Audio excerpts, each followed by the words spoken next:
I don't care if the call was wrong. The rules are the rules. So now everybody that gets a red card is going to ask to get it rescinded.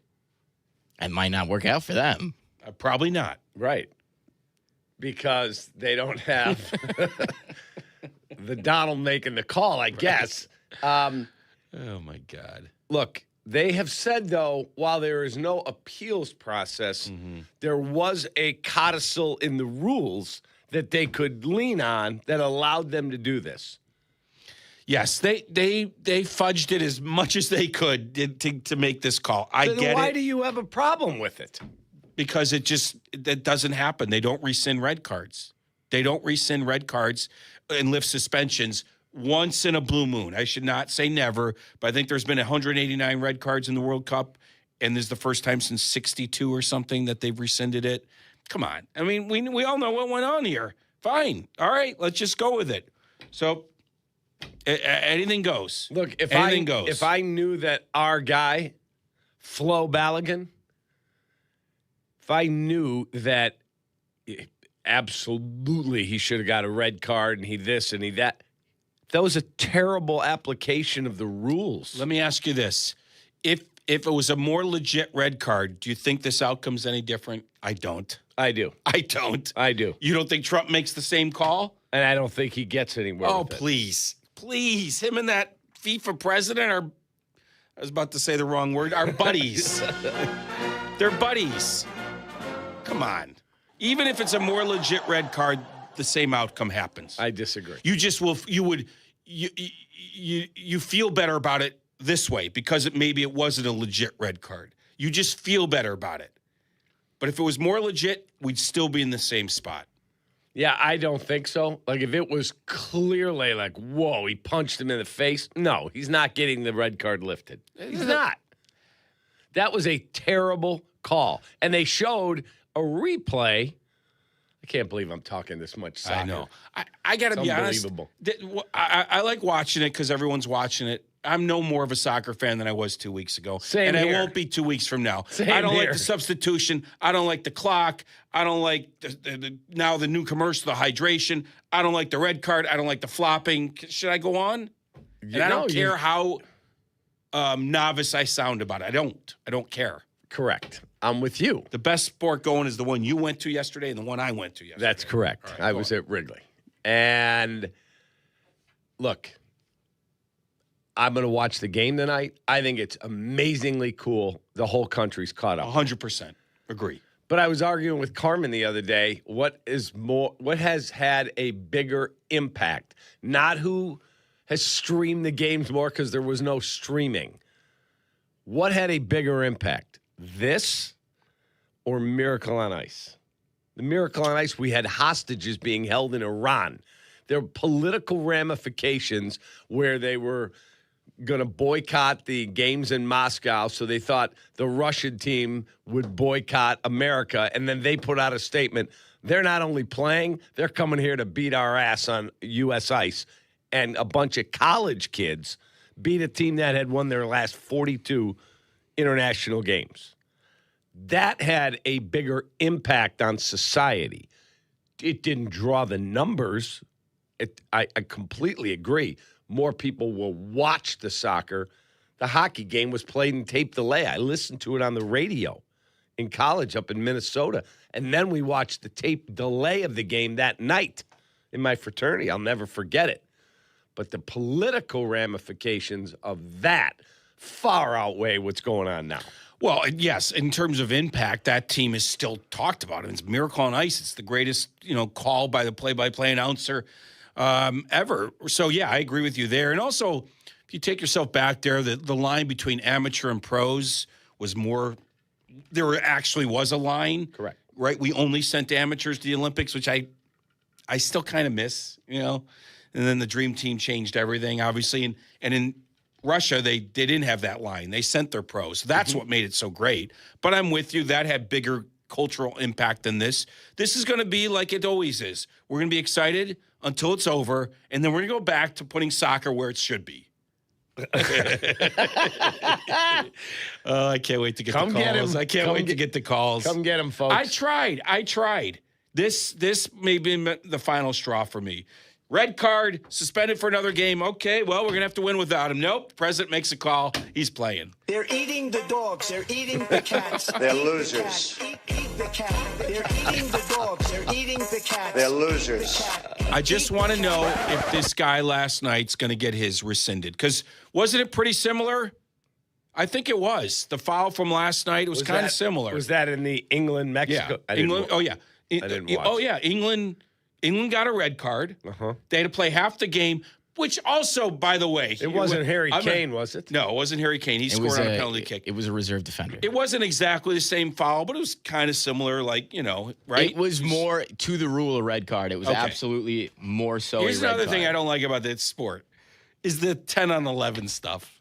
Because then the game is just one side the whole rest of the way. And if you get an opening, for a shot, you're going to score. And if not, you're just going to pack it in defensively. And that's it. To me, it wasn't that exciting, 10-on-11.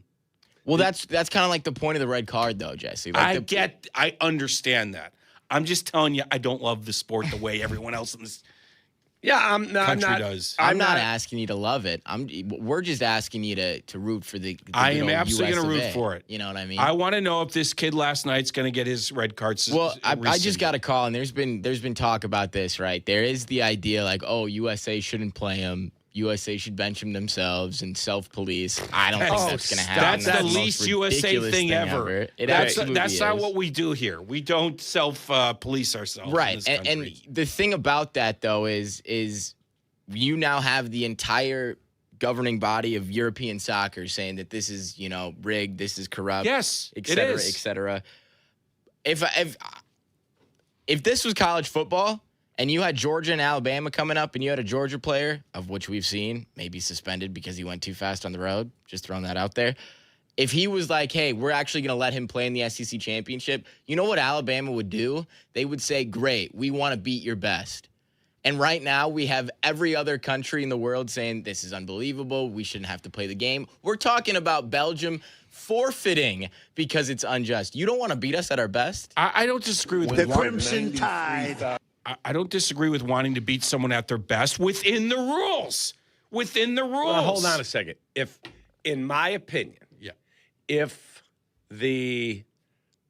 Balogun had punched a guy in the face, kicked him with the cleats up, where it was clear, then USA should just say, we're not even going to make a phone call. He did it. It's unfortunate. We'll hope that we win and then get him back. That's it. That was a BS red card. It was. And if you watch and compare the highlight of Lionel Messi doing basically the exact same thing, right, and there was no red card because he's Lionel Messi, the greatest player ever, then I have no problem that FIFA saw the error of their ways and they let him play. Again, I don't know enough to say that it was a BS red card. It probably was. You're probably right. But let's ask our listeners. 312-332-3776. If it was a more legit red card in your mind, are we still in the same place? I say yes. Kap says no. You think Trump cares if it's a more legit red card or not?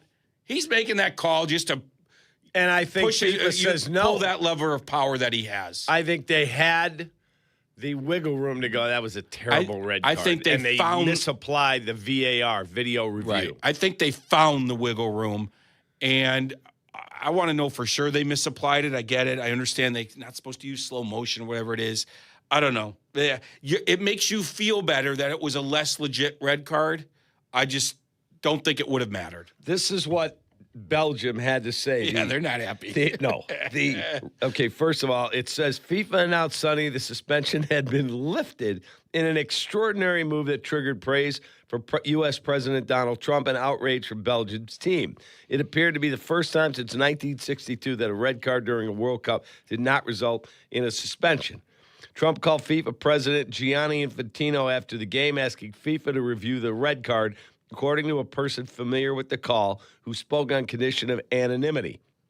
Thank you to FIFA for doing what was right and reversing a great injustice, he posted on social media. The Royal Belgian Football Association said it was, quote, astonished. And Belgium coach Rudy Garcia mocked FIFA's action. I didn't know that in the offices of FIFA, the 5th of July is the 1st of April in Europe. In an apparent April Fool's Day comparison, the Belgian Federation does not defend itself. It does not protect the national team. It defends soccer in general. It defends the integrity and the ethics. I think it's the first time in the history of the World Cup that there is this kind of decision. There you go. It's hard to disagree with that. I'm going to root for them. It's fine, but let's just admit what it is. If we're not the host country and Trump's not president, this doesn't happen. This doesn't happen. All right, 312-332-3776. We'd like your thoughts. And even if you're not a soccer fan, if you're like Jesse, you're like me, I'll have it on tonight. There's no baseball to watch, but I can be honest with you. I'd have it on because I have multiple TVs because this is my job. Ditto. If the Cubs and White Sox were playing, I better have 3 monitors because I would have Cubs and White Sox first. I'm with you. Same thing. Now, tonight. But I will have it on. I will be locked in. If all 3 were playing tonight, I mean, this is my job, the Cubs and Sox, I would still find a way to have it on. Because I only have 2 TVs. I'm not like, I don't have the Cat Man cave. In fact, my TV's busted, as I told you. Yeah. App's coming tomorrow. I had a bad July 4th. TV broke. The grill broke on July 4th week. Just broke. God. I couldn't turn on the grill. It didn't work. And then go on my deck to watch the fireworks, which I have a great view of. Couldn't see them. Nothing. Zero. Fog. Zero. Why they even had them in Northbrook, that's a whole other show we need to do. So it was a bad weekend. And, like, soccer. I'm like, okay, great. I'll watch this. And then they do this. I'm like, you know what? This is as corrupt as everything else. Wow. All right, 312-332-3776. Are you watching? Are you a diehard? And your thoughts on the Balogun suspension or red card suspension being lifted. Be right back. They're eating the dogs. They're eating the cats. Eat the cat. Eat the cat. They're eating the dogs. They're eating the cats. Eat the cat. Eat the cat. They're eating the cats. They're eating the dogs. Eat the cat. They're losers. Kap and J Hood. Morning 6 to 9. ESPN Chicago. 2 to 6 in 2026. Waddle, waddle. The longest running show in Chicago sports content history, Waddle and Silvy expand to a full 4 hours. Hear them weekdays 2 to 6 p.m. We are Chicago's home for sports. ESPN Chicago. Let me save you some time. If you're shopping for a car and already bracing yourself for the process, don't. Just go to Advantage Toyota in River Oaks. Look, I'm from the area, Calumet City, River Oaks, so I know how this goes. They've got the Toyotas. You know what they don't have? They don't have the nonsense. No drawn-out negotiations, no surprises when the paperwork shows up. Just clear numbers, honest conversations, and people who take care of you. Mo, the GM, he's the best. Nohe, Janet, they will walk you through everything. So make it easy on yourself. Go see them. They'll take care of you like they took care of me. Advantage Toyota River Oaks. Tell them J Hood sent you. When life changes, Get Covered Illinois has you covered. Real Illinoisans, here to help. Whether you connect with one of our free brokers or navigators, or compare plans through our online platform created for you, we are here to help you find the plan that meets your needs and budget. Get Covered Illinois is the only place connecting you to tax credits that may reduce your monthly costs. Apply and enroll at getcoveredillinois.gov. Sponsored by Illinois Department of Insurance. Heat up your 4th of July at the Home Depot with our wide variety of grills under $300 and make every gathering one to remember. Give your outdoor space a glow up, whatever your budget is, with savings on seasonal plants starting at $5. With the grill fired up and your backyard set to perfection, you'll be able to invite friends and family over to kick off the party. Start celebrating with low prices guaranteed at the Home Depot. Prices may vary by store. Exclusions apply. See homedepot.com/price match for details. In my world, you're always sorting through information, trying to find what matters most fast. Well, if you're hiring, you can now review all these resumes and applications faster thanks to ZipRecruiter. ZipRecruiter has a new feature that instantly shows you the most interested, qualified candidates first. ZipRecruiter's matching technology finds qualified candidates quickly. And with ZipRecruiter's new feature, qualified candidates show up at the top of your list. Try it for free at ZipRecruiter.com/sports. Meet your match on ZipRecruiter. Every 40 seconds, a child is reported missing. Find the Children is a nonprofit organization dedicated to helping find missing kids. You can be a part of their mission by donating your unwanted car. Call 1-800-294-0222. You'll receive the maximum tax deduction, and we provide fast, free pickup. Call 1-800-294-0222. Donate your unwanted or unused car. Call 1-800-294-0222. This advertisement was paid for in partnership with Cars R Us and Find the Children. Refresh your yard this summer with 4th of July savings from the Home Depot. Choose your power starting at $99 with tools from trusted names like Ryobi and Milwaukee. From backyard get-togethers to end-of-summer upgrades, 4th of July savings on cordless tools deliver the power and mobility to keep up with every job without slowing you down. Power on the go is here, and summer projects are easier than ever with the Home Depot. While supplies last, see store or online for details. Like a good caddy, the Treasury Management team at Republic Bank of Chicago is ready to carry the load and provide the advice and solutions your business needs to succeed. Republic Bank of Chicago, banking beyond expectations.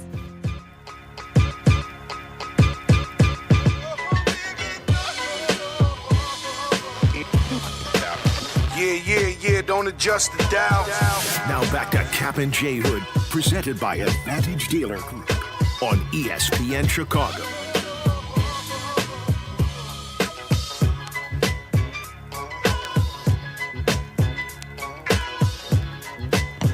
Jesse's in for Hoodie. It's Kap J Hood on ESPN 1000. Our show is brought to you by the Advantage Dealer Group. Hoodie driving a beautiful Toyota Capstone.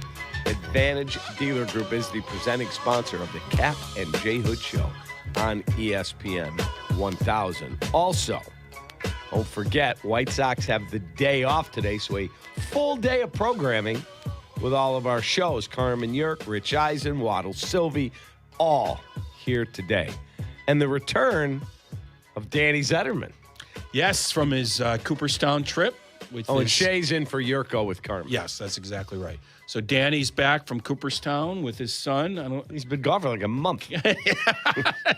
I wonder how they did, because when you face those teams from like down south and out west, Vegas and stuff, man, there's some good ball players. Danny, whoop, there goes the mic. What do you want for the millions they put into this place? Damn. Danny posted on social what an amazing experience it was. And it was super cool to see, like he wrote from the heart. Yeah. It was super cool. My question is, did he bring his own food? Because there's no way the food in those barracks would line up with his diet. No chance. I stayed in those barracks. I did the whole trip. No, it's just, it's like you're in prison. I mean, it's not exactly 4-star, meals that they serve. Because they're serving thousands of kids every day. So what does Zetterman do? He absolutely brought his own stuff, which for him isn't that much anyway.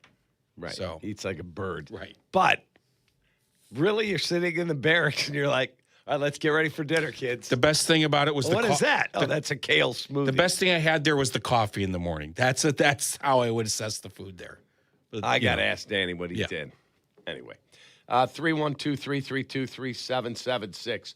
So we're talking about the red card overturned suspension of Flo Balogun, who will play tonight against Belgium. And Belgium is furious that this went on.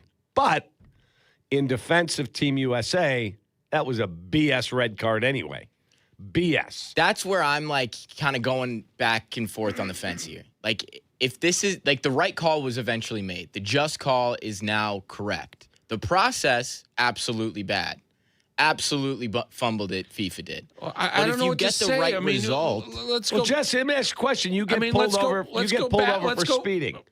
Okay? You get pulled over for speeding. There's an appeals process. And you actually weren't speeding. There's a police process. officer said, sorry, I got you. There's a process in place for that. There really is no process in place for this. They made it up. But they basically made it up. It doesn't mean, I don't think they made it up. That's not true. FIFA's done this before, however long ago, and they have rescinded multiple red cards this World Cup for those that were coming into the tournament with suspensions. I don't think that's much different. And again, I go back to if the right call was eventually made, then why are we having these complaints as much as we are? All I know is even Ronaldo's suspension he still served one game. He did not serve one game Yes, at this he World did. Cup. He Not has in the played World in Cup. every single World Cup Not game. in the World Cup, but before that, he served the one game in a qualifier. He got a 3-game suspension. He got it reduced to one. What Ronaldo did was far more heinous than what Flo Balogun did. Far more heinous. All right, well warranted of a red card. Let's go to the phones because we got callers. 312-332-3776. The question, what your thoughts on the suspension? Are you watching because you'd be watching mosquito racing if the mosquito had a U.S. flag on it? Or, no, I've fallen in love with the sport and you're going to continue watching Not me. Soccer. Okay? Here's Gustavo. Hey, Gustavo, good morning. How are you? Okay. And then I There just he wanted is. to what I didn't like about the fact of reversing the red card. It is the fact that somebody got in. It has to put their name in it. So the president has to call, and they did all this. And it seems that because he made the call, they reversed the red card. So now yesterday's game with England and Mexico, an England player got a red card, and it seemed like it was an intent on his part to hit the Mexican player, and he got a red card. So now what the president is that now the Prime Minister of England or the King of England, the King of England, is going to call Infantino and not going to reverse the card because it is now they're going into the quarterfinals and they need one of their players. So now we are doing the president. I think that's what everybody is angry about it, that somebody else got in it, and there is no clear understanding of FIFA why they reversed it. That's my main issue. So do you think they'll reverse the red card of the English player? No, they shouldn't. No, because he went in cleats up. It's a big difference. Exactly. No, but on the American player, he didn't have the intent to hurt the other player, but he got caught on the play and hit him. So the red card is not the fact of the intent, just the action. Thank you for the call. Okay. Any other player. All right, Gustavo, enjoy the game tonight. I don't. Yes, sir. I don't know enough about soccer, so I admit I that. can help you out there. Okay. So why isn't there a legit appeals process if it's such bad red cards being issued left and right? Why isn't there a legit appeals You're process? absolutely right. None of this wiggle room, none of this fudging it, none of this president calling. If you think these egregious red cards are being issued left and right, why isn't there a legit appeals process? You're absolutely right. Okay, so there. I'm right. That's it. End of story. It's a bad call. You live with a bad call once in a while. That's what you do. That I can kind of get behind. My God, such an American thing. Let's bully our way to changing the rules because it was originally a bad call. Say Suzuki had a bad call last year in the playoffs. Let's go replay that game. Give me a break. Just admit we bullied them and we're the host country, and that is that. All right, let's go to John. Hey, John. Hold on. There it is. Hey, John, how are you, buddy? Good morning. How are you? We're awesome, man. Awesome. It's going to be a nice sunny day today. Enough with the rain. Kept me from having to water my wife's plants. I mean, so it's just such like Chicago to have a terrible weather weekend over the holiday, and then the work week starts and it's nice. Now I'm all hot and bothered because of You're this. done at 9 o'clock. Jeez. This is a great morning, boys. Yep. Great morning. I've never watched so much soccer in my life. But maybe the Donald can do the Bears a favor and call the commissioner and get us the compensation we deserve for Ian Cunningham. Oh, jeez, not this again. That's dead. Not this again. That's dead. I love you, boys. Have a great day. All right, you too. So here's another one. I listen to the station 24/7 because I'm out in the I'm reporting whatever. I've never heard so much bitching about about anything than I have that Ian Cunningham thing. Let it go. Yeah, it's over. Let it go. It went on for months. I mean, I think Courtney's still reporting on it. Let it go. Sylvie, I'm mostly talking to you. So they didn't get the compensation. Lord, let that one go. But I'm not letting this red card rescind go. Our guy downtown Dean. Oh boy, Dino. Let's see. There we go. Hey, Dean, how are you, man? I'm great. All right, Jesse. Well, if you listen to the station 24/7, you should know that the first thing I'm about to say is calm down. You know nothing about this, and you're getting all worked up over this. And just like me, you probably watched 5% of this tournament. This has been the best World Cup I've ever seen. It's the only one you've ever seen. Yeah, you're right. You're exactly right, because I don't really care for... By the way, this kid's name, Folarin, that is... Shout out to Wale. That's one of my favorite albums names, and it means walk with wealth in an African language. I forget which one exactly, but I don't know why he doesn't go by Folarin. It's not hard to say, and Flo is so much worse. But this is the best World Cup I've ever seen. With that being said, I still think it's boring and a pansy sport. But I'm going to watch tonight. I think they got it right. That's the most important thing. They got it right. They lured me back in. I will be tuning in and placing a wager on that kid to score a goal, baby. To the place I belong, West Virginia, Mountain Mama. Take me home, country road. Go, Dean. USA. He's the best. He's insane, but he is. I saw him at the restaurant the other night. I'm going there tonight. So, yeah, he's the best. That guy. He's insane, but he's fun. Real quick, say that. Let's get Sean. Sean has a question for Jesse. Hey, Sean, what's up, Sparky? Hey, what's going on, Kap? Hey, I just want to know, does Jesse have family in Belgium? Is he eating some waffles back there? I mean, July 6th, I didn't have the most unpatriotic take from Jesse on my bingo card. So I'm just curious. I don't think it's unpatriotic at all. I'm rooting for them hard tonight. I just don't like the fact that we fudged the rules by having the president call the president of FIFA. Come on. They've got amazing chocolate. I've been to Belgium 2 summers ago. It's awesome. 3 summers ago. Awesome. Great place. Awesome chocolate. Sorry, but you got to have a little Flo Balogun with your morning coffee. Yeah. Belgium is the size of Maryland, if anyone is curious, by the way. Fun fact. Fun fact, if they beat our ass tonight, right, that won't be that fun. That won't be that fun if they do. Who's favored?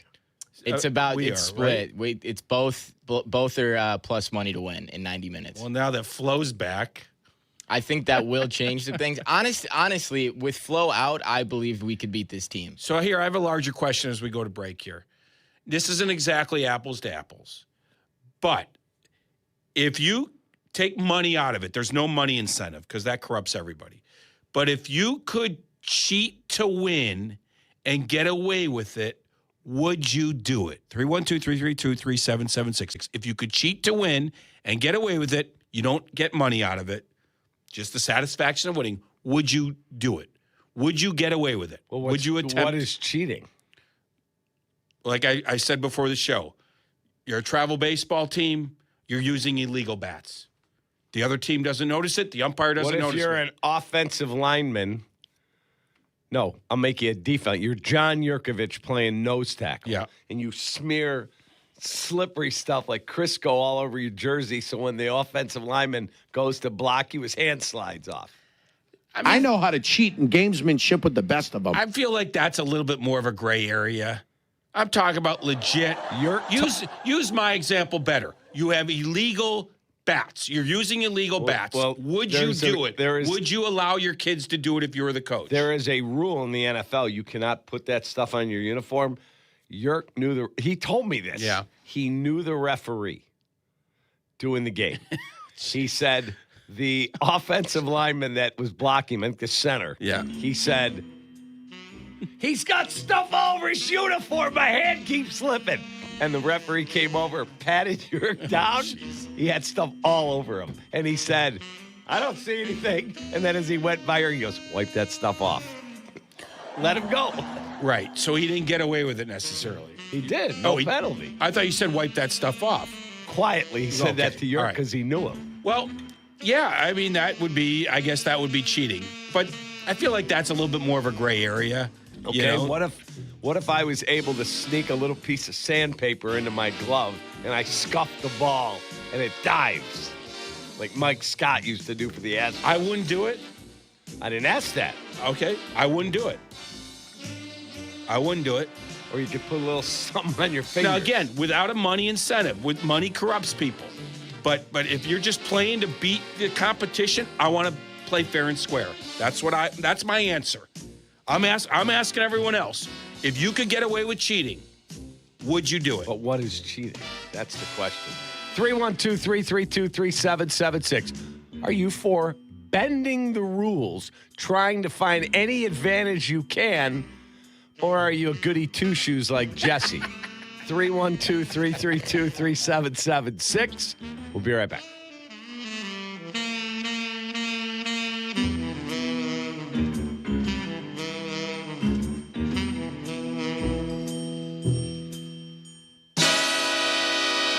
Kap J Hood, ESPN Chicago. The CDGA Golf Show. It's the biggest names in golf, and it's the best news and information about Chicago golf. Host Mike Gilligan and Tyler Rocky are your starters for the golf weekend. The CDGA Golf Show, Saturday mornings at 9 on Chicago's home for sports, ESPN Chicago. Hey, Howard, what if the loading dock breaks and I fall onto a stack of pallets? Call me. Hey, Howard, what if the box truck backed up and turned my car and me into an accordion? Please call me. The forklift didn't see me, and now I can't work. Please call me. Big box store. I slip out a broken jar of honey and I crack my coccyx. Guys, when it comes to serious injury, you know I'm here to help.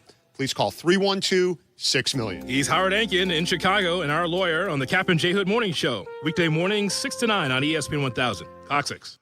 Hey, it's your buddy Tom Waddle, and I drive a Hawk. The 250th anniversary sale is this weekend at all Hawk Auto locations. Get 0% financing for 60 months, plus no payments for 90 days. Shop over 2,000 vehicles from 13 brands at 12 locations. Nobody will pay you more for your trade. The 250th anniversary sale is going on now. HawkAuto.com. Drive what I drive. Drive a Hawk. $1,667 per month per thousand financed on select models with approved credit.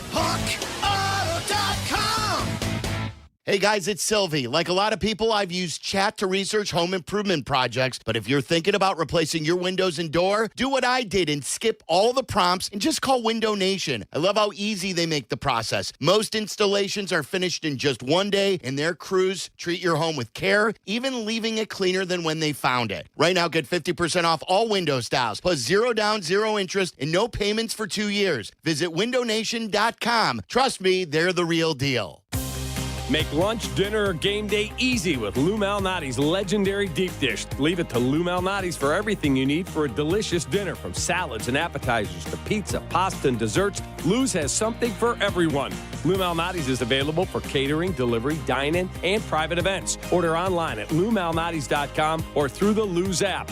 Lou Malnati's is here to serve you one deep dish at a time. Lou Malnati's, Chicago's legendary deep dish. Progressive knows that boat days can come with unexpected problems. It's been a tough Saturday on the lake. I ordered swim trunks in this orange cream color, but it's actually more orange auburn. Oh, and it's swimwear. I probably can't even return these. If a real problem comes along, your boat's protected 24/7 with Progressive, so you can keep worrying about boater problems. Progressive Casualty Insurance Company and Affiliates, not available in D.C. If you love to travel, Capital One has a rewards credit card that's perfect for you. With the Capital One Venture X card, you earn unlimited double miles on everything you buy.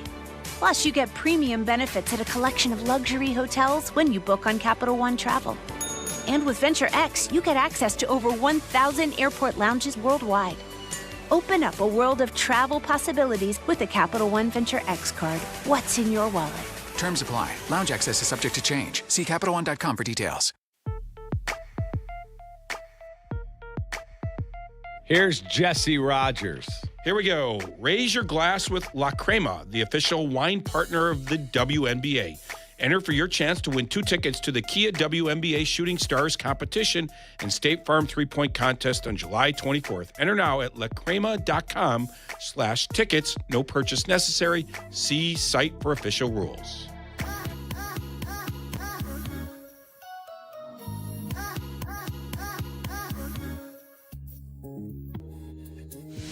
Kap and J Hood are back on ESPN Chicago. And I would have gotten away with it if it wasn't for you meddling kids.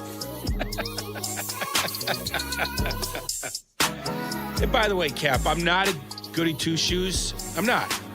But in the spirit of, it's not about that. In the spirit of competition, I just would not feel satisfied in beating you if I cheated. I just would not get that same satisfaction. But there's no cheating going on here. Well, there kind of is. The president of the United States called the president of FIFA. Hello, Gianni. Yeah. Yes, hey, buddy. Mr. President. Thanks for that Peace Prize. And by the way, They're losers. I mean, I think it's worth mentioning that every non-serious soccer fan that watches the World Cup, they're finally getting a taste of what FIFA is like. Like this is the norm for FIFA. Right. This is something that I expect FIFA to do. Right. And that's the bigger unfortunate part. And that goes back to what my buddy texted me. He's like, 15-20% of this is pro wrestling, and I need to keep that in mind. I think that's a little extreme. It doesn't square with 15 to 20%. Well, the flopping, doing something like this. It just doesn't always square with like these soccer purists. This is the greatest sport in the world. Shay texted me one day and said, hey, you need to bet this game right now. You're missing out. The greatest thing ever. It was Ghana against We're England. bringing up the 0-0 draw again, And Kap. he goes, play over 3.5. 0-0. Yeah, that was just riveting, let me tell you. Forensic Files is way more entertaining. There are boring football games. There are boring 10-6 games with the Titans and the Jags. We don't have to. We don't then say, "Oh, American football is boring." It was a bad game. It happens. Yeah, I'm just not the biggest soccer guy. I'm going to watch tonight because it's Team USA. They're doing something we haven't seen. I mean, getting it this close. They win. They're in the quarters. Super cool. Got it. I mean, initially FIFA said they're not rescinding it. President makes the call, and then they came up with this thing that you're agreeing with, Jake, and the idea that it wasn't properly given out in the first place. But it didn't happen until after the call and all the pressure. I do want to make it clear. I feel a little uneasy about it. Thank you. That's all I'm asking. I do want, and that's all I am actually saying. Let's just at least admit what went on here. We bullied our way to this outcome, which is a very American thing to do on our 250th birthday. That's all I'm saying. But I still ask, I think, the better moral question. Come on, Jesse. If you could get away with it, would you cheat to win? Yeah, I would not. To be honest with you, I don't feel. You don't feel all that dirty. Slimy, but no, not at all. I do. Because it was a BS red card.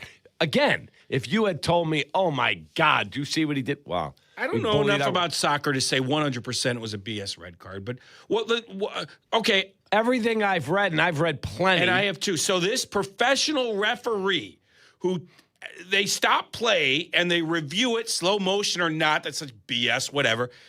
This guy got it so wrong. I mean, it's one thing to get it wrong in the split second. He did. Jesse, you're the You're the guy throwing a party that Lance Diaz is retiring. He's done. He's incompetent now. He's bad at his job. Yeah, those calls are done in like a snap of the finger. This guy's able to review it, and he decides it's a red card, and now we're still going to go nuts over it? Please, Jesse. This guy should never referee again then if he made such a bad call. Well, that is absolutely true. Oh, really? So please, Jesse. How many referees are here's the thing. Here's the thing to help you understand. Here's the World Cup. To help you try and understand the magnitude of the bad call, right? In soccer, it's a game where you use, as a referee, you use your cards to control that game.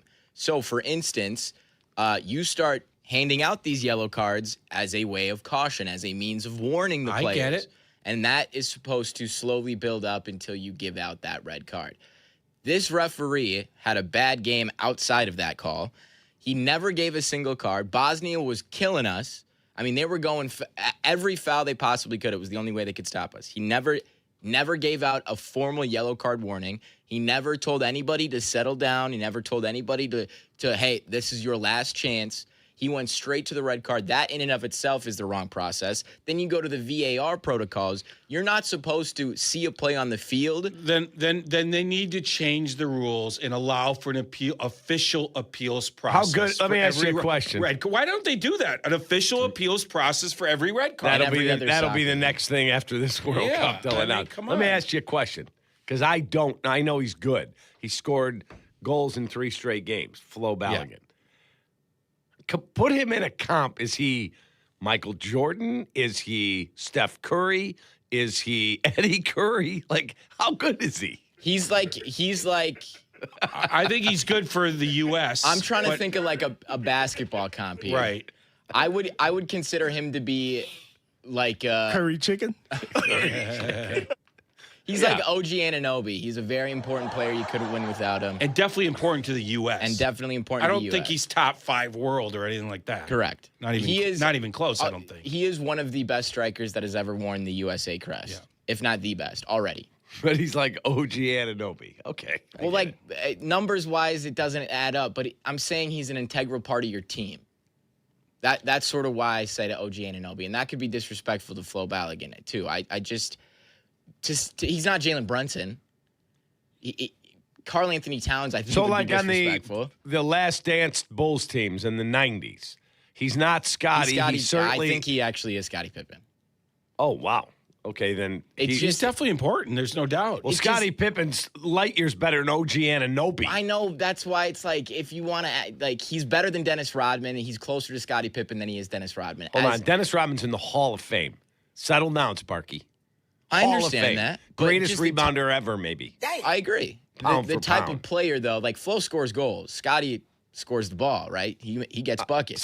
So he's not like Steve Kerr. He'll hit a big shot, or Pax. They'll hit a big shot, but they're not. No, he's not. He's much higher than Steve Kerr and Pax. Yeah. So he's like Kukoc. Yeah, that's a good one. I guess. Yeah. I still think he's closer to Scottie Pippen than Tony Kukoc. Wow. Okay. We're getting into some treacherous waters here, man. This is a little hard game to play. All right, let's go to the phones. Russ is in Palos Heights, and Russ wants to talk a little bit about what we're talking about. That working? In football, Russ. Yeah, thanks. In football, in NFL, if there's a problem on the field, the coach throws a flag. They go and review the evidence, and they say, bad call. They flip it. Now, maybe the only problem here is I believe that coach probably had a way to appeal, because I think the FIFA has appeal process anyway. And if he has a way to appeal, he was mistaken in not appealing. Hopefully, this is just because the president did it. We're not TDSing on this situation. Yeah, he did not. He did not have an appeal process that he could utilize, and we appreciate your call. There was no appeal process. No. That they've made it clear, and it's FIFA, not FIFA, but whatever. Yeah. And in the original review, they said it wasn't going to be rescinded, and then they changed it all. That's not. They didn't review it and then say that. They just say that because they always say that. Right, exactly. In the initial response is what I should say. And that's the standard initial response. Right, because there is no appeals process. Now, they found a wiggle room, I guess, but I don't know. Clearly, it's not the norm. All right. Lewis in Lyle he wants to answer your question. Hey, Lewis. Hey, good morning, guys. Hope you're having a great day. So regarding cheating, I don't understand why people would cheat. I mean, Jesse, you're right. I mean, it takes away any fun for it. Like, what good is it if you're not actually winning through your own skill? Me personally, I can honestly say I have never cheated, save accidental cheats. Sure. A good example, I was telling Jake, there's the face mask in football. If it's accidental, your hand slides up incidentally. The only time I can remember cheating was a board game when I was really high and miscounted cards that I had in my hand. And that was clearly an accident. I'll never understand cheating. That said, if you find a loophole in the rule, I actually kind of respect you using that loophole because at the very least you're playing within the rules, and then it gives the league a chance to actually close that loophole. I'll hang up. Have a great day. No, Yeah, I mean, it's like stealing signs or something. That's fine, right? Now, if the league wants to close that loophole, which they did, like for example in baseball, they made the base coaches stay in the box, first base and third base box, because they were looking into the pitcher's gloves and stuff. So they closed that loophole. Those things are fine. I'm talking about outright cheating. Best example, because I was a travel coach, is what I said. Like, you're using illegal bats. Would you allow your kids to do it? No. First of all, it's a terrible example to that's horrible. Set for your kids. But regardless of the example, if you're trying to win. Now, people do it because, their ego, they want to win. They want to show you, I'm better than you, even though But to me, I would get less satisfaction. That's me. But other people are different.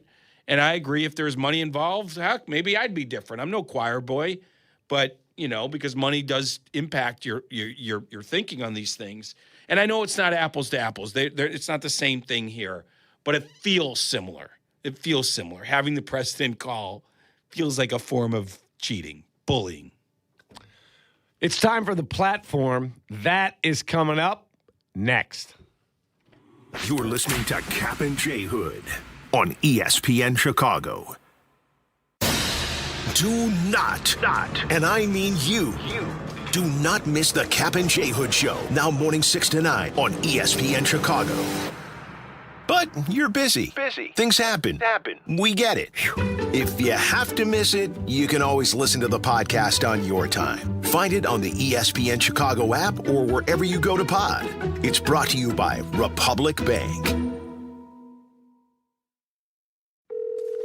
The hospital wants payment for my accident injuries. Insurance keeps calling. I can't find a doctor who takes my plan. Nobody will give me a straight answer.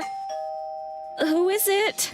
Postman Law, Injury and Accident Attorneys. We're here to handle all of it. The medical bills, the insurance company, finding you the right doctor for your injuries, giving you one point of contact who actually picks up the phone. Injured in an accident? Postman Law delivers peace of mind. Call 844-POSTMAN or visit postmanlaw.com. No fee unless we win. Attorney advertising.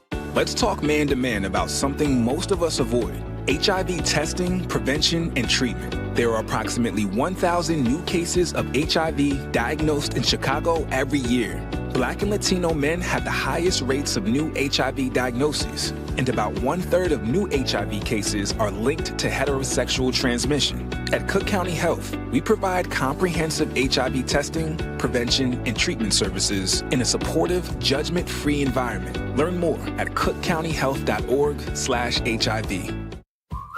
Hey, it's Cap. Summer heat is here, and when those temperatures hit, your AC better be ready to work. And here's something a lot of people don't realize. You do not need to be a previous Automatic customer to call them for maintenance or repairs or a new system. That's why I trust Automatic. They're professional, responsive, and they get the job done right the first time. Because when it's hot outside, things need to work. Simple as that. Call Automatic or visit Automatic.com, ATOmatic.com, and get your HVAC ready for whatever summer brings. This is the story of the one who keeps multiple buildings running smoothly day after day. Plumbing that flows, HVAC that hums, cleaning supplies that keep surfaces sparkling. That's why she counts on Grainger. With easy reordering online and 24/7 support, Grainger helps her keep the products she needs on hand. So shelves stay stocked and buildings stay ready. Call 1-800-GRAINGER, click Grainger.com, or just stop by.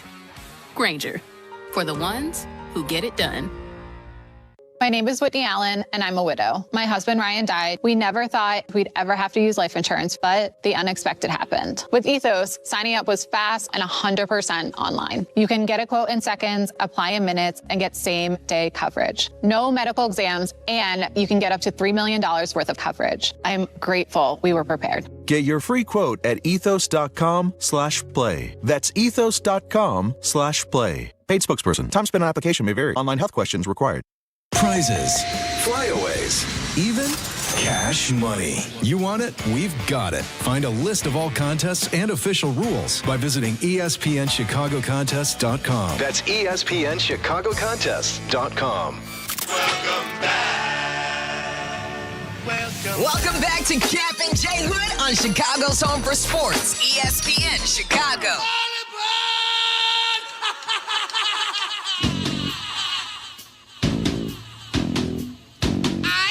6:55 in the morning. It is time for The Platform, brought to you by the Chicago Transit Authority, the CTA. Here's Jake Lippman. Yeah, the CTA, save money, save time, ride CTA. Gentlemen, we've been talking a lot about integrity, about holding up the game. But what we haven't talked about is maybe the most disgusting thing I've seen done to any game. And this is baseball. So let's set the stage here a little bit. Last night, Yuri Perez, perfect through 7 innings for the Marlins last night.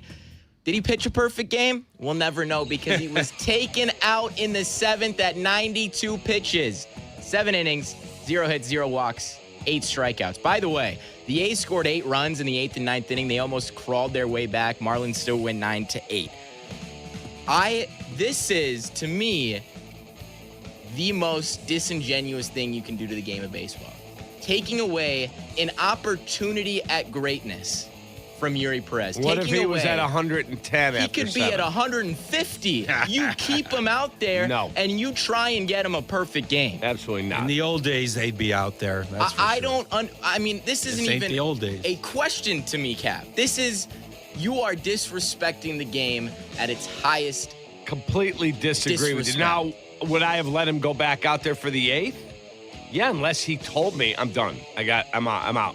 And if he told me that would tell me a lot about his competitive fire. But I'm assuming he didn't say a word. We're protecting this dude's arm for what? He's throwing a perfect game. Who cares? What? What do you mean who cares? This is a perfect game. If he does it, awesome. If you told me, okay, he got through 7 and he's at pitch 116, done. I have to think about his next start. Okay. And the start after. But Kap, it wasn't 116. It was Agreed. 92. At 92, I would have let him go back out there for the 8th. He might have an 8-pitch inning. Now he's at 100 after 8. I probably let him go. Yeah, I mean, you got to give him a shot at least. You don't even give him a chance. Yeah, I mean. I agree with you there, but you said he was at 150 pitches. Well, I still agree with that. It's a perfect game. We have had 24 of these in the entire history of the league. And I hope he gets it. But if he was at 150 pitches, it would never get to that. Here's my only take on it. We have not really completely proven that one big pitch count is going to send you to Tommy John. If you told me there's all sorts of evidence that at 112 you're out for 2 years, I would agree with you. But we don't even have that completely locked down. And he wasn't at 112 or 115 or 120. Maybe he was going to get there, but certainly not at 92. So that's my problem. Like, we've drawn a line in the sand around 100, thinking that leads to Tommy John automatically, and it's just not the case necessarily. Yeah, I have no problem at 92 sending him back out there if he wanted to go. Yeah, of course, there's a number that you start to worry about, maybe closer to 120 than 150, but 92 is not that number. What's his name? Yuri Perez? Yuri Perez. Does Yuri have an injury history? I would have to double check on that. I think he picked up something the year prior. You and I were at the Cubs game, so I didn't picked up something. What did he have? Well, I'm saying it wasn't cold. Okay, he unfortunately did have Tommy John surgery in April 24. Okay, they all have Tommy John. Yeah, that honestly makes me feel better about sending him out there to go for 115 pitches. In some ways, although. If you have one Tommy John, you're more likely to have a second, but whatever. Okay, the hold point on a is second. It's 92. He had a right hamstring issue that he had to be helped down the stairs in May 27, 2026. It's a perfect game. And what are we talking about? So he had a here? hamstring issue. So at 80 pitches, the hamstring's okay, but at 92, it's not. I mean, what are we talking about? Give him a chance. Yeah, it's 24 in the history of the game. Do we know what the manager said afterwards? Kap and I were at the Cubs game. I was trying to find it. I'm sure it's going to be the usual. We're protecting him. 92 pitches. That was our plan before the start. Right.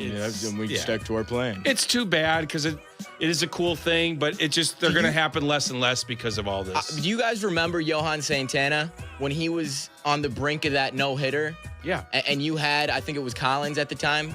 Was that true? Terry Collins? Terry Collins. Yeah. Was he the manager at the Don't time? know. It's this great story. I think I read it in Sports Illustrated one day where he's grimacing in the dugout because he knows he's going after or post his pitch limit. But you know what? He's trying to accomplish history. That should mean something. Well, it should mean something, but it's not going to mean everything for a team that's 49-42, vying for the playoffs. But I don't disagree with you. I mean, whatever the number is, it's not 92 that you need to worry about. It couldn't have been 92. I just can't believe you don't even give him the chance. It's just so disrespectful to the game in my eyes. You have to let him go. More to him than anybody, but yeah. All right, we could have this debate. Let me just tell you, Yuri Perez had a hamstring injury in late May. They all get hurt. I don't care about that. Yeah, Kat. I don't either. It's a hamstring. They're all hurt at some point. It's a hamstring. And Murakami's been out 8 years with it. He runs. When's he coming back? Yuri Perez doesn't need This to week? run. He would have been fine. We lost Shota for 2 months last year. And I was listening to Craig the day it happened. Oh, yeah, 2 weeks. He'll be back in 2 weeks. Yeah, 2 months later he came back. It was never the same. It was terrible, yeah. Yeah, terrible. All right. Take it away, kid. You aren't stuck in traffic. You are the traffic. That's right. In your car right now, you're adding to the traffic. The easy fix, let CTA be your driver. For every person that rides the CTA, that's one less car on the road. And you can't beat the price. $5 gets you anywhere in the city and back. So while you're on your third lap around the block looking for parking, the CTA is on track. Easily find wherever you need to go at transitchicago.com/plan a trip. Save money, reduce traffic, ride CTA. By the way, he got hurt in the start on May 27, stretching between innings. He had gone 4 innings, 3 hits, no runs. He started stretching to go back out for the 5th, went into a hamstring spasm and had to be helped, basically carried down the stairs to get to the clubhouse. Didn't pitch again for a month. You're out of your mind. Oh, please. Perfect game. Oh, he's fine at pitch 90 with the hamstring, but at 92, it's too much. June 24th, and he threw 68 pitches. Yeah, that 98th pitch, that one would have just tore his arm off, I bet. Again, I would have let him go back out for the 8th, but you and your 150 pitches. It's a perfect game. Who cares? Forget everything. Let your pitcher try. Who cares? All right. Who cares?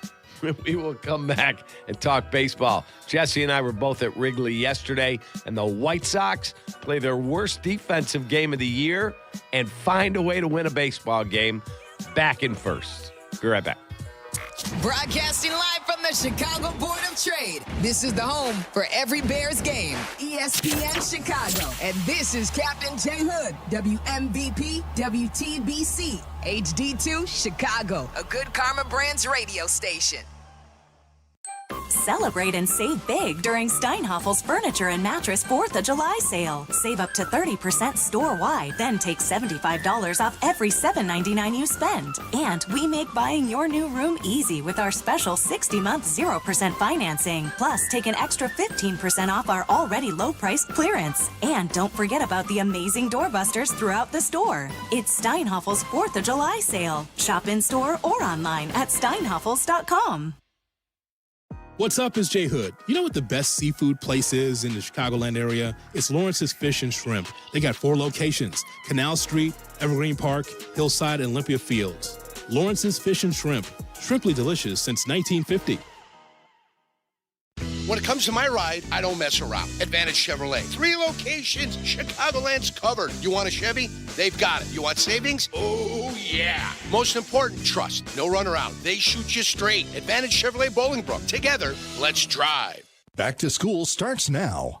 Get long-lasting battery life on the Dell XPS laptop powered by Series 3 Intel Core so you can work from anywhere. Now starting at $699 with exclusive student pricing starting at $599. Complete your setup with savings on select monitors and must-have electronics and accessories. Limited time deals and free shipping on PCs and more await you at Dell.com/deals.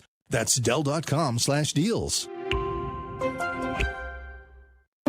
Indeed presents hires you can't afford to get wrong, like a social media manager. Did you just post our Q4 earnings to your personal social media? Oh, yeah. Used the trending audio and everything. That's confidential financial data. Relax. It only went a little viral. The SEC just commented with the eyeball watching emoji. This is the job for sponsored jobs. This is what happens when you don't sponsor your job on Indeed. Next time, get matched with quality candidates with Indeed sponsored jobs. Visit Indeed.com/hire now and sponsor your job today.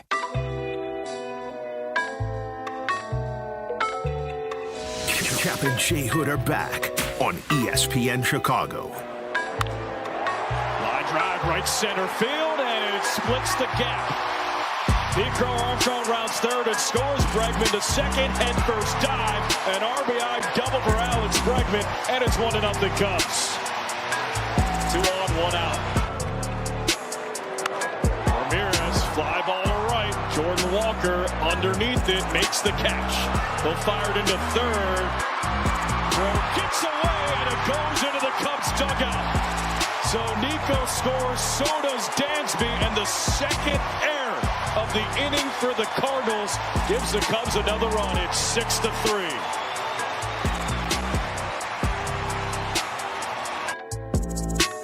Cubbies win 6-4 at the Confines yesterday.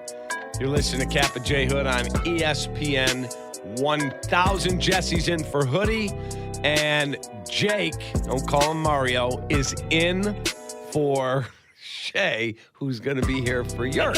Got all that? And Jay Moore's where he belongs, at the controls. Good to be with you, Cap. Good to be with you, Jake Littman. Dave Sharf, one of the sales gurus here. Yep. He said, Mario 100% right about using VAR incorrectly. It was nowhere near similar. Jesse, you sound like a nerd. Well, I sound like a nerd. Then all I'm saying is there should be an appeals process already in place to allow for these things. And how could they stop play and get something so wrong, being able to review it and everything? How could they possibly in the World Cup do something so egregious? And how can there not be an appeals process in place for these things? That's all I'm saying. Is we bent the rules and we're okay with that. All right, it's fine. Into little baseball combo. Well, the Cubs both teams got wins yesterday. Yeah, Cubs a little fortunate to escape with that one. 3 unearned runs. I mean, we're talking about a ground ball double play made to order that the third baseman threw away, and then Jordan Walker threw away the ball. 3 unearned runs. I mean, the Cubs escaped with one yesterday, but that's okay because, it'll work against them at some point. But they didn't have the best series, obviously, offensively, that's for sure. So I was at Wrigley one day. This is 15 years ago. 2007 or 8. One of those two really good Lou Piniella seasons. So that's what? 16, 17, 18. That's 19 years ago, right? Oh, my God. Crazy. Yeah. 18 or 19 years ago. And I'm in the dugout. It's like 9:15 in the morning. And there's no one in the dugout because the gates aren't open yet. Right. And the media is not even able to get early. in. That's early. I could get in because I was doing the game. I was doing pregame. So I'm sitting in the dugout. It's quiet. It's sunny. I'm looking out at the friendly confines. Grounds crew's working. And into the dugout with a cup of coffee walks Lou Piniella. Hey, Lou, how's it going, man? Good, Cap. How are you? Good. I said, what's going on with you? He said, let's grab a cup of coffee and find a way to win a damn baseball game. Was that where you got that? That's where I got it. Oh, God. And so thanks a lot, Lou. And so I said to him, that's the greatest line I've heard. Can I have that? He goes, it's yours. Take it. You don't even have to give me credit for it. It's yours. Take it. And so I would see him, and we had our run in. I would see him, and he'd say, did you get your cup of coffee? Let's find a way to win a baseball game. And that's where I got it. So your point is the Cubs and Sox both did that yesterday. Correct. In a lot of ways. The Sox were horrible defensively, but they found a way. They get a big hit in a big spot from Colson Montgomery. The Cubs find a way. Pedro Ramirez gets the sac fly. Jordan Walker happens to airmail third base, or the third baseman throws it away into right field. Like, those things happen, man. And let me just tell you, Javier Assad's 4 2/3, and I wouldn't have taken him out there. There was nobody on base. I wouldn't have gone to Rollison there, so he had to do a wraparound inning. I would have let Javier Assad finish that inning. But 4 2/3 of shutout baseball was very important. And he does what he always does. There's traffic on the base pass, but then he gets out of it. He finds a way. He finds a way. You're right. Both teams did. I loved how the Sox finished with Newcomb on the mound. That was a big boy save there. 1 2/3. That's not easy to do when you're not a regular closer. That's his third save of the year. Yeah, Grant Taylor. I was watching the game on my phone with Brett. We had the game on while we were at the Cub game. I had my little stand on the cup holder, and there's the Sox game. And I said to Brett, you can't close with Grant Taylor today. He's like, that's their new closer, Dad. I said, no, he's pitched 2 days in a row. He's a young guy. I'm not bringing you back 3 days in a row. No chance they would. Remember Theo's rule? Yeah, they would. Yeah. And Joe Madden used Brandon Morrow 3 straight days. And then you never heard from Brandon Morrow again. Never pitched again. Yeah. You're right. No, there was no chance. That's why I'm saying that's a big boy save, an inning and 2/3 in a 1-run game. And I think he walked the first guy and then he got the next 5 guys. It was a great win. They needed to salvage those final couple games just to stay paced. I mean, they're not great on the road, but they're hanging in there. And they're getting Murakami back. The draft is this weekend. They're going to finally make that pick. It's going to be a lot of excitement in the second half. I definitely would have said Cholowski a month or two ago, but it's a tough call. I'm not positive. It's either Emerson or Cholowski. Not Von Lackey. No, I don't think they're taking Lackey. Because Hoodie called his game. He said he's the real deal. Yeah, well, the other two are too, apparently. Yeah. But one's 18, one's, college, so it's different Well, the other paths. thing that I was reading this weekend, and by the way, let me just tell you. Yeah. As you look at Grant Taylor, if Jake was the manager, he would have been, I don't care. Pitch him 6 days in a row. Was he on a perfect game? Exactly. Cares? Personal stats are irrelevant. It's a perfect game. This is not personal stats. He's not like, oh, maybe he gets to 10 strikeouts. This is a perfect game. I don't want to do this again. Yeah. I don't want to do this Bumber. That was. Yeah, I remember him. Yeah, he's got a perfect game, and you remember him because of that perfect game. You're not going to remember Yuri Perez 2 decades really has put a lot of money in his pocket, I'm sure. It doesn't matter. He's got a put a perfect few bucks game. in there. Yeah, whatever. He can go to anyone and say, I am one of 24 pitchers to throw a perfect game. Yeah, whatever. So, Rock Cholowski, everything I read this weekend is the Sox have $17 million in their draft pool. Is that an accurate number? Yeah. That he could. They're not saying he is or isn't. He could say, yeah, I'm getting 16 of that if you want to sign me. I'm going above slot. Yeah, he's not likely to do that, though. And that could potentially push him to pick 4 because he wants to play for the Giants because he loves Buster Posey. That's not going to happen. Well, then why would you not take him? Because most guys, because they might think Grady Emerson is worth it. I mean, it's just about who you view. He's getting compared to Bobby Witt Jr. Yeah, exactly. So most players, most kids, we were just talking about the perfect game. Most kids want to be known as 1-1. There's a prestige to being taken first overall. And it goes above and beyond money. You're going to get paid either way. So to make this demand or that demand to drop to 4, I highly, highly, highly doubt it. Most kids want to be 1-1. And there's a good paycheck with that as well, even if it's not the full. No one's done that. What you're suggesting, no one's ever done. So I don't think that's going to be the thing that's going to prevent it. I think the Sox are going to take the person they believe is going to be best long term. So the Athletic and through the New York Times, they do their mock drafts. Here is their penultimate mock draft. The final one will come out on Friday. This is Keith Law. Yeah. Keith Law says with the number 1 pick, the Chicago White Sox select Grady Emerson, shortstop. So that's what I'm saying. 2 months ago. They have Rock Cholowski sliding to 3rd. 2 months ago, it was Cholowski, but the gap is closed. And I could definitely see them taking Emerson. Yeah. Wow. I think that would shock people because I'm seeing Cholowski jerseys around town. Well, going into the senior year, everyone thought it was Cholowski. But obviously, scouting-wise, that the gap is closed. And, we'll see. We'll see this weekend. So if you're predicting, what do you say? I think I might be leaning Emerson now. Really? I have a question about that, I Jesse. think I might be leaning Emerson now. So baseball is a funny sport in the sense of age, where it takes you a while to get to the bigs, right? How much do these guys at the top of the draft value the age difference in prospects? Rock's, 21? Yeah. And then you got Grady Emerson at 18. Do they weigh that at all when you're at the top? Do who? The executives? The executives, yeah. Well, yeah, of course. I mean, you weigh everything.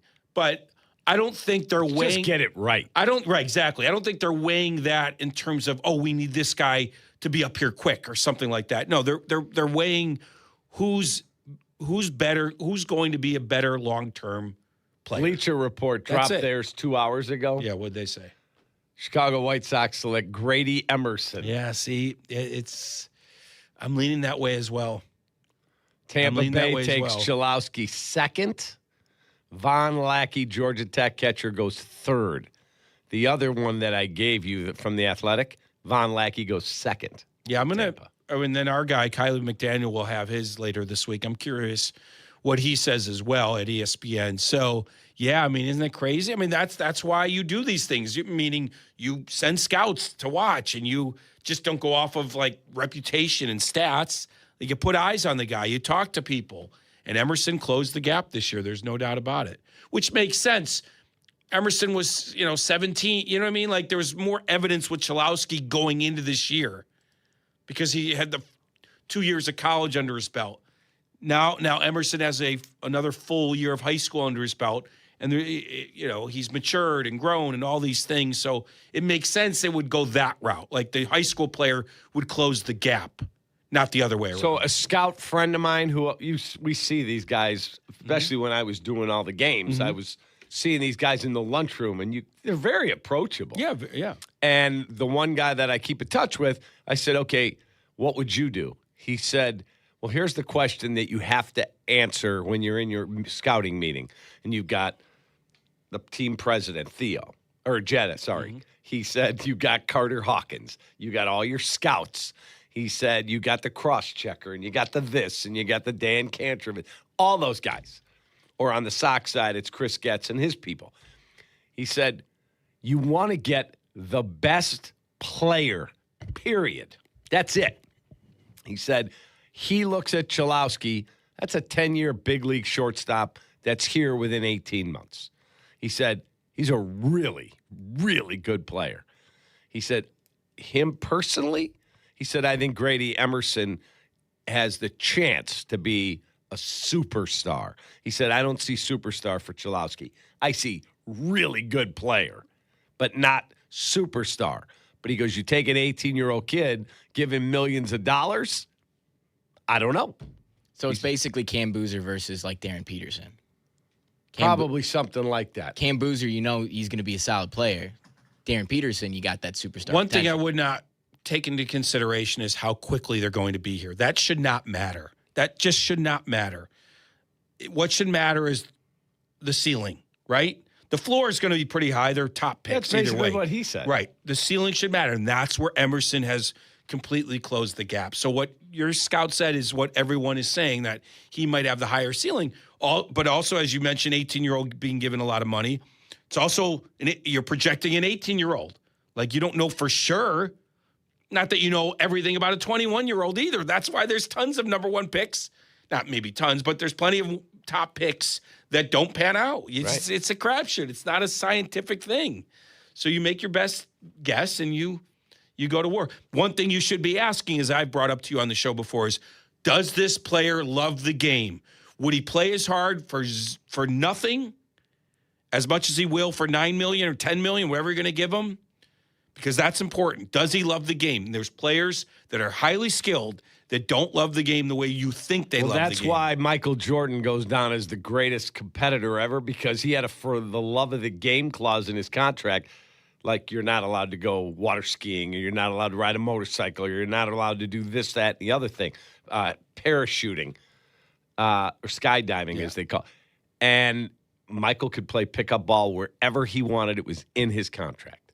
because he loves the game. Yeah, and that is definitely a question they ask these young players. It's not, and you don't know for sure, but you ask people around him. I told the story on the air when Braden Montgomery got drafted.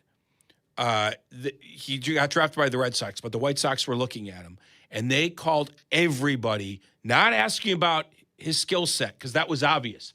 They asked all these ancillary questions. Does he love the game? Is he this? Is he that? Is he a teammate? That's the questions you're asking as much as the skill set when it comes to these young players. And they got great answers about Brady Montgomery. So when they traded for him, they knew what they were getting. Correct. And it looks like that's one of the reasons they signed Benintendi. They wanted him in the draft desperately, and the Red Sox beat him to the punch. Character is a huge part of this thing because everyone's getting paid. You know how it is. Not everybody works hard after they get paid. Correct. And so they work hard to get the payday. Right. Some guys work hard because that's their DNA. And now that Nil is part of it with college, like it's a wild, wild west because Nil is NIL, just so people are hooked. What did he say? And so that's a question. After they get paid in college, are they still going to work hard? Right. Because nil money in baseball is starting to go up a lot. Big time. Yeah. All right, 312-332-3776. The trade deadline is also right around the corner. And I have been arguing with my brother and many, Hoodie, about the trade deadline from a White Sox perspective. And I believe that this year the Cubs need to push their chips in. I don't want to hear, well, we misread the market or the price was too high. World Series odds. You don't want to hear about that stuff? I don't, because I really believe if you go out and get two starters, one being a game one starter in a postseason series, this team can win if you add a bullpen arm with it. 312-332-3776. How much would you be willing to give up if you're a Sox fan? Some want to push the chips in for Logan Webb with San Francisco or Aroldis Chapman and Sonny Gray from Boston. Others don't think they're good enough and don't want to give up any of their top prospects. What do you say? Be right back. Kap and J Hood, morning 6 to 9, ESPN Chicago. 2 to 6 in 2026. Waddle, waddle. The longest running show in Chicago sports content history, Waddle and Silvy expand to a full 4 hours. Hear them weekdays 2 to 6 p.m. We are Chicago's home for sports, ESPN Chicago.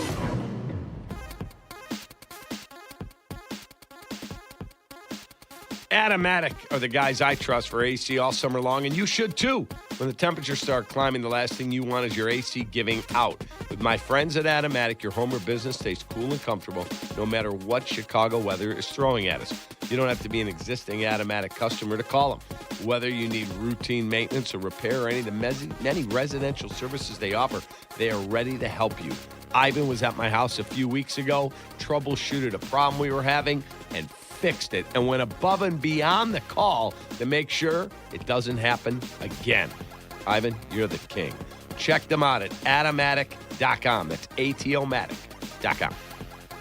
Hey guys, it's Tyler. Golf season is here and Pins and Aces has everything you need to have a great year on the course. I just loaded up on a bunch of Pins and Aces apparel myself, including hoodies, hats, polos, and it's quickly become my go-to gear for both on and off the course. And right now they're running a special promo for ESPN Chicago fans to get 20% off your entire order. And don't wait, because these kinds of discounts don't come around often, so get it before it's gone. Upgrade your game and your wardrobe at pinsandaces.com and use promo code ESPN for 20% off. That's promo code ESPN at pinsandaces.com. Hey guys, Pat the Designer here, and today we're joined by local dairy farmer Sarah Linkaitis. As a parent, I think a lot about where our food comes from. What would you want Chicago families to know about local dairy farms? Dairy's more local than you think. On average, milk travels 350 miles from the dairy farm to your store shelf. We're also recognizing the women who help keep family farms strong for future generations. As a parent, I love knowing the milk, cheese, and yogurt my kids enjoy every day comes from hardworking local farm families like Sarah's. Support local dairy all year long. To learn more, visit usdairy.com. Hey, it's your buddy Tom Waddle, and I drive a Hawk. The 250th anniversary sale is this weekend at all Hawk Auto locations. Get 0% financing for 60 months, plus no payments for 90 days. Shop over 2,000 vehicles from 13 brands at 12 locations. Nobody will pay you more for your trade. The 250th anniversary sale is going on now. HawkAuto.com. Drive what I drive. Drive a Hawk. $1,667 per month per thousand financed on select models with approved credit. Hey, John, why so glum? I just got let go. The company's downsizing. This is the third time in the last 2 years. I'm done with this. Have you thought about My Computer Career? I've heard they can train you for a career in IT in just a few months, including cybersecurity and the basics of AI. And you don't need prior training or experience. Now that's a recession-resistant career. Wow, thanks. I'll check them out. Go to mycomputercareer.edu and take the free career evaluation. mycomputercareer.edu, an Elite CompTIA certification partner. Financial aid is available to those who qualify, including VA benefits. Empower. After wanting one for years, Kevin is finally enjoying his new hot tub. This is the life. He worked with Empower to help him get good at money, so now he could be a little bad. Oh, no, not my phone. Oh, Kevin. Kevin's phone may be in hot water, but his finances aren't. Invest well, live a little. Start today at empower.com. $9 million. The Veroliak Law Group wins again for their clients. That's right. The Veroliak Law Group recovered $9 million for a client who was injured in a truck accident. If you're injured, make sure to call the Veroliak Law Group.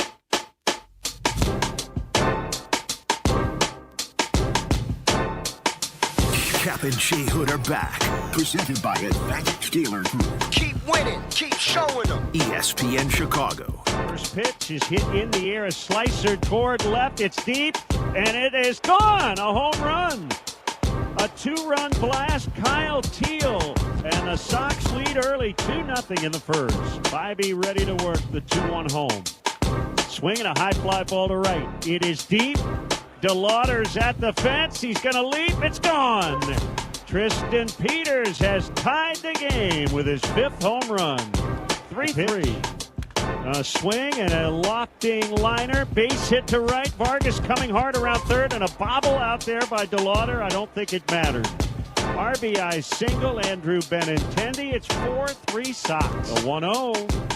A swing and a soft bouncer, gloved by the first baseman, and he's going to have to get the out at first.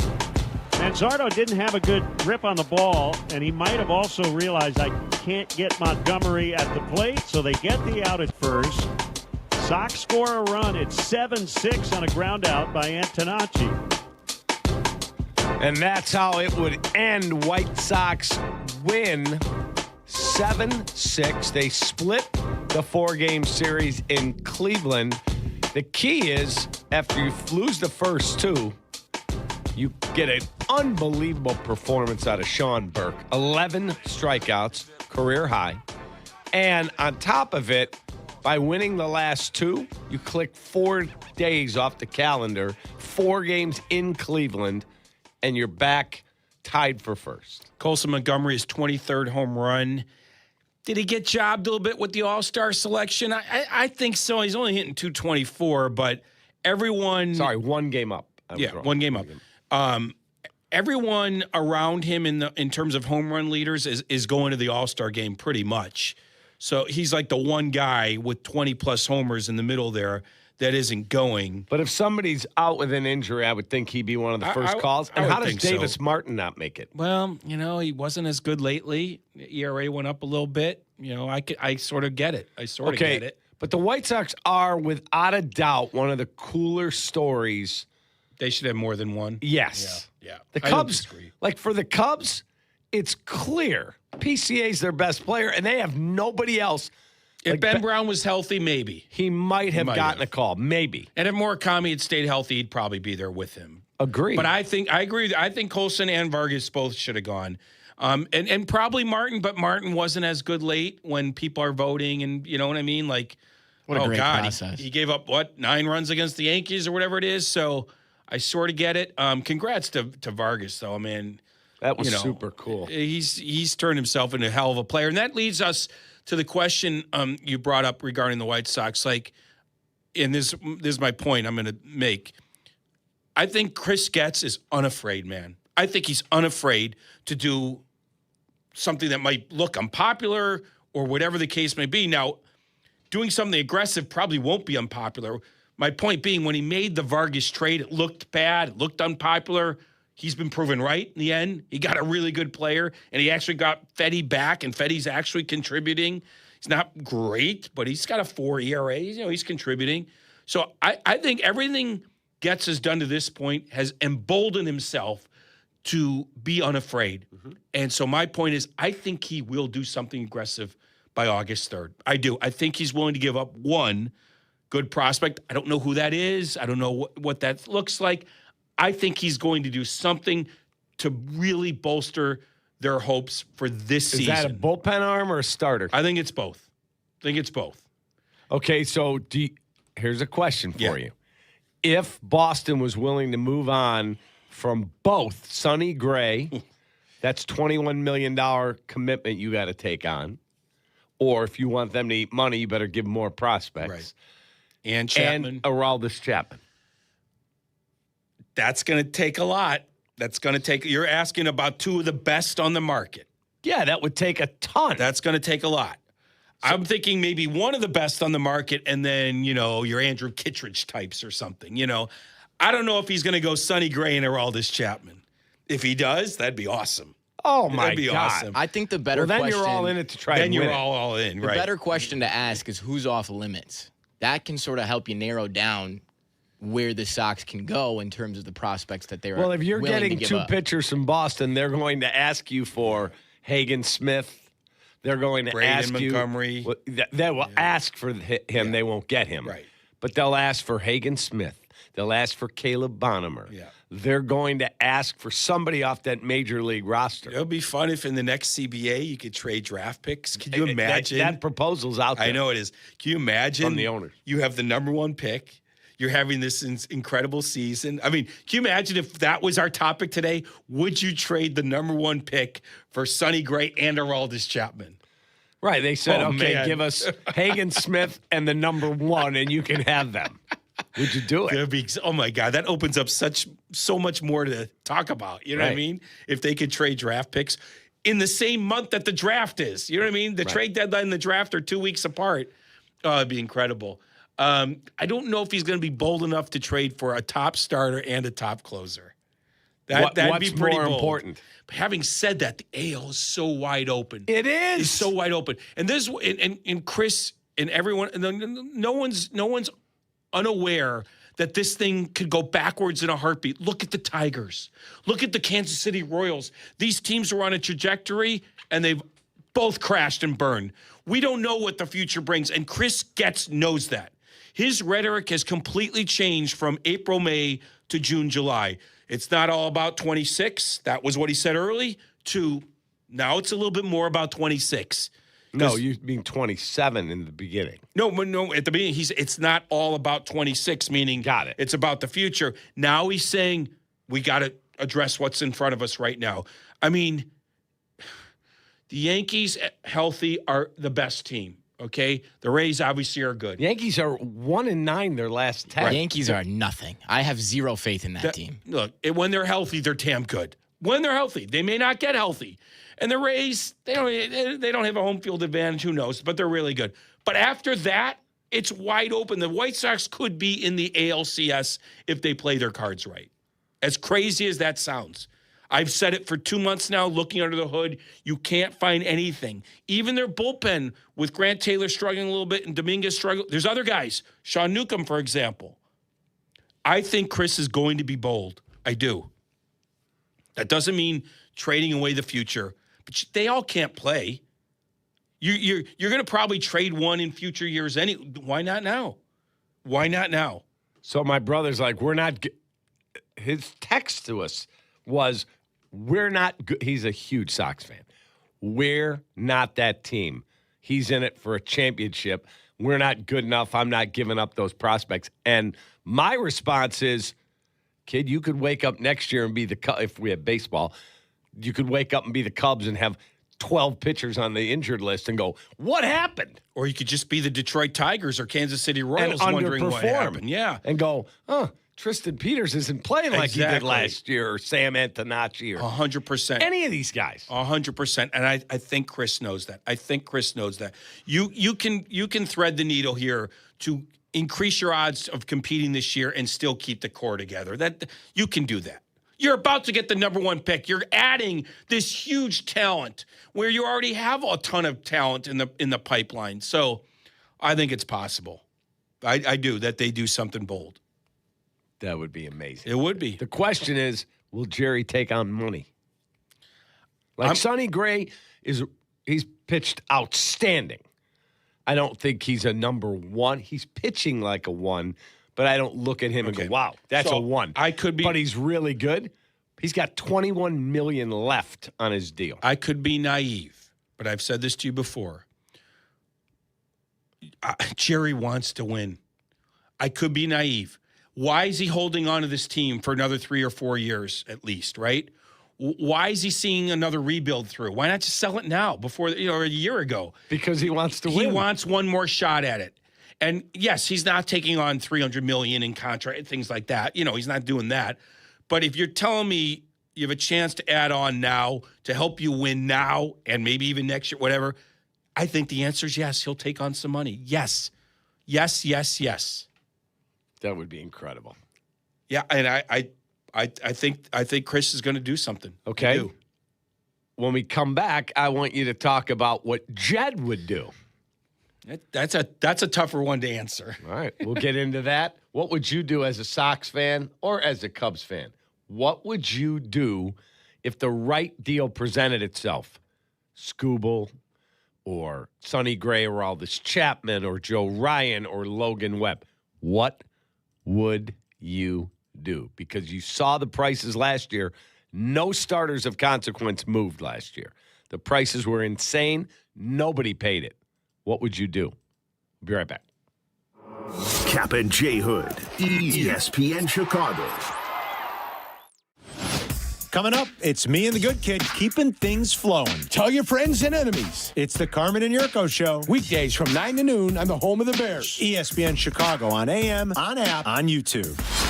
Presented by Advantage Dealer Group. They call me the good kid, but I'm not here just to be good, and I'm definitely not here to be average. When it comes to performance, I want to feel confident, ready, and know I'm bringing it every single time. And that's exactly why Blue Chew just raised the bar with Blue Chew Gold. This is a 4-in-1 formula designed to work on both your body and your mind. You get 2 proven ingredients that support blood flow, plus apomorphine and oxytocin to enhance arousal, desire, and connection.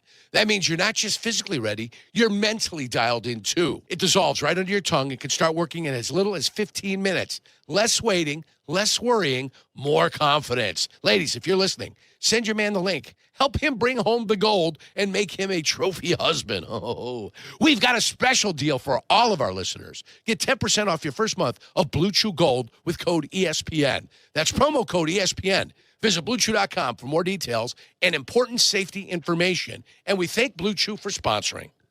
Celebrate and save big during Steinhaffel's Furniture and Mattress 4th of July sale. Save up to 30% store-wide, then take $75 off every $7.99 you spend. And we make buying your new room easy with our special 60-month 0% financing. Plus, take an extra 15% off our already low-priced clearance. And don't forget about the amazing doorbusters throughout the store. It's Steinhaffel's 4th of July sale. Shop in-store or online at steinhaffels.com. Raise your glass with La Crema, the official wine partner of the WNBA. Celebrate the league's 30th season at the 2026 AT&T WNBA All-Star Game here in Chicago with La Crema's cool climate wines, crafted from the stunning coastlines of California. Here's your chance to win 2 tickets to the Kia WNBA Shooting Stars competition and State Farm 3-point contest on Friday, July 24th at Wintrust Arena. Enter at lacrema.com/tickets. No purchase necessary. See site for official rules. Sip, celebrate, and raise your glass. It's game time.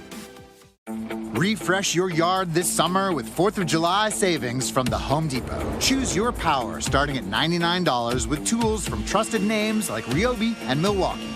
From backyard get-togethers to end-of-summer upgrades, 4th of July savings on cordless tools deliver the power and mobility to keep up with every job without slowing you down.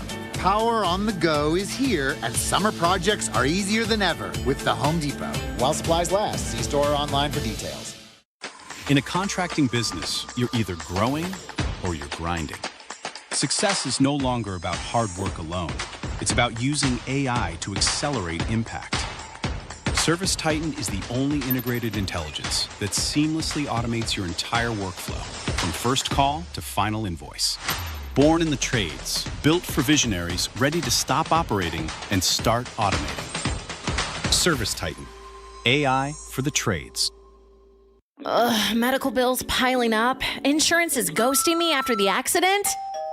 Who is it? Postman Law, injury and accident attorneys. We handle it all. Postman Law delivers peace of mind. Visit postmanlaw.com. Attorney advertising. This is Breaking News, brought to you by the Advantage Dealer Group. Breaking News on ESPN Chicago, Chicago's home for sports. We have breaking sports news. Big breaking news. This is getting silly. Here is Jake Littman.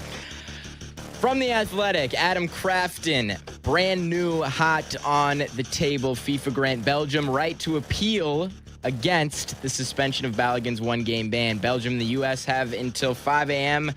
Pacific time today, which was, 40 minutes ago? Yeah. I believe. And I believe they did, in fact, have a submission to FIFA to be heard by a rep from FIFA Appeals Committee as Belgium continues to fight. Is it kind of like in like the NBA or Major League Baseball where you appeal to the guy that gave the suspension in the first place? Like in this case, the guy that rescinded it is, you know what I mean? Is it? Yeah. Okay, yeah. So it's a ridiculous, this is going to be denied. process. So Gianni, the guy that took the call from Trump, is now going to hear this? Correct. Well, not that it won't be Infantino. It won't be him specifically. It'll be on someone on the rules committee. Yeah, but under him. Yeah, under him. Directly Okay, with so him. let in me his ask ear. you a question. If that He's going guy to be in the room. underneath says, yeah, you're right, we can't let him play, does the president call Gianni again and go, I got those pictures, man? Yeah. I don't know how this is going to work. I think this is FIFA trying to save their ass a little bit. And That was our earlier caller. It's sort of trying to, what's the term I'm looking for? It's like feeding a little bit of crackers to the ducks. You know, they're trying to look like they're following procedures. Yes. So they're going to allow the appeal. They're going to deny it, I assume. Be great if they overturned it. I mean, the drama of this thing. Hysterical. At this point, honest to God, I'm starting to lean where I don't even want Flo to play because the Belgians have been so ridiculous about this. I believe that we're gonna kick their butts with or without this kid. So if you really don't want to play us at our best, that's fine. We'll beat you anyway. I'll see you at 7 p.m. tonight, and I'll bring some waffles. Show you some American waffles, Eggos, baby. How about that? So we don't know when this will be decided by, or did you say that earlier? At what time? We have no idea when this is going to be decided by. This is getting silly. It's very silly. Yeah. And I mean, we are what? We are 12 hours away, less than 12 hours away from kickoff here. I don't know what they're going to do with this. So for people, just to review, we were talking about this in the first hour, and Kap is more okay with it than I am because he doesn't think the red card was legit in the first place. Okay. My point is, even if it was a legit red card, I still think we'd be in the same place where Trump would have called the president, FIFA president, and they would have overturned it. So to me, the egregiousness of the penalty doesn't even matter here. We're America. We like to bully. We bullied our way to this guy playing it, and that's it. Fine. Let's just admit it. They don't have an appeals process to rescind red cards, which is probably stupid. They probably should. They probably have a reason for it. Yet we were able to do it. Okay, great. Let me just read something here. Yeah, read it. Cristiano Ronaldo had his red card suspension going into the World Cup lifted so he could play. Hasn't missed a game. He had a 2-match suspension and cleared. Nicolas Otamendi from Argentina had a 1-match ban. They did not carry it over. Moises Caicedo of Ecuador, 1-match ban, did not impose it. Tarek Salman of Qatar, 2-match ban, moved away from the World Cup. And Folarin Balogun of the United States had his. All right, correct me if I'm overturned. wrong. In every, it sounds like every one of those examples, it was a suspension previous to the World Cup starting. Yeah, but there's no difference in what Well, the the rule rules is. are the rules, Okay, Mr. to your point, Stickler Jesse, to over your there, point. Jesse. It's really no different. Which is a dumb rule. That- That's also a dumb rule. That's a different argument. Okay, and we I have would this agree. tournament here. So if you got suspended got a in red the- card in some game in Milan. Now you can't play in this tournament here. The brand new tournament. Dumb. So if dumb. you got in a scrape in the World Baseball Classic, Right. you don't think it should carry over. No, I don't, Cap. I don't think it should carry over. But that's the rules in this What if you- sport. what well, if it's you were dumb. to- I agree. That's really dumb. That I agree. What if you punch someone at the World Baseball Classic? It's not going to carry over to Major League Baseball. Just not. It's 100% not I mean, going I to carry agree. over. It's a very stupid rule. I totally agree with that. So and so there is at least a line in the sand there that they saw. Okay, this is a new tournament. This is the World Cup. Everything starts clean. But within the World Cup, have they rescinded a suspension of a red card? When's the last time? 1962? I think something around those And that's lines. before even yellow cards, I think, were introduced. Yeah, we also have to consider that we went a whole tournament with a certain dictator handpicked as referees and let Italy win the whole thing. I mean, this is FIFA. This is Well, where this it's what this isn't even the worst thing they've done. This isn't even top 5 worst things they've done. Well, this Maybe is not why even my top buddy. 10. This is why my buddy texted me. 10%, 15%, 20% of this whole thing is pro wrestling. Once I accepted that, okay, now I get it. I think that's Now I unfair to get the it. players, though. Too Jesse. bad. I think. Too bad. Too bad. He got a red card. That's First the of all, rules. we had to play. He's suspended. We, meaning the U.S., had to play with only 10 men for most of the second half in their win over Bosnia-Herzegovina. Yeah, correct. Okay, that's plenty much of a penalty when they now have admitted they incorrectly applied VAR, video review. They have admitted that. They admitted it. Am I the only one? Going back to our first hour, You're just anti-American. I don't even enjoy the 10 on 11. Am I the only one? Well, okay. It's So we had a caller. The game's all one-sided, and you're just packing it in on defense. And if you find an opening to score, you find it. It's not that interesting to me. 10 on 11 In hockey, you go 5v4 for a for penalty. 2 minutes. For 2 minutes, Well, those dude. are the most important parts of the game, is it not? It's You for can 2 win or lose minutes. a game on the power play. Yes, okay, but the whole rest of the game isn't played in the opponent's zone in hockey. Do not compare it to this. It's all the other goalie doesn't even have to play. I mean, look, us as the United States, we score when we have 10 guys. So, it's not our problem. But maybe some other countries might have some difficulty scoring with 10 men. Yeah. All right. All right. 312-332-3776. I do want to talk some Cubs trade deadline Oh yeah, stuff yeah. with You were asking me if they should trade for Skubal. I was. So, once Jed signed Alex Bregman, $175 million for 5. Yeah. He's all in now. Jed is all in. You keep saying that. You said that last year. What does all in mean? Well, last year they didn't make a signing like that. Well, they traded for Kyle Tucker, and they traded their top prospect. Yeah, but that wasn't a financial, we're pushing all our chips in. That was him trying to save his job. Okay, but here's the point. You might be right. He went all in on Alex Bregman. So now he has to go all in again? I thought Alex Bregman was the thing that was going to put you over the top. See, I'm with them. Prove to me you're good enough to trade for Skubal. You're 6 games out of first place. Now you're going to have to go through the You wild also card lead again. the wild card. Right now, it's very tight. It's very tight.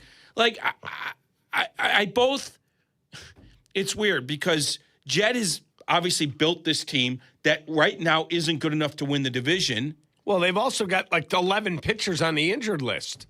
Yeah, I get it. So are you trying to win or not? Or are we just going, well, sorry, I just not like our how year. many times do you have to push your chips in? You spent $175 million. Now let's trade our top prospects for Skubal. It's going to give us a percentage more. I sort of agree with not pushing your chips in when you haven't proven you're good enough. All right, we'll get back to it. We'll take a timeout. Don't forget shot or no shots coming your way at the top of the hour. And Kap J Hood's brought to you by the Advantage Dealer Group. Hoodie drives a Toyota Capstone. They are outstanding at the Advantage Dealer Group, and they're the presenting sponsor of Kap J Hood. Be right back. This is your morning routine. Yeah. Kap and J Hood. Good morning. Morning. Good morning. Oh, and in case I don't see you, good afternoon, good evening, and good night. On ESPN Chicago. Sometimes the conversation can get away from the team on ESPN Chicago's Kap and J Hood show. Fortunately, there's always room for a sidebar. Just a quick sidebar, may I approach? Sidebars on the Kap and J Hood show are presented by Ankin Law.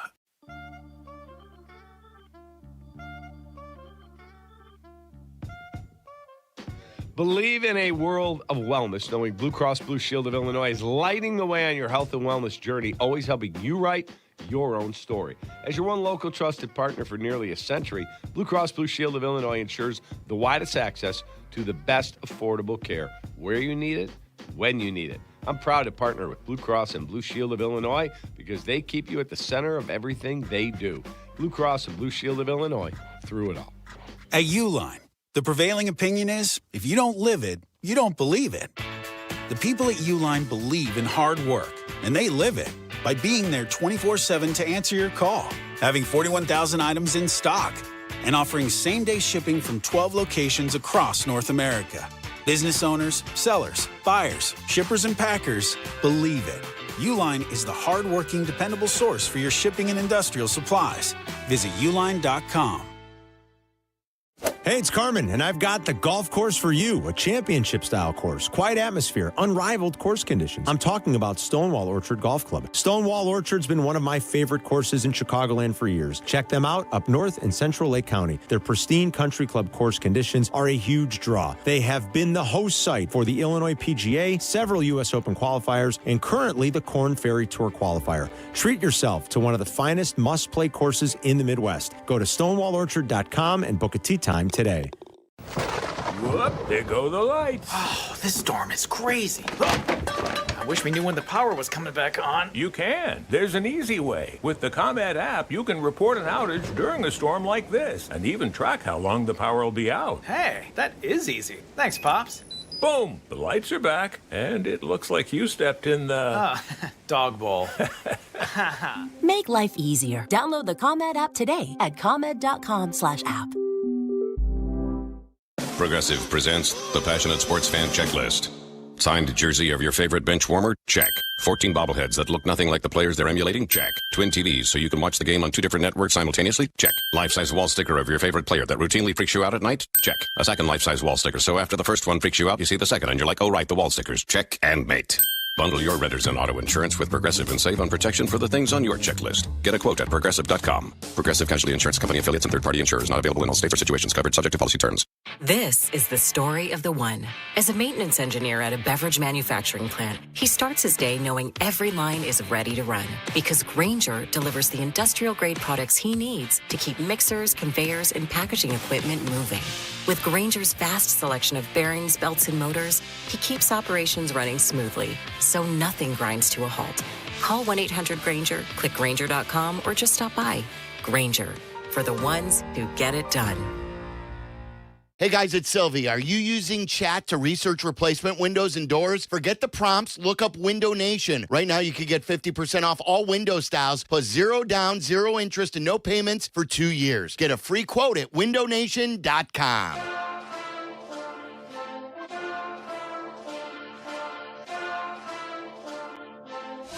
Now back to Kap and J Hood. Good morning, Kap J Hood. Love your show, man. I am dialed in every day. On ESPN Chicago.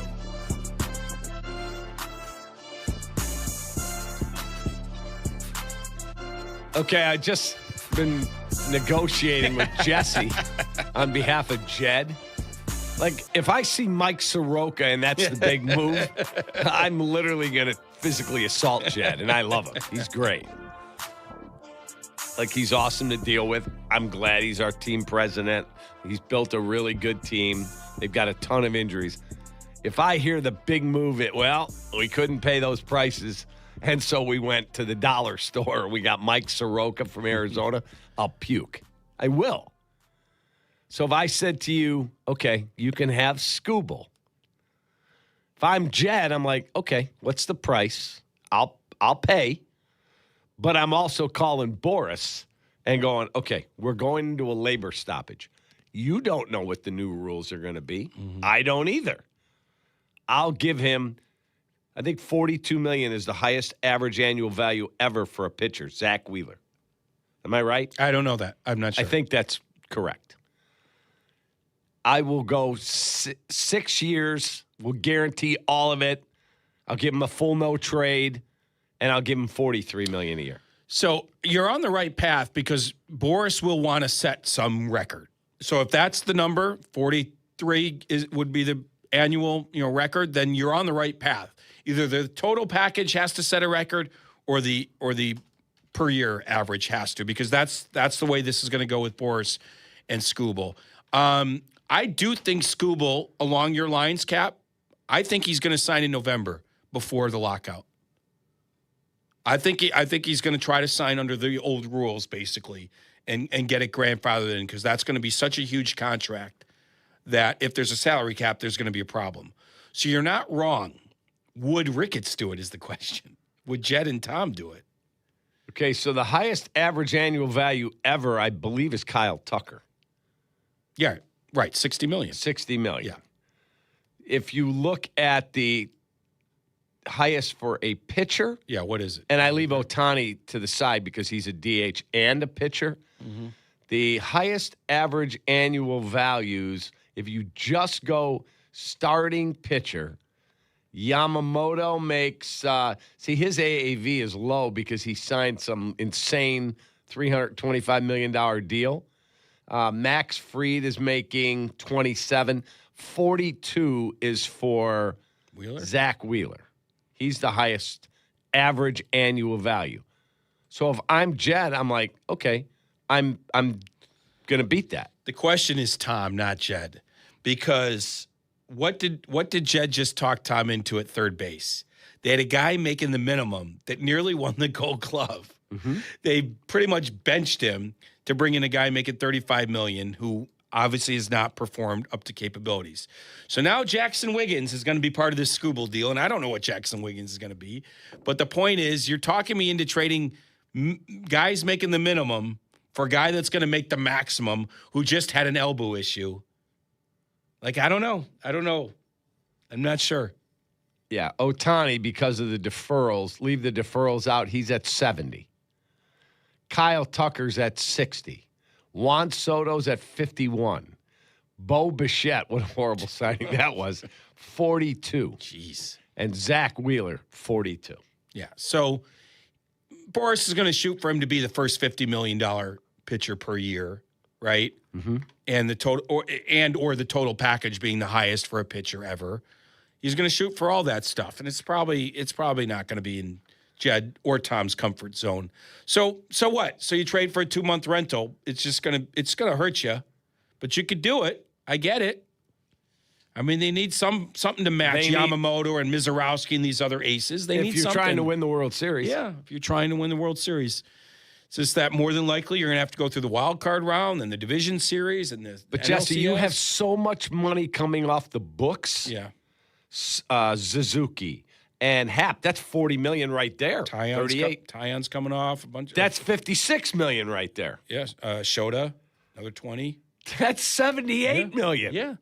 Yep. Coming off the books. And there might be a salary cap. So one way or another, you're not going to be spending all that much. All right.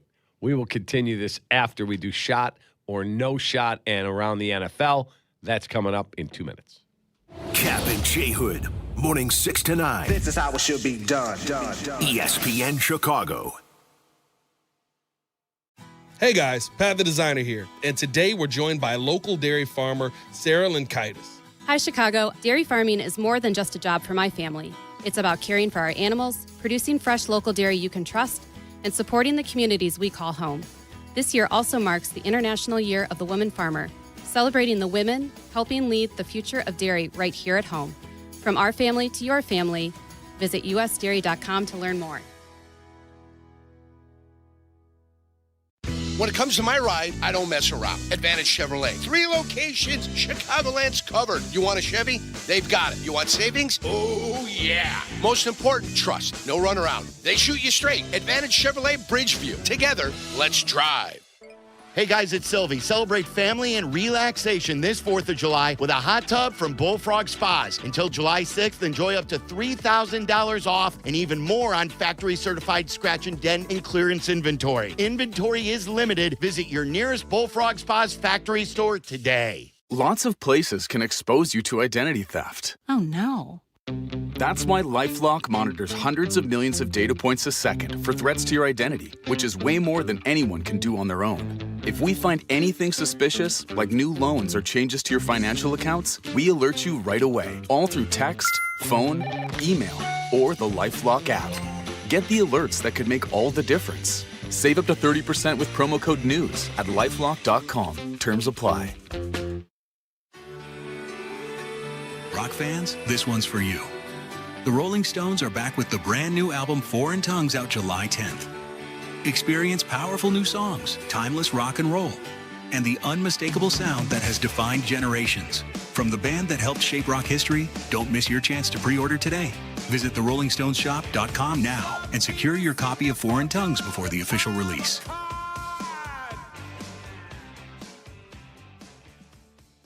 Broadcasting live from the Chicago Board of Trade. This is the home of the Chicago Bears, ESPN Chicago. And this is Kap J Hood, WMVP, WTBC, HD2, Chicago, a good Karma Brands radio station. Checkmate 1-6, immediate suppression on target. That's why I see him in the shot. Shot or no shot with Kap J Hood on ESPN 1000 and the ESPN Chicago app. That's why I see him in the shot. Shot or no shot is our probably favorite thing we do on the show. Like, we have a lot of fun segments. Shay's platform's always fun. Around the NFL is always fun. But shot or no shot is the quintessential Kap J Hood show segment. So we will get to Jake Littman in a moment for that. The Sanctuary Golf Course in New Lenox is celebrating 30 years as Chicago Southland's finest golf course. Book tee times at golfsanctuary.com. Before we get to him, I just can't wait till the White Sox are out of challenges in an October game and they lose and the Pope puts in a call to Rob Manfred. I just can't wait for that to happen and they reverse the call and they replay the game. Will be awesome. Can't wait for Pope Leo to do that. Separation of church and state here, Jesse. Yeah, right. Major League Baseball, how may I help you? Yes, it's His Holiness calling from the Vatican. I need Commissioner Madford, please. We really set an incredible precedent with this one, having the president dial up FIFA's guy and overturning it. All right, go ahead, Jake. Let's see what happened. Here's Jake. All right, good morning, fellas. How we doing today, huh? We're It's good, beautiful. Good, man. Good. Beautiful day. Today, Monday morning. Wow. Yeah. Look at that. It's holiday's over. Let's go. Why don't we start with that holiday? Because I got a hot take about July 4th. Shot or no shot, fireworks, overrated. Well, it's not the hottest take in the world. Like, you're not the first person to say that. Absolutely, there's a shot. There's a shot. Now, I couldn't see him through the fog. I didn't see any of this. I didn't see anything.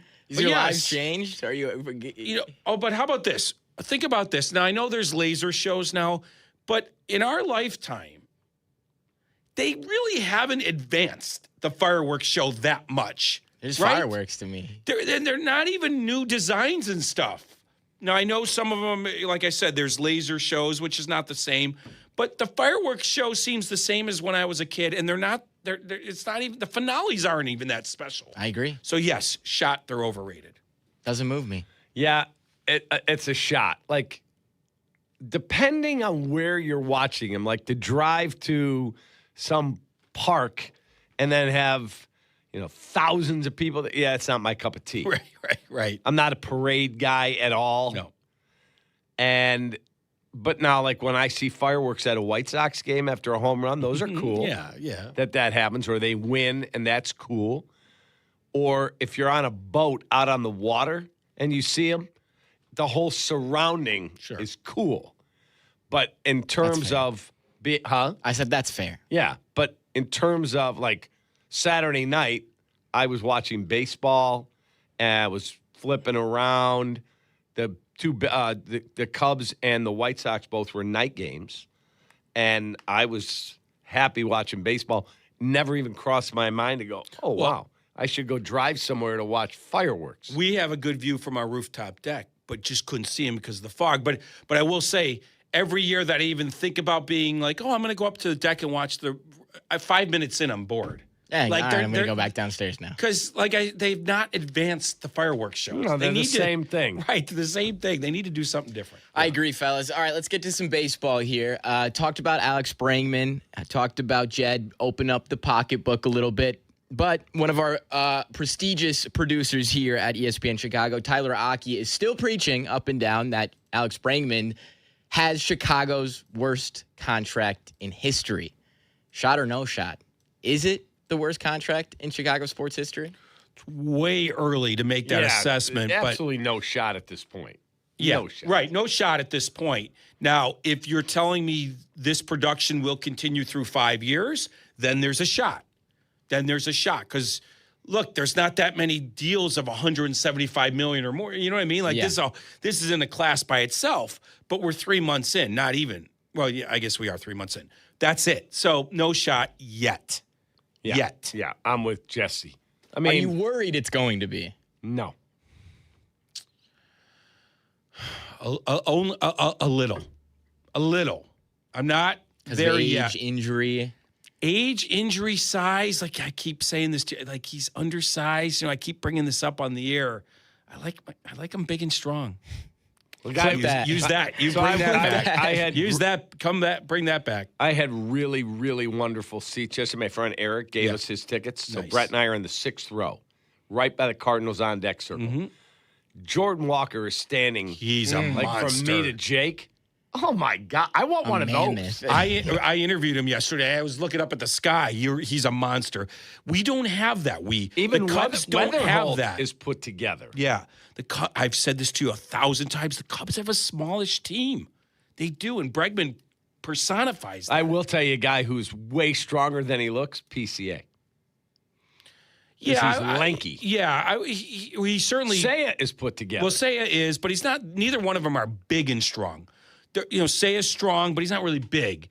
PCA is, he's got more strength than he looks. I agree, and his swing generates a lot.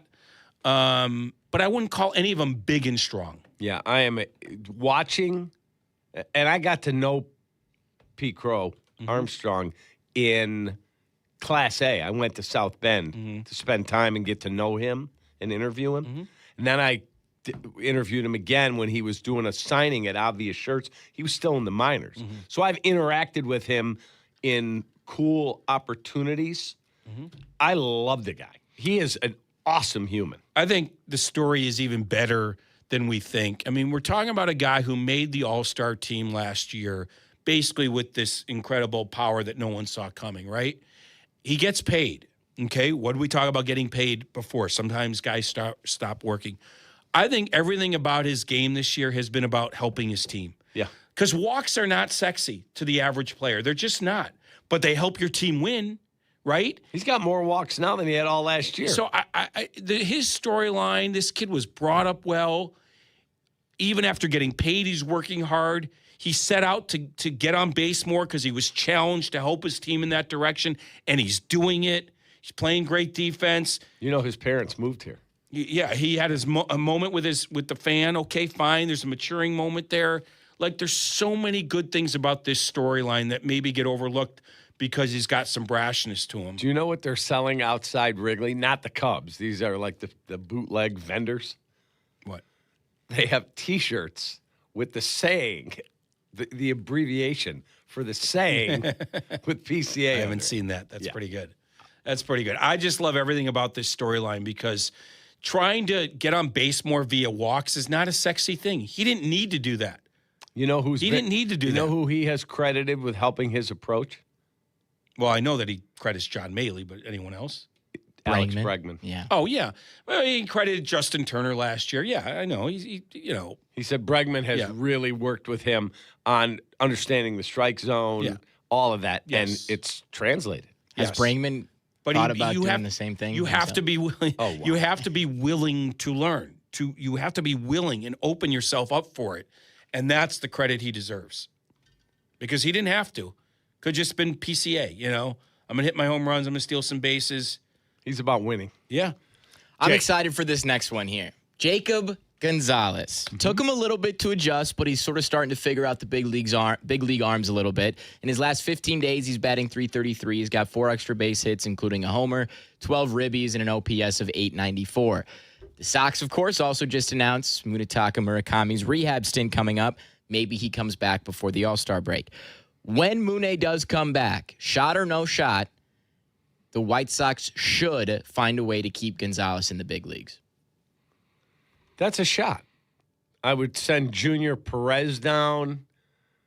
I think you keep Acuna Jr. up because of the speed factor, like the Cubs have Justin Dean. I didn't even know Justin Dean was on the Dodgers last year. Yeah, he got a every ring. round of the postseason. Yeah, he got a ring. He did. And he had like one at bat. It was all defense and base running. I guess there's a shot. Yeah. Where does he fit in, though? That's the problem. Like, you want this guy getting at bats. You want this guy with every day, you want him to be in the box, right? And I just don't know if they're going to find those consistent at bats for him. The reason I waver on it, leagues. the reason I waver on it is because there's that idea of keeping your best 26. You're contending, and you want the best possible player to come off the bench. You want the best possible player to get a start when someone needs a day off. And so there is something to be said about your best 26, even if prospects aren't getting the playing time. But I'm not sure the White Sox are there yet. Look, remember, if he goes down, it's probably for a month because in September you add 3 guys and he'd be back up more than likely. So I actually think that maybe they would send him down. So I'm going to change it. We're going to go no shot I'm gonna officially go no shot. for Jesse. Yeah. They send him No down. shot. All right.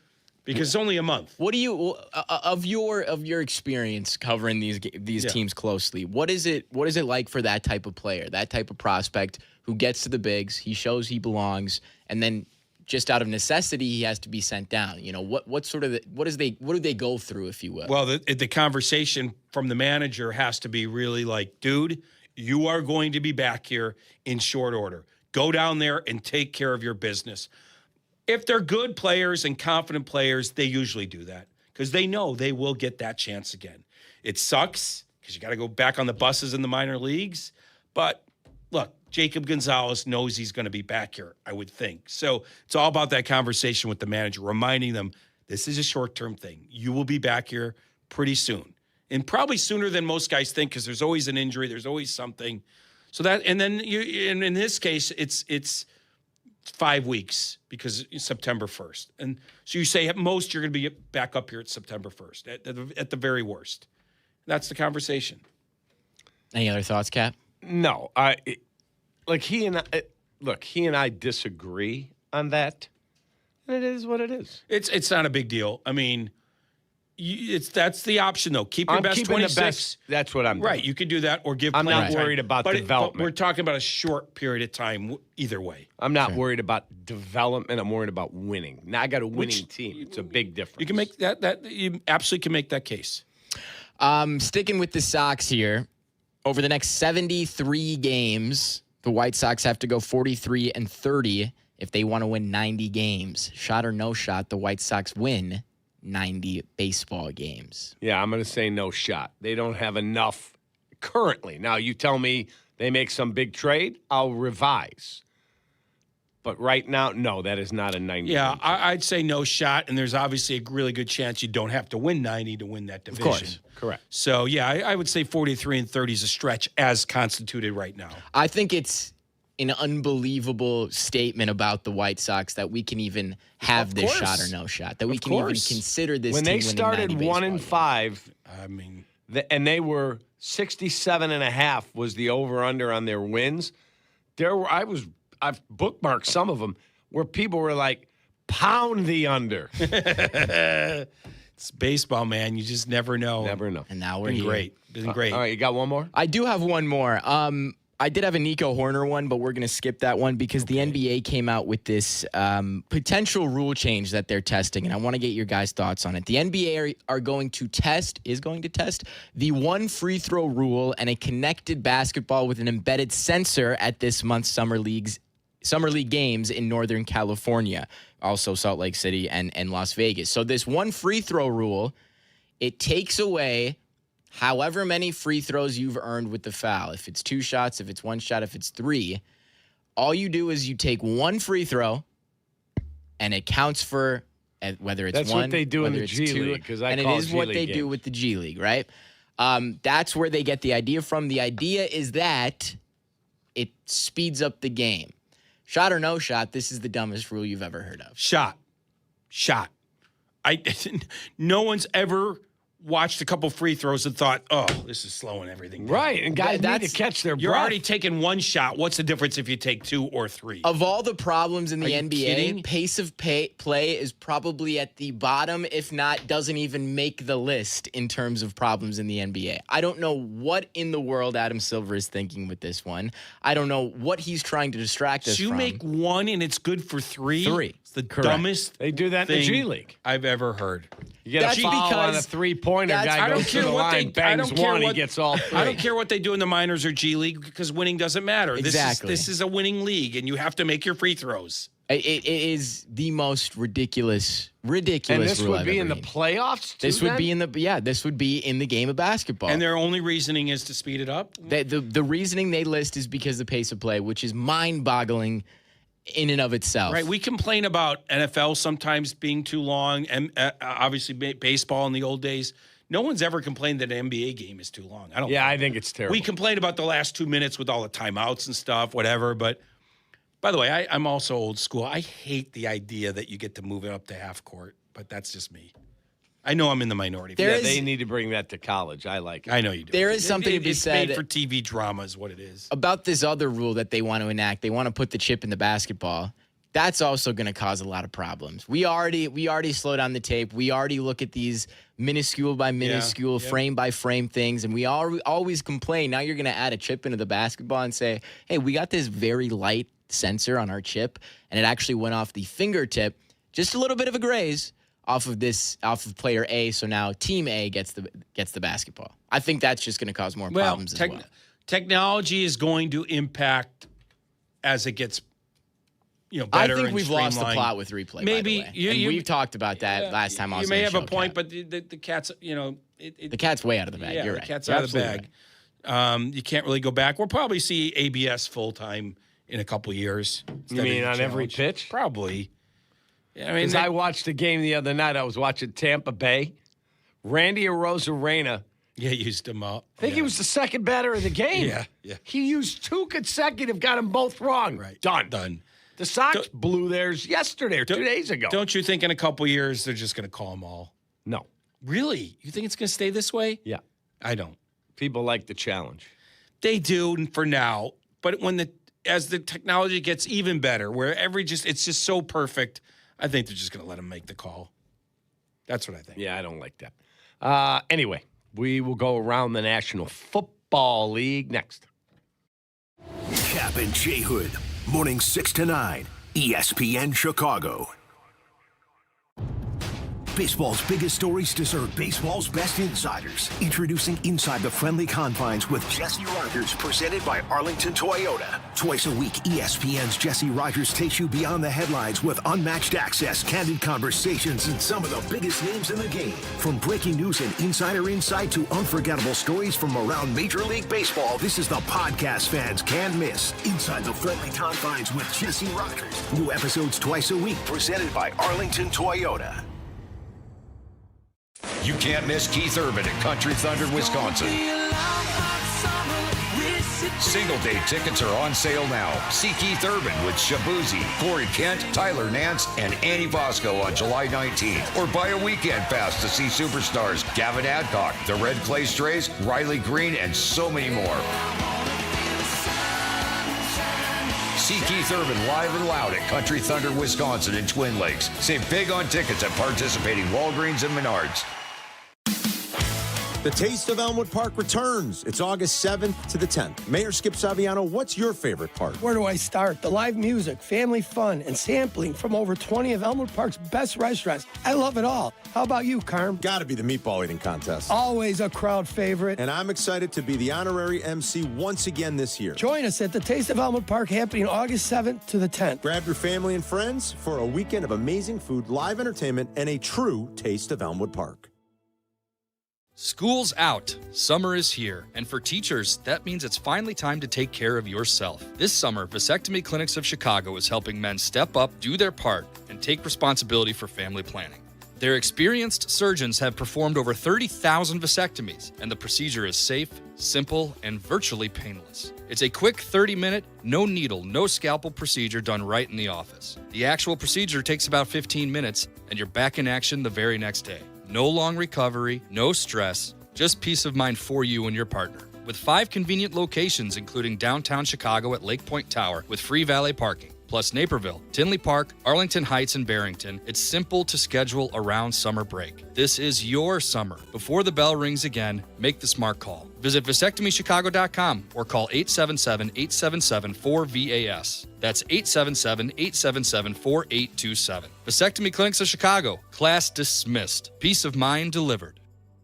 This is a special notice to U.S. taxpayers owing $10,000 or more to the IRS. Tax Relief Advocates is urgently notifying taxpayers that tax relief initiatives are now available that may significantly reduce or eliminate what you owe. If you're afraid of an IRS lien, levy, or wage garnishment, don't lose hope. You can now take advantage of these current relief programs to end all collections, reduce the amount you owe, and resolve your tax problem. Even if you have years of unfiled tax returns or are already in a payment plan, you may still qualify for significant relief. Struggling taxpayers can now get relief they need during these hard economic times. A hotline has been established by Tax Relief Advocates for you to call and see what you qualify for. They are A+ rated with the BBB and have over 1,000 5-star reviews. Don't wait. Call 800-575-9087. 800-575-9087. That's 800-575-9087 or simply visit TRA.com.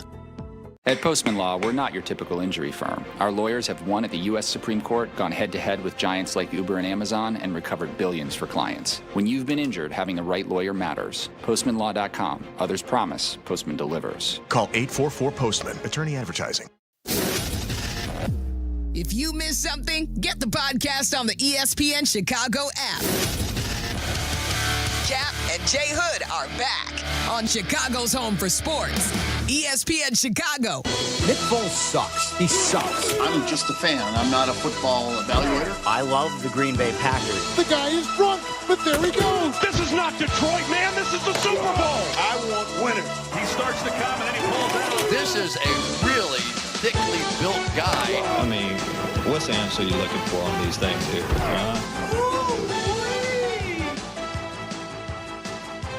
We're talking football. We'll go to Jake in one moment. Don't forget, we have a trip. We're going, this show, Kap J Hood and our staff, we are going, and we want you to go with us, to Miami. December 10 to 14. You'll get your round-trip airfare from Chicago to Miami. You're going to get your hotel. We are going to be staying at the Hollywood Beach, Margaritaville. We will have a yacht party. You'll get game tickets, Bears, Dolphins.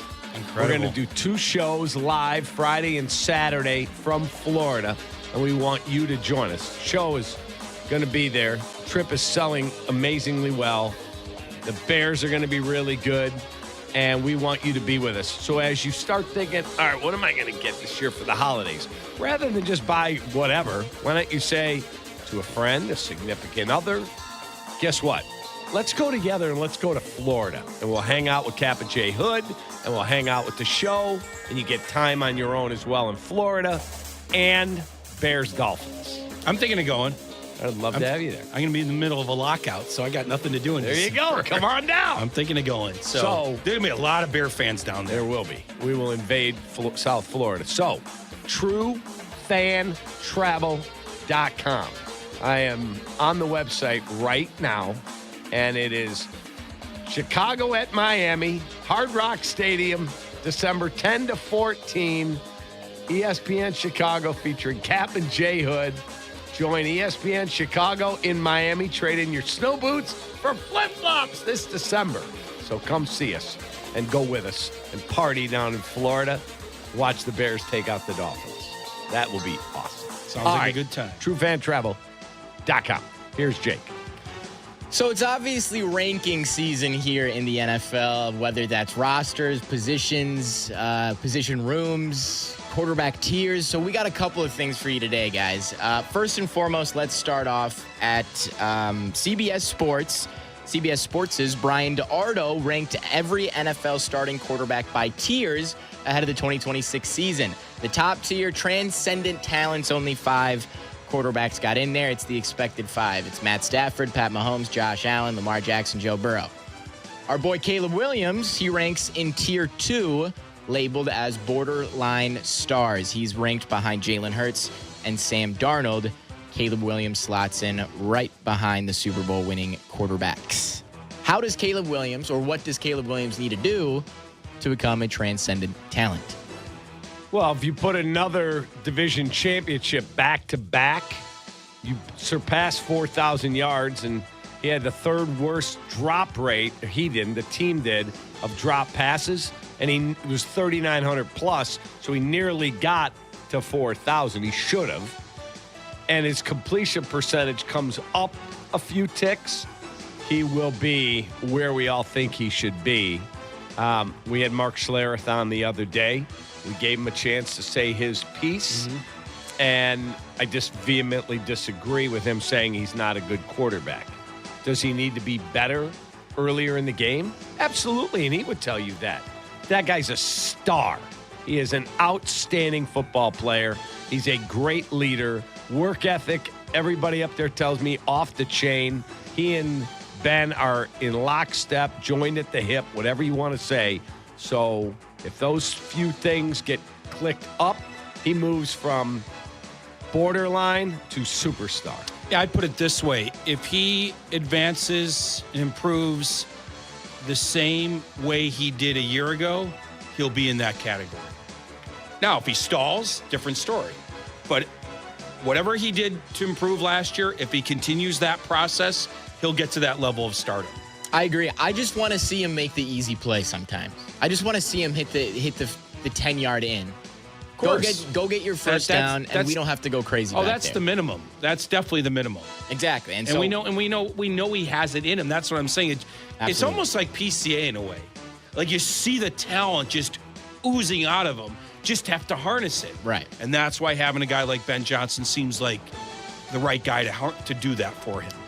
Behind Caleb Williams, just so you're aware, Bo Nix, Jaden Daniels, Jared Goff, Brock Purdy, Jordan Love, Justin Herbert, Dak, Drake, Trevor Lawrence, and then the next tier happens. So Caleb's ahead of all those guys. Well, I don't know if this is technically a ranking, but he's listed third in the tier 2 list. So we can assume that maybe is his ranking.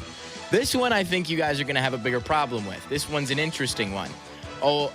At ESPN.com, led by author of this article, Mike Clay, alongside Aaron Schatz and Seth Walder, they ranked the 32 NFL rosters and best projected starting lineups, 1 to 32.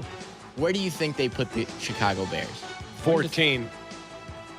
What's that, Cap? 14. He said 14. I'm going to say a little bit better than that. I'm going to say 10th. At 17, we have the Chicago Bears. Do you want the teams ahead of them? Bunch of haters. Well, if Green Bay's ahead of them, that's ridiculous. Ahead of them at 16 and so on and so forth. The Jaguars, the Bengals, the Cowboys at 14, by the way. The Chargers, the Chiefs, the Green Bay Packers are at 10. That's it. The Niners are at 11. Top Packers 10. don't have a better roster than the Bears. They don't. Bears have a better O-line. Bears have a better quarterback. Bears have a better running game. Bears have a better wide receiver. That's not true. Yes, it is true. Josh Jacobs is their running back. I don't know what his deal is going on. I don't know if he's going to be there, but assuming he is. He's a very good running back. I like our running game better. better. Monangai. And the numbers bear that out. Well, I think you can go back. Better tight end room. Their guy's coming off an ACL, so I don't know. Did the Bengals give up like 35 points a game? How do the Bengals have a better roster? Well, when you have Joe Burrow, Jamar Chase, and T. Higgins, I think kind of. They had them too. Yeah, they still gave up 35. They did improve their defense. I don't think it's exponentially improved, but they still look at the Bengals as having it. The Packer love, I don't get. I don't get it. I don't either. I think that's fair, but when you're valuing a roster and a starting lineup, I think that a lot of this goes into how much you value the defensive line position. And this is in this article, they sort of say the defensive line is to a point where it's bad enough to drop this roster. When is down to Parsons 17. back?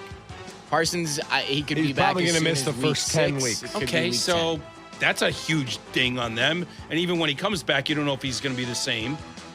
So I'm with you, Cap. I don't see how the Packers are a better roster when you include Parsons in. Yeah, you're a Packer fan. I'm not a Packer fan. Don't put that on me. Across Wisconsin. My dad is from Washington, D.C. He currently lives in Washington, D.C. You're a Redskins? A Commanders fan? I'm a Washington Commander fan, yes, sir. Wow. God bless. My condolences. Yeah. It's been tough. I will say, I am higher. I'm not a Packer fan, but I am higher on Jordan Love than a lot of the people in this building. And I think that's fair that no one else is higher on Jordan Love. But I think we're undervaluing Jordan Love in this. So where's Jordan Love rank among quarterbacks? I would think with the years that he's had, I would rank him above Caleb Williams right now. No shot. No. I mean, Caleb Williams just won the division. Would you agree with a year ago, I would have. Jordan Love up here, Caleb Williams a little bit down here. I think it's reversed, though. And I was a Jordan Love kind of guy. I do like his game.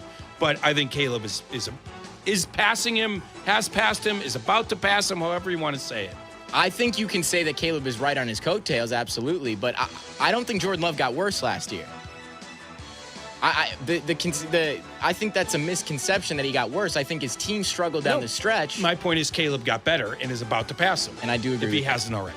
I will say, depending on how this season goes, it is set up for Caleb Williams to easily pass Jordan Love. But I'm not there yet with Caleb Williams. So, Chris Sims, I talked to on the phone. Chris Sims did his rankings 1 to 43 of the 43 guys that all played. Mm-hmm. What number did he have Jordan Love and what number did he have Caleb? I would assume he put Caleb in the top 10 and Jordan Love right outside the top 10. He had Jordan Love 15, Caleb Williams 6. Caleb at 6? 6. Wow. And Yahoo just did their latest rankings, and I think they had Caleb like 7, and they had Jordan Love like 16. Yeah, See, but a year ago it would have been a little different. I don't disagree with the Caleb Williams notion. I just think that Jordan Love is getting some disrespect, whether that's because he's got those errant interceptions that he throws downfield where he's got the duck ball. I understand that. He has the deep ball issue. I will take Caleb Williams in a deep ball competition every day of the week. Don't get me wrong. I just think we're undervaluing what Jordan Love has done for the Green Bay Packers. And I get it here. It's Chicago. I totally understand. I liked Jordan Love going into last season, but I think Caleb has passed him. Yeah, I don't understand. Yeah, I've got the Yahoo list up. Jordan Love, 18. That's 18. That's egregious in my eyes. What has he won? He's won a division. He's won a playoff game. He hasn't won a division, I guess I should say. He's won a playoff game multiple times. He's never finished above the 7 seed. But doesn't matter if you're winning playoff games. He won 1 playoff game. He's won multiple playoff games. He beat the Dallas Cowboys. I remember the Dallas win. Who else did he beat? Then the next year he got another win, did he not? I don't believe so. Was Dallas not 3 years ago? I'd have to look. Didn't Philly wax them a couple years ago? That was a good game. I wouldn't say wax, but yes. Yeah, Caleb Williams is also 6 on the Yahoo ranking. Jordan Love 18. Yeah, I mean yeah. Like I said a year ago, I don't even think it's close. Jordan Love has 1 playoff win. I think it's closer. You cannot trust. I think it's closer than 6 and 18, but that doesn't mean Jordan's better. You cannot trust. Agree to disagree on that one. I think Jordan Love is ranked very low. This is no longer about Jordan Love to Caleb Williams. That's totally fine I can absolutely understand you believe Caleb Williams is the better quarterback. Putting Jordan Love at 18, that's a little disrespectful. I kind of agree with that. Yeah, okay, I'll put him at 13. There you go. Feel better. There you go. All right. We'll come back. We've got Jesse here today. Are you here tomorrow? Nope, just today. I want to talk more trade stuff with you. Okay? Derek Scuba. Before we get out of here, because I'm holding Jed's feet to the fire. I do not want to see him against, as Hoodie would call it, a white wall in the dugout where, well, the prices just got extreme. I don't care. I don't care. I want pitching. You can't project injury. You print money over there. I want pitching. We'll be right back. Kap and J Hood. Morning 6 to 9. ESPN Chicago. Hey, it's Rich Eisen. You can now listen to The Rich Eisen Show right here on the home of the Chicago Bears. The Rich Eisen Show, weekdays noon to 2. ESPN Chicago. Apt is your number one destination for the home, and they invite you to bring pizza night to the next level with Frigidaire. Your favorite pizzeria is now your oven, thanks to Frigidaire's stone-baked pizza mode, reaching up to 750 degrees for restaurant-quality pizza in as little as 2 minutes. Crispy crust, bubbling cheese, family-sized pizzas made right at home, plus over 15 ways to cook for every meal. For free and home delivery, professional installation, and complete satisfaction, shop where I shop at Apt, ABT. Pleasing people since 1936. Hey guys, it's Silvy. Are you using chat to research replacement windows and doors? Forget the prompts. Look up Window Nation. Right now, you could get 50% off all window styles, plus 0 down, 0 interest, and no payments for 2 years. Get a free quote at windownation.com. When it comes to your yard, reliability matters. Shop with confidence at the Home Depot and get 4th of July savings on Ryobi, the #1 cordless outdoor power brand. It's time to choose your power. Both the Ryobi 18-volt and 40-volt self-propelled mower kits are on special buy for an even lower price of $429 each, was $479. Ryobi's battery platform delivers the power, runtime, and dependability you need to tackle yard work with ease. Shop 4th of July savings on Ryobi outdoor power only at the Home Depot. While supplies last, pricing valid June 25th through July 8th. U.S. only. See store online for details. In sports, the tape never tells the whole story. Hiring is no different. AI can make candidates look like an MVP on paper, so knowing the person and the skills behind the resume matters. That's where Robert Half changes the game. Our recruiters combine their expertise with award-winning AI to evaluate skills and fit quickly. Learn how we can find you specialized talent in finance, accounting, technology, and more. At Robert Half, we know talent. Visit roberthalf.com/talent today. Believe in a world of wellness. Blue Cross and Blue Shield of Illinois is lighting the way on your health and wellness journey, always helping you write your own story. As your one local trusted partner for nearly a century, Blue Cross and Blue Shield of Illinois ensures the widest access to the best affordable care, where you need it, when you need it. This is David Kaplan. I am proud to partner with Blue Cross and Blue Shield of Illinois because they keep you at the center of everything they do. Blue Cross and Blue Shield of Illinois, through it all. Hey, it's Cap. Summer heat is here, and when those temperatures hit, your AC better be ready to work. And here's something a lot of people don't realize. You do not need to be a previous Automatic customer to call them for maintenance or repairs or a new system. That's why I trust Automatic. They're professional, responsive, and they get the job done right the first time. Because when it's hot outside, things need to work. Simple as that. Call Automatic or visit Automatic.com, ATOmatic.com, and get your HVAC ready for whatever summer brings.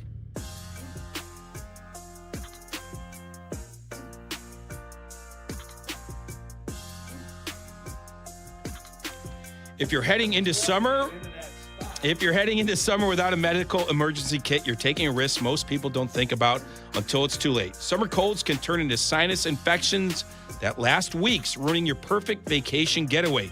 When you're traveling, finding a doctor and pharmacy is stressful. That's why you need to order a medical emergency kit. It's like having an urgent care and pharmacy right in your home. It includes prescriptions like amoxicillin and generic Z-Pak to treat a wide range of illnesses. So if you wake up sick at home or on the road, you have what you need. No waiting for your doctor, no hours at urgent care, no pharmacy lines, no copays. Just match your symptoms to the right prescription in your guidebook and call their telemedicine doctor standing by. Start meds sooner and feel better faster. Every home needs a medical emergency kit.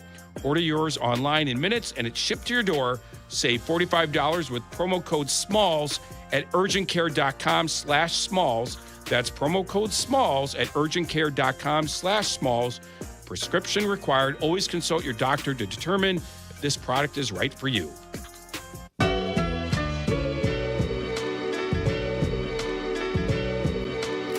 Kap and J Hood are back. Presented by Advantage Dealer Group. ESPN Chicago. See, I don't know how to express it right, but I get what Jed says when he's like, well, our World Series odds aren't that great. I'm paraphrasing. So I'm not going to push all my chips in. When did he say that? Well, he said in the last couple of times he's met with reporters, he basically has said when you don't have a shot at the bye, it'll make you a little less aggressive. Even though it's counterintuitive, right? Get in. They're 6 games out. They probably need a star pitcher more than the Brewers do. But they're less. Now the Brewers just lost Brandon Woodruff. Right, but they have Mizrowski. But you're less likely to trade for one when your World Series odds are that much less. It's counterintuitive. You need one more now than you would if you're in first place. But when you're in first place, you're really thinking about a ring, and you go make that Aroldis Chapman type trade. So, but having said that, look, they've had injuries. They have a good team. So I get wanting the deadline to save you and push you forward. But I don't know if I'm giving up top prospects for a 2-month rental when you got to play in the wild card series and win 4 rounds to win a World Series. So see what I mean? I do, but you might not be in this position if you didn't have 15 pitchers on the injured list. Yeah, who knows? I mean, Cade Horton, I agree. That's the key. Steele. Yeah, but Steele was out to start the season. But they counted on him being back. I mean, but Cade Horton was an emerging ace. I mean, he was an ace. Correct. He was our Mizrowski. So now you got to go replace that guy, and you got to give up a ton for him. Like, who's this guy pitching for the Brewer tonight? If he goes out and spins a web of 8 innings of one-hit ball, Drohan. Yeah, Drohan's been good for them. It's like Kyle Harrison. They're just a pitching factory up there. But none of them have the talent that Mizrowski has. I think I could go 5 innings, Right. couple of hits, Right. couple of runs. So I admit that I always waver on this. Like, you're 6 games out, and maybe if you trade for a big name like Skubal, you could track them down. Obviously, that's possible. But you got to give up a lot for them. And if you don't win the division, now you got to win 4 rounds to win the World Series. Okay. And when you trade for a guy like Skubal, you should be thinking about the World Series because of the cost that you're giving up. So if I trade for Skubal and it costs me Jackson Wiggins, your best and pitching Pedro prospect. Ramirez, and one more prospect. Why can't the Cubs sign him? They can. Jesse, I did the math just off the top of my head. They got like 80-some million coming off the books. If I give half of that to Skubal, like if I said to you, hey, Jesse, trade me, and I'm not saying this would go down. Yeah. Trade me Ian Happ, Jameson Tyone, Shota Imanaga, Seiya Suzuki. Okay? I want those 4 guys, and I'll give you Skubal back. You'd make that trade every day of the week. With his big salary, right. Because I'm getting $80 million plus off the books. I'm all for signing So Skubal. I'll give you prospects. I won't re-sign both corner outfielders. I'll probably re-sign one of them. And I'm putting Skubal at the top of my rotation for the next 6 years.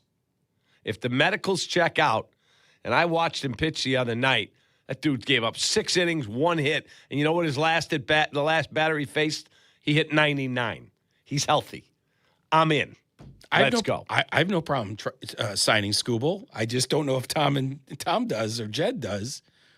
But if what Tom says is true, that I don't get involved on the signings, I give Jed a budget. Right. And whatever that budget is, I've heard it's $375 to $400 million to run everything. Right, That's sure. not just the team. Right. That's the minor leagues and the managers and the coaches and the hitting and the this and the that. If that's true, you're telling me that with all that coming off the books, you can't justify spending $43 million on Tarek Skubal. I don't know the answer to that. It's not our money. I could justify it, but I don't know if they will. Okay, so if I gave you the choice, you can pay that prospect capital, which will be less than it will take to go get Joe Ryan, Reed Detmers, who's got multiple years of arbitration control. Those guys cost more because you're getting more back. Mm-hmm. You're telling me you wouldn't rather make the move for Skubal if he gets moved and pay him as a free agent rather than the cost certainty but giving up more capital to get guys that have control. Of course, you know, the other side of that is you could not trade for him and then just sign him in the offseason and give up nothing for him. But I don't get him for this run. You don't get him for the 2 months. Exactly. And there may not be baseball next year. Right. So you may as well. I'm all for it. I'm for it. Trade and sign him. He's a winner. He's a bulldog. I'm for it. I would hate to trade and then not sign him. That would suck. Because, you know, if let's just pretend Jackson Wiggins is what you think is a legit starter. Mm-hmm. That would suck to give up a legit starter, your top pitching prospect, for 2 months without a guarantee, because you're going to have to win 4 rounds of the playoffs unless you track down the Brewers. That is correct. You know? So, okay, then do it for Joe Ryan. Well, yeah, I mean, I think they'd be more likely to do it for Joe Ryan because of the years of control. The 2-month rental thing is just so risky for them. But have a prearranged deal with Boris. Like, if you're Skubal, why would you risk? I don't know what the new rules are going to be, and if heaven forbid there is a salary cap from his perspective. I agree with you, but when you're 2 months away from the Yankees You and just the Dodgers, had arm surgery. Yes, but if you're 2 months away from every big boy team bidding on you. But does that really matter if you're him and someone says to you, I'll guarantee you $43 million a year, highest average annual value ever. You may be right. And I'll do it for 6 years. Do you really roll the dice because you may get to $46 million? Do you really do that? You might be right. You might be right. He might say yes to that. Like, I don't understand that mentality. Now, again, if the Cubs said, yeah, we'll pay you $10 million a year for 8 years. Right. Of course he's not going to do that. Right. But if someone gives you a fair offer, they're going to make you the highest average annual value ever. And they're going to guarantee it for 6 years. And you had elbow surgery, 80 days ago? Someone was cutting on your elbow. Now you're getting offered $45 million. Wow, I just got all this money guaranteed. Yeah. And he was on with Waddle and Silvy. I heard the interview. And he said, my favorite city to pitch in, other than Detroit, because he's a Tiger, is Chicago. Love coming to Chicago. You sold me, man. I'm in. Trade and sign. Let's do it. I mean, just sell a little TD Ameritrade. Let's go. I agree with you. I mean, you got to make sure he's healthy. So the medicals have to clear, because the last thing you want is this elbow thing to turn into something bigger. Correct. You're already dealing with Cade Horton. You're already dealing with Justin Steele. But any pitcher, they're all risks. Correct. They're all risks. This guy's at least a proven bulldog. Now, here's the other thing on the other side of town for the White Sox. We talked about them earlier. I don't know if they're good enough to go win a World Series right now, and their window's just opening.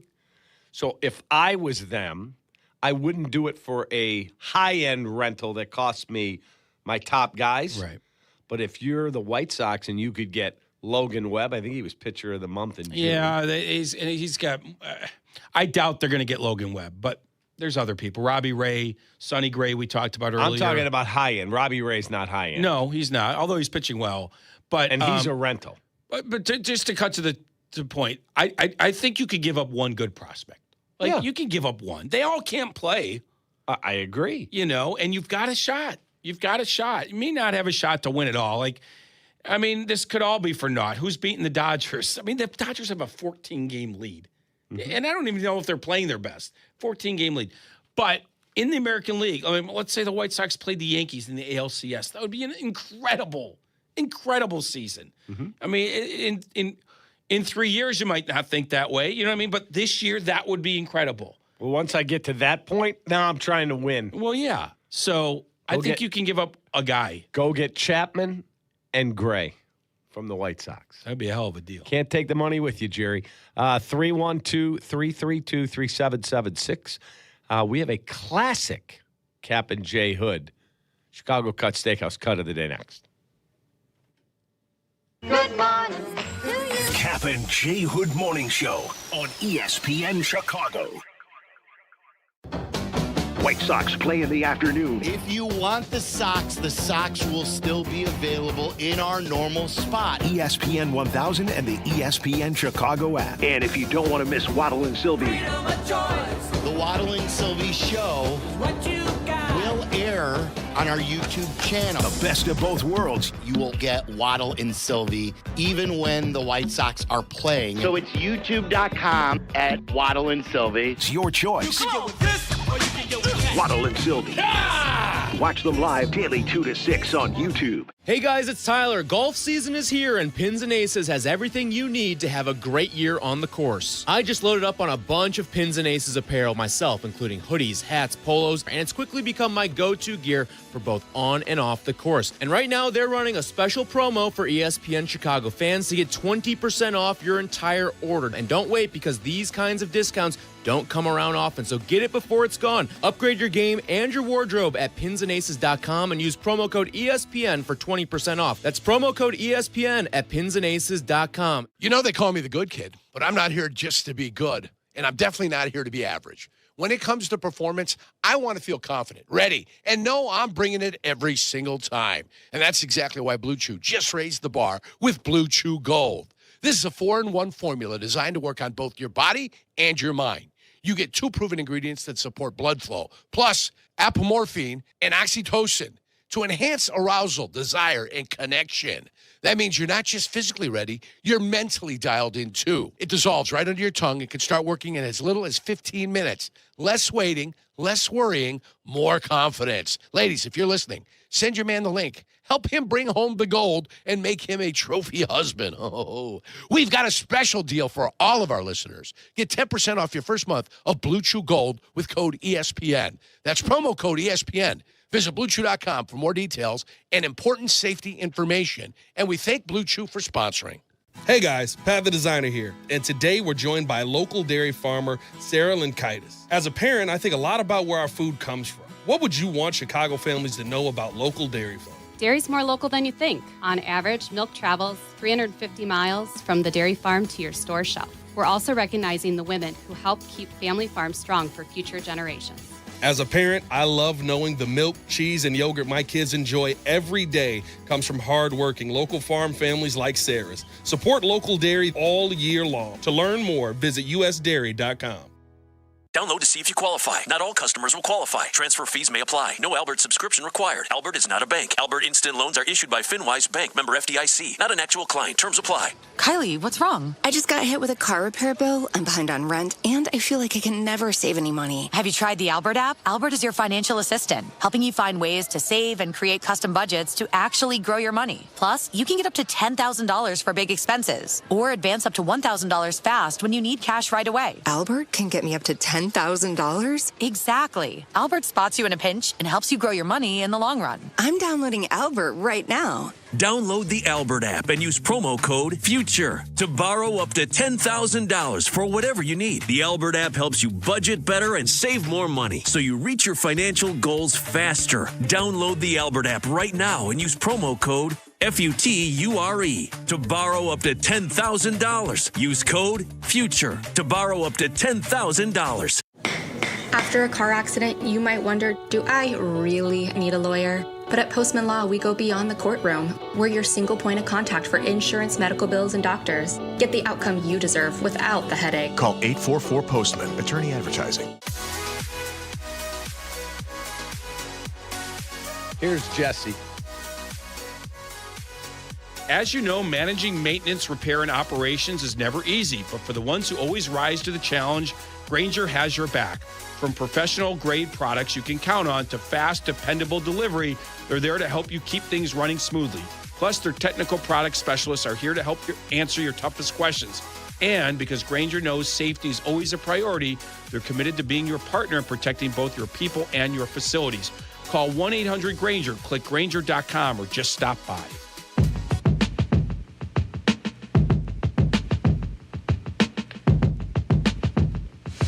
Kap and J Hood are back. Now, if you'll excuse me, I'm going to go take my throne because I'm a shoo-in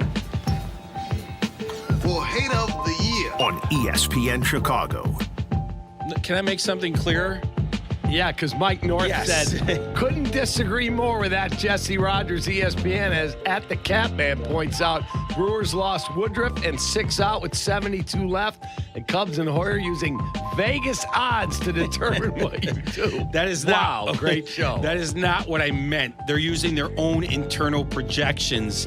If we trade for this guy and give up our top prospects, how much closer are we to winning a World Series? And if it's minimal, it may not be worth it. And I don't disagree with trading for great players. But I just hate the fact that every year we act like the deadline is going to save our season. And granted, they have injuries. They have a lot of injuries. But you know what? The Brewers had a ton of injuries last year and even this year. Churio didn't start the season with them. Yelich was hurt. Woodruff is in and out. Last year, they had 12 pitchers on the IL early on, and they keep blowing by the Cubs without making big deadline moves. So something dirty about needing the deadline to save your season year in and year out. Be great and then add on like you did in 16. That's kind of my point. But I'm all for bringing in good players. So you're telling me that Jed's standing at the roulette wheel and they go, no more bets. Oh, dang it. I wanted to get one more guy. Yeah. Don't let August 3rd come and go and stand against the wall at Wrigley in the dugout or sit there. Well, we misjudged the market. Last year. The prices were I don't care about the price this year. You pushed your chips in, go pay the price and go whatever it takes. Go get me legit starters so that, Cubs and the Dodgers in the playoffs? Oh, you got a Yamamoto? I'll see your Yamamoto and I'll start Scooble. What really ticked me off last year is all those closers that moved, and they didn't add one of those. Okay, the starter market, fine. There were great closers that moved. Craig You can Breslow, shorten the game. Craig Breslow got his front office career started because of Theo and Jed. Exactly. Okay, Craig, I'll help you someday when you're not up the track. Right. Guess what? I want Gray and Chapman. Which, by the way, could be very soon for Craig Breslow. He might be looking for a new gig. You want to come back to Chicago? Give me Chapman. How about that? Wouldn't that be great? 11 years later? 10 years later. 10 years later, right? That'd be amazing if they traded for him again. All right, here is the classic Kap J Hood cut of the day brought to you by Chicago Cut Steakhouse. Jay Moore.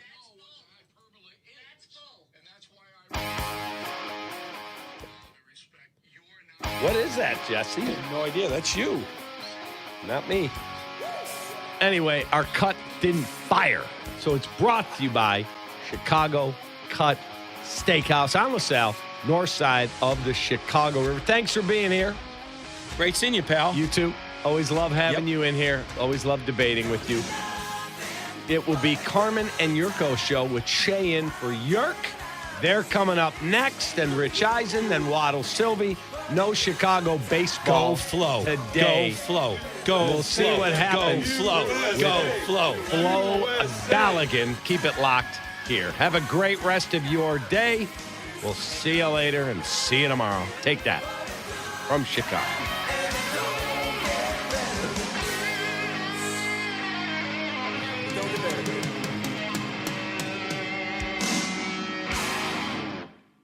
Kap and J Hood, morning 6 to 9. ESPN Chicago. This is your White Sox Minute. I'm Len Casper. After a rain delay, the White Sox won a crazy game 7-6 in Cleveland on Sunday to grab sole possession of first place once again. They got 3 huge home runs from Kyle Teal, Tristan Peters, and Colson Montgomery, the team leader, now with 23. So after a final first half off day today, the Sox open a 6-game homestand leading into the break. It's the first of 3 against Boston tomorrow night at 6:40. Join us at the ballpark this Friday, July 10th for Mexican Heritage Night. The Sox take on the A's at 6:40. 15,000 fans 21 and older will receive a Mexican Heritage jersey presented by Topo Chico Hard Seltzer. And be sure to stay after the game for a post-game fireworks show. To purchase tickets and prepaid parking, visit whitesox.com/promos. Celebrate and save big during Steinhaffel's Furniture and Mattress 4th of July sale. Save up to 30% store-wide, then take $75 off every $7.99 you spend. And we make buying your new room easy with our special 60-month 0% financing. Plus, take an extra 15% off our already low-priced clearance. And don't forget about the amazing doorbusters throughout the store. It's Steinhaffel's 4th of July sale. Shop in-store or online at steinhaffels.com.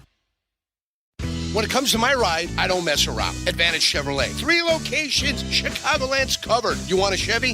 They've got it. You want savings? Oh, yeah. Most important, trust. No runaround. They shoot you straight. Advantage Chevrolet Bridgeview. Together, let's drive. You've got stuff you collected, and you want to know what it's worth. ESPN Chicago suggests you tune in Saturday mornings at 7. It's Sports Collecting with Tom Morgan. Brought to you by Huggins & Scott Auctions, ERC Delivery, and REA. Broadcasting live from the Chicago Board of Trade. This is the home of the Chicago Bears, ESPN Chicago. And this is Carmen Jurko, WMVP, WTBC, HD2, Chicago, a good Karma Brands radio station. Hey, guys. You ready to let the dogs out? What? Carmen DeFalco. It's kind of impressive. John Yurkovich. Yes! This is the Carmen and Yurko Show on ESPN Chicago. It's out there for everybody to see. It is what it is. Carmen Jurko. Check this out. In the opinion of Juan Soto of Venezuela, is a I think potential red card, and he's calling the referee over. We'll get Mark in on this, because I think this is one, when you look at it in slow motion, it's worse than what the play actually was, where the two bodies were crashing together. We'll see what the final decision is. Potential game-changing moment. After review, the number 20 United States committee serious foul. Yeah, it's going to be a red card. Final decision is red card. Wow. Is it the right call? I don't think it's the right call. Corruption is not bad. Corruption is only bad if I'm not involved. Yes. But if I'm part of that corruption, I'll defend it.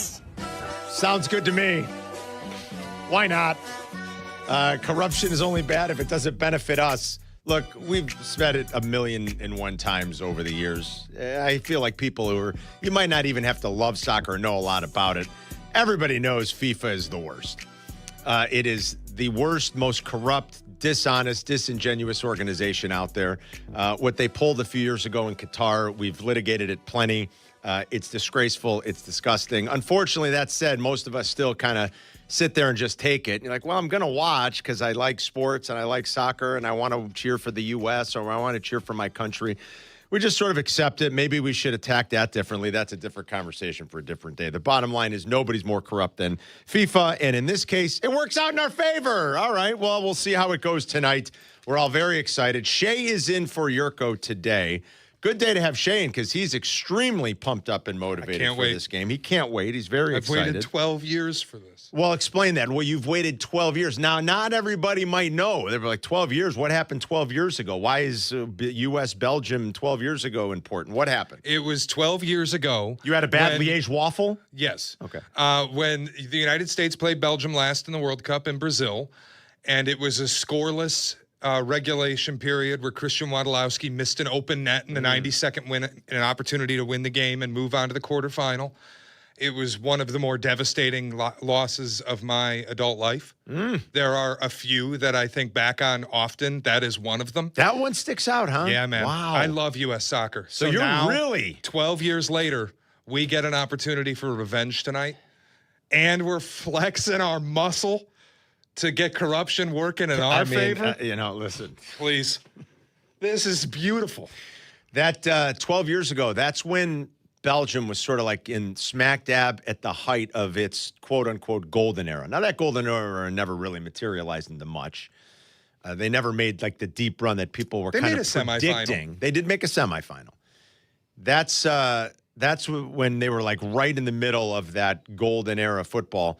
I don't know if they're still in that now. They still have some good players. And they've got some players that play at the highest levels of club soccer in Europe. Oh, sure, but like Romelu Lukaku, their striker, is old and can't move. Like 34. Yeah, he's no different than like when you watch Ronaldo now. People are making fun of Cristiano Ronaldo because he's just pinned on one side of the field. He's not moving a lot. He's a one-touch player. That's what Lukaku is now. He was a big part of their golden generation. A lot of their midfield from those, Dries Mertens is retired. Yes. Kevin De Bruyne is still there, but he's old. getting older. Courtois is their keeper, yes, world class, still among the best goalies in the world. But the rest of their golden generation is old now, and a lot of it's retired. So, how do you feel about it, U.S. soccer fans? Even if you're not the biggest soccer fan, like, does it feel a little dirty? You're gonna feel a little guilty, or do you say, the hell with it? I mean, it is what it is. They're corrupt to the core. In this instance, it just happens to benefit us. And if you're just getting back from the weekend and you're a little groggy, like Zetterman's back after a 2-week hiatus. He was in Cooperstown with his oldest for, his son who's 12. It was in Cooperstown for baseball, and then they did a little family vacation north of the border to see some of his wife's family in Toronto, and he was a little groggy. I mean, literally, like, got back last night and was like, wait, what's happening? And who's Balogun again? And he was a little bit unplugged from all this. I don't know how you can unplug anymore, though. I got to be honest. I know. With social media, I'm not sure how you unplug, but Danny was like a little confused. He's like, wait, who is he again? And why is he going to play? If you're wondering, he's probably our best player at this point. Maybe that's still Pulisic. I don't know, but I won't. I'm not. Balogun is our best enough player. of a soccer aficionado. It sure looks like it, and he's our best Pulisic scorer. has had a miserable World Cup too. Well, and he's certainly like he feels to be our most dangerous offensive threat as far as I can tell from what we've watched here. He was red carded in the last game. And in soccer, if you get red carded, it's not just that you miss the rest of that game. It's pretty punitive. You're supposed to miss the next game. In a somewhat unprecedented move, as far as we could tell, the last time something like this happened at the World Cup level was way back in 1962, where magically FIFA kind of was like, yeah, you know what? He's allowed to play. And apparently President Trump called, what's his name, Gianni Infantino? Yes. Who's the head of this corrupt organization. And he said, listen, Balogun's going to play. And they were like, okay. And who knows what deal was struck? Hey, the art of the deal. I mean, who knows what under the table, what's going FIFA's way? This is obviously good for FIFA because this whole tournament has been good for them. They've changed what they've normally done just to make more money and squeeze every last drop out of advertising and everything else like that while they're here in the States, while they're here in North America, I should say. And so they were just like, yeah, all right, he could play. Do you feel dirty about it? I don't care. I'm ready for it. I mean, it helps the U.S. I hope they advance. They've never won 2 knockout rounds. Is that right, Shay? I don't think we've ever won two games in the knockout stage. I think they made a semifinal back in like the 1930s. But back then it was 16 teams total got in. That's right. So you only had to win 1 knockout game to get there. I don't think they've ever won 2 in the same World Cup. Getting to the quarterfinal here, it would be, I think, the first time that they've won 2 knockout games. And the way I feel about this whole thing is just, it's one of those, like, all of these things can be true at once. The Balogun red card, to me, was egregious. The fact that not necessarily that it was a red card, because I thought watching it live, I'm like, he'll be lucky to not get a red on that play. Then they don't even give him a yellow. But they go back with the VAR review and retroactively apply a red card. Once you see that play in slow motion, watching slow-mo, it's a red card. Yeah. There is no question about it. It's a red.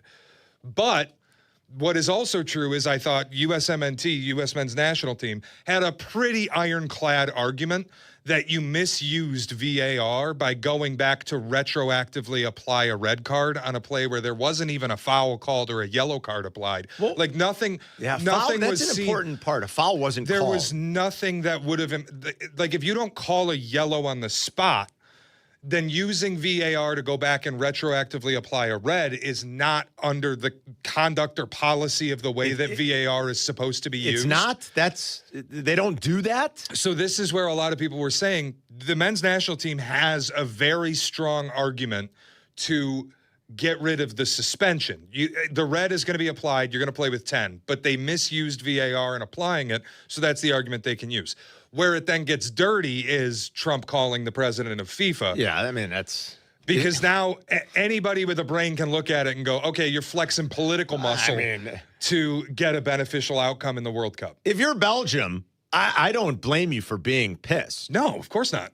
Belgium should be pissed. They should 100% be pissed. And just listening to guys like, and the lead up to the Mexico-England game last night, which was sensational, by the way. Hope everybody tuned in for some of that. Sensational. In the lead up, in the pregame to that, like, I saw Thierry Henry and Zlatan Ibrahimovic, and these guys are far better, schooled and versed in all this than I ever would be. They did think that, believe it or not, there's a great advantage here built in for the U.S. where in the almost feeling like it was in the 11th hour, all of a sudden, after preparing for the U.S. without Balogun, Belgium's got to pivot now very quickly with really no more practice time, as this was announced not late, I guess, yesterday. It was late morning, early afternoon yesterday. But without much time to sort of reverse course, like those guys, again, who some of the most accomplished international soccer players of all time were saying, yeah, that's a pretty big advantage for the U.S. So if I'm Belgian, I'm pissed. I could understand why other countries would be pissed. I think you nailed it. Like a couple different things can be true here. And does it feel a little bit dirty? Of course. Now, I don't know how it can't. That said, I saw the news yesterday, and I almost couldn't believe it. I looked at my phone. It was one of those like, wait, am I looking at this right? Is this AI? Is it fake news? Am I being duped? You know who I saw? The Instagram post that first popped up for me for whatever reason. I opened up Instagram, and it was the top thing. Schefter posted about it. And I'm looking at it like, wait. And Schefter's good about that, like big basketball news, and like he's just good about it. It's outside of football. I'm looking at it like, well, that seems to be the real Schefter. I'm like, I follow Adam. I'm like, what's going on here?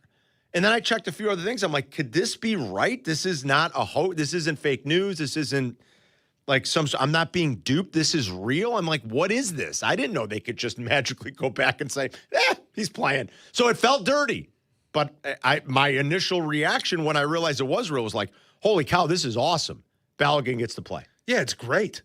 It's great for America. It's great for this match. Like, I can't wait for it. And I think USA could beat Belgium with or without Flo Balogun, but it's better to have him than not. I was ecstatic when I saw it.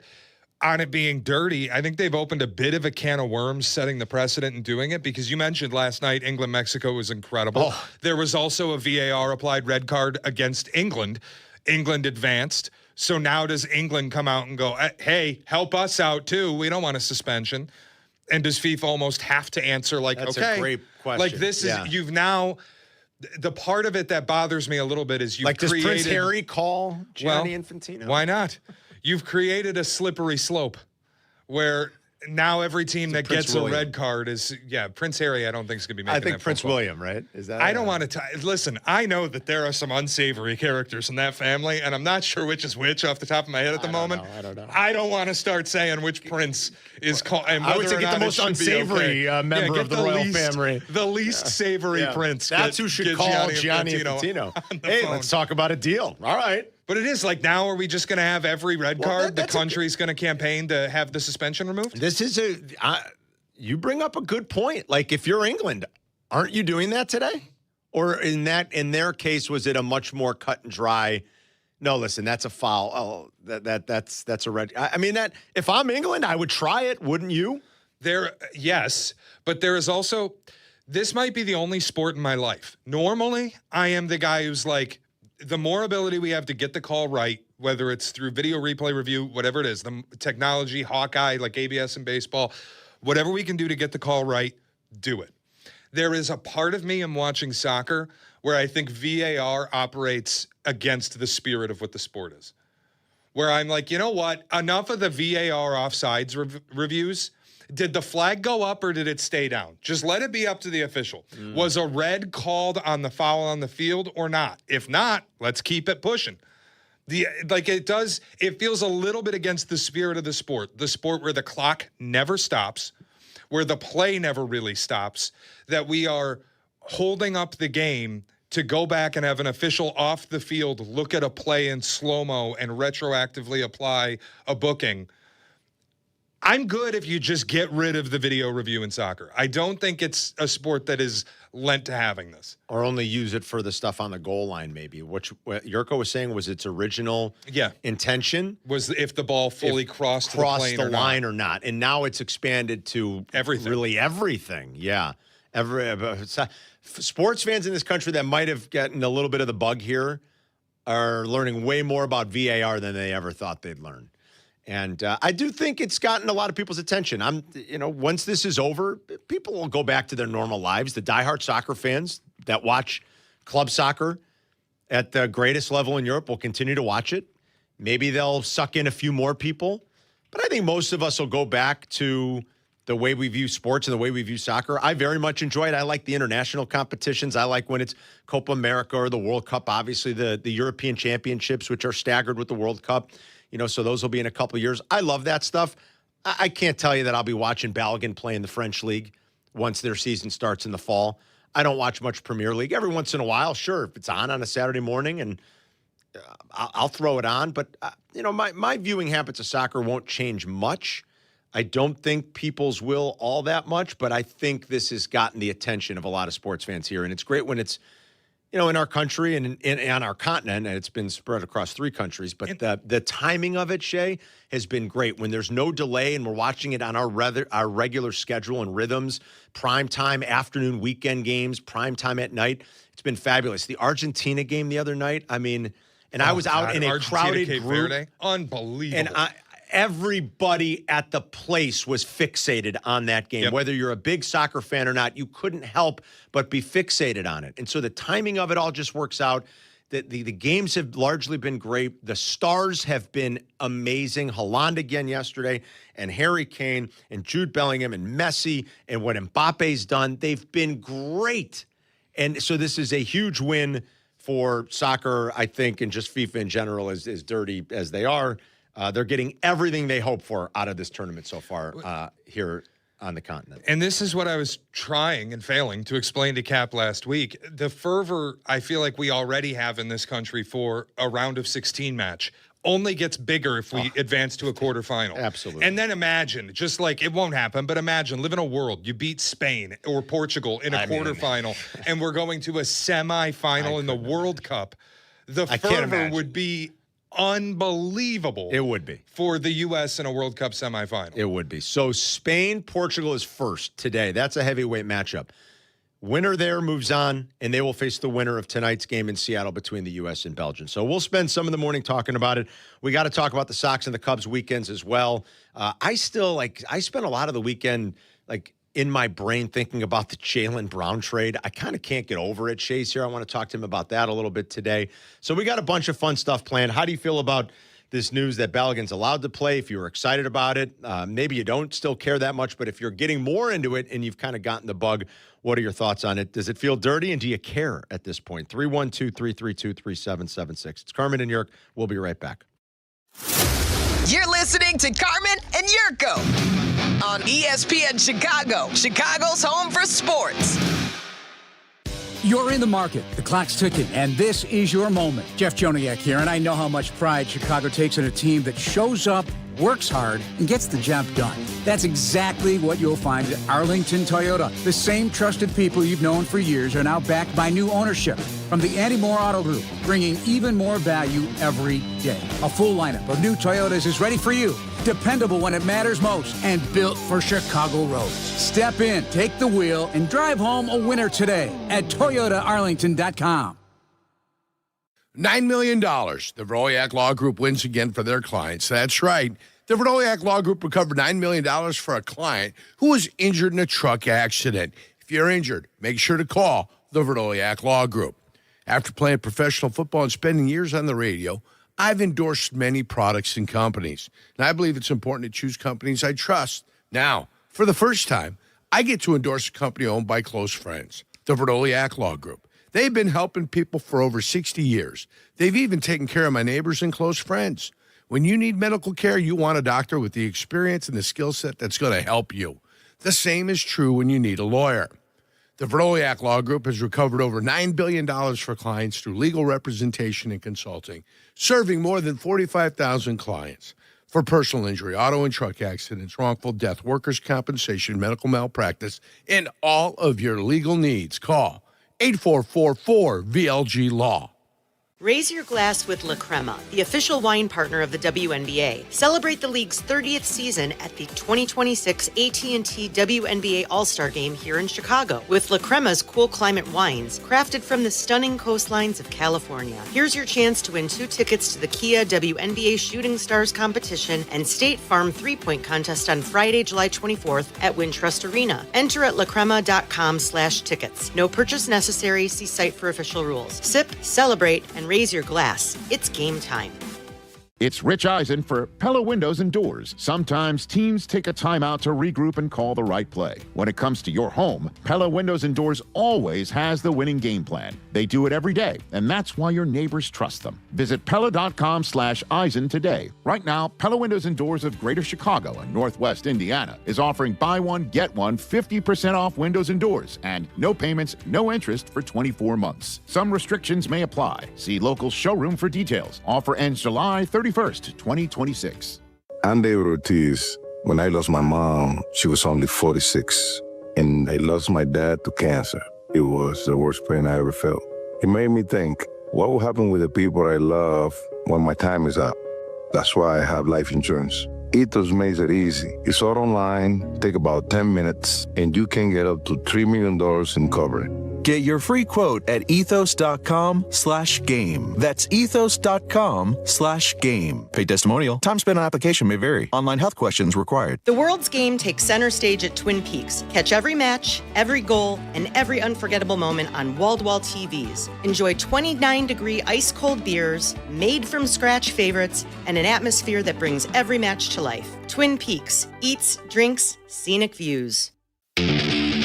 Follow Chicago's Home for Sports on Instagram at ESPN_Chicago. Carmen and Jurko are back. This is ESPN Chicago, Chicago's Home for Sports. Line drive, right center field, and it splits the gap. Decro Armstrong rounds third and scores. Bregman to second, head first dive, an RBI double for Alex Bregman, and it's 1-0 Cubs. Hard throwing righty delivers. Nico line drive, right field, base hit. Carson Kelly scores, and we've got a brand new ball game. It's 3-3. Webb delivers. Line drive, diving play. Dansby slots it for the winner. First pitch is hit in the air, a slicer toward left. It's deep, and it is gone. A home run, a 2-run blast. Kyle Teal swinging a deep drive out into right center field. That will get to the wall, and it's gone. 2-run blow for Montgomery. 6-3, the 0-2. Check swing, strike 3. Ball game over. It's a series split, but after the first 2 nights, it feels like a series win, and they're back in sole possession of first place. Marquee, and right here on your home for the White Sox, ESPN Chicago, with the highlights from yesterday. The Cubs lost the series, but salvaged a game with a win yesterday against the Cardinals. They start a road trip in Baltimore tonight. The White Sox go 4-2 on the trip, and as Len said, they split. Felt pretty good after how devastating is maybe too strong of a word, but how tough the first 2 losses were. I was certainly pretty upset when they got walked off on Thursday night to open up that series. But the White Sox showed a lot of resiliency, which has been a common theme this year. I said to Yerk on Thursday, last we left, before that series started, Shay, that I would be totally happy with the split in Cleveland. It means you won 4 games on the road trip. You know, I didn't expect it maybe to go exactly as it did, and those first 2 losses were tough because they were both walk-off losses. They were 1-run walk-off losses, and they were tough, especially that one on Thursday because the way they battled back. They played lousy at the beginning of that game, and they battled back. And they had a nice lead, and they couldn't hold it, even though Davis Martin certainly wasn't his best. Like, they battled back. They had the lead, and I'm like, oh, man. And you had one of your best on the mound in the 9th. I'm like, that's tough.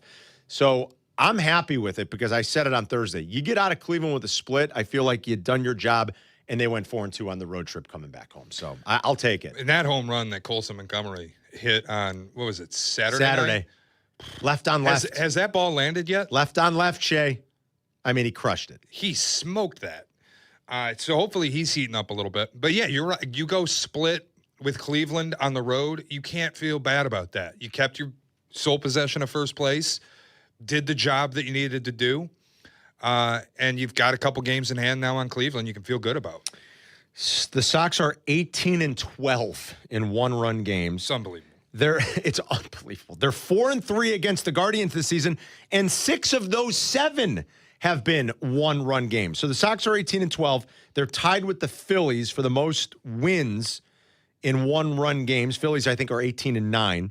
The Guardians have played the most one-run games, 31 of them. The Sox and the D-backs are tied for second with 30. And again, the Sox and Guardians playing 6 of the 7 they've played against each other have been one-run games. So this feels like it's going to be close all year. And I know the Guardians, they're one of the model franchises that I talk about a lot because they do it in a very different way. They don't spend money. They're in a slightly smaller market.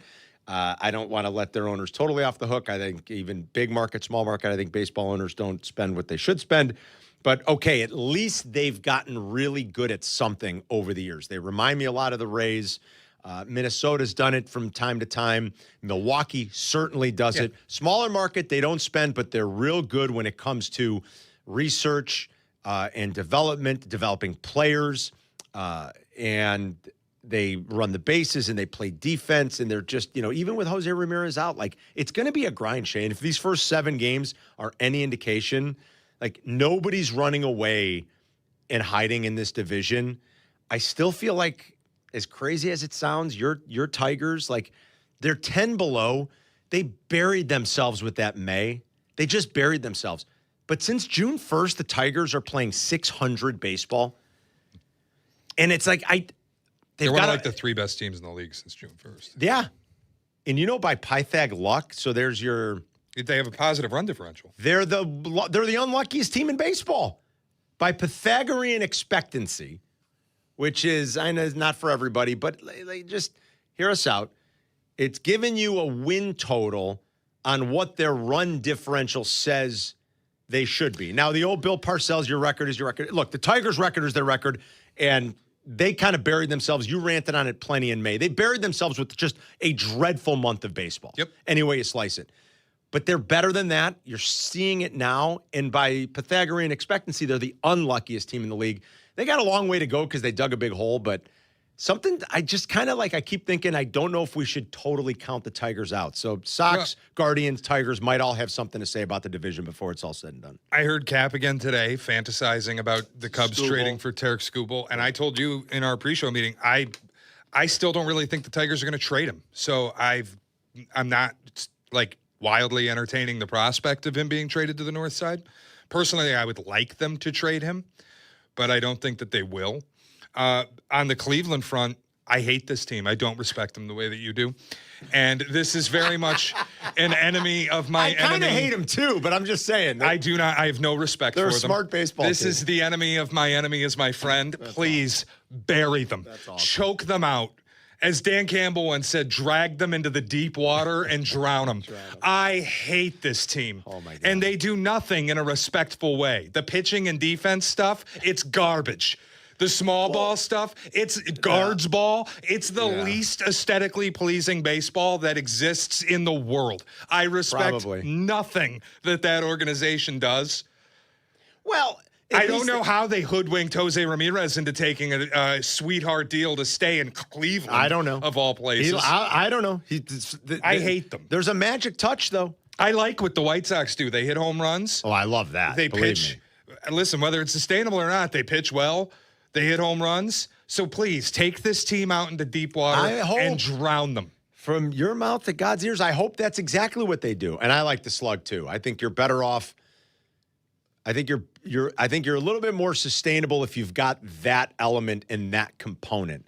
If you've got guys that can hit it out of the park. By the way, Sox have them. I can hear Zetterman hitting the roof of his. Why don't you explain what Pythag luck is? Well, I just tried to. Again, I mean. No idea. Not a single idea what you even said. I just explained it. It's based off of your run differential. So that's all. They call it that because Pythagorean. The Pythagorean theorem, right? Everybody remembers that, even if we're not good at math. A squared plus B squared equals C squared, all right? They just call it that because of the formula sort of looks like that. You're taking your runs scored squared and your runs allowed squared, and they just have a simple formula that became tidy. What does that add up to? Why do we have to square it? Nerd is what it adds up to. Yeah, it adds up to being a big nerd. Hannah, I didn't create it. I'm just telling you, this is what these guys do in these front offices. This goes back 20 years. This was the start of the Moneyball revolution. You know the scene in Moneyball? Have you seen Moneyball? Have you seen the movie? No. Jack, have you seen Moneyball? Yes, yeah, I've seen Moneyball. When Jonah Hill's got it on the board, he says, this is, how many runs we have to score. This is how many we have to let up. That's all they're doing. That's why they call it the Pythagorean theorem. Explanation is if you score more runs than you allow, the expectation would be you win more games than you lose. And so if you do that, you can kind of create like what your record should be off of your run differential. And by that number, the Tigers plus 11, I think, on run differential. They're the unluckiest team.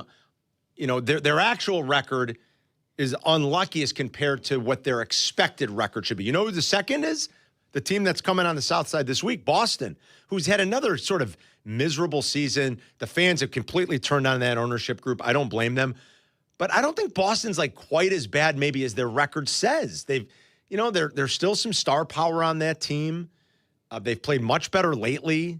I think they rallied, and they won again last night. That game was late, so I don't know, but they were down early. But I think they rallied, and they beat the Angels last night, and they're coming to town to start the series tomorrow. They've won 8 of their last 10. Yeah, they're the second unluckiest team based off of that. Listen, you don't have to love it. I'm just saying sometimes it gives you a little bit of an indication about like maybe a team's been lucky. Maybe you know what the White Sox, their run differential says they should be exactly where they are. Right. So that's pretty good. There's nothing fluky about the White Sox season right now based off of their run differential. And whether you like it or not, it is predictive.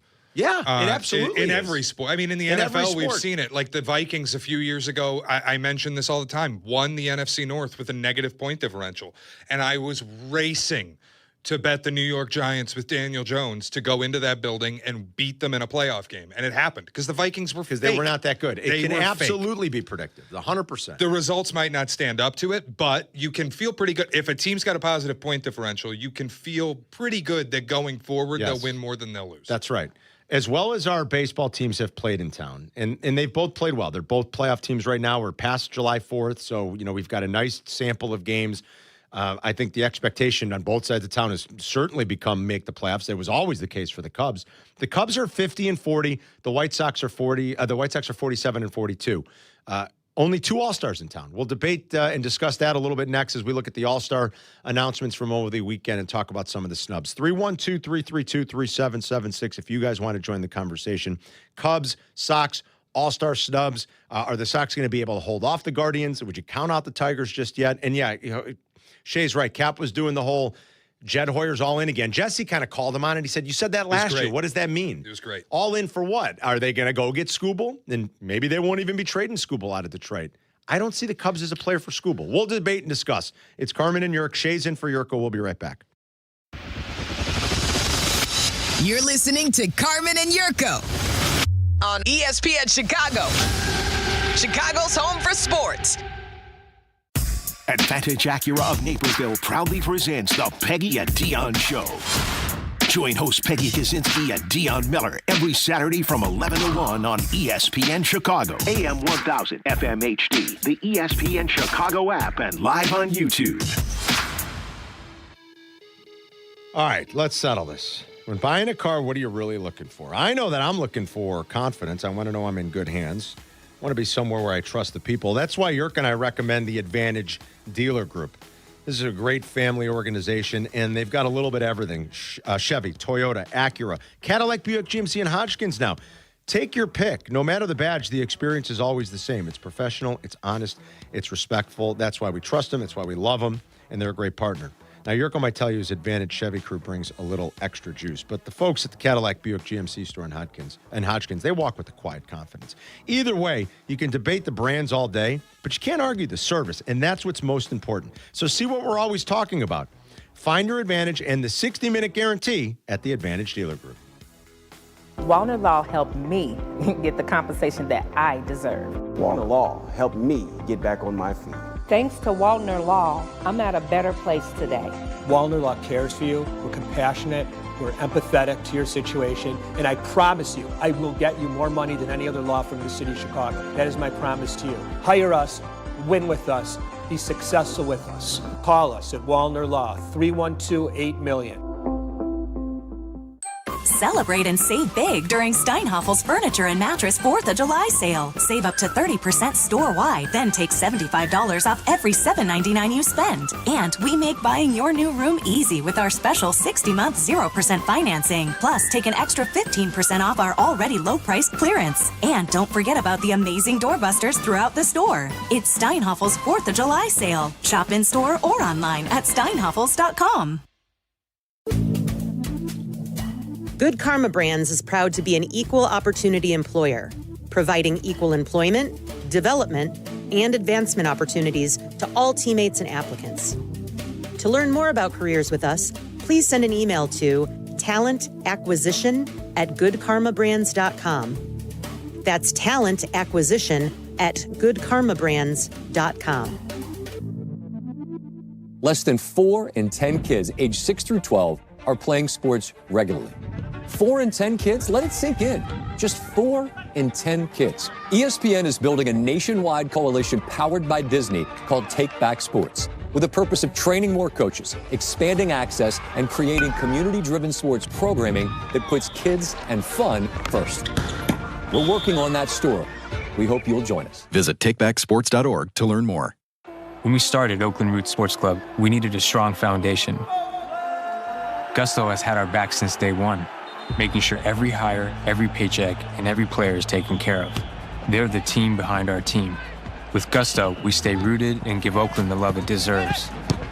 I'm Idris Argandawal, co-founder of Oakland Roots and Gusto customer since 2018. See why 500,000 businesses trust Gusto for payroll, HR, and more. Get started for free at gusto.com/roots. Hey guys, it's Sylvie. Are you using chat to research replacement windows and doors? Forget the prompts. Look up Window Nation. Right now, you could get 50% off all window styles, plus 0 down, 0 interest, and no payments for 2 years. Get a free quote at windownation.com. Follow Chicago's Home for Sports on Twitch at ESPN 1000 Chicago. Carmen and Yurko are back. This is Chicago's Home for Sports. ESPN Chicago. Our all-star this year. In June, he put up numbers in batting average, slug, walks, home runs, and stolen bases that in the history of the game, in a month, only 2 players have done. Their names are Babe Ruth and Lou Gehrig. And that's why Pete Crow Armstrong is our all-star this year. The 1-0. Line drive, right field, well struck, forget it. Out of here, Pete Crow Armstrong. Pete, deep right, Tatis Jr. at the wall, it's gone! Oh, baby! On a 3-2. Swing and a drive. Deep left. That is a 3-run homer. Come on. What an at-bat. An absolute rocket into the teeth of this strong wind, but he hit it low enough where it didn't matter a bit. It's 3-1 Sox. It's a long way from me. A couple years ago, I got a lot of tough moments, and seeing all the way that I came, this means a lot for me. I think this whole group of guys helped me a lot, and coaching staff and everybody to believe in me to get me to this point. And I'm very glad to represent the White Sox, and I'm very happy for this. Your 2026 Chicago All-Stars, PCI on the north side, Miguel Vargas is just an incredible story on the south side. And it's Carmen and Yurko with Shea sitting in for Yurko. The good kids back tomorrow. We're presented by the Advantage Dealer Group, the destination for your next Chevy, Acura, Toyota, and now Cadillac, Buick, GMC, Hodgkins. Find your Advantage at the Advantage Dealer Group. So it's Vargas, it's PCA. Those are both no-brainers. Only 2 Chicago players make it, even though both teams have played pretty well this year. We can talk about potential snubs if we want. I think there's a case for maybe a couple guys. Certainly one on the south side. Now, had he not gotten hurt, he makes it easy. Murakami not being there, it's weird to look at a guy in 57 games, and I think this is why he's not there. It's only 57 games. Yep. But a guy who played 57 games this year and has 20 home runs, a 938 OPS, and a 159 OPS plus. You're not going to see many seasons where someone like that is not in the All-Star game, especially considering the Japanese audience he brings in. He's become a star in his home country because of what he's doing here. Now, who do you leave off? You're not leaving off. First of all, it's crazy that Vlad Guerrero was voted the starter. And this is the whole, like, why should the fans vote? All right. I'm not going to say the fans shouldn't vote. This is a game for the fans. This is the way it's always been. Does it get goofy sometimes? Like Shea said, pretty lame. Ernie Clement was the automatic starter, man. Enough. No more fan voting. At least not in Canada. We're barring Canada from voting. You want to vote for the All-Star game? Can we have Trump call Rob Manfred and squeeze him the way he did Gianni Infantino and tell him you're not allowed to vote for All-Stars in Canada anymore? Do you think it could have? Maybe Trump should call Manfred. Worth a shot. That could work. I was also kind of hoping they know hockey, they know lacrosse, they don't know baseball. I was hoping he'd call for the Bears comp picks. Was more the That'd be route nice I too. was going. But that's a good talk. Like, who should Trump call to lean on? That's good for our sports teams. That's good, Jack. Should he call? Like, that's good. Should he call and get and tell Commissioner Goodell the Bears need those picks? I don't do a great Trump. It's just funny. I don't think he's doing anything for Chicago sports teams. He doesn't like us. Son of a bitch. That's right. He doesn't like us. I doubled the size of it, you dumb person. Yeah, that's right. Well, how about just then leaning on Manfred and stop letting Canada vote? Vlad Guerrero. So that you can't leave Nick Kurtz and Ben Rice out of this. So Murakami gets squeezed out, right? Shay, I mean, you can't. I mean, Ben Rice and Nick Kurtz have to be there. It's just weird. I mean, the season Murakami was having that he's not there. I was surprised he didn't get through on the fan vote, but it is what it is. Yeah, it is at this point. You know, you could obviously make a slight argument for Colson Montgomery, who's had a terrific year. Just the power is incredible. And maybe Davis Martin got a little snubbed. You know, does Boston only have one? Is Ranger Suarez? Is that why? They have Chapman also. Oh, so they do have 2. They have Chapman as well. Yeah, that's right. Chapman's been really good. You know, maybe you make an argument for Davis Martin over Suarez, maybe Michael Wacha. You know, the Royals already have their guy there anyway, and Bobby Witt, obviously, who's the starter at shortstop. I think Sean Newcomb's almost a bigger snub on the pitching side. It's hard to make it as a reliever, though. You really have to be sort of like a nails closer. You know, I mean, it gets tough, but man, you can make a pretty good argument that Sean Newcomb's been great the last 2 seasons, to be honest, and he's been really good for the White Sox this year. So I think you can make a good argument there. Well, and it's really this Jacob Latz, the Rangers reliever. That screws it all up because he's their only all-star. Because he's the only one? And this is what it's hard to make it as a pitcher because every team has to have a representative. And for the teams that have no real representatives, you pick their best reliever. Yeah, I guess you're right. And so that Newcomb gets kind of screwed on that. Yeah, Newcomb probably should have Latz's spot, but can't because the Rangers have to send somebody. Any Cubs get snubbed? I don't think so. PCA's a no-brainer. I mean, Ben Brown could have had a case. Yeah, I think you're right. I think you can make a case for Ben Brown. So he wasn't going to play in the game anyways.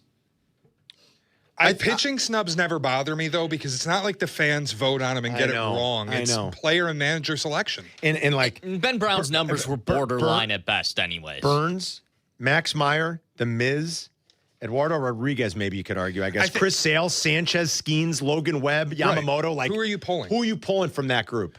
And even though Ben Brown's been a great story. I think Cubs fans would tell you, I think the voting showed us. Cubs fans would tell us nobody got snubbed outside of PCA. And even PCA didn't finish as a finalist in the vote getting. Yeah, I know. Which I thought was totally absurd. It's kind of wild. Completely absurd. But it's a loaded outfield in the NL, I guess, when you look at it. It is. The way PCA's played basically since the end of May, it is a little surprising he was such a distant. I know. And they're the Cubs. Dodgers fans don't like him. Yeah, but I think it also, when the voting was happening, the Cubs were mired in a really difficult stretch. And I don't think fans were racing to get the old MLB app out and vote for Dansby Swanson to be an all-star at that time. No. So, no, I don't think any Cubs got snubbed. 312-332-3776. Any snubs, thoughts on the All-Stars? If you're a little surprised Murakami didn't make it. We got some baseball, some soccer on the board. Let's take some calls. Jake's in Lockport. What's up, Jake? What's going on, guys? I want to talk about the division. Yes. So you guys mentioned that it was between the Sox, Guardians, and then you mentioned the Tigers. In my opinion, I am just ruling the Tigers out 100% because if Tarek Skubal is still on that team after August, the Tigers will be in the last place for the next 5 seasons because Tarek Skubal is going to be probably a Dodger or a Yankee when he hits free agency because they don't have the money and Skubal is not coming back to Detroit. And if they don't trade him, they're just screwing themselves over because they're going to get a good haul for Tarek Skubal. Some team's going to overpay for him in terms of prospects, probably the Dodgers, and they can easily get this rebuild and get themselves right back on track for 2027 and beyond. All right, Jakey. Thanks, man. Appreciate the phone call. So I he's agree with thinking them. the Tigers will not be a factor, especially if Skubal gets dealt. Philosophically, I agree. If they don't trade him, that they'll be in a bad spot for the next 5 years. But a couple they do have the money. They have the third richest owners in the sport. So they have to want to spend the money. That's what they don't want to have do. it. Yeah. But they have to be able to or want to spend it. But yeah, like in terms of the other thing too is honestly, the more you read about the Skubal trade and what teams are going to offer, it doesn't sound like some massive haul is going to be there for him. Why is that? Because teams are going to be leery of giving up too much, especially if they're not going to be able to sign him. And there's really only a couple of teams that are going to be playing in the deep end of the pool to sign a guy like Skubal. Jesse said it this morning. The day he becomes a free agent is the day he'll want to sign before there's a new CBA because he wants the current money. That's a good point. Why would a team, not knowing what the rules are going to be, potentially hamstring themselves with money grandfathered in on a Tarek Skubal deal before the new CBA? I think there's a lot of factors that go into dealing him and I just don't have the confidence in Detroit's front office that they are going to be able to actually get this done. All reports are Scott Harris, their GM, is a pain in the ass to work with. Former Theo guy. Yep. Yeah. Him, Jed, Craig Breslow, the guy in Boston. Disaster. All three of Mike Hazen's good. Maybe less Jed, but Breslow and Scott Harris, certainly the reporting is always that they're incredibly difficult to work with. Teams find them off-putting, annoying. So I just don't really buy that he's going to get moved. Whether or not that means they're in the race, who knows? I mean, they're only 7.5 back. Well, that's not insurmountable, but it's also not nothing, right? If you only look at games back, though, like winning the division, I think is out of the picture. I don't think they'll catch the White Sox. I don't think they'll catch the Guardians. But if you only look at games back, the entire American League is still in the race. You have to start looking at how many teams are between you and a playoff And there's spot. a lot of teams between the Tigers and that third wild card spot, right? Are we ruling out the Twins in the Central? They're only 4 games back right now. But okay, here's where things get a little wonky for me is like, I keep hearing you talk about the Tigers. Oh, they could come back. You're not the only person who's done it. I just think they're talented. They are. And a lot of people have brought them up as like, don't rule them out. They can come back. The Twins have kind of been here all year. And everybody's talking about them. They're going to try to trade Byron Buxton. What about They're going to trade Joe Ryan. Like it's a fire sale. They're 4 out. And it's a fire sale. But Tigers 7.5 out, and I keep having to, are they going to get back into it? Like, just trade the pieces off. We saw them do it a couple years ago in August. Great. The way they came back. Great. One Disney movie doesn't mean you get another. Jimmy's in Steger. What's up, Jimmy? Hey, guys. Good afternoon. Happy day. Hope everybody had a good 4th. Hey, I mean, this year with the guy with the White Sox, Murakami, is that how you pronounce his name, the first baseman? Yes. He was stuck.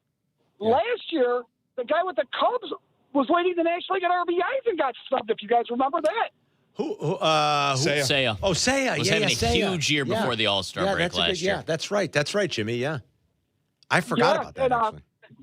I'm a lifelong Cub fan, but I cheer for the Sox. I'm glad the Sox are doing well because I think it's better when baseball's cool on both sides of the town. It's a lot of fun. Obviously, it's a lot more fun. We're having a lot of fun with this. Colson Montgomery should absolutely be on this team, guys. This is not even a brain cell of thought. Yeah, it does. I'm with you a little bit there, Jimmy. I mean, at least I feel like there's a very good, compelling argument you can make. He's got 23 home runs. I know. He's been up a year now. It was 4th of July last year. I think the first home run was July 17th. He is sitting on 44 career home runs in a year's time. He's averaging 13 at-bats per home run for his career. That's elite territory. Then you want to go, well, who are you going to take out? Travis Bazzana. Travis Bazzana does not need to be at the All-Star game. Yeah, he's only a rookie. He's pretty good, but he's a rookie. I'd probably agree with you. But he's not having a Kevin McGonigal year where he's like one of the 10 most valuable players in the sport. No. He's not having as good. If you look at the metrics, I don't think he's having as good of a year as Colson Montgomery, and I don't think it's particularly close. Yet Travis Bazzana's here at the All-Star game. I would take him out and I'd put Montgomery in. And they have other All-Stars. It's not like Cleveland needs somebody. Oh, we have to put Travis. They got Parker Messick. They got Messick, and they got the closer too, right? Kate Smith made it. Did he not? Yeah. Yep. Both of them made it. All right, we'll grab more of your calls, guys. Sit tight. I know we got some soccer calls from the start of the show, too. How you feel about Balogun being allowed to play, if you're, like, cool with it. I think we're all sort of cool with it. It feels a little dirty, though. Could both those things be true, and how you're rectifying that in your own mind or justifying it? 312-332-3776. Shay's in for Jurko. We'll be right back. You're listening to Carmen and Jurko on ESPN 1000, Chicago's home for sports.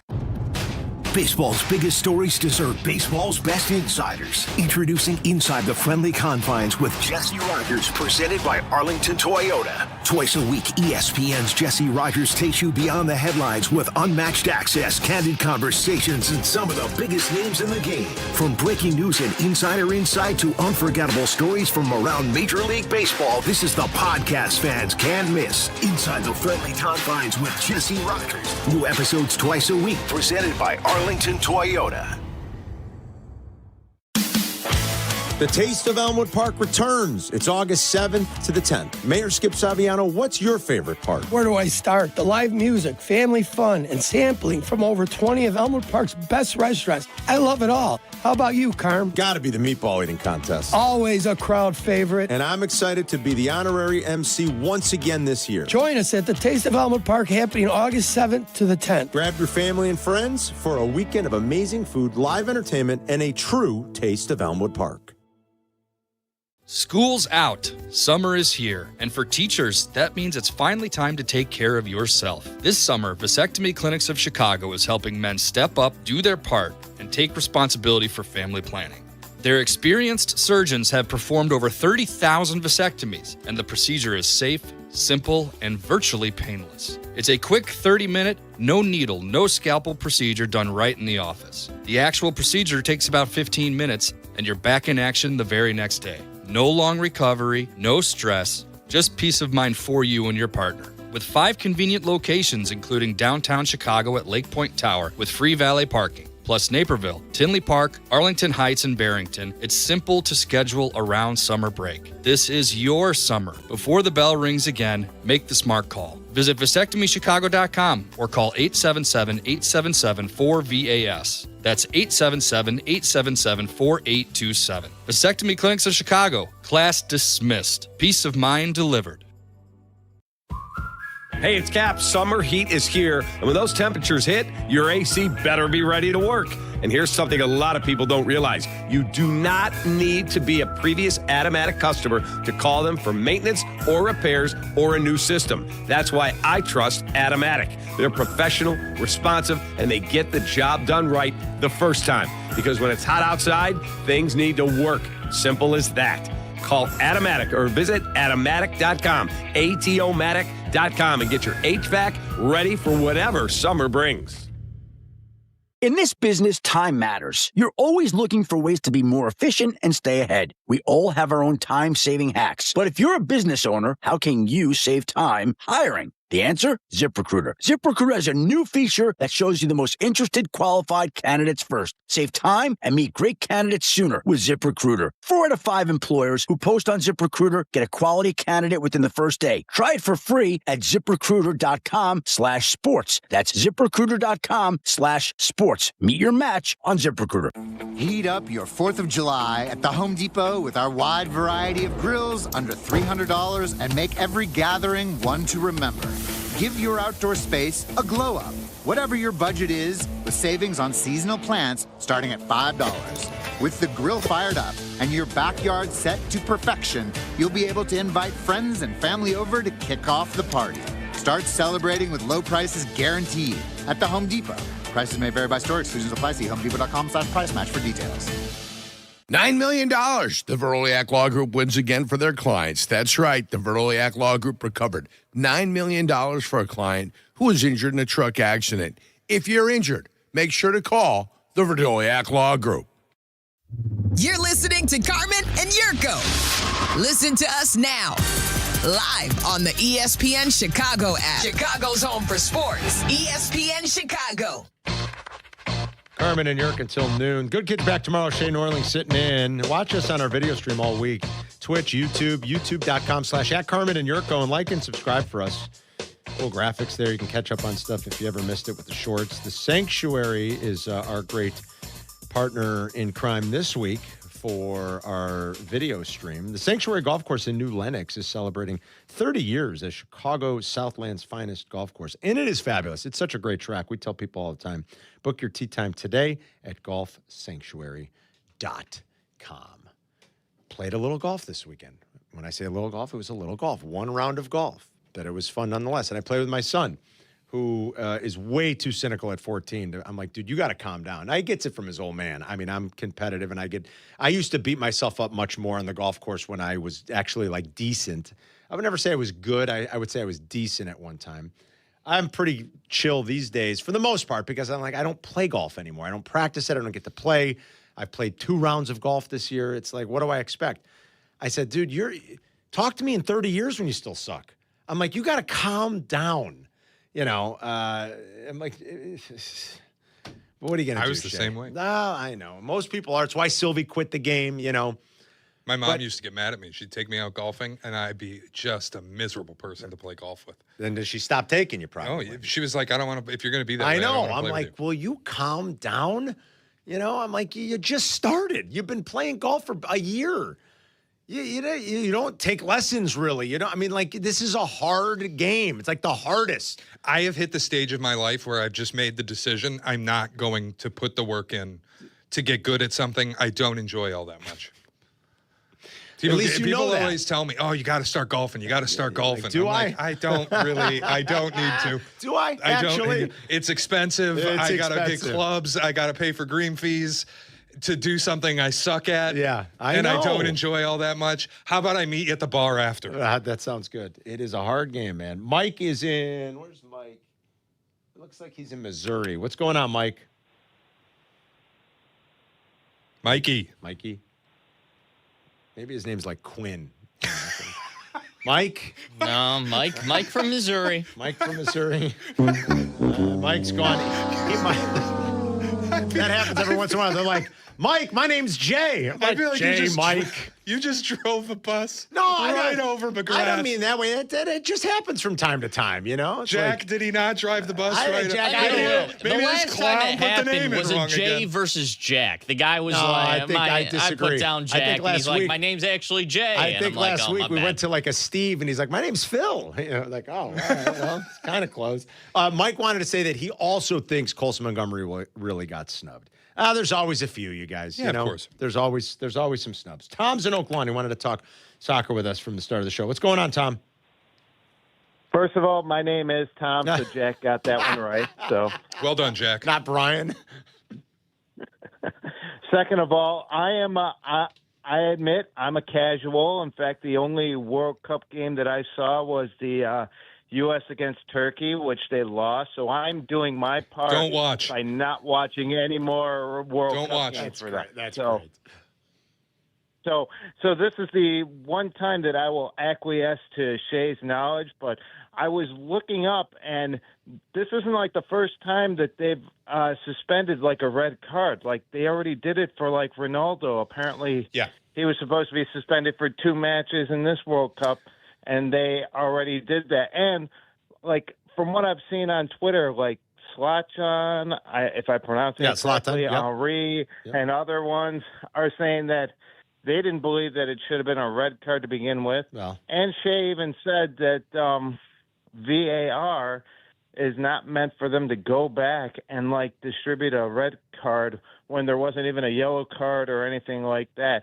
So in my viewpoint, it's like they're righting a wrong because they completely you know, whether you believe it was a red card or not, they messed up the whole process and such. So I don't feel dirty about this at all. There's just not a lot of. Also, go ahead, Tommy.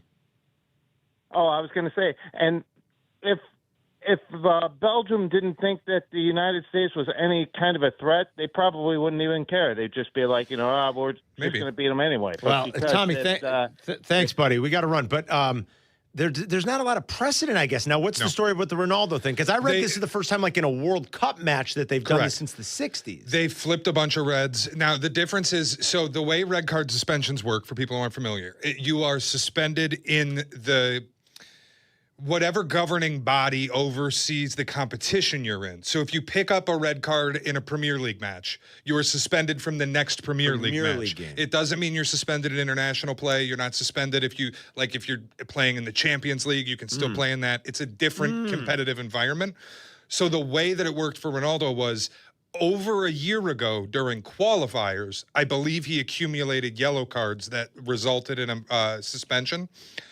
But FIFA makes the decision often, almost every tournament, that if you have a suspension from friendlies or from international World Cup qualifiers or a different international cup play, they will suspend those red cards so you can participate in the World Cup. Especially when you're Ronaldo, I guess. And they'll wipe They did it for a bunch of players. And this seems like there's not as much of a precedent for it. But, hey, we'll take it. In tournament, almost never happens. 312-332-3776. Shay's in for York. We got a list coming up, plus the brunch rush during the 10 o'clock hour. It's Carmen and York back in 2 minutes.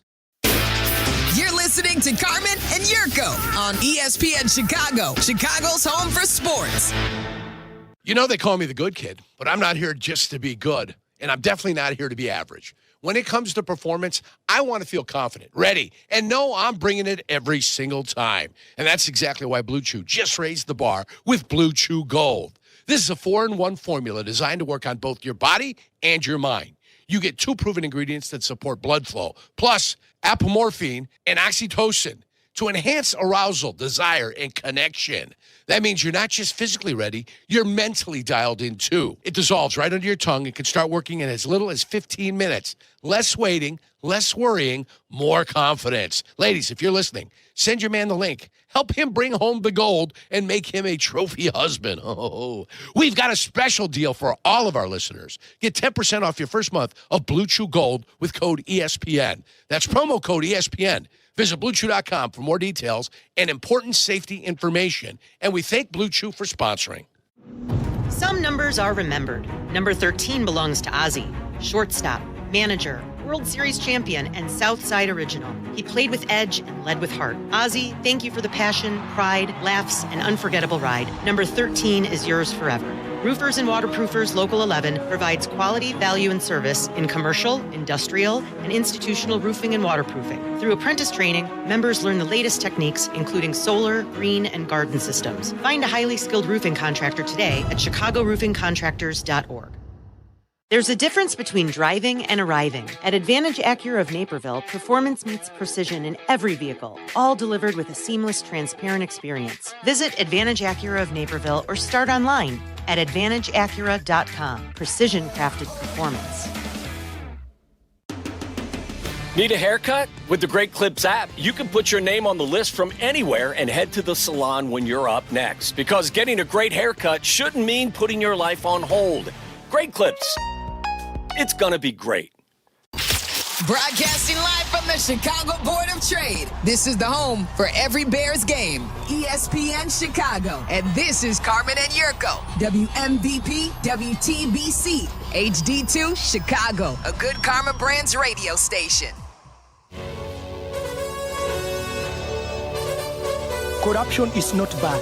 Corruption is only bad if I'm not involved. Yes.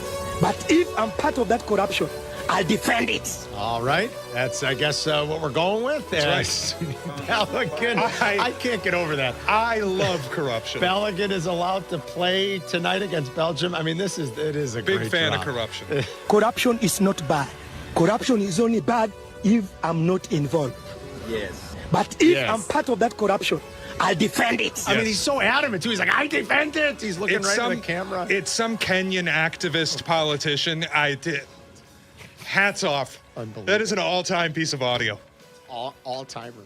I think we just have another one rolling in, too, if I'm not mistaken. There's going to be a drop that we play as a group of knucklehead sports talkers. I was a good athlete. I understand sports. I know sports. I was the best baseball player. I played a little soccer, too. I didn't like it. They didn't let me use my hands. Sylvie says we don't need, as Chicago sports supporters, we don't need the president. We have the Pope, minus the Cubs, of course, That's right. Sylvie said. The Pope, by the way, basically... you're going to go to the Vatican soon, and it's going to look like a guy's man cave in Beverly.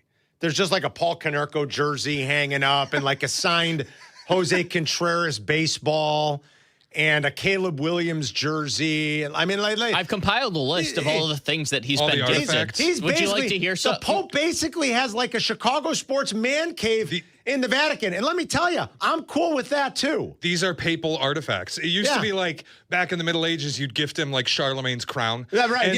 And now we're gifting the Pope Caleb Williams signed jersey. This is a painting from Raphael circa 1725. This is a statue from Bertolini. And here's my autographed Paul Konerko picture. It's phenomenal. I mean, this is unlike anything we've ever seen. We're going to start charging indulgences to get the White Sox into the All-Star game. Yeah, exactly. What's on the list, Jack? Go ahead. All right. He has a White Sox jersey and hat, the White Sox jersey with his name on it, Pope Leo. He has a signed Paul Konerko White Sox number 14 jersey. He has a Nellie Fox Louisville Slugger bat. He has White Sox slippers and socks that were given with the Nellie Fox bat. He has the baseball from the final out of Game 1 of the 2005 World Series. He has a White Sox-themed rosary. He has a White Sox hat with the Italian flag. A second White Sox hat with the Italian flag that was given to him. A custom Cubs jersey and hat. A second Cubs jersey that was given to him. He has a personalized Chicago Bears jersey. A Da Pope Bears t-shirt, like Da Pope. He has an autograph. Now, this was this weekend. He got the Caleb Williams autograph number 18 Bears jersey. He has a custom Chicago Bulls jersey, and he has a Chicago Sky hat and jersey. This is basically like a bar in Elmwood Park. You walk into a sport. I mean, that's what this is. Like the Vatican is turning into a Chicago sports bar. We should send him this authentic Paul DeJong bat. Do it, dude. Do it. Can we get that to the Pope? Yeah, probably. Like DHL it. We'll just send it to the papacy. DHL it. Address it to the Vatican. It's a Paul DeJong bat. It's authentic. It is. It's got the sticker. It's an autographed Paul DeJong bat. Can you imagine he puts this up? He'd probably even be like, Paul DeJong. The Pope's like, I don't know. He said to Brzezinski, he's watching and he's paying attention. Unbelievable. He'd be like, Paul DeJong, he was on the team? It's unfreaking believable. I mean, I love it. So maybe he needs to make a phone call to Rob Manfred and be like, not for nothing, but let's get Colson Montgomery in the All-Star game. What do you say? The power of the Pope. Who was it? I can't remember now if it was Sylvia that brought this up one day last week or you with Cap and Hoodie. Somebody was saying, remember the last World Cup and the previous Pope was Argentinian. And he was a huge soccer fan, and Argentina won. He was a huge sports fan, the last Pope, and Argentina won. The time before that, did Germany win in 2018? Who won the 2018 World Cup? No, 2018 was France. Oh, France. 2014 was Germany. 2014. All right, so then it doesn't jive as much because I thought like it was a continuation because wasn't the Pope in 2014 might have been German. It still sort of adds up. It's just not consecutive. The Pope was of German descent. In 2014, Germany won. The Pope in 2022 is of Argentinian descent. Argentina won, and now we've got an American Pope. Are you saying America's going to win the World Cup? Sylvia and Tyler brought that up last week one day, and maybe that means it's time now. We've got Pope Leo, baby. It's going to be the U.S.'s time, but we'll see. I love corruption is not bad. Corruption is only bad if I'm not involved. Yes. But if I'm part of that corruption, I'll defend it. The best is like his lackey in the background is like, yes, of course, that's right. What he says. That's right. It's Carmen and Jurko, brought to you by the Advantage Dealer Group. Shea is in for Jurko. Jurko is back tomorrow. The U.S. plays tonight. And there's no baseball for Chicago tonight. Our teams are off. This is perfect. Like last Wednesday, they played day games. It cleared the deck for us to be able to watch the U.S. win last week. And now tonight, no excuses. Play like a champion. Get in front of the TV. Support the USA. The game starts at 7 from Seattle, and Balogun has been allowed to play. And whether you feel good, dirty, or otherwise, let us know. 312-332-3776. Listen, all I'm saying on the front of them making a deep run here, France's highlights against Paraguay did not look like USA's highlights against Paraguay. That's all I'm saying, Carm. All right. We put 4 on them. They lit them up in that first game. I think Paraguay was shell-shocked in that first game. I think the home crowd matters a little bit too. Boy, that France team is good. Mbappe is just something. I'm telling you, that's what's been so much fun about this World Cup too, is like when all these star players just show out. And they usually do at the World Cup. Like they're of a certain class for a reason. It's but the biggest tournament in the world. And these players, I mean, this is all they live for. You saw Neymar's reaction. And then I guess he retired from international soccer right after. He couldn't bear it that Brazil got knocked out yesterday. And the weight of these games is tremendous, especially for these other countries around the world where soccer is a bigger deal. It's once every 4 years. I mean, and it's it. This is it. You lose and you're done, and then it feels like, I know it goes by fast when we live it, but it feels like an eternity when your team gets knocked out. And if the U.S. is going to get knocked out tonight, it's going to feel like an eternity. And then 4 years will go by, and we'll be like, oh, that was quick. But in the here and now tonight, Shay, it's going to be like, man, dude, now they have to wait 4 more years. So the weight on these guys is tremendous. I had no rooting interest aside from a bet on England to win in regulation. The final 20 minutes of England-Mexico last night felt like an hour. I agree. That game, my heart was pounding. That game was sensational. It was absolutely sensational. That crowd at the Azteca, they almost never lose there. That's a hell of a win for England. I know, as far as I can tell anyway, the English fans, what's a good comp here for like American sports fans or even us? I mean, it's almost Knicks fans. Man, maybe like, correct me if I'm wrong. I mean, like those English fans are always waiting for something bad to happen, right? Yeah, and they're Knicks just fans.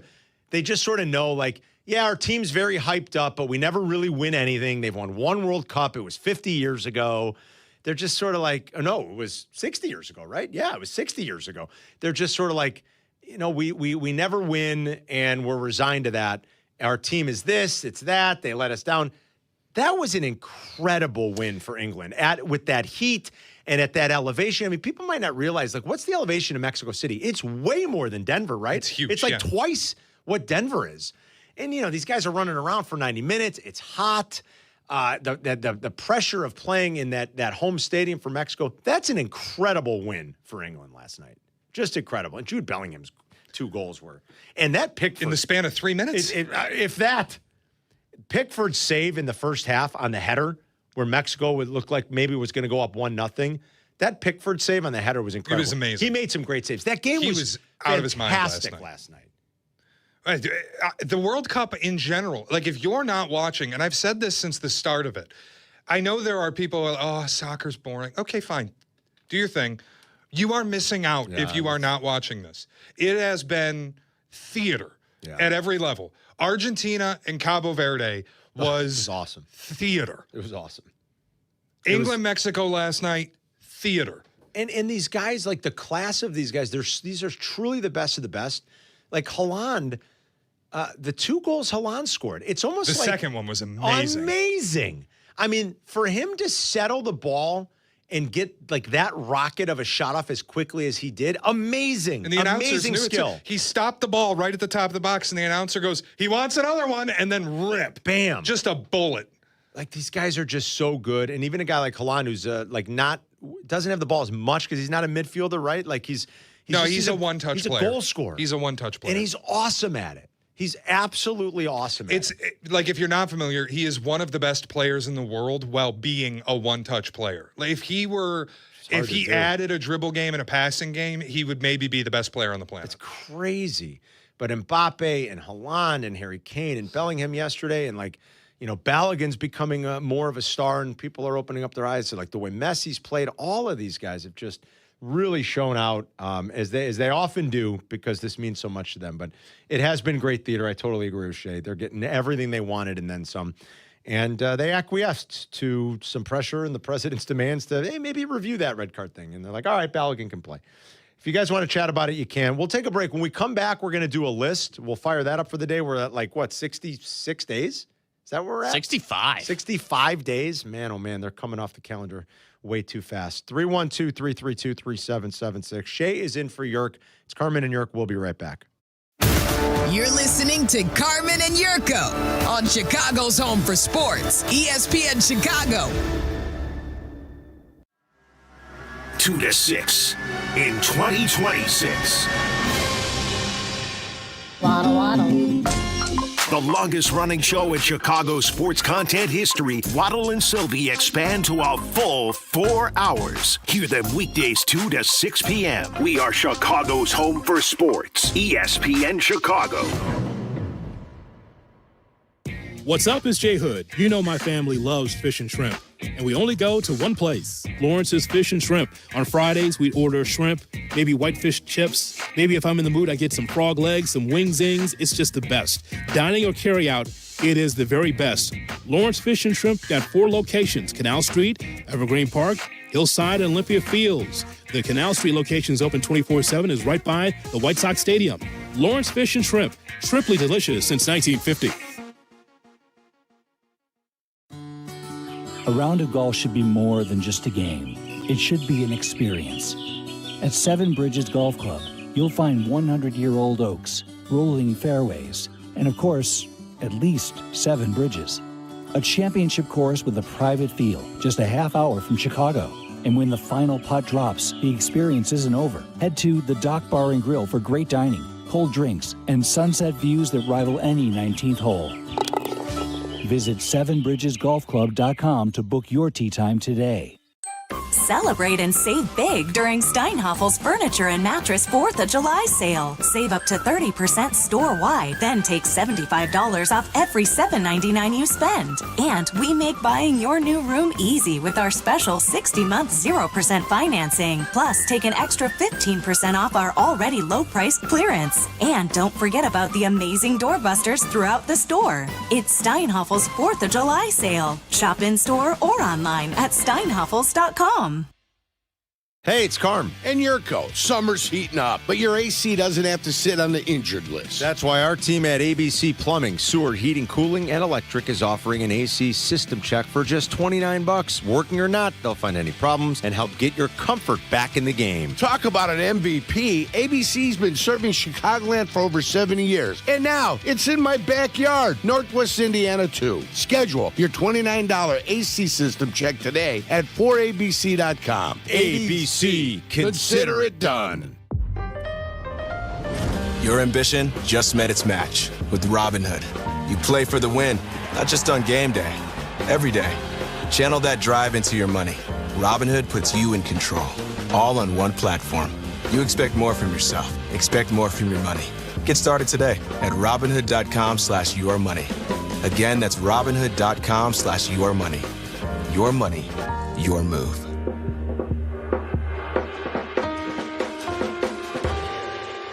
When's the last time payroll was the easy part of your week?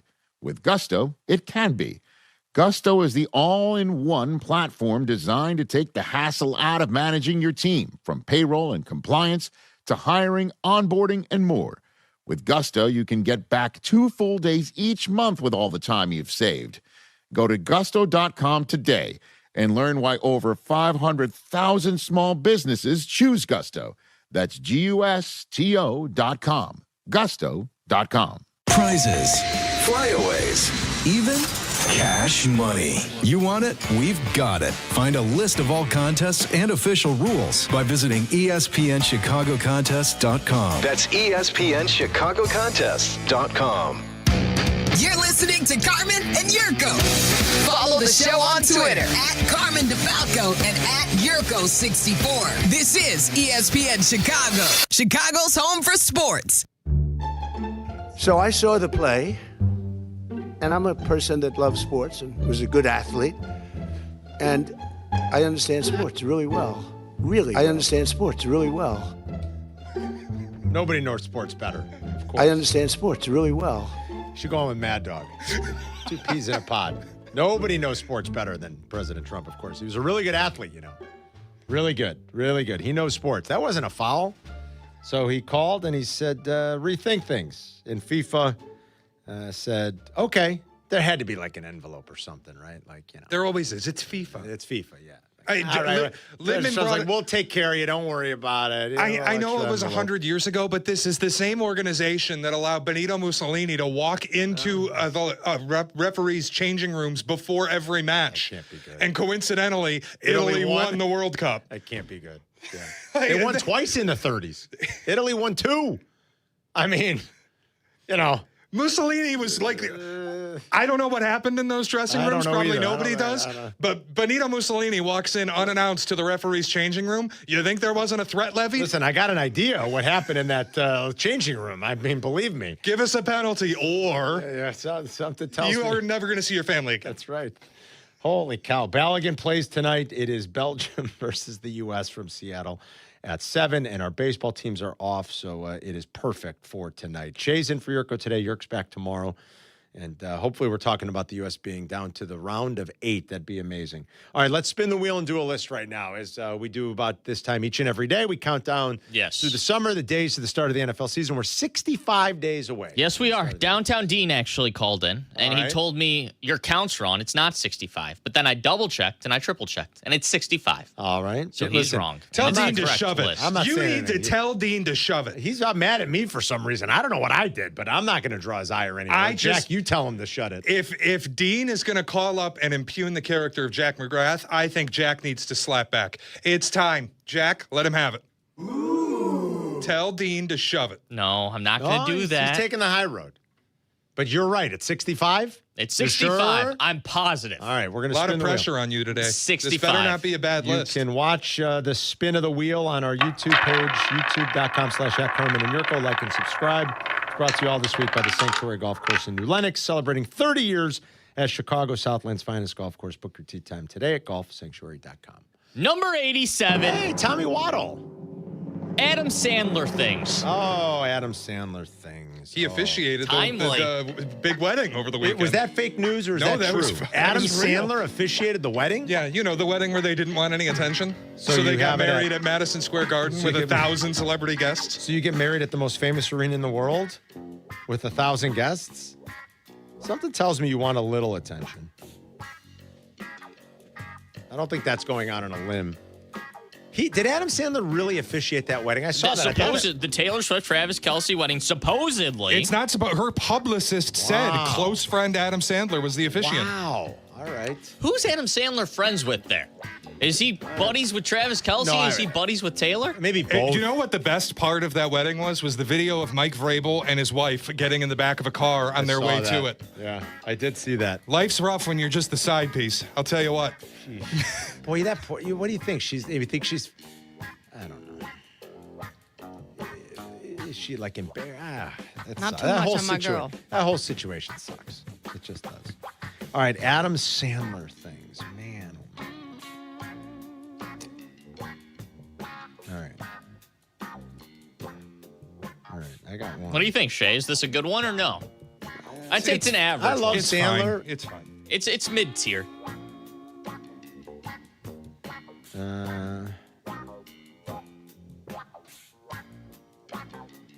It's mid-tier.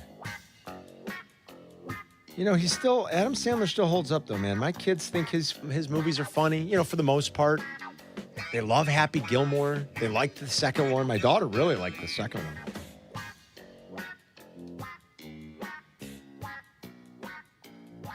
Adam Sandler things.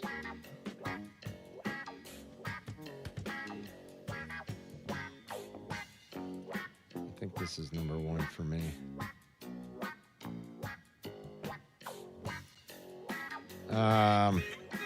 He's got a lot of movies. Oh, of course. Are you kidding? He's had a prolific career.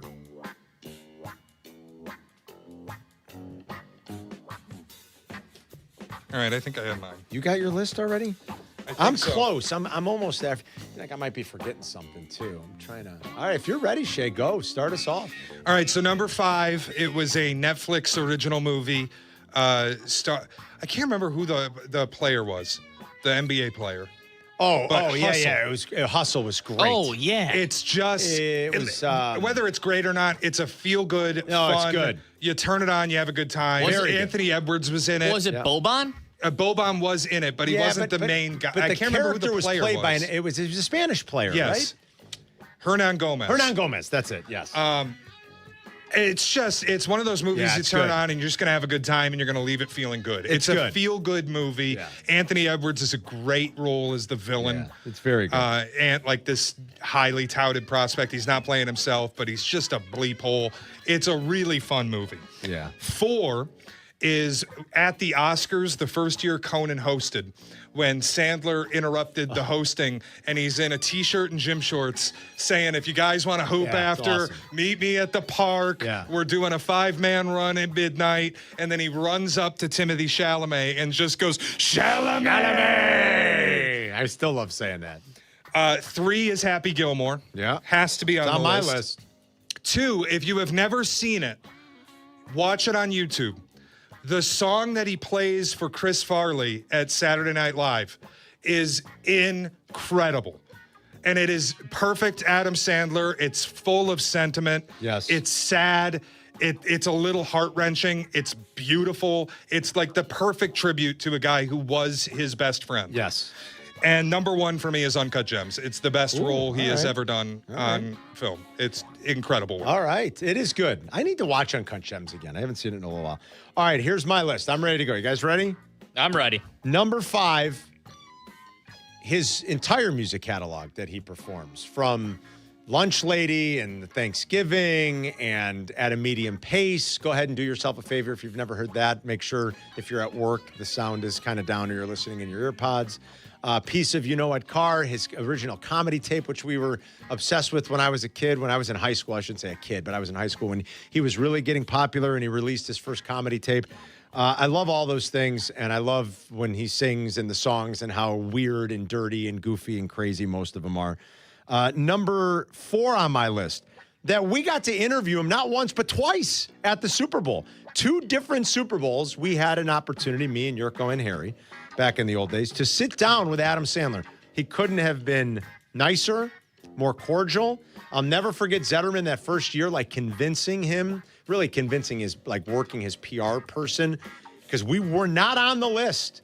And it is very rare. I almost feel like in today's day and age at Radio Row, you'd never be able to do this. This is 17 years ago.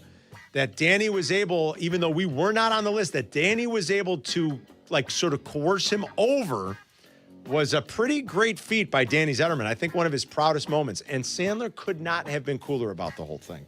Number 3, Shay kind of had it. He gave you a little bit more detail about that first encounter with Conan at the Oscars. His love of hoops. Like, I think it's genuine and real. And that, you know, he's like picked up, I think, where Shandling left off after Shandling passed, like running that celebrity league out in Hollywood. That he just wears basketball shorts sometimes when he goes on late night television shows. I love that about him. Number 2, he and Drew Barrymore together. Of course, the 2 movies more than anything come to mind with Wedding Singer and with 50 First Dates. But I love the 2 of them together. They're magic on screen. They make me laugh. And number 1 is Happy Gilmore. So there's my Adam Sandler list. I probably am forgetting something because I'm a huge Sandler fan, but I feel like that's a pretty good list. All right, you guys, what do you got? You got one? You want to go? Dana, go ahead. Oh, right. Let me go. Number 5 for me.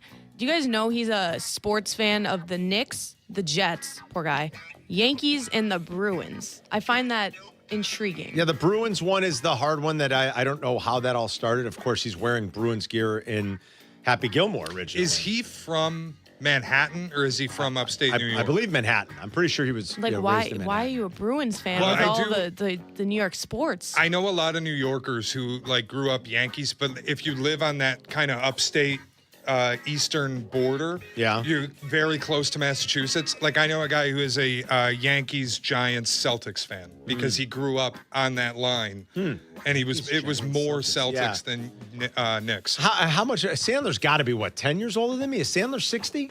I mean, maybe because when he was a kid, Bobby Orr was, playing and the Rangers weren't as good and the Bruins were, and Bobby, I don't know, maybe it's got something to do with that, but he's yes. 59. Yeah, he's about 10 years older than me. He's exactly, yeah. So maybe it's a Bobby Orr thing from that era, I'm not sure, but mostly a huge New York fan and a huge Knicks fan, obviously.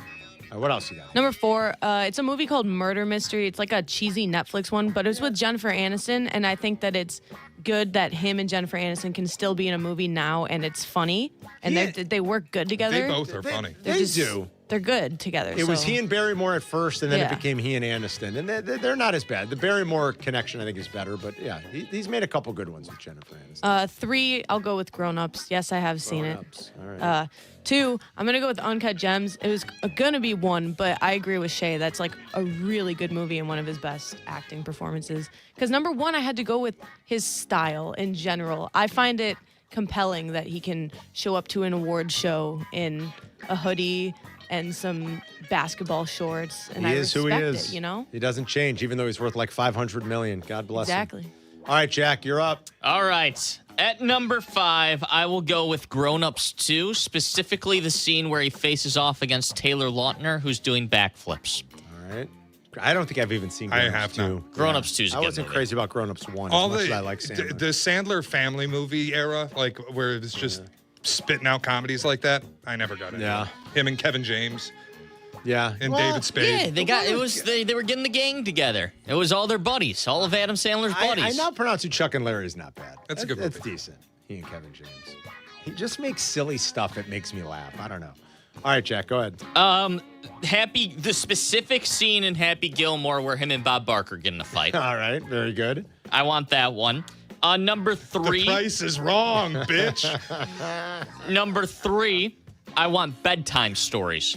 Good movie. I haven't seen Bedtime. You guys haven't seen Bedtime Stories? You just brought Unlocked a Memory. I have not seen That's a that. good movie. Oh, that is a great movie, especially for the kids, Carm. They Really? might have grown out of it a little bit now. Yeah, I don't know that. But it's essentially Adam Sandler telling bedtime stories to his kids, but for some reason he gets transported into the bedtime stories, and then things that happen in his bedtime stories are like he prophesies what happens in his real life. And then All right. I don't even recall ever hearing of this movie. All right. and then I'll go Billy Madison as my number 2, and I specifically like the line where he's at the competition and the official goes, "Nothing that you said there made any We're all sense. dumber for Everyone having in this room is now dumber for having heard what you just said." And then number 1, I'll just go Happy Gilmore in general. The entire movie. Happy Gilmore. You have Happy Gilmore on the You have, list like, twice. two I do. Happy Gilmores. I have a specific scene, and then I have the entire movie. Do you like the line where Sandler says a simple wrong? What does he say? He goes, a simple wrong would have been fine. Yeah. Is that what he Yeah, says? yeah, Something like that? exactly. What's the water boy? The medulla oblongata. Oblongata. Waterboy's another one. I mean, like, it couldn't be any more dumb, but it's great. Like, that he's got Kathy Bates playing his mom in that movie. It's just sensational. Mr. Deeds, and he's got Winona Ryder Yes. as like the love interest. Yes. Like, I don't know how he always pulled it off. Like, we're just Mama going to says get... that alligators are ornery because they got all them teeth but no toothbrush. It's unbelievable. It's like, we're just going to get Kathy Bates. I have always liked, as much money as he's worth and as much power as he has in Hollywood, the fact that he just gets like his friends or his family together best. to mess around. Like, let's just make a movie. Oh, all right, why not? He's great. I love him. He's like the most lovable guy. And again, just 2 brief interactions in person with him. That both times it was like I remember thinking like, boy, he's kind of exactly as awesome as you thought he was going to be, or as you hoped he was going to be. It was that great. Have Zetterman tell you the story about him getting him on at that first Super Bowl when we saw him. It's maybe some of Danny's best ever work. All right, if you guys want to jump in, you can. We'll take a few calls. 312-332-ESPN. Plus the brunch rush is coming up. Carmen and Yurko. They'll be right back. ESPN Chicago. The CDGA Golf Show. It's the biggest names in golf, and it's the best news and information about Chicago golf. Host Mike Gilligan and Tyler Rocky are your starters for the golf weekend. The CDGA Golf Show, Saturday mornings at 9 on Chicago's home for sports, ESPN Chicago. Let me ask you something. Why does buying a car have to feel like Game 7 pressure? It doesn't. That's why you go to Advantage Toyota in River Oaks. What's up, it's J Hood. You got a budget? They've got Toyotas that you want to drive. And here's the best part I appreciate. They keep it simple. No marathon sessions, no mystery math, just straight answers, real numbers, and a team that respects your time. Imagine that. Respect. Go see the crew at Advantage Toyota River Oaks. Toyota, let's go places. White Sox fans, be part of the action at the ballpark with our unbeatable deals. Enjoy savings every Tuesday home game with a specially priced $5 concessions menu, including draft beers from Miller Lite or Modelo, Garrett Popcorn Stadium Buttery, Vienna hot dogs or Polishes, Beggar's Pizza, nachos, and select Coca-Cola products. Plus, enjoy a fan favorite. Get one ticket and 2 beers starting at $24 with Miller Lite Baseball and Brews. To purchase tickets, visit whitesox.com/offers.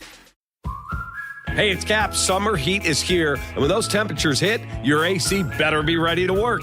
And here's something a lot of people don't realize. You do not need to be a previous Automatic customer to call them for maintenance or repairs or a new system. That's why I trust Automatic. They're professional, responsive, and they get the job done right the first time. Because when it's hot outside, things need to work. Simple as that. Call Automatic or visit Automatic.com, ATOmatic.com, and get your HVAC ready for whatever summer brings. When life changes, Get Covered Illinois has you covered. Real Illinoisans, here to help. Whether you connect with one of our free brokers or navigators, or compare plans through our online platform created for you, we are here to help you find the plan that meets your needs and budget. Get Covered Illinois is the only place connecting you to tax credits that may reduce your monthly costs. Apply and enroll at getcoveredillinois.gov. Sponsored by Illinois Department of Insurance. In sports, the tape never tells the whole story. Hiring is no different. AI can make candidates look like an MVP on paper, so knowing the person and the skills behind the resume matters. That's where Robert Half changes the game. Our recruiters combine their expertise with award-winning AI to evaluate skills and fit quickly. Learn how we can find you specialized talent in finance, accounting, technology, and more. At Robert Half, we know talent. Visit roberthalf.com/talent today. Do you read more about your team in the off-season than in the season? Does your game day outfit include a brown bag with eye holes? Then you may be a fan of a BST or bad sports team. Luckily, when you bundle your home and auto insurance with Progressive, you're protected. Because seeing your painted face in the rearview mirror after a loss isn't just depressing. It's distracting. Visit Progressive.com today. Progressive Casualty Insurance Company, affiliates, and other insurers. Covered subject to policy terms. Not available in all states or situations. Ring, ring. Hello. Who is it? Guests on ESPN Chicago join us on the Yingling Hotline. Chicago office is calling. I've been expecting your call. The Yingling Hotline. Brought to you by Yingling, the oldest brewery in America. You're listening to Carmen and Jurko. If you missed something, get the podcast on the ESPN Chicago app. This is Chicago's home for sports, ESPN Chicago. Hope everyone's having a great day. It is Carmen and Jurk until noon. Shay sitting in for Jurko. The good kid's back tomorrow. We've got Rich Eisen coming up at noon. Waddle and Silvy will get you home. No Sox game tonight. Bears Weekly tonight, Jack? With no Sox game? No, Bears Weekly is Thursday. Oh, it's Thursday. Okay. Oh, because the Sox have a day game Thursday, don't they? All right. So Bears Weekly will still come your way a little bit later, but no Cubs or Sox tonight. It's perfect for us to be able at 7 to watch the U.S. and Belgium. We'll do a brunch rush here in a second. Let's grab a few calls. Adam Sandler things real quick. Lewis and Lyle, go ahead. How about his cameo as himself in Brooklyn Nine-Nine, where Andy Samberg just roasts him and he roasts back? Also, that is some high-quality H2O. That's always good from Waterboy, of course. But I never watched Brooklyn Nine. What is Brooklyn Nine-Nine? I watched Is that it what a little called? bit. Yeah, it's like The Office, so it's one of those mockumentary TV Is shows. it? All right, never saw it. In like a police department. If I'm watching mockumentary police departments, I'm watching Super Troopers. That's the best. The mockumentary of my The best. choice. Yeah, the best. Ken's in Aurora, Colorado. Go ahead, Ken. Hey, what's up, guys? I want to talk about this. You got to start on remote control on MTV. Oh, Boy, yeah. was he great on that show. And can I do a quick shout out to these wonderful employees here at University Hospital here in Aurora, Colorado? Of course. I'm back here. They're fantastic. Take great care of me, and they're wonderful. Hey, thank you guys for letting me do that. And your list is awesome. Be today. well, buddy. Thanks. We're glad they're taking care of you. Poor Ken's in and out of the hospital a lot. We love you, man. Remote Control from the 80s. You remember one of the earliest things Sandler did, he was on The Cosby Show a few times as a recurring character as one of Theo's best friends, one of his high school friends, a very young Adam Sandler. I don't recall. Back in the day. Hard to watch that show these days. Back then it wasn't. It was great. You can't really watch it now. I understand that. It's difficult to watch that. When I was a kid, we didn't know, and it was fabulous, back then. Dean, downtown. Go ahead, Dino. So this is very similar to Clooney when he sold Casamigos and gave all his friends a milli. And shout out to Richard Kind, frequent guest at the pork store.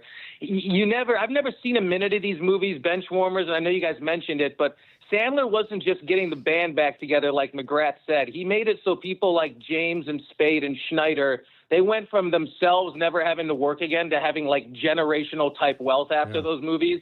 And if I may take a brief moment to recognize one of the worst takes in the history of the station. Do you have a moment? Okay, yeah. When Dan Zetterman was producing, he would always say summers are over after the 4th of July. So now that he's back from his month-long hiatus, it's time to get back to work, grab yourself a cup of bone broth, and find a way to run a radio station. That was funny. That was funny. The bone broth line was funny. That was funny. He's doing a fine job running the radio station. Yeah, I do like the bone broth line, though. That was pretty good. I will listen. Kevin James, David Spade, all well and good. Maybe we didn't need to make Rob Schneider a generational wealth guy, but maybe not. That's all right. A little goofy, a little controversial himself. Scott New Lennox, go ahead. Yeah, good morning, gentlemen. I got to go with Just Go With It, and specifically the scene with Kevin Nealon is his former plastic surgery patient trying to drink from a straw. That's good, yeah. That's not a bad one. That's another Jennifer Aniston one. Yeah, it was good. I have another one that is related to Rob Schneider. May I quickly? Yes. Have you seen when Sandler, I think he was on with David Spade, maybe Kevin James was there. It was like his whole group, and Rob Schneider's there, and they're all on Conan with Norm Macdonald. Oh, God. And Norm tells one of his classic long jokes where he's like, I saw a guy, I met him in town, and I had an extra ticket for Adam Sandler's show. And I told the guy, I got an extra ticket. Do you want to go? Or 2 tickets. And he goes, oh, my gosh, I love Adam Sandler. This would be the greatest. And Norm's going, yeah, and Kevin James will be there. Oh, this is going to be the best. Yeah, and David Spade will be there. Oh, my God, I can't wait to go. I got to tell my wife we're going to make it. What time's the and he goes, and then Rob Schneider will be there, too. And the guy goes, what time's the show? 8 o'clock. Oh, the news is on. I can't make it. That's pretty good. I like it. Nobody better than Norm, by the way. I hope a Norm Macdonald thing is on the list. It should be. We'll do one more. Adam Wheaton. Go ahead, Adam. First, I thought of another one. That dang penguin in Billy Madison when he keeps seeing the penguin. Epic. And then my favorite one is when he's driving around, he gets pulled over, and Courtney Cox's Bentley in The Longest Yard. All right. That's the remake of Longest Yard. Thanks, Adam. Last one. Victor, Oak Park. Go ahead. Hey, guys. Thanks for having me on. Rain Over Me. Not a lot of people talk about this. So, backstory, my dad hated Adam Sandler. Hated him. I think he had a hard cutoff with everything, like music and comedy, when I was born in 87. Like, he doesn't like anything after that. Rain Over Me, Adam Sandler is he loses his family. It's like a serious role. He loses his family in 9/11, and Don Cheadle rescues him and helps him out. My dad, who hated him, gave him his flowers for that role. He really liked that movie. So I want to let you guys know, Rain Over Me. Thanks, Victor. I've never seen that, one of Sandler's serious roles, and I've never seen it. I didn't even remember it when he said it. Googling it now, I do vaguely remember the story of this back from 2007, but it is not a movie I've seen in one of his serious roles. All right. Thanks, everybody. That was good. Let's do a quick brunch rush here, Jack. It's brought to you, as always, by our friends at the Village of Elmwood Park. From first-class events to unforgettable food, Elmwood Park is where community and flavor come together. Once you're here, you get it. Where are we starting, my friend? That's a good question. I'll ask you guys. I have some Bears thoughts, and ESPN published 2 different articles. They published the best and worst rosters. They ranked every NFL roster from 1 to 32. They also interviewed executives and coaches and ranked the top 10 running backs for 2026. Would you rather go the running backs direction Rosters. or the general roster direction? Figured that's the way that might running go. Backs. Who cares? Rosters. Bijan Robinson. All right. Yeah, good. and Jahmyr Number Gibbs 1. is 2. And then after that, I don't care anymore. Saquon Barkley was 3. Great. McCaffrey was 4. All right. Where do you think? Nobody cares. Out of all rosters, Where's the drop, Hannah? In the Who NFL, cares? the Chicago Bears rank? I think people are 11. 17. I'm going to guess, hold on, all-around roster. They're going to get dinged on defense, I think, enough. This is all-around roster. All around. I'm going to say... No coaching, just roster. I like where Shay's thinking. I'm going to say 13. That's where I would have put them. I would have put them like 11th, 10th-ish. They're at 17 where Hannah said. Hannah. Wow, nice. You nailed it. All right. Just on the back half. All right. Bears fans are going to lose their minds. Let's go I'm nuts losing my over mind a little a bit. silly July ranking of the rosters from ESPN.com. How dare they? The disrespect. Use the disrespect. The Packers are 10th on the list. The Packers do not have a better roster than the Chicago Bears. Sorry, they don't. I mean, I don't know if that's true. Yeah, I don't know if that's true. Assuming Mike is healthy, right? We're going to count that like Mike. But Mike is not healthy. They certainly don't have better coaching, but roster-wise, I wouldn't hate it. I wouldn't fight anybody too hard if they said the Packers have a better roster. The Bears have what? A better offensive line than Green Bay? Can we agree on that? Probably a wash. We have no left tackle and the center retired. I don't know why we're assuming it's the same offensive line as it was a year ago. It's not. The Bears absolutely have now- better coaching, but you said Yes. coaching wasn't factored in here. Now, I think Logan Jones is going to take this opportunity and run with it. I do. I think, I mean, what do I have to go on this? They haven't gone to training camp yet. My prediction is Logan Jones is your starter week 1, not Garrett Bradbury. And so it could be all okay, but like to Shay's point, you got 2 new players at kind of key positions. So are we sure about that? I don't think it's crazy to suggest the Packers have a better roster. Maybe the gap is a little bit too big for our liking, but I don't think it's nuts. But it's also like when you're talking about the 10th roster and the 20th roster, they're very comparable. Absolutely. It's not like we're doing, I'm assuming number 1 is the Rams. Number 1 is, yes, the Rams. If you're doing the Rams against number 32, which I would assume is Miami or Arizona, probably Miami. That is an ocean of difference. But when you're talking about 17 and 10, it's incredibly comparable. It's a small margin. Razor thin. I don't think we have to get too worked up about that. And as much as I like the Bears safeties, do you have a Xavier McKinney? We probably do not. I mean, I think Kobe Bryant's going to be good. I do too, but I think Adam Thieneman is going to be really good too. Did I just say Alan? Dylan. Adam Thieneman. Dylan Thieneman. You mixed up Adam Thielen and I Dylan think I Thieneman. did. I think Dylan Sandler. Yeah, Adam I think I Sandler. did. Dylan Thieneman. I think he's going to be really good. But they might not have a player that's played at quite the level McKinney's played at the last couple of years. All right, what else is on there, Jack? On this rankings list, is the Packers the highest in the division the or the Lions? Packers is the highest. And where are the Lions? The Lions. 14? Oh, sorry, no, the Lions are I would 6. say, I think the Lions would be Lions the are highest. highest. Yeah. They are 6. Because of the offense. And you really. can have questions about the coaching in Detroit. You can have questions about the front office and how aggressive they've been. I don't think there's any debating on paper. They are the best roster in the division. I think you can also nitpick some of the stuff going on with their defense, but because of what they have certainly now offensively, I think that's not crazy. All right, so it goes Lions, Packers, Bears, Vikings are 22. Yeah. Which is the way the division odds stack up too in Las Vegas, coincidentally enough. All right, what else? I have a thought about Alex Bregman. Okay. I don't know why he's still batting as high as he does in the Chicago Cubs lineup, and it's starting to annoy me a little bit. Because He had a big hit yesterday, didn't he? every other player on the team has been moved up and down the lineup generally. Ian Happ has batted as low as 7th this year. Seiya Suzuki has batted outside of the top 4. PCA, when he was struggling, got moved down. Dansby Swanson, Michael Busch, Nico Horner, they've all been moved around the lineup entirely this season. But for some reason, Alex Bregman, who's hitting 184 with runners in scoring position and hasn't had very many clutch hits all season long, is hitting 1 through 4 in nearly every single game. He's hit 1 through 4 in every single game that he's played in this year, except for 2 of them where he hit 5th. He's hit 1 through 5 in every game, and 90% of them are 1 through 4. He's hit Why? second. He's hit second or third in 90 games. I'm sorry, check my math, in 70 games. Exactly. 70 of the games he's played, he's been batting second or third. There's no I get it. He's your big contract guy, and maybe they believe he's going to bounce back. But the way he's playing right now, why is he at the top of the lineup? Why is he batting after PCA?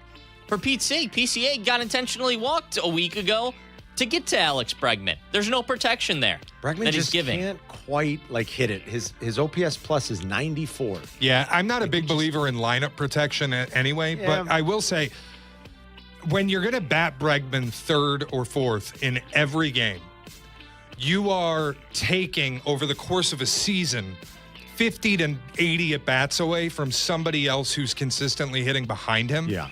And whoever that person is that you want moved in front of Alex Bregman, it's not just runners in scoring position to me, because a lot of that's fluky. You have to have runners in scoring position to hit with runners in scoring Small position. samples, yes.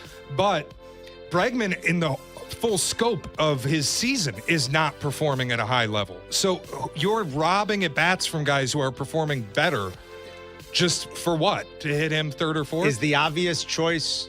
Where's Seiya batted mostly, Jack? Where's he been in the lineup mostly? Seiya's been mostly 4 or 5, 4 or 5 generally, with the maybe idea, 3 sometimes. Because what Shay's talking about is a very modern way of thinking about baseball, that they don't think so much about lineup protection anymore. Maybe there's a few examples of the truly greatest players in the game that you could say have a little bit of it. But over the course of a long season, that's where it's going to add up in the aggregate. That guy who's a better hitter who might perform better is going to get more of those opportunities to drive in runs and help you win games. Would Seiya be the guy that should be ahead of him? According to MLB.com, Alex Bregman has had the most at-bats this year with runners in scoring position. Yes. 103 of them. Yeah. So he has been in the spots with big opportunities, and he's continuing to be one of the guys that isn't producing on the team. So Seiya's the obvious choice, would you say? I would say Seiya. The way I'd line it up is probably PCA. Yeah, Seiya's been mostly 4th and 5th. Against righties, you're going to want Bush in the top 3. So maybe something like a PCA, Bush, Seiya, Hap kind of lineup. But Hap isn't necessarily hitting either with runners in scoring position, but he's at least giving some pop. Jack's question's, I guess, a good one. What is it that has made him immune to being moved around the lineup? Hell, PCA at one point was hitting down the bottom of the lineup, Why has he been immune? Is it just the veteran status, and they believe that eventually he'll get out of it? They like his profile at the top, and they want him getting those extra at-bats. But it's a fair question you present, I think, Jack. Yeah, I just did quick, simple math. Seiya's on pace for 100 fewer at-bats than Alex Bregman. Yeah. And now he also started the season on the IL. Right, but Seiya's played 74 games, Bregman's played 88. That shouldn't make up 100 plate appearance difference. True. Yeah. But the lineup will. That's where you want him over the long haul getting the right. That's the modern thought is less protect guys or split up righties and lefties and more get my most productive hitters the most plate appearances. There's no reason that the Shoheis and the Bobby Witts and the Aaron Judges of the world shouldn't have the most at-bats. Obviously, that's what you want happening. 312-332-3776 for Carmen and Jurko. That's the Brunch Rush. We'll be right back.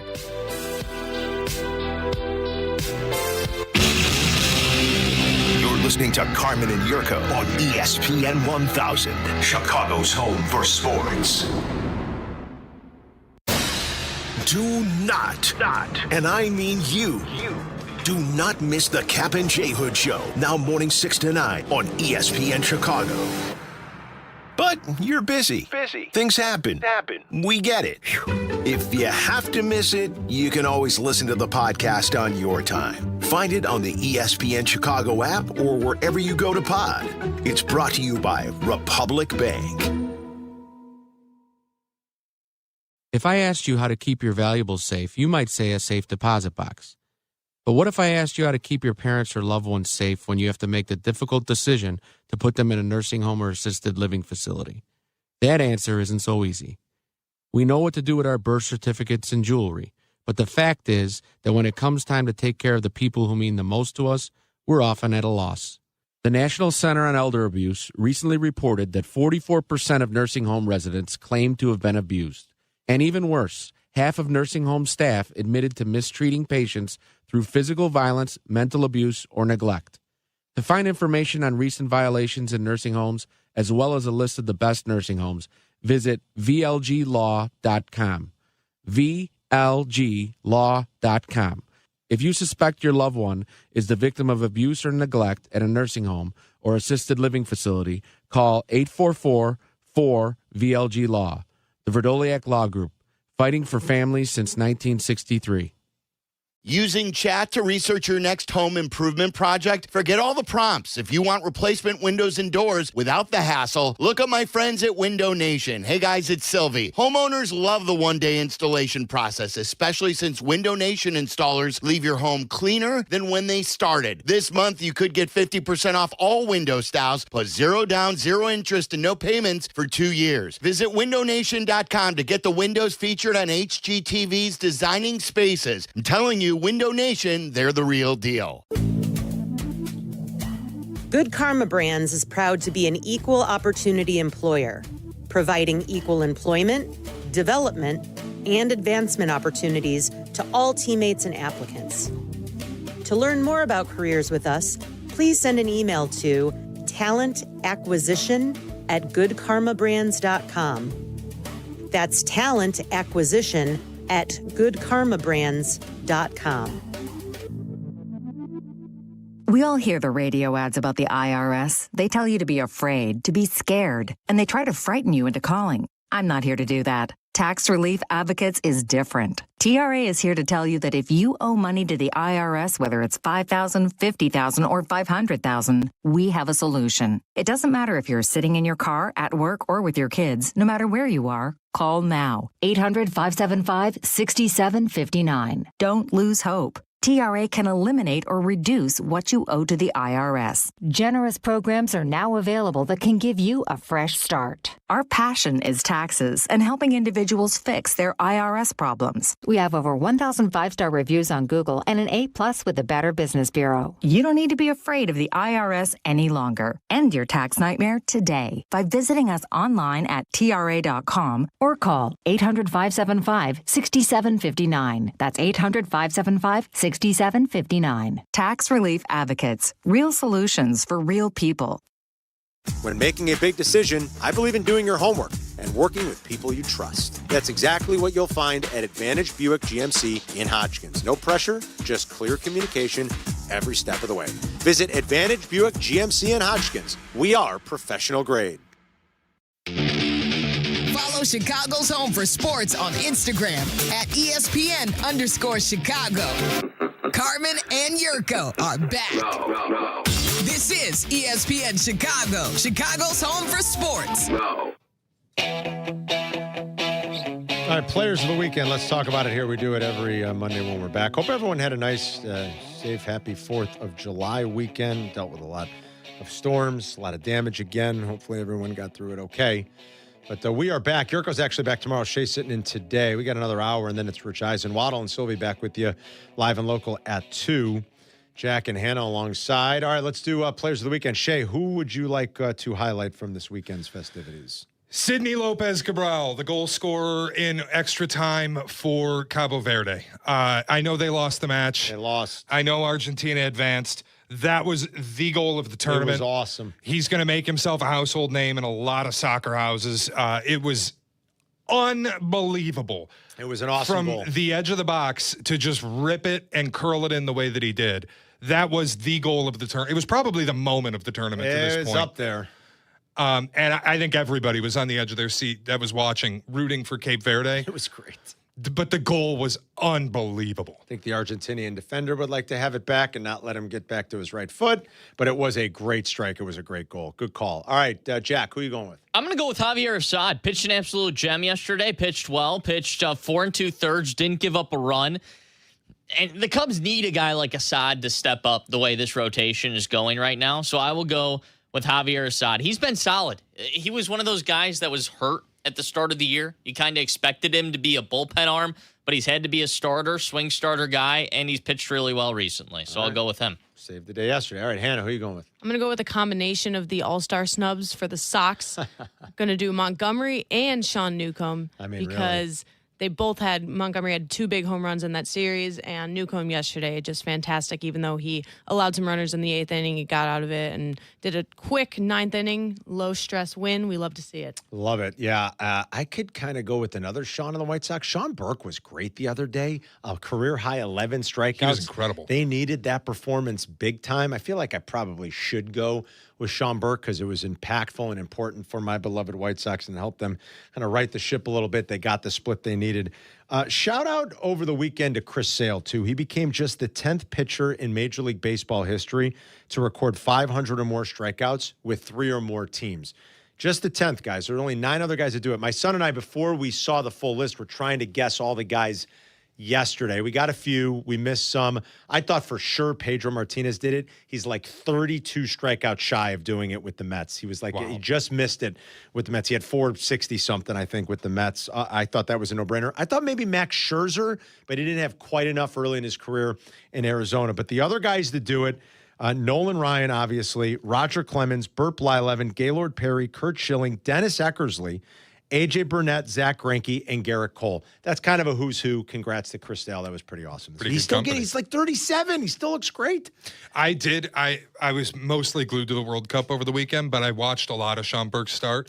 It was good. I can't remember who it was that he struck out, but Steve Stone was like, I'd go back to the knuckle curve before I'd throw a fastball, and Burke just gunned 98 right on the bottom rail, caught him looking. I'm like, this guy he's legit, dude. I think he had 3 pitches over 98, which is, high for him. He's not like a huge, it's funny to say now guys who throw 95 and 96 aren't big fastball guys. I mean, that's, for those of us that have been watching baseball 40 years, that's weird to say.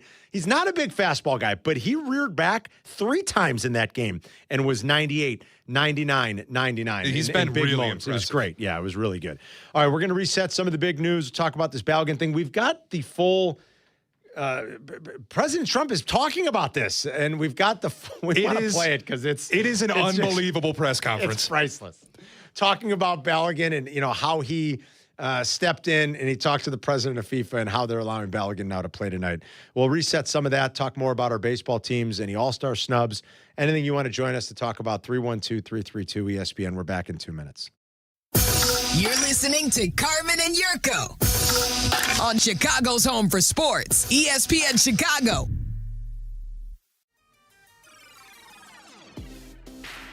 White Sox fans, momentum is building on the South Side. Feel the energy as your White Sox take the field. From home runs and big plays to can't-miss moments from Miguel Vargas Montgomery and more, this team is special. Experience the excitement at Rate Field, plus unique giveaways, fun theme nights, and so much more. Be here to see it all. Grab your tickets now at whitesox.com. Believe in a world of wellness. Blue Cross and Blue Shield of Illinois is lighting the way on your health and wellness journey, always helping you write your own story. As your one local trusted partner for nearly a century, Blue Cross and Blue Shield of Illinois ensures the widest access to the best affordable care, where you need it, when you need it. This is David Kaplan. I am proud to partner with Blue Cross and Blue Shield of Illinois because they keep you at the center of everything they do. Blue Cross and Blue Shield of Illinois, through it all. What's up, it's J Hood. You know what the best seafood place is in the Chicagoland area? It's Lawrence's Fish and Shrimp. They got 4 locations: Canal Street, Evergreen Park, Hillside, and Olympia Fields. Lawrence's Fish and Shrimp. Shrimply delicious since 1950. You've got stuff you collected, and you want to know what it's worth. ESPN Chicago suggests you tune in Saturday mornings at 7. It's Sports Collecting with Tom Morgan, brought to you by Huggins & Scott Auctions, ERC Delivery, and REA. Broadcasting live from the Chicago Board of Trade. This is the home for every Bears game, ESPN Chicago. And this is Carmen and Jurko, WMVP, WTBC, HD2, Chicago, a good Karma Brands radio station. In the opinion of Juan Soto of Venezuela, is a potential red card, and he's calling the referee over. We'll get Mark in on this, because I think this is one, when you look at it in slow motion, it's worse than what the play actually was, where the 2 bodies were crashing together. We'll see what the final decision is. Potential game-changing moment. After review, the number 20 United States committee serious foul. Yeah, it's going to be a red card. Final decision, is red card. Wow. Is it the right call? Is I it the don't think correct it's the call? right call. Corruption is not bad. Corruption is only bad if I'm not involved. Yes. But if I'm part of that corruption, I'll defend it. There you go. We are defending the corruption today. It's unbelievable. Wait till I tell you what's going on over here, too. Speaking of unbelievable. Wait till I tell you what I was just witnessing. I knew what was happening. I'm lucky I'm here. Lucky. I knew what was happening. It's Carmen Look at my and hand. York. Look, I got grease all over my hands. Shay is in for the good kid. York's back tomorrow. In this case, we're defending the corruption. We're sort of being a little tongue-in-cheek with this, obviously. And like Shay said it best, like a couple things can be true. And FIFA is the worst. And we've said that. We've tried to call them on their BS as much as possible over the years. And we know how corrupt and how dirty the whole thing is. The fact that Balogun is being allowed to play seems, I think, a little bit odd. I think most U.S. fans, though, I know when I saw the news yesterday, I was like, hey, all right. I mean, before I even really knew the details, I was like, well, that's weird. I didn't think there was an appeals process or, what's the precedent for this? Has it ever happened? As far as we can tell, the last time in a World Cup match something like this happened was the 1962 World Cup. So you're going way back. And if you're wondering what the hell we're talking about, it's from last Wednesday when Flo Balogun, who's our best player at this point, certainly our most dangerous attacking player, was red carded, which means you have to miss by FIFA rules the next game when you get a red card. The suspension is not just for the rest of that game, it's the next game too. But somehow FIFA overturned it, and then we learned later in the day that President Trump called the head of FIFA, Gianni Infantino, and he leaned on him apparently a little bit and said, hey, you gotta review this. And they did, and they said, yeah, you're right. A red card lifted, and the Belgium side is irate. Most of the soccer world, I saw a clip of Wayne Rooney, the former English star, saying that it's beyond comprehension how they could do this. It's just you're opening up Pandora's box too. And tell everybody what you said earlier. There was a pretty key moment last night in a thrilling England-Mexico game that led to a red card. What do you think England's thinking today? England got a red card after a VAR, and I would have to imagine with the U.S. ruling, the English national team is going to ask for the same kind of treatment, that the suspension be lifted because the VAR was used to issue the red. Will the PM be calling Gianni Infantino? That's the question. Here's the problem, is where FIFA is going to face some problems and where potentially the U.S. men's national team are going to face some problems, FIFA has a history of banning federations for political interference. Do they? There's a long list. Oh, yeah. Russia's banned right now. But they have had historically, there are non-abstract rules written explicitly banning governments from interfering with anything basically FIFA related.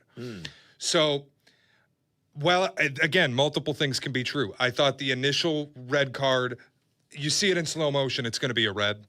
But the idea that you're using VAR on a play that live didn't even receive a yellow to then add a red card, I thought was outrageous. Everybody said so at the time. When it happened, it felt like the world was in agreement. Absurd red card. Yeah. The reason people have an issue with it being overturned is ostensibly Trump leaned on FIFA and used his political power to get this overturned rather than the USMNT, the U.S. men's national team, presenting an argument that I think would have been pretty ironclad. Is there a process for that? Yeah. There is? Yeah, the USMNT had lawyers. They were doing their own appeal. They were going to appeal the suspension. It seems like that's the way it happened. I would think if they want to avoid any backlash, which they won't because everybody knows how corrupt FIFA is. Yeah, I don't think they care. You would have to have an unequivocal statement that Trump's involvement had nothing to do with the decision, that the men's national team's appeal was seen as found Good and luck with that. upheld. Because otherwise, I think Gianni Infantino is going to end up losing his job. And the U.S. men's national team might face some troubles as far as qualifying for the next World Cup. Really? I would be stunned. Stunned. Where? Carm, there are people writing plenty of articles that the conversation on whether or not it should have been uplifted or reversed, whatever, isn't the conversation we should be having. It should be the U.S. needs to be disqualified because the president and the government leaned on FIFA and interfered with the event. Oh, boy. And FIFA has a history of having done this. They've banned Congo, they've banned Kenya, they banned Kuwait back in the day because of government interference. there is a precedent set there. That's Which where is hilarious. Don't they basically pick these cities based on government interference? Of course. The whole Qatar thing is a joke. It always was. We said it a million times leading up to that and 4 years ago. I mean, the hypocrisy. Oh, my Lord. And I get it. It exists at these levels. I understand that. That's why this drop is the drop of the hour. Corruption is not bad. Corruption is only bad if I'm not involved. Yes. But if I'm part of that corruption, I'll defend it. I mean, that's like FIFA. 100%. FIFA, 100%. I'm all for it. I want Balogun to play tonight. So, I mean, and the president obviously had, listen, I'm not trying to piss anybody off and making a political statement here. He tends to be a little hyperbolic. Is that safe to say? With even his most ardent supporters? Yes, I think that's fair. The president's a little hyperbolic, okay? So let's play this and, take it for what it is. I mean, is he insinuating himself more, as he often does, and like more than in a way that is not representative to exactly how FIFA arrived at this decision? I mean, who knows? But the president spent like 2.5 minutes talking about this today when he was meeting the media. So we'll play this. You could take a listen. So I saw the play, and I'm a person that loves sports and was a good athlete. And I understand sports really well, really well. And that wasn't a foul. That wasn't even an infraction. That was two guys running full speed that happened to crash into each other. You can't take your foot and properly place it on somebody else's foot when you're going, no, these were two great athletes that got tangled up. And this referee, who is a little bit suspect, if you check his past. What is he doing? Is he? I don't want to say that because I don't like to create controversy. I don't want to say it. I just said it. Of course. Very suspect. If you'd like, I'll provide you with the past. Oh, yes. I don't want to say it, but I'll provide it. He made a call that nobody could believe. Even people on the other side, they say, "Oh, we got lucky. Wow, that's." Amazing. And it's very interesting. They say they don't show them in slow motion, and I never realized that. I never heard of that before. That they're not allowed to review in slow motion because it's so different. Because you'll take one little quarter of a second and you'll see that a hand is touching a neck or you see something. Whereas when you see it in fast motion, it will look like two guys collided, which is really what happened. They got sort of entangled. He didn't do anything wrong, and he's our best player or one of our best players, a very vital player. And he gave him a red card. I didn't know what that meant. I didn't think it meant much. I understand then sports I started really hearing well. that means he can't play in the next game, at least in the next game. Amazing. I said, boy, that's a big, if it happened to another player, it would have been unfair. But when they take your best player or just about, they have some great players, and they say you can't play, that's very unfair. That's, it's one thing to penalize somebody for the game, but how do you penalize them for a game that hasn't been played yet? It's very unfair. You can't do that. So, yes, I asked for a review by FIFA. I spoke to a man who's highly respected, and by the way, whose level of respect has gone up tenfold. And he was good before this started, but he really pushed it in this country. I'm the one that got them to do it. It was not Biden. Biden was asleep. I got him to do it. In fact, it was very sad because I got him to do it. And if the progression was normal, I would have been retired now. The Democrats are saying, man, we should have just let him have his way. We would have had him gone. Incredible. But I said, the saddest thing is I got the Olympics and I got the World Cup. Somehow, Biden gets a shot in that. It's always going to get a strike. Of all the things he's talking about, still Biden takes just not even across the bow, a direct hit to the hull, in all this. And the best, I would actually love to know about the suspect ref. I am kind of curious. I don't want to say it, but I'll say it. If you want it, I'll say it. I would totally love to know more about the suspect because I don't know. I would love to hear more about the suspect referee. So it is obviously funny, and it works in our favor for right now. It's incredible. But where I would get a little there was another cut, which I don't think we have, from the same press conference, where Trump says, if we lose, we'll say it was rigged, like the 2020 election. He said that? Yes. This is why I'm saying, for as much as this works in our favor tonight, and it sounds like we're going to have Balogun, and I pray USA advances because I would be incredibly happy if they do. This is going to be messy. And I think, like, if FIFA has any integrity left to stand on, which they might not, this will cost Gianni Infantino his job. Is there any chance they reverse course in the next 8 hours? I have no idea, Carm. It feels like the only thing. Honestly, where I'm kind of landing on it, and I want Balogun to play. I think USA's chances are better with Balogun. Yes. I also think USA has a chance to beat Belgium with or without Balogun. And I think where I'm landing on it, because of the way this happened, where if yesterday the news broke and it just came out, FIFA reviewed the suspension, the argument brought forward by the U.S. men's national team, and they're going to suspend the red card. They're going to allow Balogun to play.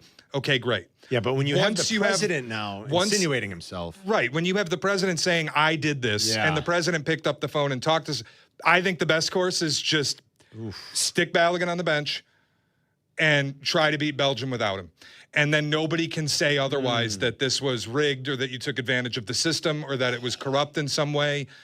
I kind of feel like that's the best way out here. That the men's national team itself should just say, hey, so that we don't cause any further controversy. Like, right. And again, maybe he's not going to play. Maybe FIFA is so corrupt that they simply don't care and there will be no fallout from this. That's my guess. But by their own bylaws, they would have a leg to stand on in simply saying, we're banning the U.S. from the World Cup. They're disqualified.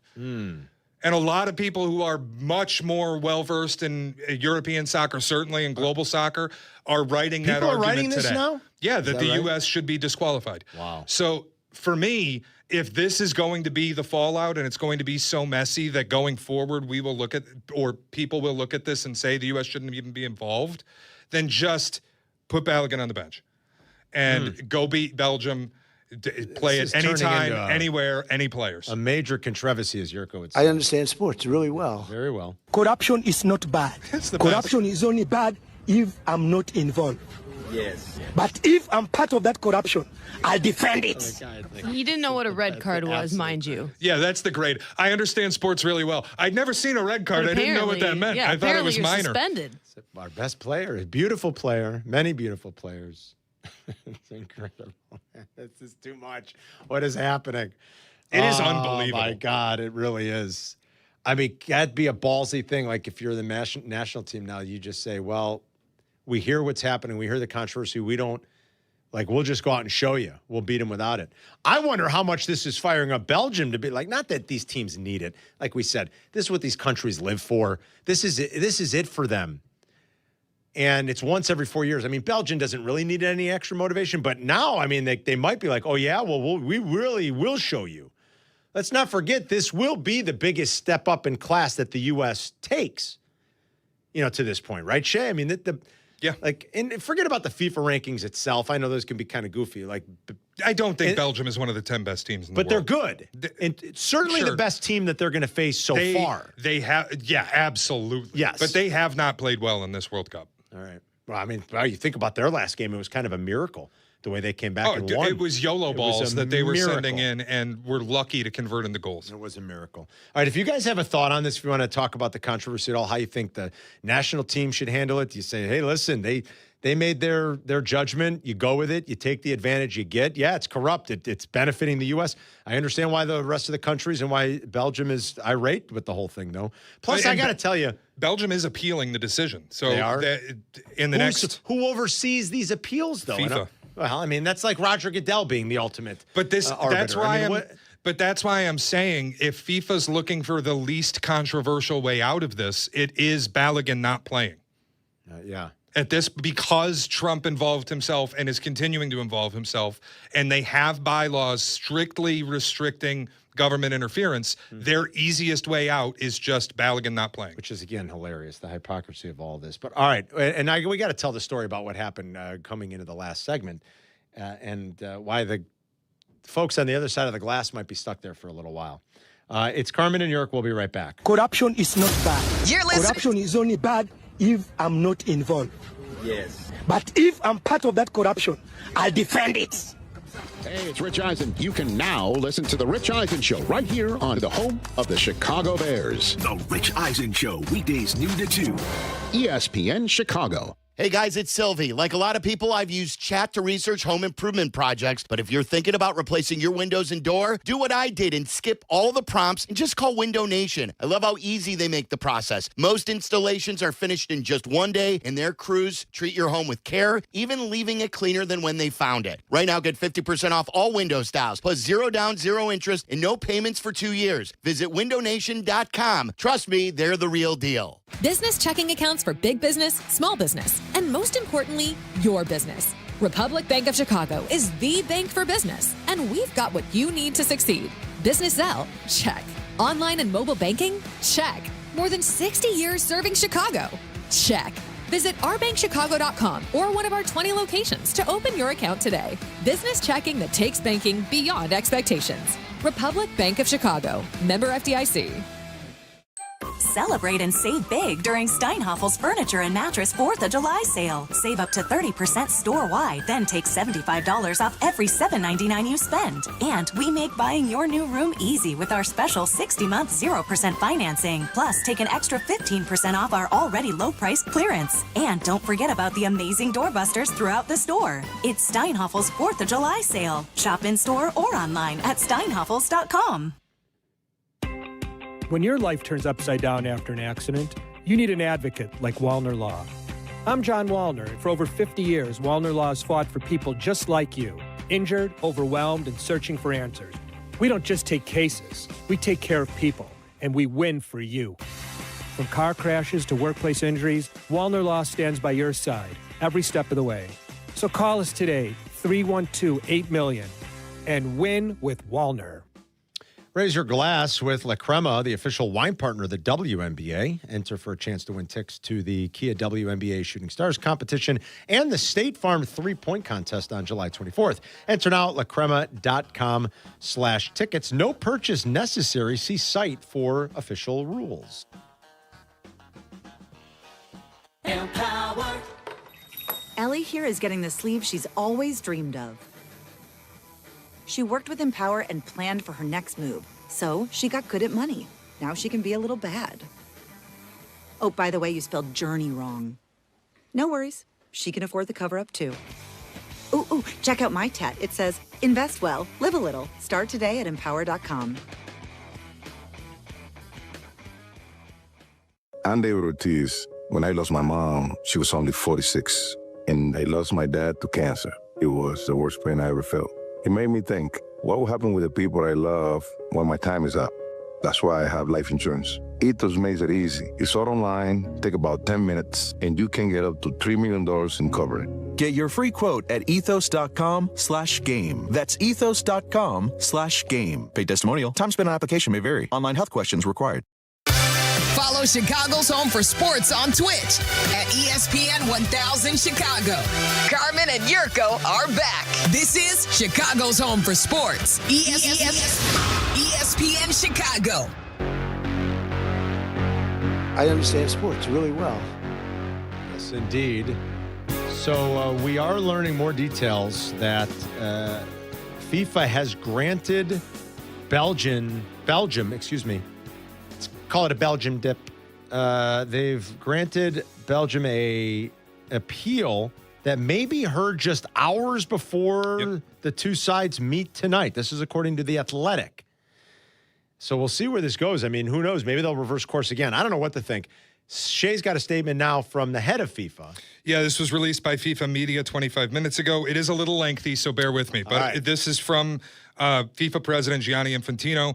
Quote, I have seen the public comments regarding the decision of the independent FIFA disciplinary committee related to the suspension of Folarin Balogun, and I would like to reiterate a fundamental principle of FIFA's governance.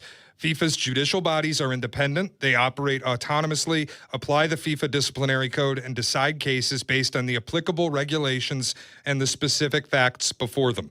Their independence is essential to the credibility and integrity of football, and this must always be respected. Yes, I regularly discuss matters related to the FIFA World Cup with the President of the United States, and on this matter, I did receive a call from President Donald Trump, just as I received calls from heads of state, government officials, football stakeholders, and business executives from around the world on many different issues. During our conversation, I explained that there was an ongoing legal process involving FIFA's independent judicial bodies and that the case would be decided in due course by the competent bodies. That is how FIFA's system works, and it is a principle that I will always uphold. I read the decisions of the FIFA Disciplinary Committee when they are issued. Sometimes I am surprised by them. Sometimes I agree with them. Sometimes I disagree. What I always do, however, is respect those decisions and the autonomy of the bodies that make them. Whether we personally like a decision or not is irrelevant. Respect for independent institutions and the rule of law is what protects the integrity of our competitions and the credibility of FIFA at all times, end quote. My response would be, he's doing that. There's nothing to see here, but But as I said on our last segment, make an unequivocal statement that this was the decision regardless of Trump's call. There it is. There you go. Yes. And that'll serve as maybe the thing that protects them. No, it was not anything where we were being leaned on. It was a simple conversation with the head of state that I have on a near daily basis, especially this time of year, and that our independent autonomous governing bodies help make this determination. And again, I still feel like the easiest course out now that they've granted Belgium an appeal is just to say, you know what? Because here's the other thing. You've got France now campaigning for Olise's suspension to be uplifted. You're going to have them all. You're going to have England campaign for theirs from last night. The best way for FIFA to just simplify this, get rid of the controversy, close the can of worms that they opened, and stop the corruption, because people are going to call it out as corrupt, whether it is or it isn't, now that Trump is involved, just say Balogun can't play tonight. That's their easiest way out. If we lose tonight, and I'll say we, I tend to stay away from that, but this is the U.S., so I feel like we can say we. It's not like we're talking about the Bears. I've always felt if you spend your time and your money and your emotions on a team, you can say we. Who cares? Well, if we win tonight, if we lose, excuse me, does it not matter, or is that not the point? No, it still does matter, and these other countries are going to be calling for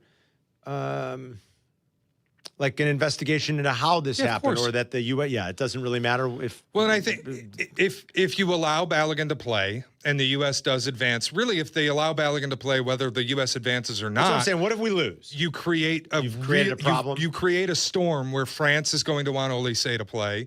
Yeah. England's going to want their guy whose name escapes me. I apologize. I don't know who it is. They're going to want him to play. Yeah. That you've opened a can of worms, or you can simply shut it and say, you know what, we're not. And I think it would make most soccer purists happy that the red card decision is just upheld. Whether it was right or wrong, the red card was applied. We're not going to let him play. But we'll see what happens. It's a tough thing to do, man. It sucks. Like when it's your best, I don't know how I would handle. I think I. But it's also not. I think I'd just be like, I know our guy's playing. Hey, we got a ruling in our favor. I would hope that our guy's going to play. But it's also just, this isn't a political statement either. It doesn't matter if it was Trump, if it was Obama. It matters not who the president is. Sleepy Joe? No, of course doesn't not. Matter. The fact that it was a president and now that guy is out saying, I got this done, that creates a problem. If you had never picked up the phone, or if this story had never gotten out and it was simply an overturned rule, everybody knew when the red card was issued that it was horse bleep. Everybody knew it was absurd. So if it's just the call being overturned, I think people would be okay with it. But the fact that a head of state picked up a phone and called the FIFA president, and now the decision is reversed, you have to be a little more careful how you deal with this if you have a precedent of banning teams for government interference. Jurko thought it was deserving of a red card, but Jurko likes to take the other side. If everybody's saying what you just said, he's by nature going to go the other way. He thought it was a red card. He didn't think there was any debate about it. I agree with him. I agree that, especially when you play it in slow-mo, I agree with him that it was a red card. But you're not supposed to do that? That's what you're telling me? My problem was always that they went to VAR to apply it. You're not supposed to do that. Say hi to, let's see, we got a bunch of calls on this. Let's go to our buddy Philly, Sid. What's up, Sid? Hey, guys, I could talk to you guys for hours about this issue. Really, right now, the conflict is Articles 27 and 66.4 in FIFA's own rules. They conflict with each other. Jeez. 27 basically says, wow. Well, 27 says that the committee that reviews it has discretion to basically rescind or suspend based off of a clear factual error. And what you just said a minute ago, Carmen, was the fact that the official used slow-mo to basically see the contact, and he was not allowed to do that. So, which is weird, because why are you giving him access to do it on the sidelines if he's not supposed to use it? But the other piece is comparing this to what happened last night with the English player, Kwanzaa. Kwanzaa went in, spiked up, did not make contact with the ball first, made contact with the player. That is clear malicious foul. That is a true red card. What happened with Balogun and the player went in without looking at each other, were looking at the ball. It was incidental contact. That is not red cardable. That is a yellow card. And that's the end of the story. What's happening here is everybody's arguing about it just because it's soccer and that's what happens. This is no different than a suspension being reviewed or appealed in the NFL when a player gets suspended for 3 games for whatever, and it gets appealed by the players committee or whatever, and it gets knocked down to 1 or whatever. It's just anyway. Just Balogun should play tonight. What happens happens. The weird thing is, Sid, and thanks, buddy. I mean, yeah, it gets murky, like, you know, when you've got the presidents coming out saying, "Well, yeah, I talked to him. We told him this isn't right. We've got to review this." That's where it starts to look bad because, yes, the NFL player gets suspended. There's a reviews process, and we know the way that kind of goes. And ultimately, the way Goodell has we've criticized that hierarchy over the years plenty too about the way that's structured. But it's not that's within the sport. It's not the president or a head of state from somewhere else calling and saying, "Hey, this isn't right. You guys should take a look." You know. That'd be a big story. Who's the Prime Minister of England now? I don't know. We should know. It's the one point I will disagree with Sid on is whether or not it was a red card is irrelevant. Whether or not the foul was red card applicable, it doesn't matter. The argument is using VAR to apply the red card, which is what happened to England last night, and I would imagine they will and should argue it if this is the precedent that's set. And it's Keir Starmer. And Keir Starmer, I would be calling and I'd be doing the same. Didn't he step down? Oh, I don't know. I don't think so. Is he not the president? I thought Trump just said he was out. They're in a transition. You're fired. Oh, they are? They're in a transition? You're fired. You're fired. Trump said he's out? Who is it then? I think you're right. I think it is. But they're transitioning? What are they transitioning? Did they recently have oh, yeah, he announced his resignation as leader of the Labor Party, but continued to serve as the caretaker head of government 10 Downing Street until his successor, Andy Burnham, is officially selected and takes office. So they're transitioning, I guess, to Andy Burnham. But he's the guy who would make the call now, probably, as any head of state might do to try to get their player back on the field. Now we've got UEFA weighing in, saying that it overturning the red card suspension cites concerns about, quote, the integrity of the game and credibility of competition. I'm sure they're all going to say that. If there's any soccer governing body as powerful as FIFA, it's UEFA. UEFA, for sure. That's the European governing body. Steve's in Elmhurst. Go ahead, Steve. Hey, guys. I really wanted to hear your opinion on potentially, like, just scrapping this entire process of itself. Of the two. Steve, what happened? Did you just fall? Steve, you all right? No, sorry. My phone connected to Bluetooth to my car. Can you guys hear me? Yeah, we got you. Sorry, I didn't mean to scare you there. No, it's all right. I was just going to say, I just think the entire rule of itself is entirely dumb and completely unnecessary. That's like Caleb getting two flags, 2 games in a row, and the third game he's out. There would be an uproar. There's no reason for this rule. It's entirely dumb, and I think it should be scrapped immediately. As far as him getting a red card, it should have been a red card in my opinion. It's a bang-bang play. And Shay, I'm a little confused on your thing where you say that VAR shouldn't have stepped in, because VAR always steps in when it says possible red card check. I mean, it's a thing in EPL and FIFA. So I'd love to hear your response.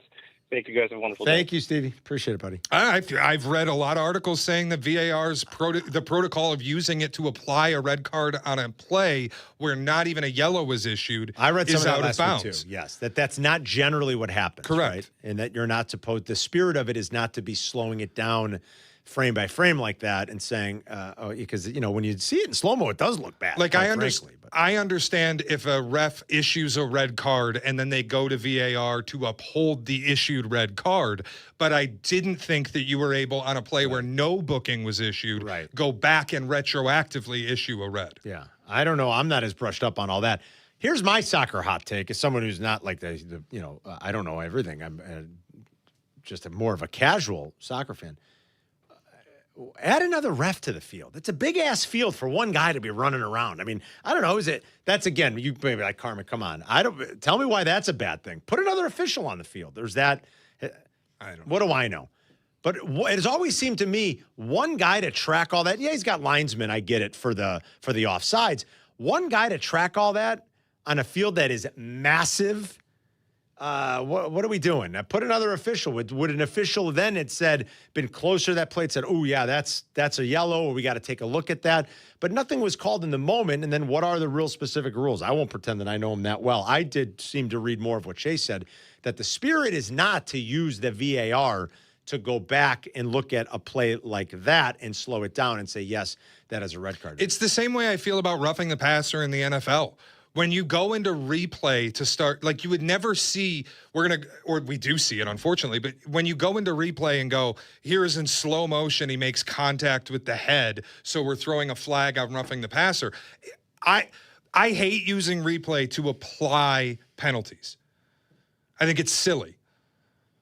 But it is a little different than like Caleb getting 2 false starts, so he's suspended. No, it's if a player gets 2 unsportsmanlike conduct penalties in the NFL, what happens? They're out of the game. They're out. That's true. But it's usually usually whether when you like get it or out not, of a game, it's sure. not the subsequent game. But whether you like it or not, this is how the sport works. Always. And listen, it's not our sport. Yeah.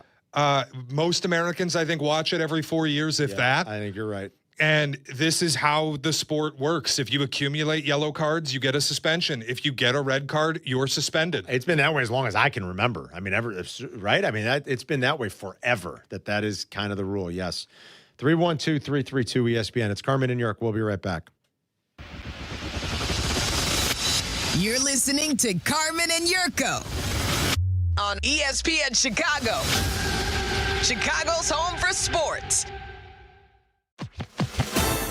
Carmen and Yurko live now on ESPN Chicago. If you missed something, get the podcast on the ESPN Chicago app. Presented by Advantage Dealer Group. Hey, it's Kap, and I'm here every day bringing you up-to-the-moment information about the teams we love. Because when something matters, you need real info right now, and that goes for your energy, too. If your power goes out, you need to know the status and when it's coming back. That's why I use the ComEd mobile app, because it's got the absolute latest reporting and tracking on outages right at my fingertips. So keep listening to stay up to date on the sports that matter to you. And download the ComEd mobile app to stay up to date on your energy status at ComEd.com/app. Hey, it's the good kid. When it comes to my ride, I don't mess around. That's why I drive an Advantage Chevy. 3 locations. Chicagoland's covered. Boom. You want a Chevy? They got every Chevy. You want savings? Oh, yeah. They've got that, too. And here's what matters most. Trust. When you walk into Advantage Chevrolet Bolingbrook, you're not getting the runaround. They respect your time. They respect your budget. They shoot you straight. Head to Advantage Chevrolet in Bolingbrook and see what I'm talking about. Advantage Chevrolet. Together, let's drive. A round of golf should be more than just a game. It should be an experience. At Seven Bridges Golf Club, you'll find 100-year-old oaks, rolling fairways, and of course, at least 7 bridges.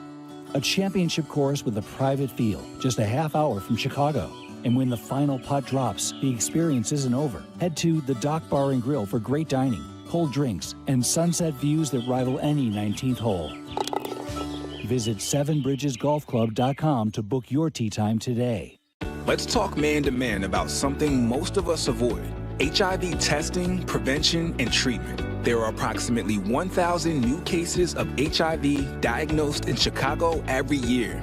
Black and Latino men have the highest rates of new HIV diagnoses, and about 1/3 of new HIV cases are linked to heterosexual transmission. At Cook County Health, we provide comprehensive HIV testing, prevention, and treatment services in a supportive, judgment-free environment. Learn more at cookcountyhealth.org/HIV. When's the last time payroll was the easy part of your week? With Gusto, it can be. Gusto is the all-in-one platform designed to take the hassle out of managing your team, from payroll and compliance to hiring, onboarding, and more. With Gusto, you can get back 2 full days each month with all the time you have saved. Go to gusto.com today and learn why over 500,000 small businesses choose Gusto. That's GUSTO.com. Gusto.com. In a world parched for excitement, one drink will emerge. Twisted Tea, the refreshing thrill ride of flavor.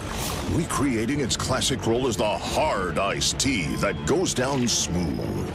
Twisted Tea doesn't just taste like real iced tea, it's made with real brewed tea and a 5% kick of alcohol. Taste the adventure with Twisted Tea Hard Iced Tea. Keep it twisted. Twisted Tea Brewing Company, Cincinnati, Ohio. Please drink responsibly. Who is it? Postman Law, your injury and accident attorneys. Everybody's giving you less for more, not us. More fight for accident victims. No fee unless we win. Postman Law. We deliver. Postmanlaw.com. Attorney advertising. You're listening to Carmen and Jurko. Listen to us now. Live on the ESPN Chicago app. Chicago's home for sports. ESPN Chicago.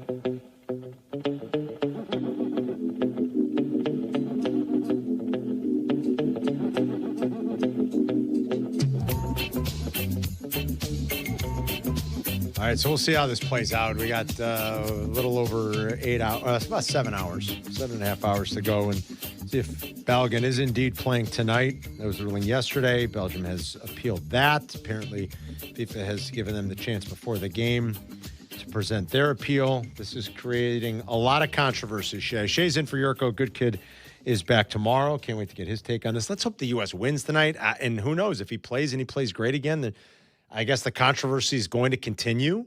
Look, he scored in every game he's played, right, Shay? He didn't play in the Turkey game. They sat him. Do I have that right? He scored it in every one of the other games. Yep. And his presence led to one of the own goals early in the tournament. I mean, he's been dynamic. Me, again, being a very casual soccer fan, it's like, wait, who is this and what's the story? And it's a crazy story. The fact that he just happened to be born here because I think his mom was on vacation. And he was born in New York. Was born early, was born in New York. He's got natural birthrights. Great Britain, obviously, or England wanted him. Is it Nigeria too, right? Yes, wanted Nigeria, but Nigeria probably wasn't going to make the World Cup. Okay, and he was like that. These other countries were fighting for his right. England, he wouldn't have gotten playing time. But he gets playing time here. So he's number 9 for USA. He's going to play. He'll be like the premier player here. He wouldn't have gotten playing time for England. It's an incredible story. So he chose the U.S. There is a certain irony in our administration campaigning for him. I'll leave it at that. All right. I mean, come on. I'm not giving an opinion. I'm just saying there is a certain irony. That's very true. There is. But it's been a fabulous story, and yeah, he definitely appears to be our most dangerous attacking player. I mean, he has been 100% very impressive. The U.S. is he's a legitimate striker. Like in the past, we've had like Landon Donovan, who was a fine player, or Josie Altidore. Oh God, remember Josie Altidore? Yeah. Or Christian Donovan was good. Christian Wondolowski. I remember that. Yep. Whatever happened now to Freddie Freddie Adu. How come Freddie Adu had never materialized? Now we have a legitimate striker, a real number 9 in Flo Balogun. Why do they call the legit striker number 9, but the number 10 is like what the great players historically have worn? What's the significance? It's just the position of on the field. Numbers. That's just the position on the field. The number 9. You hear that term a lot. I don't remember hearing that as a kid. That's a new age soccer thing. You ever hear that, Jack? No, have not. By the way, Jack and Hannah Shay almost got locked in the producer's office earlier. Shay ripped the door handle. That's not handle came right That's off. not watched true. It happen. I went to open the door and the handle came off. I did not tear the handle off of the door. Shay was like the Hulk. He bulged up and then he I didn't know my own strength, Carm. Handle off the door. You guys notice these handles do tend to get a little bit loose, though. There's like a little lock nut attached to, I don't know the specific hardware parts, but they do feel like they get loose. So we walked around and we tightened them all. I had to go out and open up the door from the outside because Shay pulled the handle right. I mean, this is probably like our producer's booth is probably like a 5 by 10-foot room and there's no other door in Got here. a little bit more than 10 in there, maybe Yeah, 12. something like Maybe that. 5 But there's by no 12. other door in here, and that's our escape route. Well, you imagine if you that pulled that closes thing off and you were that in there by thing comes yourself. off, and you're not getting out. It's a fire hazard. We're going to have to break the glass down right here. I don't know. You'd have to climb through the Good ceiling. luck. You'd have to Yeah, go. This is soundproof glass. It's like triple layered. You'd be climbing through the tiles, right? You'd have to go That'd up be through fun. the vent. I don't know if it'd be fun. I don't think it would be fun at all. I don't think it'd be fun at all. Okay. I was thinking the other day. Let's try it. I saw Yeah, it in go ahead. a show once We'll where all they watch. did that. When I was sitting in the other room, now that we've brought trivia back, we've brought back Carmen versus Jurko, and I was in the producer's booth next door, one of the other soundproof booths. I was looking at, sitting there twiddling my thumbs. You can't hear anything. You can't listen to program. You can't bring your phone with you. And I'm looking at the fire escape. I'm like, in a pinch, what if we ever had to use that fire escape? We're 18 floors up. That'd be scary going when you immediately got out there, right? My hand would be shaking. And I'm not really afraid of heights, but at the same time, it'd be like, oh, boy. It sounds thrilling. I'm thinking about. I want to do it. Yeah, I'm thinking about putting a beach chair out there. I don't know, man. That sounds fun. I'll sit out there like Paulie Walnuts in The Sopranos. I'll have my tanning thing. See, even you guys being out there will stress me out. That's how afraid of heights I am. I see people in high places, Like when you see and I'm these, scared. when you see these window washers, they come down, they're sitting on a little paddle. He's just got a carabiner hooked to a rope, and he's, hey, how you guys doing?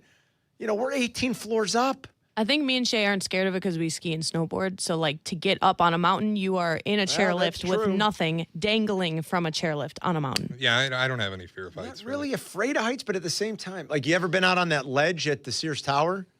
Third grade. Yeah, of course. I was like, man, my wife won't do it.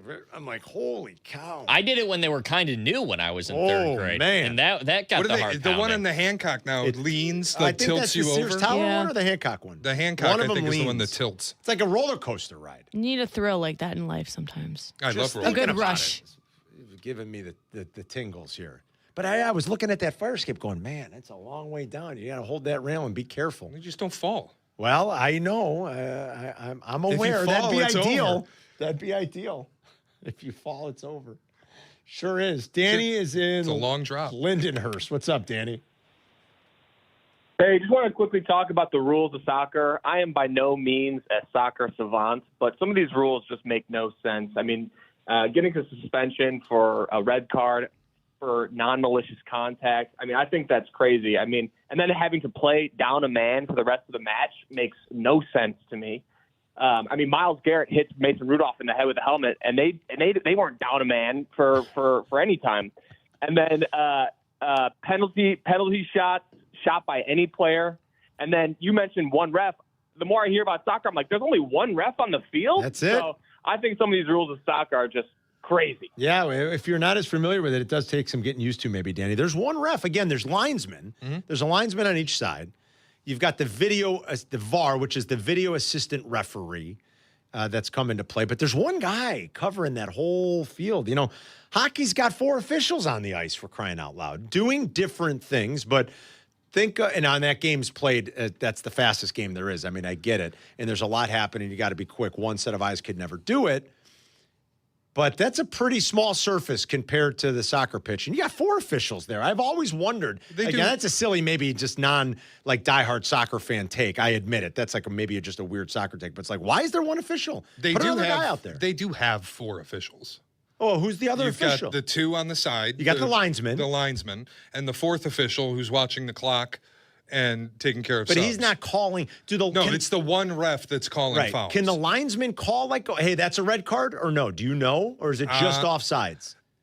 So I think that they can call fouls if they happen in front of them, Okay. but most of that work goes to the referee. Yeah. Okay, all right. See, I don't know all the rules specifically. I agree with Danny, too. Why does any player get to take a penalty kick? Why isn't it like a foul in basketball What do you where... do? You know what? This is the problem I have. Well, on a technical foul, anybody can shoot. Yeah, but these aren't technical fouls always. If you get tripped in the box and there's no contact with the ball and it's just a normal foul. By the way, why did Brazil not let Vinicius take the penalty yesterday? Because the first one? Yes. Yeah, I don't know. I have no idea.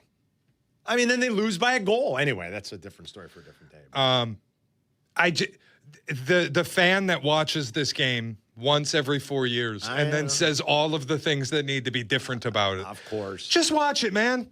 Just watch it. Why? If you watch it, explain to me. Why does the guy Because who the gets rest fouled, of the world and the soccer fans who watch this sport when it exists, when you don't watch it, understand and appreciate and are fine with the rules that exist. They do it, everybody else should do it. Here we go. They don't need the guy who watches 6 matches every 4 years that's kind of coming true. in No, and I going, agree. all these rules are terrible and wrong. It is kind of true. This sport exists when you don't watch it, has more fans than any sport that you do watch, and those fans are perfectly fine with the rules as they are applied. He's sort of right on that. I mean, while you... just watch it and shut up. This is why people don't want USA to win. Just watch it. But it's a silly rule. Well, I don't know that You it's still a silly haven't given rule. any. Whether you think it's silly or not, it is the rule. Well, and it is I a don't know rule which that is logical in fallacy place this is. whether you are watching it or not. But this is a logical fallacy. Why does the person, why do you get to choose any penalty kick taker? Why isn't it the person that got fouled? I would assume it's got something to do with the fact that it's they're precious moments and scenarios, and the rules were created to allow the best player to take that shot. I mean, I can't give you the entire genesis of it, Jack. I really don't know, but Shay's kind of right. Like, I don't think soccer fans have a problem with that. This is the way it is. And do hockey rules allow you to choose who takes a penalty in the event of a live penalty shot? No. Imagine whoever gets fouled in a shootout, of course, but not during regulation. No. If the ref deems a penalty shot, you have to take the penalty shot in hockey. You can't just pick Patrick Kane if Dylan Larkin got the foul. Yeah. But it also might be different. 5 players on the ice at a time. You're subbing guys off, and typically the player on a breakaway in hockey who would receive a penalty shot is one of your better goal scorers. Probably one of your forwards who's a goal scorer, or at least one of the better goal scorers on the ice at that time. Probably, yeah. It prevents it, I guess. What if a guy did it for a defender that wasn't as good, and they were like, well, he's a defender in the box, he's in a dangerous spot, now I'm going to foul him, and we don't worry about him. You're going to hack a shack in soccer? Yes, kicking the PK. I don't think there's any world where giving up a penalty kick is better. I don't know. You're asking. I'm giving you maybe I know. I get what you're saying. Generally speaking, do you know what you're doing? What am I doing? This is like if you were some Englishman who moved here and started watching American football. And you said pass interference is silly and stupid. You should be allowed to mug the player that's going to receive a pass. That's what you're doing. A sport that is not yours, that you do not watch, that you are not a fan of, and then you are explaining why the rules should be different. You are no different than some Frenchman saying, "Oh, you know what? Actually, you should be able to go offsides in football. You should be able to line up in the backfield." Yeah. That's what you are. Bad rule. Line up in the backfield. Take that, Jack. It's Carmen and Jurko. We'll wrap it next.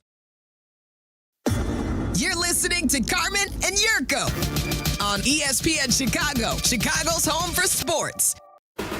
Sometimes the conversation can get away from the team on ESPN Chicago's Kap J Hood show. Fortunately, there's always room for a sidebar. Just a quick sidebar, may I approach? Sidebars on the Kap J Hood show are presented by Ankin Law. We at the Verdoliak Law Group recognize the value of advancements in technology. Computers, cell phones, and the internet have all made obvious impacts on society. And now, artificial intelligence, or AI, is poised to make its impact. Many law firms are replacing paralegals, law clerks, and even attorneys with AI. But will AI work longer and harder to ensure you get every penny you deserve? At the Verdoliak Law Group, AI will be used as a tool to make us even more efficient, but it won't replace our human touch. All of our clients and cases are unique, and an algorithm or cookie-cutter approach cannot capture the human element of your injuries. There is no substitution for human experience when dealing with people. That's why, for over 60 years, our clients continue to refer their family, friends, and coworkers to us. Of course, the Verdoliak Law Group will embrace technology, but we will always keep that human touch, which has aided us in successfully helping over 40,000 clients. If you're injured, call the Verdoliak Law Group, Chicago's legal landmark since 1963. Call 844-4VLG-LAW, 844-4VLG-LAW. If you're thinking about new windows, let me save you some trouble. Call Russ Armstrong, the Chicago window guy. You've seen those buy one, get one free offers. Total gimmick. Russ doesn't play those games. He gave me a great price, no sales pitch, no subcontractors, just a solid product installed right, and Russ himself came to my house. Seriously, the guy guarantees his work for life. Give him a call at 847-881-3060 or check the reviews at ChicagoWindowGuys.com. You'll thank me later. ChicagoWindowGuys.com. You can't miss Riley Green at Country Thunder, Wisconsin. Single day tickets are on sale now. See Riley Green with Nate Smith, Dasha, Lodestar, the Jack Wharf Band, and Jay Webb on July 18th. Or buy a weekend pass to see superstars Gavin Adcock, the Red Clay Strays, Keith Urban, and so many more. See Riley Green live and loud at Country Thunder, Wisconsin and Twin Lakes. Save big on tickets at participating Walgreens and Menards. In sports, the tape never tells the whole story. Hiring is no different. AI can make candidates look like an MVP on paper, so knowing the person and the skills behind the resume matters. That's where Robert Half changes the game. Our recruiters combine their expertise with award-winning AI to evaluate skills and fit quickly. Learn how we can find you specialized talent in finance, accounting, technology, and more. At Robert Half, we know talent. Visit roberthalf.com/talent today.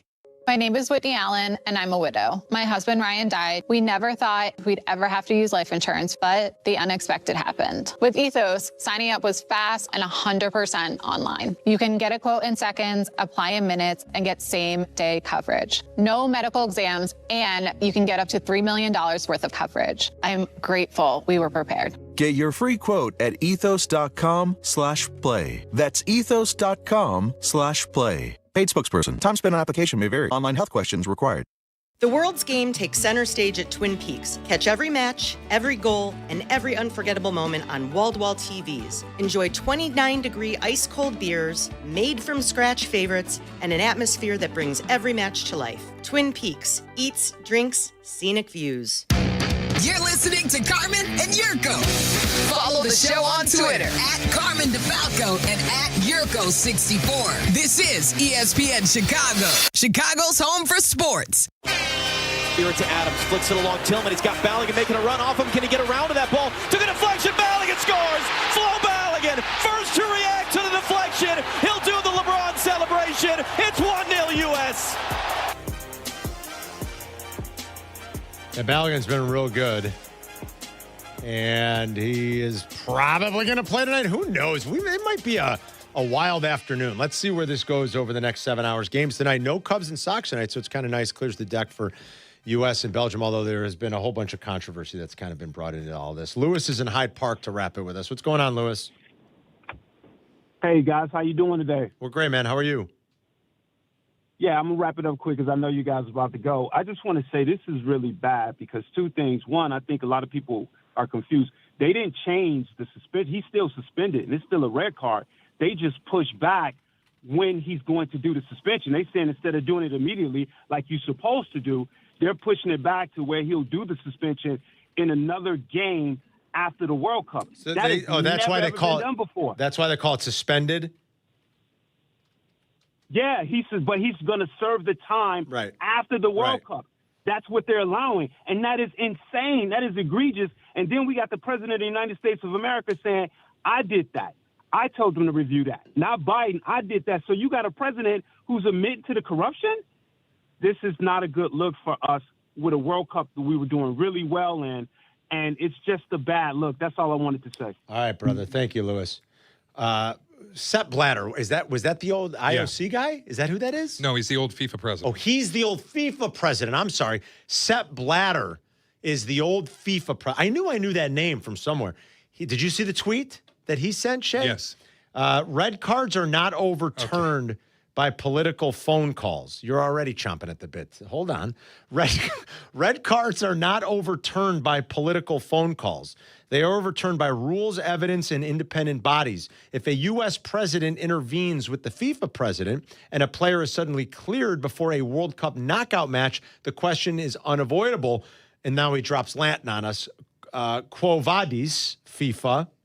Football must never become a playground for political power. He's one to talk, right? Exactly my point. Shut up. Go sit in the corner, understand your place. You are the last person who needs to be speaking on FIFA's corruption. You could line up all 8 billion people on the planet to have an opinion on FIFA's corruption. Sepp Blatter is person number 8 billion. The last person who should be allowed to speak on it. Fabulous. Corruption is not bad. Corruption is only bad if I'm not involved. Yes. But if I'm part of that corruption, I'll defend it. Yes. All right. I hope we win. I've been so excited for this. Like, I hate that there's controversy wrapped around this now. Let's see what happens. There always is. It's the World Cup. I guess. Go USA. Let's see what happens. Thanks for listening and calling into today's show. Shay, thank you. Shay's back in the morning with Kap and Hoodie tomorrow. Yurko will be back tomorrow, and we'll recap all this. And who knows what the day's going to bring. Waddle and Silvy are back with you to get you home 2 until 6. Thanks to Jack McGrath. Thanks to Hannah Lamata. And we will see you guys tomorrow. Enjoy the rest of the day. Rich Eisen is next.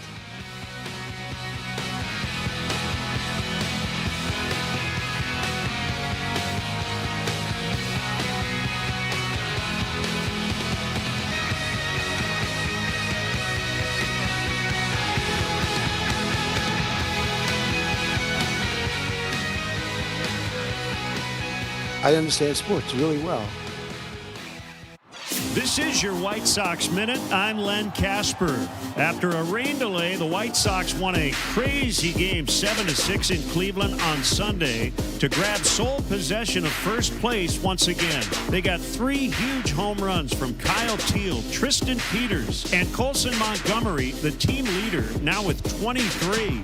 So after a final first half off day today, the Sox open a 6-game homestand leading into the break. It's the first of 3 against Boston tomorrow night at 6:40. Join us at the ballpark this Friday, July 10th for Mexican Heritage Night. The Sox take on the A's at 6:40. 15,000 fans 21 and older will receive a Mexican Heritage jersey presented by Topo Chico Hard Seltzer. And be sure to stay after the game for a post-game fireworks show. To purchase tickets and prepaid parking, visit whitesox.com/promos.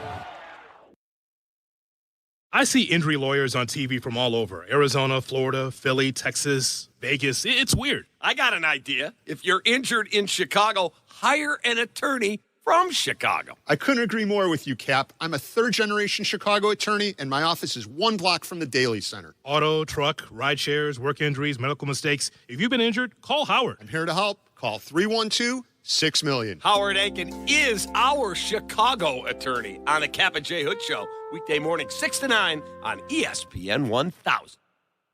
When it comes to my ride, I don't mess around. Advantage Chevrolet. 3 locations, Chicagoland's covered. You want a Chevy? They've got it. You want savings? Oh, yeah. Most important, trust. No runaround. They shoot you straight. Advantage Chevrolet Hodgkins. Together, let's drive. 4 Seasons, same-day service with no extra charge for nights, weekends, or holidays. For all your cooling, plumbing, and electrical needs, you know who to call. For all the right reasons, call 866-4 Seasons.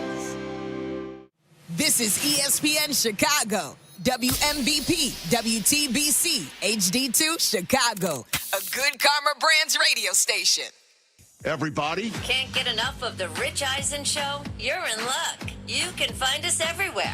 Watch us weekdays on Disney Plus from noon to 3 Eastern. Miss the show? We've got a podcast so you can listen anytime. But here's the best part. Our YouTube channel. Subscribe at youtube.com/Rich Eisen Show and you'll never miss a moment.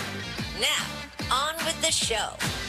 Oh my God, you guys are my favorites. This is the Rich Eisen Show. The one and only Rich Eisen. I know what I'm talking about. That's the headline. The Rich Eisen Show with guest host Brian Weber. I mean, honestly, he's brilliant. Brian Weber. I've got a long resume. Google me. It saves time. From the Rich Eisen Show studio in Los Angeles. And now, sitting in for Rich, it's Brian Weber.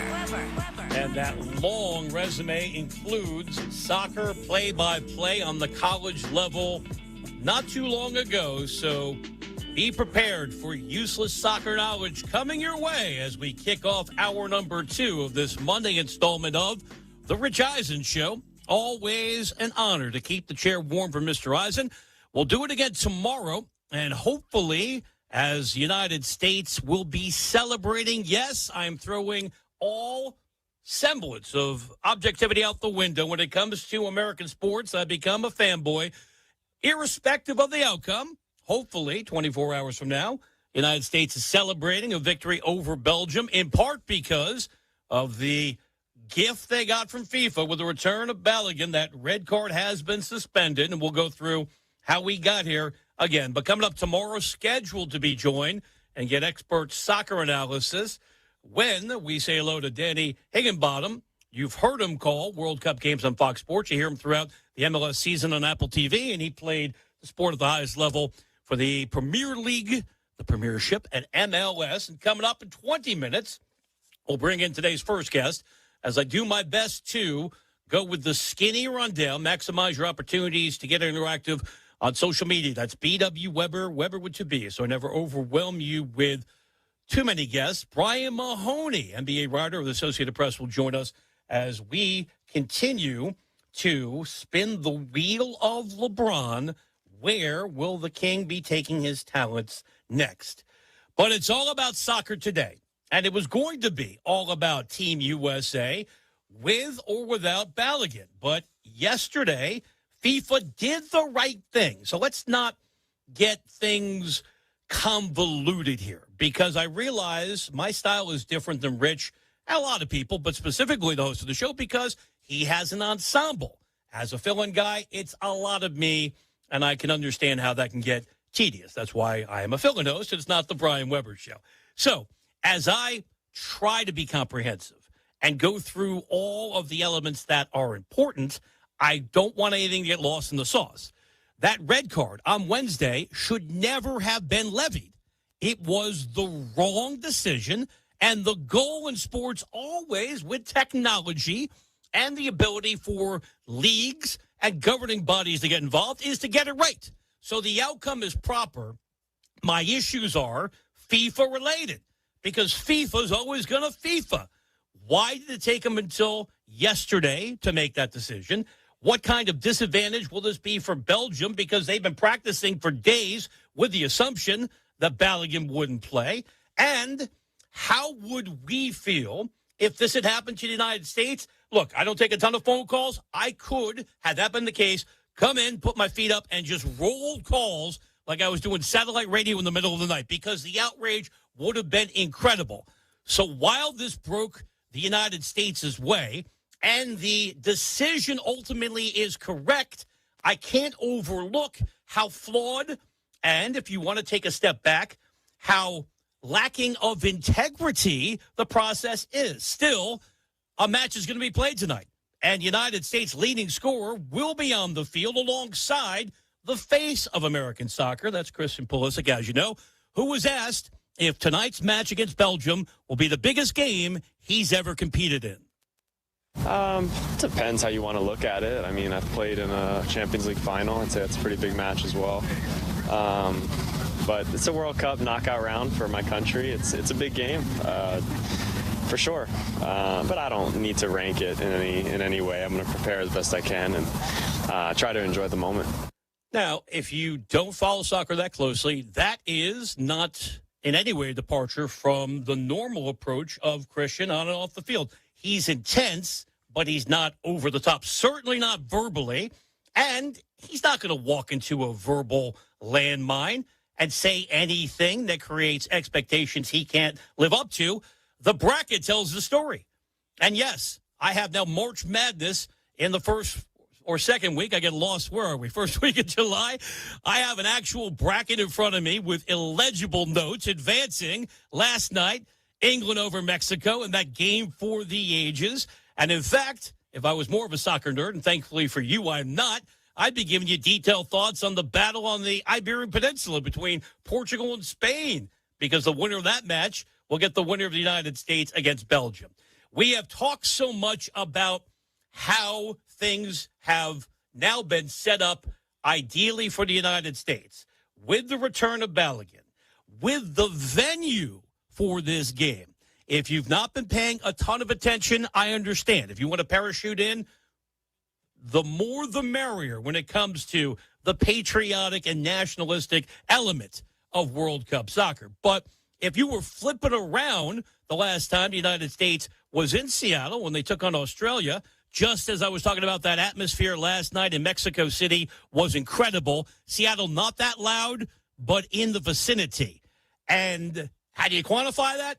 And I don't do gambling shows yet because I have not been compensated for them. But if we're just talking about what's the advantage, that's got to be worth like a quarter of a goal, a half a goal. So Balogun's back. The best venue in terms of intensity and crowd support for the United States is the side of the game. And they're taking on an opponent, while without question, that will be their most skilled opposition yet. Because if you care about the FIFA rankings, Belgium, number 9 in the world. I'm not going to go through head-to-head. I'm not going to talk about what happened between these nations the last time they played in qualies because you cannot replicate the atmosphere nor the stakes of the World Cup. But they're taking on a Belgium team that is older. And they've had a graying effect. This is the last stand for this bunch that's had a lot of international success. But the balancing act is, does the United States have the athletic advantage? Because while we have more experience than we've had in the past, with so many players coming back from the last push 4 years ago in Qatar, I'm Brian Weber in for Rich Eisen. If you're not hugely into soccer, hang with us. This is the only soccer portion of the hour. In less than 15 minutes, we'll hit the NBA hard with Brian Mahoney of the AP. Coming up in 40 minutes, not just because I'm older. Last time I checked, millions and millions of people still watch baseball. I'm based in Southern California. I watch the Dodgers play and seemingly win every time they take the field, though they were mortal last night, losing to the Padres. Still, L.A. took 3 out of 4 against San Diego. They have a double-digit lead, so let's call it in the National League West. We'll get into, as this is the last week prior to the All-Star break, what the dominance of the Dodgers means in terms of the labor war that's coming up, and do they have real competition when we get to the postseason? But that is all on the horizon. I bring that up not only because it's my job always to forward promote, but I understand there are a lot of people who are still not that revved up about soccer, even with the American connection to it. But I can only tell you from a standpoint of TV ratings, because I still dabble in that medium, the numbers have been gargantuan, insanely big numbers, not only when the United States is playing. So if we're talking about the impact of what's happening so far, this is the confluence that we have been waiting for generations. I'll always trot out, I saw Pele play. I shouldn't say 1977. I was a kid. Just put it that way. Although my tweets about the bicentennial celebration in 76 have given away that the Botox is not working. I am older, and hopefully it's implied by my enthusiastic delivery. We have been waiting for generations for the United States to be relevant in soccer. It's been 50 freaking years since my peers grew up playing the game, and we've seen the ebbs and flows. But here's a chance, with all of those factors I just laid out, knowing that Belgium is a good team, without any debate, the best team we'll have faced so far. And if you're just thinking about different elements of the game, they have the most refined offensive attack of any of our opponents. So what will be the response defensively from Team USA? It's hard to find any flaws in the Harvard man's approach. Not only did he have good SATs, he's a heck of a goaltender. I'm talking about Matt Freese. Couple shutouts and only 1 goal allowed in his 3 games. So it's not just about the boost that Balogun gives the United States men's national team in terms of keeping it going with their goal scoring, which has been another huge asset. United States tallying 10 times so far. It's going to be the other side of the field. And how much support and linkage, and now I'll just bore you with soccer terms, defensive shaping, because the issue with Belgium is they don't have just the one star. It's not a situation where, even though he's in the twilight of his career, but he's still unbelievable. When you play Argentina, obviously you got a key on Messi. Or if you're thinking about Mbappe in France, or if you watched and I keep going back to atmosphere, but I'm just looking for good content to talk about and enjoy as a sports fan. After all, that's why I got into the business. What the Viking squad from Norway was doing yesterday, and Holland with the brace to knock out Brazil, just sensational. The Belgians don't have that kind of one-star driven approach offensively, much more balanced, but that's also a challenge because they had a bunch of strikers who can be lethal in the right situation. And yes, Belgium had to dig deep just to survive and advance after they spotted the Senegal team, a 2-0 advantage, just 5 minutes left, and they did rally to win with the penalty kick in extra time. But if you think about their road to this match tonight in Seattle, Belgium erupted for 5 goals, dismantling New Zealand in their first match. So this is a team that can get it done in that finishing third of the field. And I'll be interested, as I watch tonight, what kind of defensive answers the U.S. has. Now, if I know that, obviously, Mauricio Pochettino and his staff are aware of that. And the decision to part ways with Greg Berhalter after his second stint as the head coach continues to be justified by not only the results on the field, just the change, it feels like, in culture, attitude, confidence, and, for lack of a better term, swagger.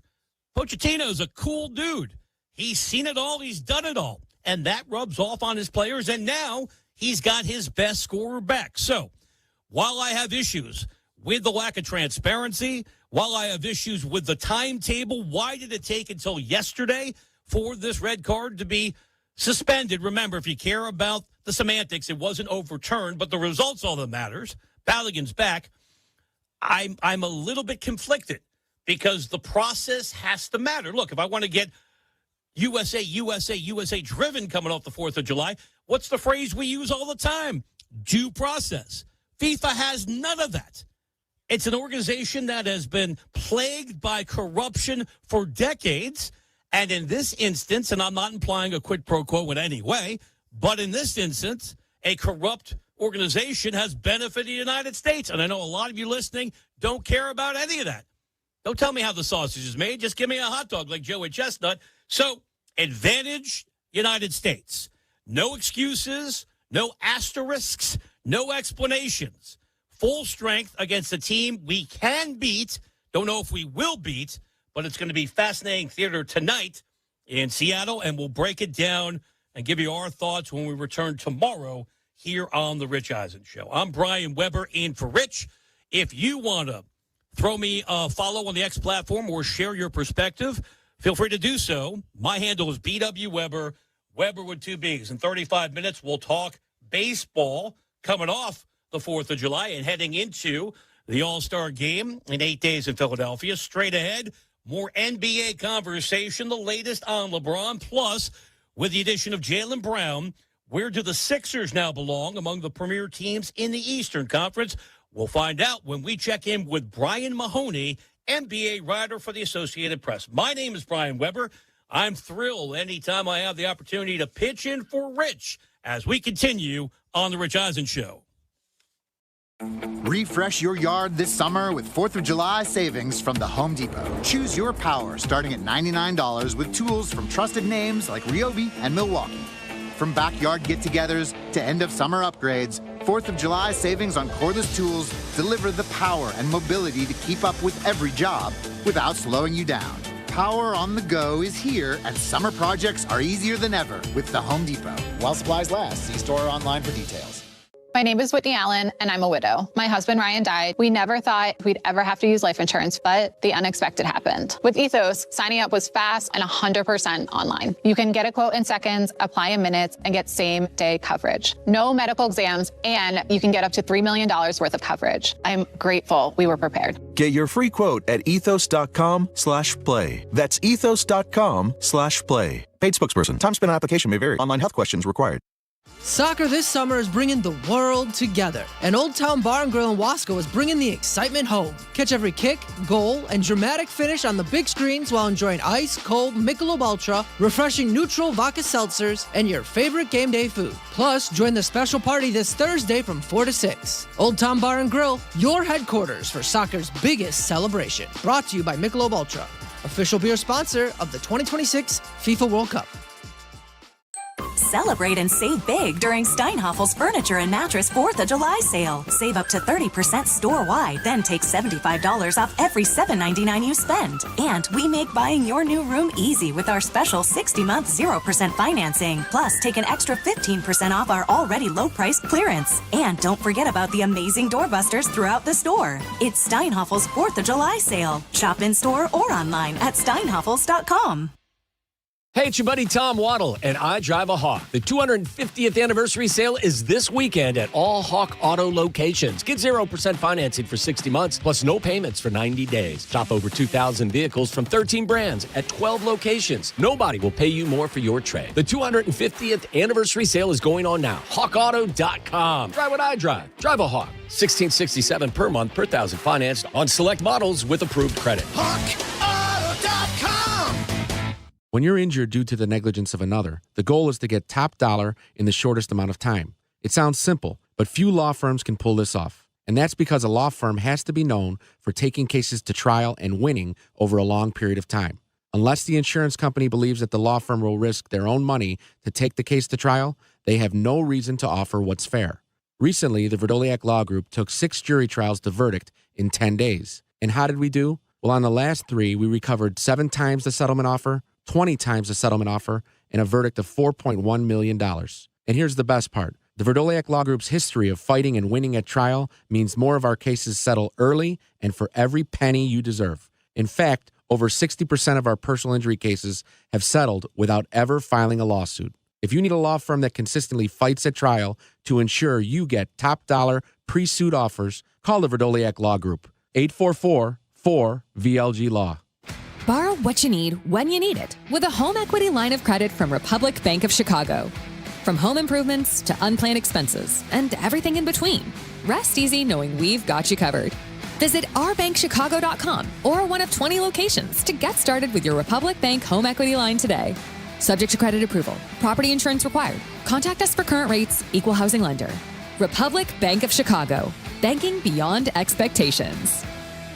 Hey, it's Carm and Jurko. Summer's heating up, but your AC doesn't have to sit on the injured list. That's why our team at ABC Plumbing, Sewer, Heating, Cooling, and Electric is offering an AC system check for just $29. Working or not, they'll find any problems and help get your comfort back in the game. Talk about an MVP. ABC's been serving Chicagoland for over 70 years. And now, it's in my backyard, Northwest Indiana, too. Schedule your $29 AC system check today at 4abc.com. ABC, consider it done. What's up, is J Hood. Back in the day, my friends and I would go out. Some nights we'd hit the clubs, other nights we'd hit the bars, but every night ended at Lawrence's Fish and Shrimp. Some of my best memories are sitting there with a tray of shrimp and fries, laughing with my guys and recapping the night. Their food hits the same today. Crispy shrimp, catfish, wings, fries, all made fresh and packed with flavor. So whether it's late night, game day, or just any time you're hungry, check out Lawrence's Fish and Shrimp. Shrimply delicious since 1950. Oh, God. Getting together with friends and family is one of life's greatest joys. But with the rise in misleading rumors that have sparked some confusion and worry about vaccines, our treasured community immunity could be at risk. Vaccines are one of the greatest innovations in modern medicine. Vaccines prompt children's immune systems to recognize and resist a disease. By making sure your child's immune system is ready to activate, vaccines help your child stay active, healthy, and safe. And high rates of immunization stop preventable diseases from spreading through our families, schools, and communities. It's true. Together, we are all healthier when everyone is vaccinated. So let's get together and let's thrive together. Talk with your pediatrician today about keeping up or catching up on routine childhood immunization.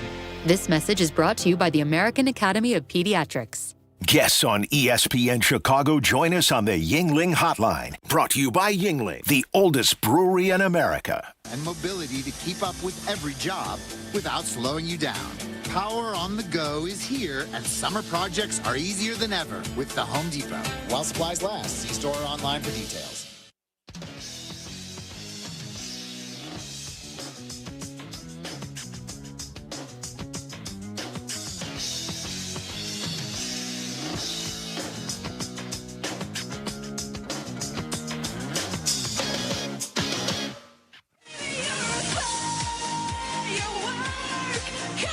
We keep the pyrotechnic theme rolling on ESPN Radio. I'm Brian Weber in for Rich. If you enjoy my approach, or at least can tolerate it, I'm back with you tomorrow. Then you get a break, because you deserve it, because I was here on Friday as well. Always a blast to try my best not to destroy the impeccable brand of Mr. Eisen. 844-204-RICH is the phone number, 844-204-7424.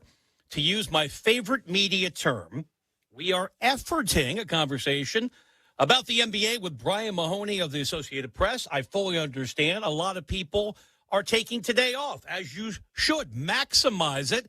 If you have Friday off, make it a mini vacation. So if Brian's not available, it is my job, it's a talk show, we talk, to take you around the NBA. So let's do so presently with a reminder in 30 minutes, and I understand, even as challenging as it is to talk soccer to a mainstream audience, and I'm one of you. The reason I got into this business decades ago, primarily radio, is I love sports talk radio. I love the notion of somebody hopefully not talking at you, but talking with you, and I realize that I don't always live up to that pledge with my, I have a microphone, you will listen to me style. But baseball is challenging to dissect on a platform like this because it's now more than ever such a regional sport. And I try not to be a prisoner of my area, and I'm pleased when I fill in occasionally for Rich on the East Coast that I give you a different slant. And I understand there's a big portion of the United States between New York and Los Angeles, so I don't want to just talk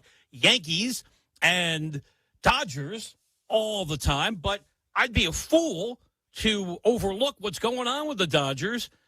Beyond the fact they're piling up all these wins, they're doing it without significant contributors because of injuries. We'll talk about the implications of the Dodgers' success as they try to become the first team in National League history to three-peat. We'll do that to wrap up the second hour of the program. So, first hour, we talk LeBron. I don't know there's been enough attention paid to what's happening with the Lakers without him. And it was clear when he decided to take his talents elsewhere that some of that was motivated by personality and feeling wanted. And it's bizarre to say the all-time leading scorer in the history of the NBA would have that mindset. And I don't want to personalize things too much, but I am here in Southern California, and you do see quote-unquote stars, if they exist now, that everybody has a show because everyone has a phone with a camera and high-speed editing and everything else. But when you get used to seeing somebody that for years you saw on a movie screen at your local grocery store, it does remind you these are just people. Yes, they have a lot more money than you and I, and yes, they fly private, but they're still human beings with real feelings and real emotions. I think LeBron, in part, decided to move on from the Lakers because he didn't feel wanted anymore. Now, you could say that's diva behavior. You could say that's LeBron making it about himself. But I get back to individuals with human responses that can't be just thrown into some spreadsheet and say, well, the data comes up with this conclusion. LeBron, I think, would have preferred to stay here in Southern California, given the compound he has and the toniest of neighborhood, given all the meetings he takes as he builds his empire in all sorts of different platforms. And this is where he wants to build his life long term. But when the Lakers made it clear that they were prioritizing Austin Reeves, not only with the money, giving him max deal, but in terms of the flow of the offense, because they want somebody to be, for lack of a better term, the Kyrie Irving, or dare I say, the Jalen Brunson. How's that feel, Maverick fans? Although we know Brunson always wanted to go home, and he took the discount, and he got his old man a job in the process. But once Nico Harrison handed the Lakers the donation of Luka Doncic, it was clear the Luka era had started, and it was only a matter of time and the sequence of events as to how LeBron would leave.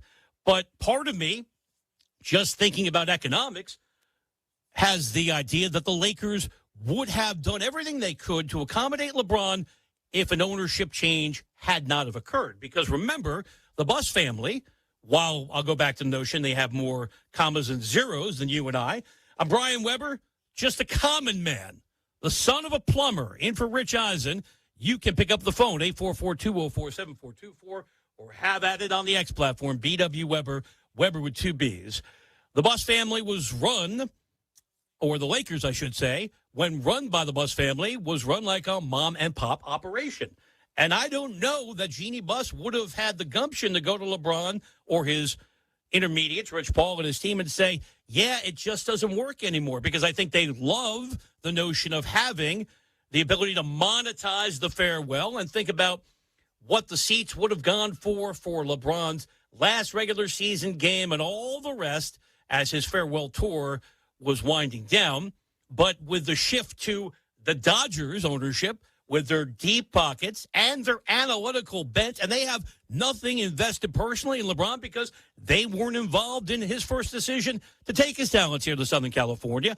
I think that was a shift in organizational approach, and they're just looking at it from a basketball standpoint. Now, you can back it up and say before Luka got hurt and Reeves got hurt, the Lakers were clicking in March. There's a reason why they were the 4 seed and won over 50 games in the regular season. But another year coming up, meaning LeBron more susceptible to injuries as he gets older. Did he want to be the third option on the floor? And did he have the mindset of being accepting of the facts that he was going to make significantly less than he's accustomed to? Don't overlook that he made $50 million last year. What if the Lakers came to him and said, hey, how does 12 sound? And you could say, hey, radio man, whoever you are, he's a billionaire. Not just on paper, tangible assets. Back to the notion. We're all people with real feelings and real emotions. So I'm not surprised we got to this conclusion. It just feels a little clunkier than need be. But where does that leave the Lakers? Because they are still a premier brand in the NBA. If brands matter at all, and I'm biased in that I am fortunate to fill in for Rich and other hosts throughout their summer vacation cycle. So I've been doing these kind of shows for a long time.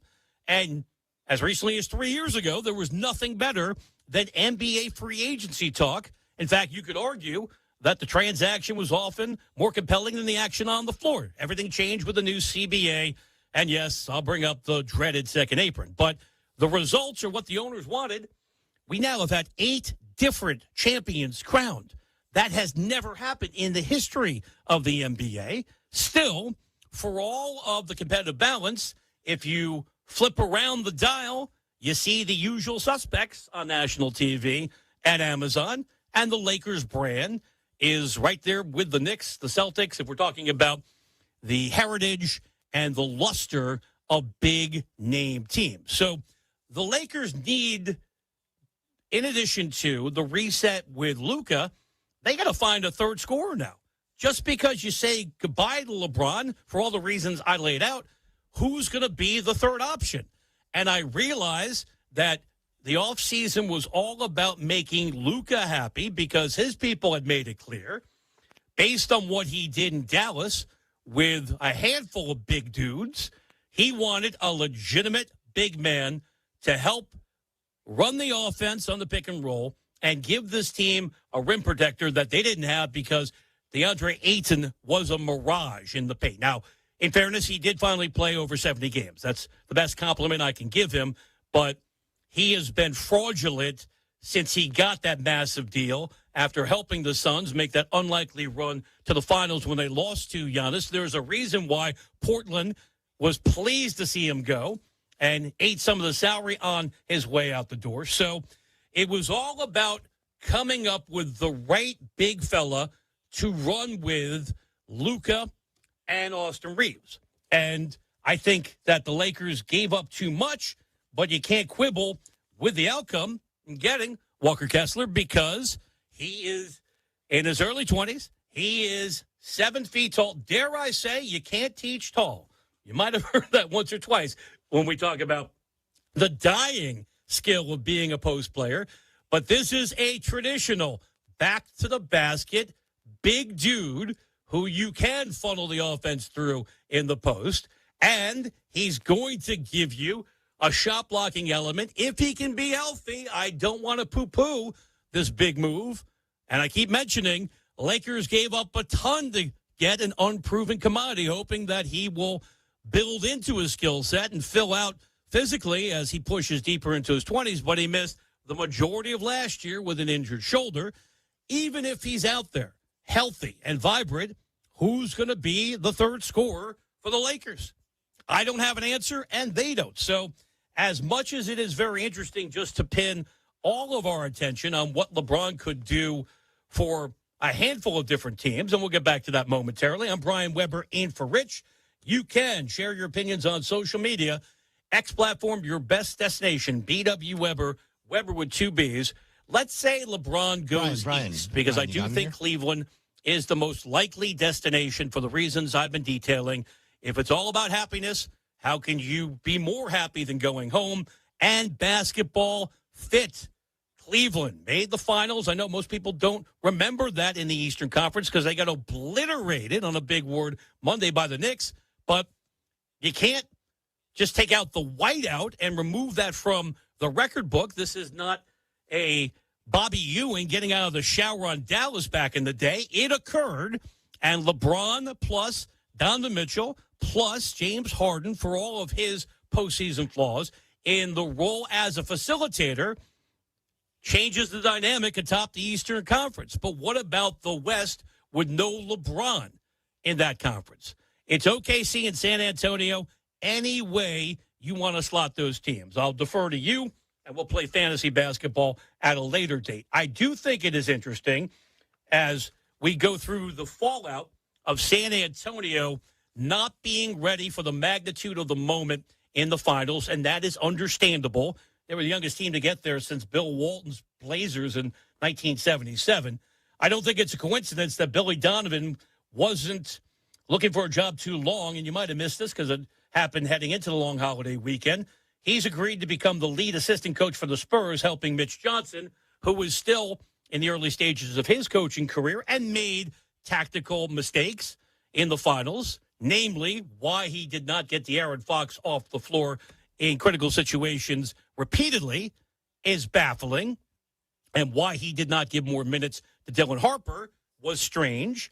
But like his team, there's a learning curve for a young head coach, and you can't overcome having to build that scar tissue. There's a reason why teams don't make a bolt from the blue in the NBA. It's usually gradual step building, and San Antonio skipped a bunch of steps by making it to the finals, in part because OKC was limited by the injuries, missing J-Dub and A.J. Mitchell. But you can pick whichever team you want. San Antonio, and I'll remind you, they led by at least a dozen points in every game in the NBA Finals. They had a 29-point lead in Game 4, a game that will live in infamy.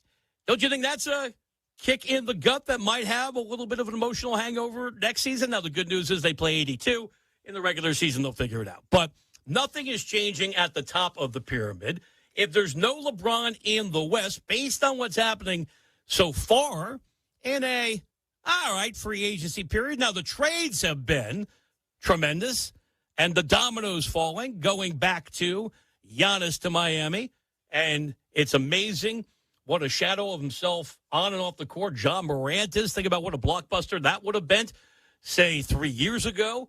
Having the face of the franchise in Memphis now jettisoned to Portland, going to basketball ambiguity, although that is a team with a lot of young talent, as we saw in the playoffs. And they had some quality moments before they lost to the Spurs.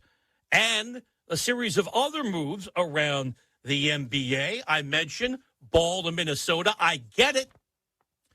Ant-Man needs an offensive catalyst. He needs somebody to be a reliable second scoring option. But Minnesota still has a giant hole in the paint because they parted ways with Naz Reid, and they simply gave Julius Randle away. They just left him on the curb with a sign saying, if you can haul it, you can have it. It's going to be interesting to see how that combustible duo plays out on the floor, but that's why we have the regular season. I'm just going on the record now as a fill-in guy saying I had major doubts, but Minnesota clearly felt like after making a couple conference finals and then as injuries did play a role in their loss around earlier this year to San Antonio, it was time to blow it up because if I'm lucky enough to be in this chair, let's say next summer or the summer after that, I think we're going to be talking about Anthony Edwards having enough in Minnesota and wanting out because he feels like the supporting cast is not enough.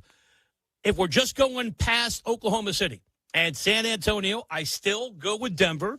And as we discussed, there is a possibility LeBron winds up there. It makes a lot of sense from a basketball fit and situation point of view.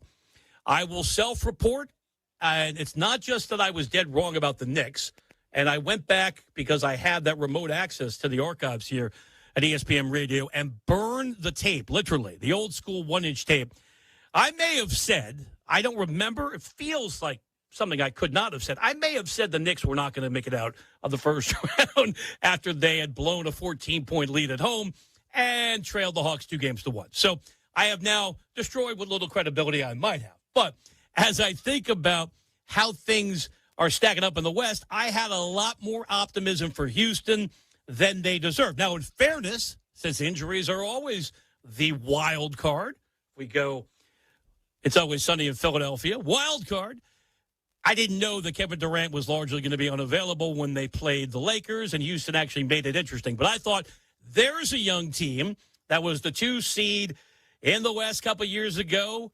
They looked overmatched, and that playoff inexperience came into focus when they got pushed around by the Warriors. But I thought, okay, it's plug and play with Durant, exactly what they need in terms of veteran leadership and a reliable outside scorer, and I was dead wrong. So the beauty of all these moves is it allows us to go through what-if scenarios and how things should go, but raise your hand. I can see it through the radio. It's a little-known technology. Raise your hand if you thought the Knicks, and I'm a recovering Knicks fan, so unless you are hardcore Knickerbocker Central, raise your hand if you thought the Knicks entering the postseason would even make it to the NBA Finals. And yes, they got historically hot, and that's something no analytics can account for. But if we're just looking rosters lined up aside each other, roster by roster, tell me who the third best team in the West is right now,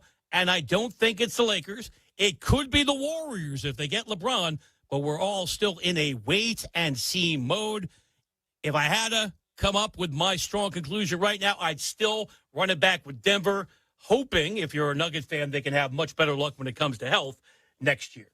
Thus ends the NBA portion of this hour. And in fact, for the rest of the show, because in 20 minutes, we get back to the countdown to what's going to take place tonight in Seattle, the most significant match in American soccer history. I know in 2002, Bruce Arena's team, led by Landon Donovan, made it to the quarterfinals of that World Cup. But given the expanded field and given the fact that all of the quarterfinals will be hosted in the United States, the magnitude of this match tonight against Belgium cannot be oversold. That's coming up in 20 minutes. Straight ahead, baseball still an important part of July 4th weekend, so we'll use that as a platform to spin it forward as the Dodgers look to become the first National League team to ever three-peat as World Series champs. Who in the National League is best positioned to slow down L.A., and what does the Dodgers' success mean for the impending lockout that's feeling more and more like it's going to be a done deal when we get to the end of the season? Always a great time whenever I'm lucky enough to sit in for Rich. I appreciate the company on this active Monday edition of the program. We roll on The Rich Eisen Show. This is a special notice to U.S. taxpayers owing $10,000 or more to the IRS. Tax Relief Advocates is urgently notifying taxpayers that tax relief initiatives are now available that may significantly reduce or eliminate what you owe. If you're afraid of an IRS lien, levy, or wage garnishment, don't lose hope. You can now take advantage of these current relief programs to end all collections, reduce the amount you owe, and resolve your tax problem. Even if you have years of unfiled tax returns or are already in a payment plan, you may still qualify for significant relief. Struggling taxpayers can now get relief they need during these hard economic times. A hotline has been established by Tax Relief Advocates for you to call and see what you qualify for. They are A+ rated with the BBB and have over 1,000 five-star reviews. Don't wait. Call 800-575-9087. 800-575-9087. That's 800-575-9087 or simply visit TRA.com. Hey guys, it's Tyler. Golf season is here and Pins and Aces has everything you need to have a great year on the course. I just loaded up on a bunch of Pins and Aces apparel myself, including hoodies, hats, polos, and it's quickly become my go-to gear for both on and off the course. And right now they're running a special promo for ESPN Chicago fans to get 20% off your entire order. And don't wait, because these kinds of discounts don't come around often, so get it before it's gone. Upgrade your game and your wardrobe at pinsandaces.com and use promo code ESPN for 20% off. That's promo code ESPN at pinsandaces.com. Hey, it's the good kid. When it comes to my ride, I don't mess around. That's why I drive an Advantage Chevy. 3 locations, Chicagoland's covered. Boom! You want a Chevy? They got every Chevy. You want savings? Oh, yeah. They've got that too. And here's what matters most: trust. When you walk into Advantage Chevrolet Bolingbrook, you're not getting the runaround. They respect your time. They respect your budget. They shoot you straight. Head to Advantage Chevrolet in Bolingbrook and see what I'm talking about. Advantage Chevrolet. Together, let's drive. School's out, summer is here, and for teachers, that means it's finally time to take care of yourself. This summer, Vasectomy Clinics of Chicago is helping men step up, do their part, and take responsibility for family planning. Their experienced surgeons have performed over 30,000 vasectomies, and the procedure is safe, simple, and virtually painless. It's a quick 30-minute, no needle, no scalpel procedure done right in the office. The actual procedure takes about 15 minutes, and you're back in action the very next day. No long recovery, no stress, just peace of mind for you and your partner. With 5 convenient locations, including downtown Chicago at Lake Point Tower with free valet parking, plus Naperville, Tinley Park, Arlington Heights, and Barrington, it's simple to schedule around summer break. This is your summer. Before the bell rings again, make the smart call. Visit vasectomychicago.com or call 877-877-4VAS. That's 877-877-4827. Vasectomy Clinics of Chicago. Class dismissed. Peace of mind delivered. You've heard their names around town: Costa, Iavoni. I'm here talking with accident attorneys Julio Costa and Anthony Iavoni. You two have built a serious rep in Chicago. What's the playbook? We grew up here. Soccer matches on weekends. Southside baseball games in the summer. Football battles on fall Sundays. We know the city, and we fight hard for the people in it. Exactly. When someone's hurt or needs help, we show up. We recognize that our clients are the same people we see in the stands with us at those games. That's what being local is all about. We get you. Costa Iavoni, your local personal injury attorneys. 708-4-million. Hey, it's Kap. Summer heat is here, and when those temperatures hit, your AC better be ready to work. And here's something a lot of people don't realize. You do not need to be a previous Automatic customer to call them for maintenance or repairs or a new system. That's why I trust Automatic. They're professional, responsive, and they get the job done right the first time. Because when it's hot outside, things need to work. Simple as that. Call Automatic or visit Automatic.com, ATOmatic.com, and get your HVAC ready for whatever summer brings. I'm Alonzo Mourning. At the height of my basketball career, I was diagnosed with kidney disease that was later discovered to be APOL1-mediated kidney disease, or AMKD. I am teaming up with the American Kidney Fund to share an important message with you about AMKD, which is a serious and progressive form of genetic kidney disease that may eventually lead to kidney failure. I'm LaVarn Burton, President and CEO of the American Kidney Fund. You may not know that kidney disease can have a genetic cause. AMKD occurs in people of African ancestry, and it's important to detect it early. I encourage you to take charge of your health. Learn about your personal risks of developing kidney disease and talk to your doctor about getting tested. To learn more about AMKD and how to be APOL1 aware, visit kidneyfund.org/AMKD. A message from the American Kidney Fund. Carmen and Jurko, now 9 a.m. to noon, weekdays on the home of the Bears, ESPN Chicago. This is on the ESPN app or wherever you listen to podcasts.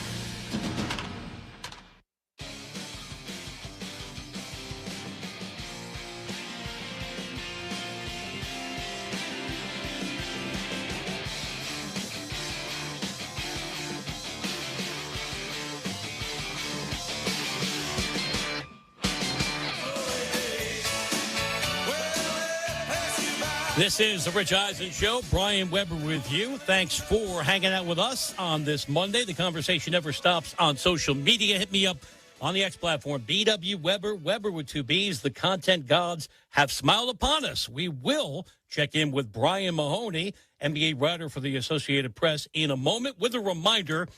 Get into the Hyundai Getaway sales event and get away with the deal so right it almost feels wrong. Right now, you get great deals on our most popular models, including our adventure-ready SUVs like the Hyundai Santa Fe or Santa Fe Hybrid and the Tucson or Tucson Hybrid. Plus, there's the bold and stylish Elantra, loaded with the latest tech, or go all-electric with the Ioniq 5 or Ioniq 9. So get down to your local Hyundai dealer. Get away with a deal you'll love during the Hyundai Getaway sales event. Visit HyundaiUSA.com for details. As promised, let's talk more NBA. Pleased to be joined by Brian Mahoney of the AP. Hey, Brian, thanks so much for your patience, and thank you for enduring my detailed odyssey across the NBA. So as you listen to me laying out all my thoughts about hoops, where do you think is the best landing spot for LeBron if we're talking about having a chance to win another championship? I was waiting for you to tell me, Brian. I thought you were going to give your answer. I can't give it away. You know it is a radio. I need them to hang around for just one more segment. So it was all foreplay and no payoff. I'm not sure what LeBron is ultimately looking for, and I'm not sure if it's the teams that he is the ones we think are on the lead, which one really can give the best shot at a championship. Obviously Cleveland was a step away from the finals last year, so you can say maybe they're close. Miami, if Giannis is fully healthy, you join up there. They're never going to be too far away with Eric Spoelstra coaching. So, if he comes east, I think either one of those and Philadelphia, with the way they loaded up this summer, could be interesting. The Warriors, I think, would be fun to watch, but I don't know if they're a contender anymore. So with him and how tough the West is. So, I don't know how much LeBron is really going to find a championship team to go to, but he's going to find someplace I think he'll be happy to give it a shot at. Talking NBA with Brian Mahoney. Check out his great work covering the association for the Associated Press. Brian, what do you make of Minnesota being added to the list of potential landing spots for LeBron? That was an intriguing addition the other day. Yeah, I think one, it makes a lot of basketball sense. And I'm sure LeBron will certainly take a lot of look at this as, this is not just a business move. This is not just I want to hang out with my friends move. This is obviously going to be some, basketball aspect. And Minnesota is a good reason for that. Look, they're going to have firepower now. They defend. They play hard. They have a great coach. They're in the hunt every year, it seems like, as tough as the West is. They get there and they make some noise. Ultimately, can they win out over these other teams? I don't really know, but I'm glad at least people are talking about them because there's a lot of reason to consider them. Brian, this show is based in Southern California, and it's always good for business to talk about the Lakers. You heard my macro thoughts about the roster composition now and mission accomplishing getting the 7-footer that Luka wanted in Walker Kessler. How would you sum up all of the moves that Rob Pelinka has made, and who will be the third scoring option without LeBron? Well, I think that's certainly yes, you can say you like the moves to get the big man there, but that part certainly has to be answered. Another scorer, how much do they need another one? With the way Luka and Reeves score, maybe not that much. You don't need another 20-point-a-game guy like LeBron was. Maybe you can get by with a 15-a-game guy if they defend better. But look, I like the moves better last summer. Ayton didn't work out the way they wanted to, but last fall, I thought the Lakers, I picked them to lose in the conference finals, and I'm not sure that wouldn't have happened if they stayed healthy. If as much as things didn't turn out maybe the way they wanted to with some of the moves, Layton in particular, that was a team that was on fire when Luka and Reeves got hurt, and the way they were scoring, the way LeBron was fitting in as that incredible third option, they might have found their way to the conference finals. So I'm not sure this team's going to be quite that good next year. No question. When you think about, as you said, when healthy in March, they were playing at such a high level. I'm Brian Weber, in for Rich Eisen. We're talking hoops with Brian Mahoney of the Associated Press. Brian, how do you view the Sixers now with the addition of Jaylen Brown? Well, I think really good. I think the one thing we saw from them last year is that they could play fast with Maxey and Edgecombe. When they slowed down, look, if Embiid wasn't healthy, that was the way you beat them. And right now, Jaylen Brown is a terrific scorer in the half court. So they locked that up pretty good. You couldn't ask for a much better option to fix one of the problems they had. So I think they can win multiple styles now. And, you look at if they can, interest LeBron. I'm not sure if they can, but again, something worth considering with the way they can play. If you want to be a title contender, you have to be able to win multiple ways. They can certainly do that now. And I see them certainly as a team that's improved in this summer. With the addition of Brown in Philly and Giannis in Miami, do you still see the Knicks as a team to beat as the reigning champs in the East? Well, they'll be in the hunt. They haven't lost too much. They haven't really done a ton to improve, but again, they're the champs, and you say maybe they don't need to do much. The starting lineup is still intact. They were a team that was getting better all through the year and peaked in the playoffs, so maybe that all carries over. But there's going to be teams in the hunt now. When you look at, again, what you just said, Miami, Philadelphia. Let's see if Cleveland can do something here, or Philly more. So there's going to be teams in the hunt for sure. Let's see what Boston ends up being, but the Knicks have to like where they're at with the way they finished and the guys they have back. Brian, I greatly appreciate your insights and, most importantly, your patience. As you know, in the communications business, sometimes we do not communicate well, and that was all on me. I got so wrapped up. That was like Jerry Lewis singing at the telethon. I had so much information to convey. I was not aware that you were available there. So thanks for hanging in there, and I appreciate you joining us on The Rich Eisen Show. No problem at all, Brian, and your stuff was dead on, I thought. So no problem. Oh, thank you. All right, well, I'll take that from a pro anytime I can get it. Brian Mahoney giving me the seal of approval from a basketball journalist point of view. Thinking about the Knicks, and we're up against it here, and I think I was expansive in my NBA breakdown there as we went methodically team by team. The only issue I have with their offseason was, and we get back to this new CBA, and the dreaded second apron. If I say second apron, I have to say dreaded. They didn't find a way to keep Mitchell Robinson, and he went to the Celtics. And look, Brad Stevens got not nearly enough in return for Jaylen Brown. Some of that was because he had been so publicly shopped, not only for Giannis, but Kevin Durant the year before. So they were doing the best they could, getting 40 cents on the dollar. But if you're a Celtic fan, and I know you're right now losing your mind, think about last year. Jaylen Brown plus White plus Pritchard had better than 50 wins and the 2 seed in the East. Why can't Jason Tatum fill into that role as the face of the franchise? Paul George, an enigma. I get it. Many reasons to question why he's even there, but had to be thrown in for the salary cap purposes alongside White and Pritchard and Robinson, who deals with injuries, but he is a beast defensively.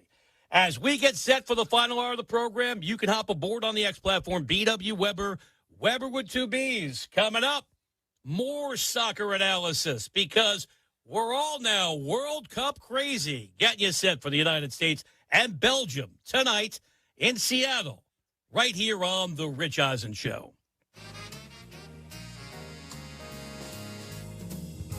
Progressive knows there's no one more important to your team than your pet. They're like your top draft pick.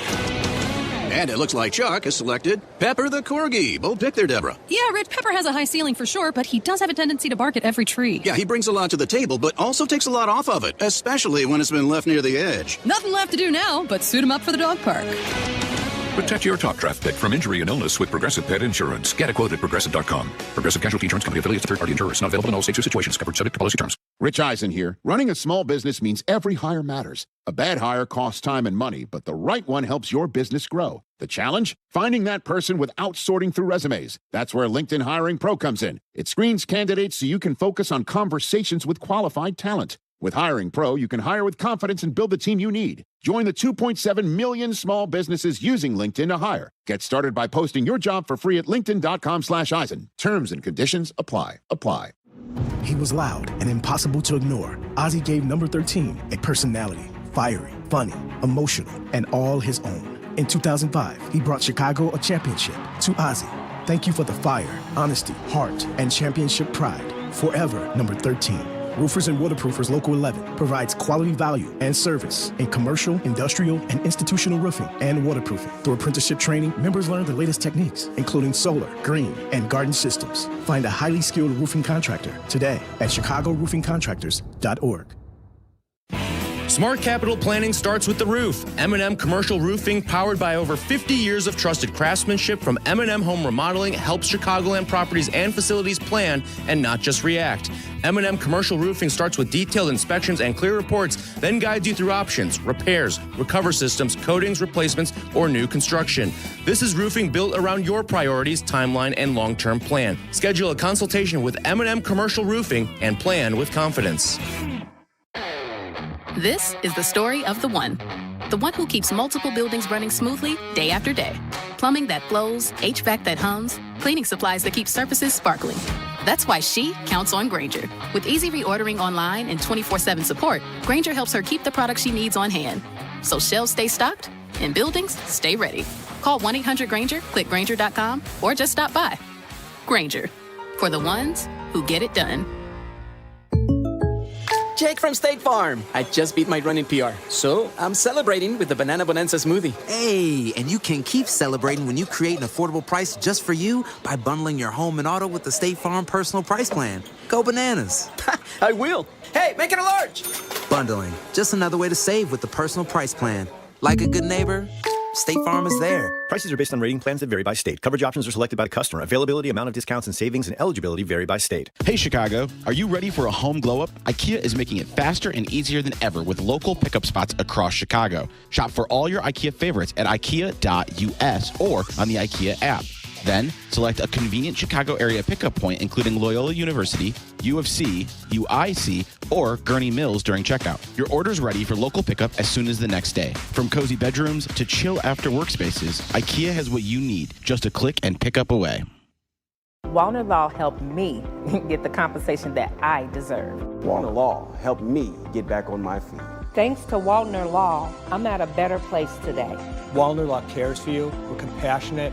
We're empathetic to your situation, and I promise you, I will get you more money than any other law firm in the city of Chicago. That is my promise to you. Hire us, win with us, be successful with us. Call us at Wallner Law, 312-8-million.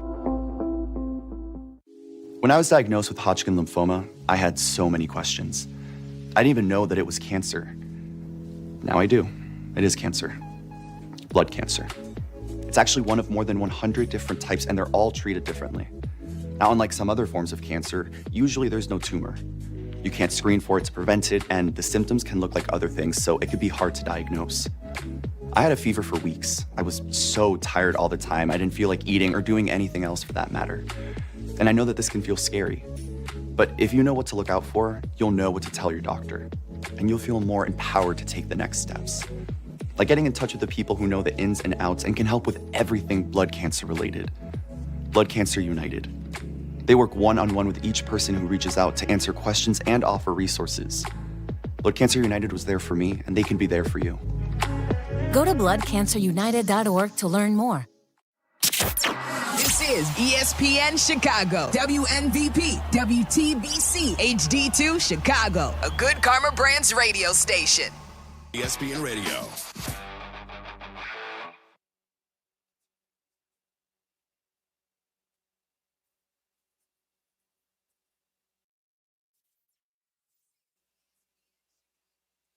This is The Rich Eisen Show. Hey, everybody. Can't get enough of The Rich Eisen Show? You're in luck. You can find us everywhere. Watch us weekdays on Disney Plus from noon to 3 Eastern. Miss the show? We've got a podcast so you can listen anytime. But here's the best part. Our YouTube channel. Subscribe at youtube.com/Rich Eisen Show and you'll never miss a moment. Now, on with the show. Oh my God, you guys are my favorites. This is The Rich Eisen Show. The one and only Rich Eisen. I know what I'm talking about. That's the headline. The Rich Eisen Show with guest host Brian Weber. I mean, honestly, he's brilliant. Brian Weber. I've got a long resume. Google me. It saves time. From the Rich Eisen Show studio in Los Angeles. And now, sitting in for Rich, it's Brian Weber. It's the final hour of the program. Great to have you with us coast to coast. ESPN Radio, ESPN Radio app, Sirius XM Channel 80, and tune in. 844-204-RICH is the phone number, 844-204-7424. Appreciate the feedback on the X platform. Let's keep that going. It is B.W. Weber, Weber with 2 B's. 20 minutes, we'll get to the baseball after my lousy clock management skills in the previous hour. I'm calling that audible. And once more, we do appreciate the professionalism and the patience of Brian Mahoney of the Associated Press. Coming up, 20 past the hour, we'll talk MLB with Levi Weaver. He writes the wind-up newsletter for The Athletic. In 45 minutes, by popular demand, I was going to say award-winning, but I want to actually be factual. I don't want to be FIFA-esque. I just want to make things up. A couple people on social media like it. So we're bringing back the Worldwide Weber segment. Super producer James Steele might point out a thing or two I've overlooked as we do our best to be expansive and comprehensive, meaning we're heading back to the pitch. Now, I've tried to balance the program with enough NBA. Travis Kelce thoughts not on the wedding of the century. We'll wait for Rich to come back to his throne to talk about the experience of being there. He does a great co-sell. Maybe he'd say, what was it like to be at MSG? How do I know? I was there. But according to People Magazine, Pro Football Talk, Rich and his lovely wife, Susie Schuster, who, of course, hosts this show frequently among the football community that gathered to wish Travis and Taylor all the best. That's all been part of the agenda today, with a reminder, if you miss any portion of any program, you can catch up anytime you want on demand with a podcast. That will be dropped just after the conclusion of this program. Soccer, understandably, has been the focal point. It was going to be what we concentrated on, irrespective of what happened yesterday, with all of the hype and expectation leading up to Team USA versus Belgium tonight, 8 Eastern in Seattle, with a trip to the quarterfinals on the line. And then everything got even weirder and, for the United States, more interesting, with FIFA allowing our leading scorer, and yes, I'm going to go possessive, us, when it comes to an American team in international play, for Lauren Balogun is back. There's an update on Belgium's appeal that we'll get to momentarily. But first, let's get you some expert analysis beyond my bloviating. And you heard it on the outstanding soccer show, ESPN FC. ESPN soccer analyst Herculez Gomez did not mince his words with his reaction to FIFA suspending Balogun's red card, allowing him to play tonight. There is no appeal process here at this FIFA World Cup. They're not allowed to do this. So take it one step further, Ali. This is moving the goalpost on the players, because all you want as a player is, if the referee is going to be bad on the field, be bad consistently so that the players can get used to it, so the players can adapt. There is no way to adapt here. Jan mentioned about in his village, the rules as you go. This is what it is here.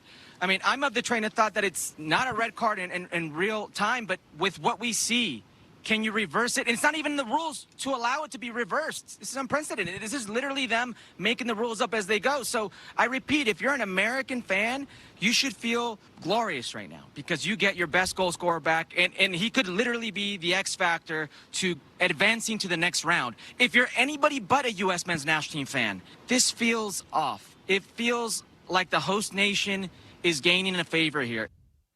Well said, and it amplifies the thoughts I've been trying to process in our 2 hours and change so far together, because I have mixed emotions that Hercules articulated, I think, very coherently. Yes, as an American sports fan and as somebody who grew up with that soccer-playing generation in the late 1970s, I keep going back to the default position. Why are we not better yet? It's been 50 freaking years, with the knowledge that 2002 had a historic performance by the U.S. men's national team. And let me pause here and say men's national team. I am well aware of the brilliance of the women's team. And if you care about my resume, I called high-level college women's soccer for years. So this is no disrespect or overlooking what the women's team has done consistently with their dynastic play and multiple World Cup victories. This is about the men's team. And it feels like the run so far is overdue, and then to get to this position and have a red card that was ridiculous. Even if you don't follow soccer, you have a notion of what a foul is and what a foul's not, right? It's like the old definition of pornography, not mine, Justice Potter Stewart, as now we get really into the weeds here, but I want to give the line because it's a good one. I know it when I see it. You know what a hard foul is in any sport. Yes, there was contact made, but Balogun's physicality did not rise to a red card. In fact, there was no yellow card given. So the red card was a farce. It was ridiculous. It was the wrong decision, and the misuse of VAR, still the process the FIFA used to arrive at that reversal yesterday was equally flawed, opaque, lacking transparency. Then you throw the added elements of the White House getting involved. I can understand how the rest of the world says this is ridiculous. This is a miscarriage of sporting justice. This is the United States getting an unfair advantage. Two things can be equally true, and that's how I feel about this. I am pleased that our leading scorer is going to be back on the field tonight, because since I'm back with you tomorrow, it would have been unfortunate if I had to spend the entire show saying, well, hypothetically, how would things have been different if the United States was at full strength? And they had Balogun. And let's remember, and again, I'm not getting political. That's not my job, especially as a fill-in host. But if you know about his background, he has dual citizenship. And Folarin chose to play for the United States. And what a difference maker he's been, because just from the eyeball test, this team is playing with so much more urgency because of his athletic ability and shot-making skills as a premier striker. And they're playing with more confidence, in part because of the experience gained by competing for the returning players in the last World Cup, which was in the fall in Qatar, because FIFA's going to FIFA, but the returning players gain that important time on the field. So they're playing not only with the muscle memory of knowing what it takes to get through the rugged bracket in the World Cup, but now their confidence has to be sky high based on the results, coming up with 10 goals so far. And because Belgium is a big step up in competition. Without question, this is the most talented team that will have faced as of yet. If you care about the FIFA rankings, number 9 in the world, United States, 14, 15, the number fluctuates. So there's a disparity there. And it's an experienced team. Belgians have kept this core group together. Downside of that, they're older. So United States might have an advantage in terms of the energy that their younger legs can lean on tonight, and the crowd, because Seattle will be a cauldron, especially when Balogun's name is announced tonight. So that's all great for the United States. And I'll give you another selfish point of view that I'm leaning on. I'm a fill-in host during what's normally a slow period. I'm back with you tomorrow. I'm back with you on Friday. I have the ability potentially on Friday to talk about the United States playing in the quarterfinals. Just the second time in the modern era. We're not talking about 1930s and the semifinals anymore. That 1930, even for me, is a little bit before my time. A monumental opportunity. That quarterfinal match against the winner of Portugal and Spain will be played here in Southern California as I come to you from our Regal studios in L.A. So I want all of these things to happen. And I want soccer to be more relevant because I'm looking for more things to talk about. Yet, I can't turn off my brain or my conscience. And FIFA is going to FIFA. It's just what they do. You get back to words like corrupt, unseemly, lack of integrity. I mentioned there's an update for Belgium's appeal. No surprise, appeal denied. So while it felt like the ultimate Hail Mary, to mix sports metaphors, that Balogun was going to be prevented from playing tonight. Belgium, at least, went through the process. But if you're a Belgian fan or if you're just anti-FIFA, as many fair-minded people are, because of their history of not only making things up as they go along, but let's just say not having the best business practices. I'll be careful because there's always lawyers listening. I get it. This feels a little bit gross, but the United States will go with the team that FIFA allows them to play with.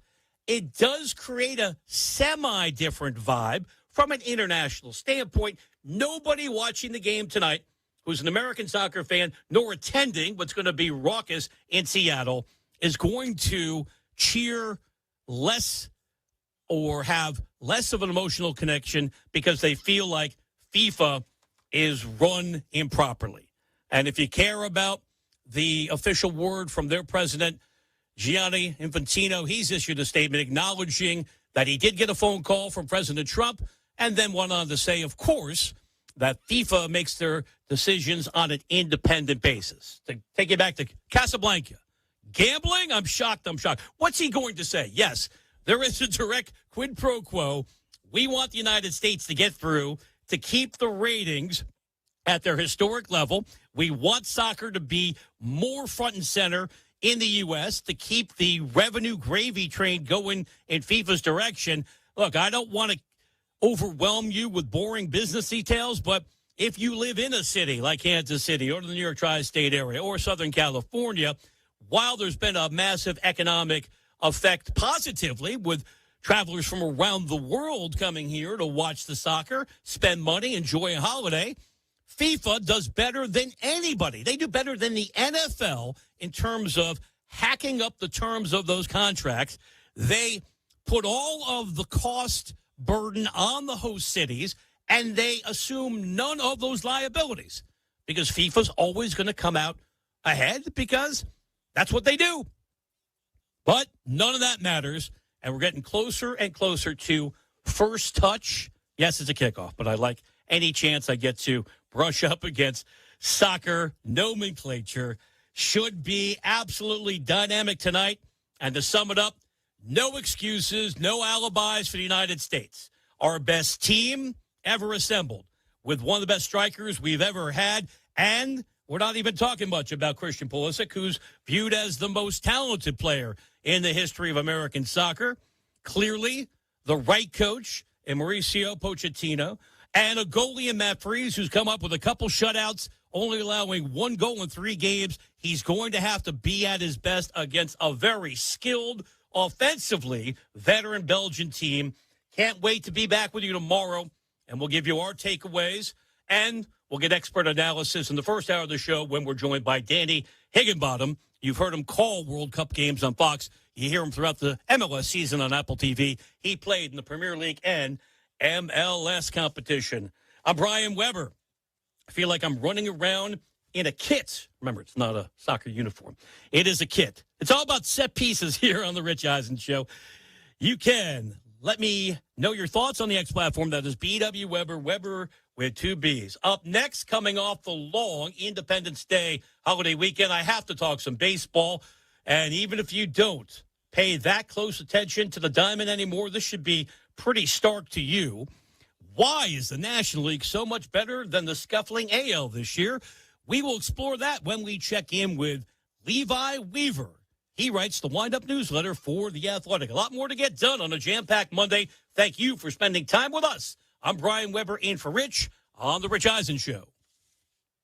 Rich Eisen here. Running a small business means every hire matters. A bad hire costs time and money, but the right one helps your business grow. The challenge? Finding that person without sorting through resumes. That's where LinkedIn Hiring Pro comes in. It screens candidates so you can focus on conversations with qualified talent. With Hiring Pro, you can hire with confidence and build the team you need. Join the 2.7 million small businesses using LinkedIn to hire. Get started by posting your job for free at linkedin.com/Eisen. Terms and conditions apply.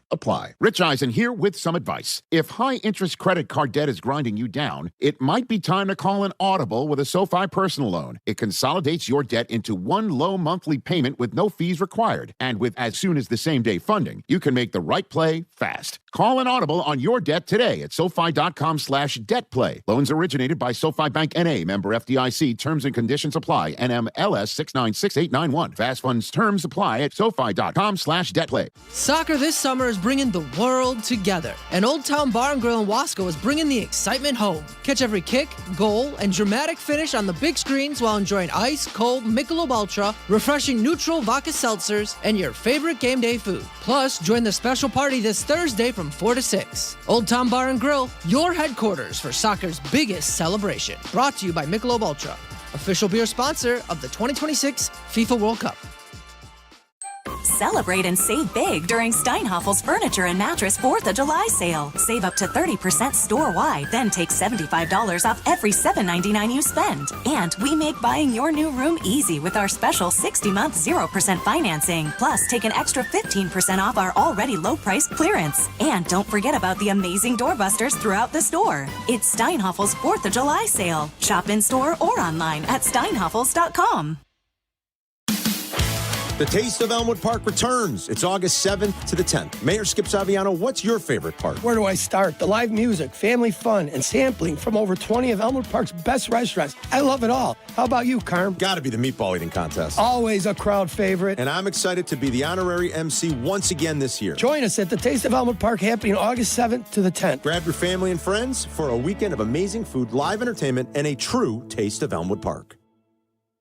You know, they call me the good kid, but I'm not here just to be good, and I'm definitely not here to be average. When it comes to performance, I want to feel confident, ready, and know I'm bringing it every single time. And that's exactly why Blue Chew just raised the bar with Blue Chew Gold. This is a 4-in-1 formula designed to work on both your body and your mind. You get 2 proven ingredients that support blood flow, plus apomorphine and oxytocin to enhance arousal, desire, and connection.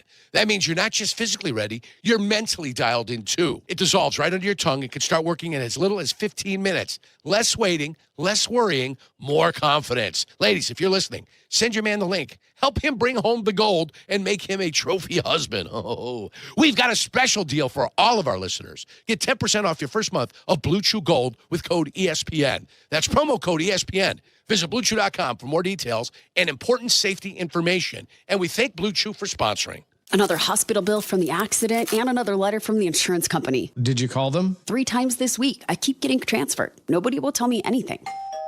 Who is it? Postman Law, injury and accident attorneys. Put down the bills, hang up the phone. We'll handle the insurance company, help you find the right doctors, and be your one call for answers. Injured in an accident? Postman Law delivers peace of mind. Call 844-POSTMAN or visit postmanlaw.com. No fee unless we win. Attorney advertising. Hey guys, it's Tyler. Golf season is here and Pins and Aces has everything you need to have a great year on the course. I just loaded up on a bunch of Pins and Aces apparel myself, including hoodies, hats, polos, and it's quickly become my go-to gear for both on and off the course. And right now, they're running a special promo for ESPN Chicago fans to get 20% off your entire order. And don't wait, because these kinds of discounts don't come around often, so get it before it's gone. Upgrade your game and your wardrobe at pinsandaces.com and use promo code ESPN for 20% off. That's promo code ESPN at pinsandaces.com.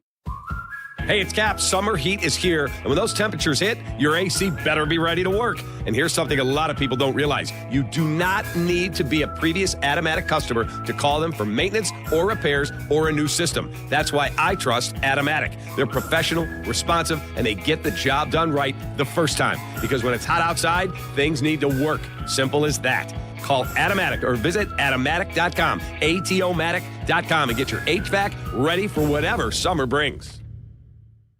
Everyone deserves access to quality health. But for half the world's population, essential health services are out of reach. At AmeriCares, we know access to quality health saves and improves lives. With good health, people can attend school, be productive at work, care for their families, and contribute to strong communities. That's why we envision pathways to health and opportunity for all. We care. It's our call to action. It's in our history. It's in our name, AmeriCares. AmeriCare's about disaster survivors, about free medical aid, what doctors need, our communities, our neighbors, our families. AmeriCare's about good health. For a better world. Learn more at americares.org/goodhealth. Together, we can build pathways to health. americares.org/goodhealth. Join us. There's an app for that. Download, listen live, podcasts on demand. The ESPN Chicago app. Slowing you down. Power on the go is here, and summer projects are easier than ever with the Home Depot. While supplies last, see store or online for details.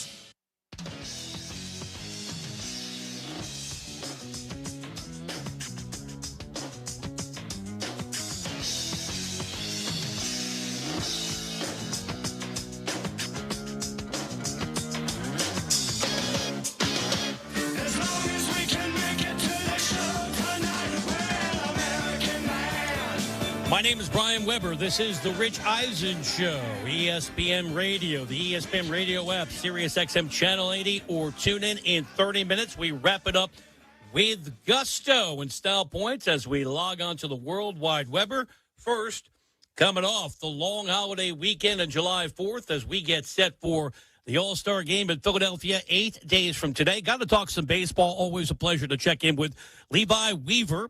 He writes the wind-up newsletter for The Athletic. I am an Athletic subscriber. I would recommend that you explore that as well for excellent content. Levi, I appreciate you taking the time. How are you? Oh, man, I'm the style and gusto guy. This is great. Style, gusto, and the wind-up. What better troika could we have on the July, I don't even know what it is. Saturday was July 4th. So, hey, I'm here in Southern California. I get to watch the Dodgers play every day. Feels like they win every day, but context matters.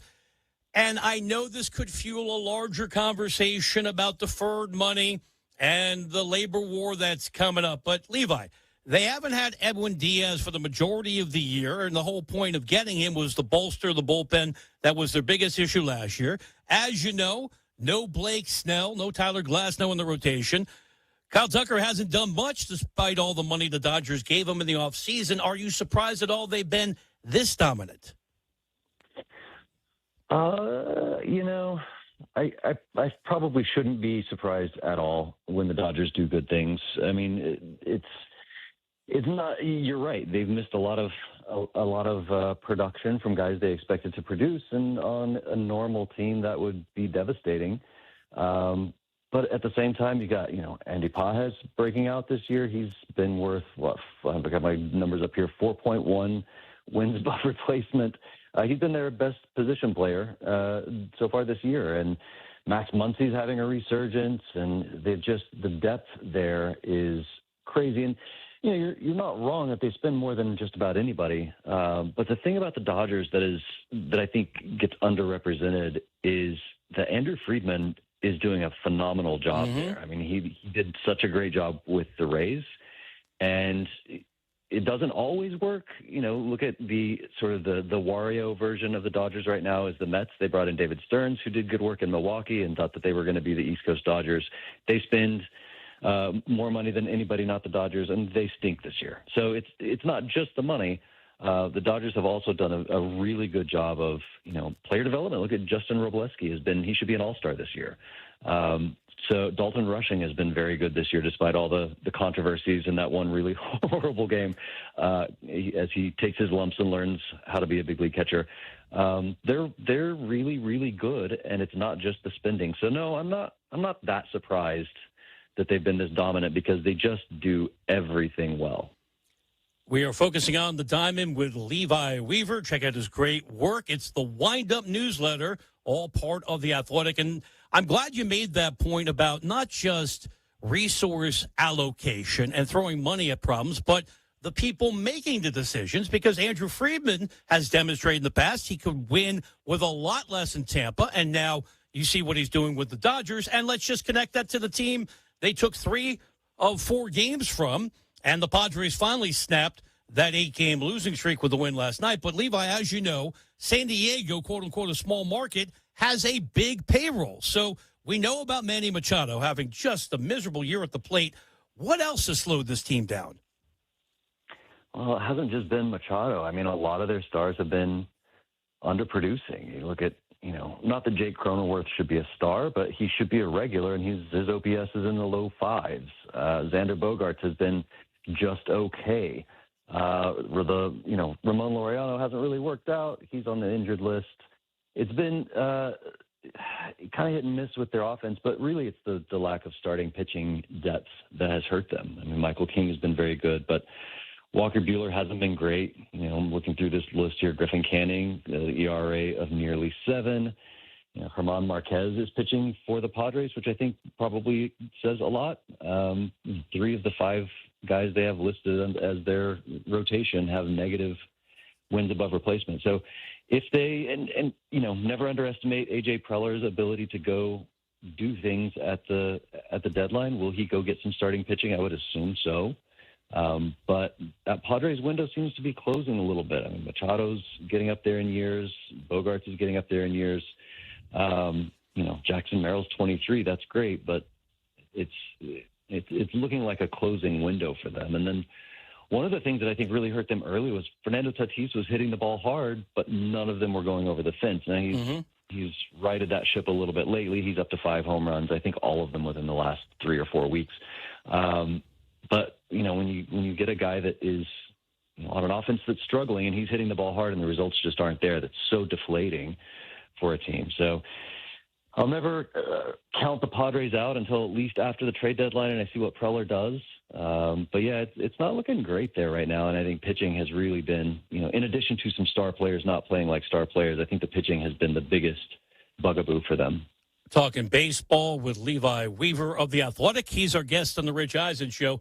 Can I make the presumption that you're willing to write off the Giants, who have been abysmal this year? And as we take a look at the overall situation, Levi, how much of that do you want to pin on Tony Vitello making the historic jump from college baseball, where he had a ton of success at Tennessee, going to the bigs with no major league experience? Or is it perhaps more of a reflection of the man who hired him and Buster Posey putting together a flawed roster?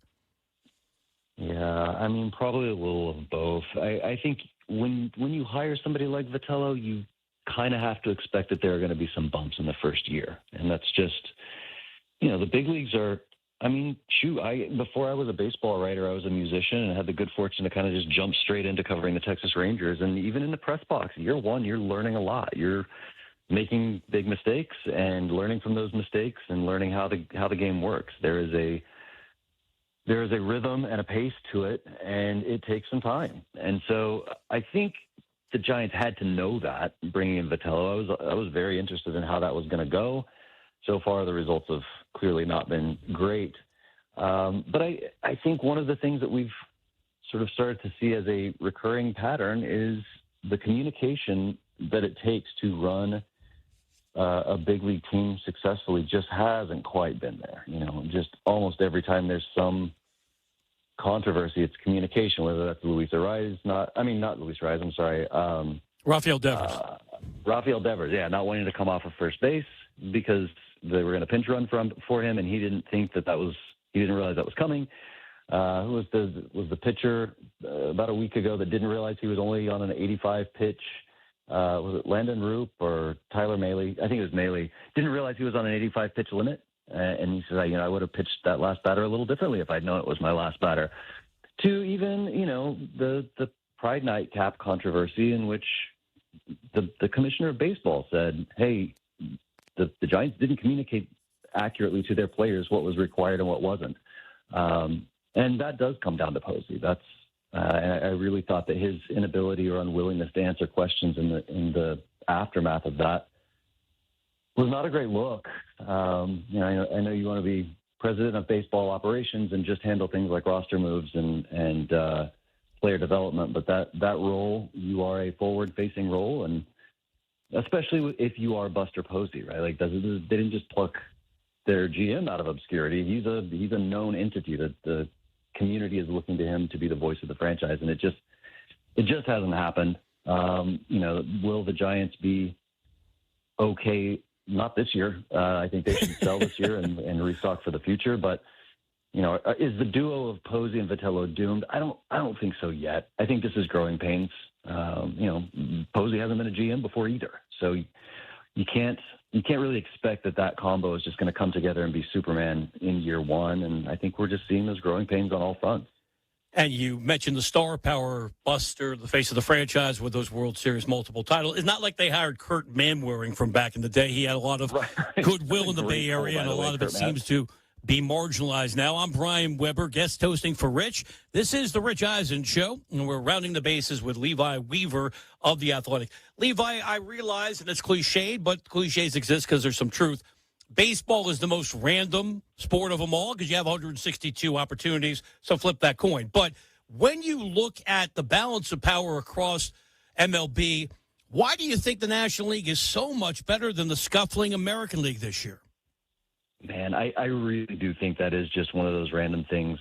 Teams go through cycles of, growth into being a good team and then tear down into being a rebuild team. And I just think we're seeing a lot of American League teams hit that, like, having a bad year at the same time. And you could go into each individual team, and there are some different reasons for each. The Tigers have had a ton of injuries this year, and they should have been better, and they're not. The Rangers have failed to really address their offense, and hey, by the way, they're in a playoff spot even though they're a 500 team. Well, welcome to the American League. Is so bad.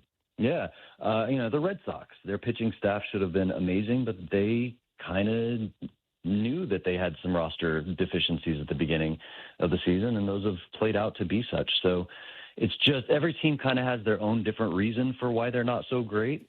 But when you look at the American League, it looks like the Yankees and the Rays, with the possibility of a upstart White Sox team taking advantage of a weak American League. But there really aren't any good teams. I just finished voting for our weekly power rankings, and I think my top 5 or 6 teams were National League teams before I even got to the Yankees and Rays. So yeah, I do think it's random in that they all seem to be collected in the American League, even though it may not be quite so random when you start to dig down and look at each team's individual process.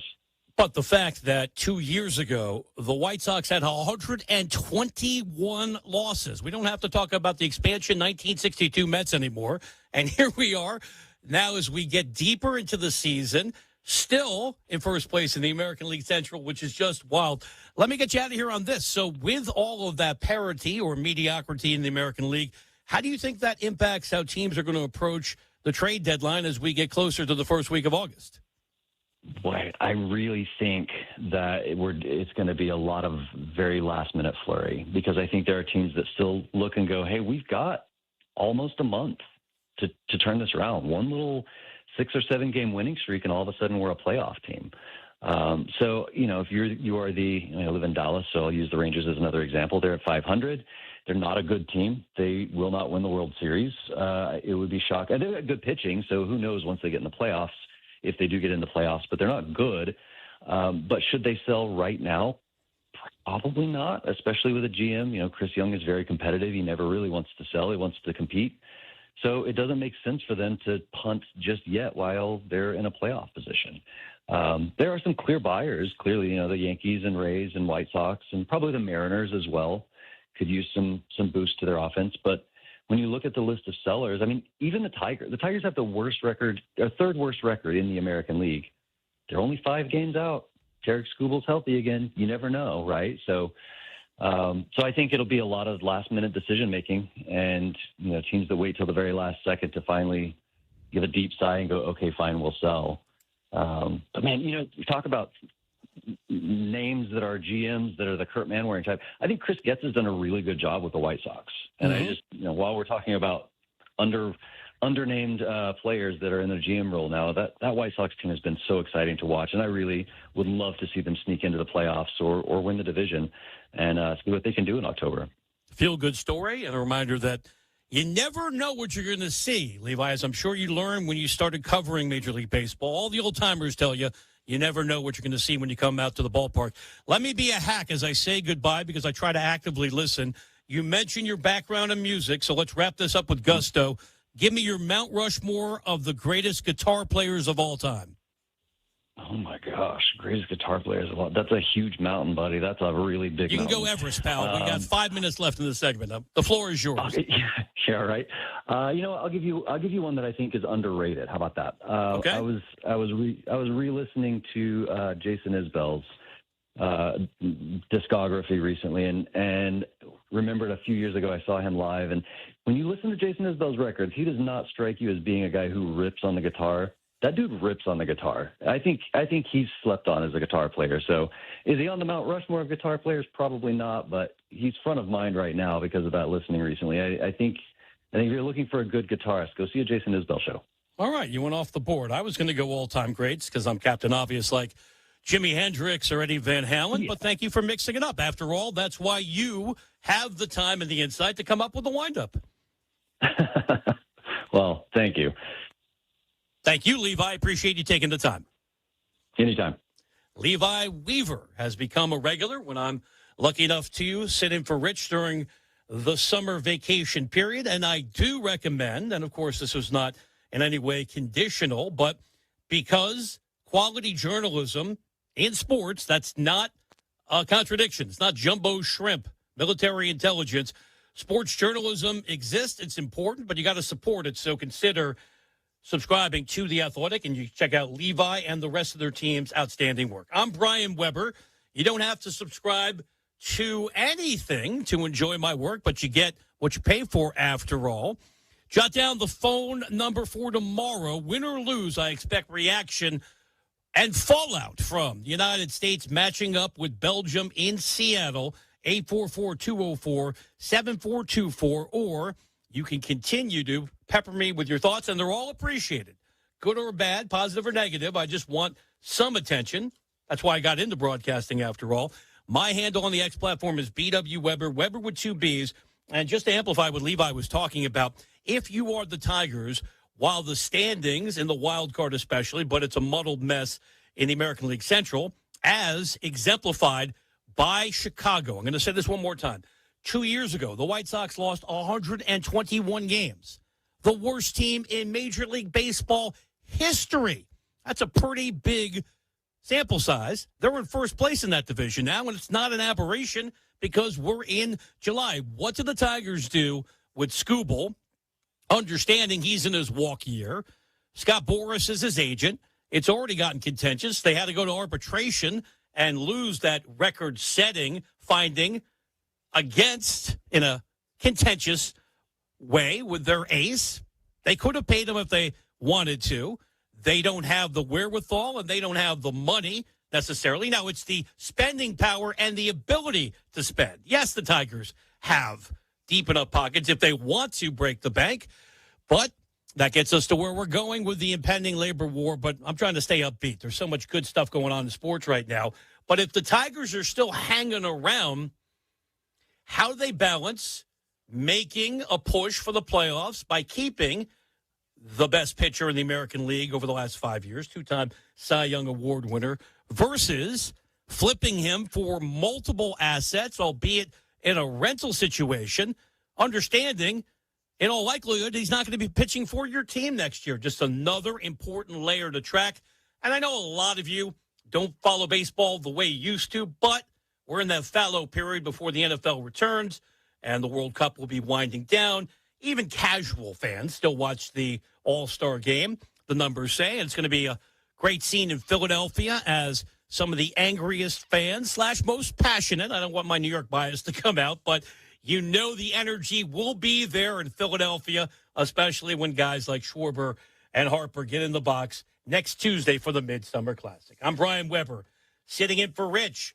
Home stretch on this Monday edition of the program. Coming up, the goal is to be comprehensive, but there's a chance something important wasn't on my radar screen. We'll find out if that's a reality when we log on to the World Wide Weber. Stay with us. The best hopefully is yet to come as we continue on a Monday installment of The Rich Eisen Show.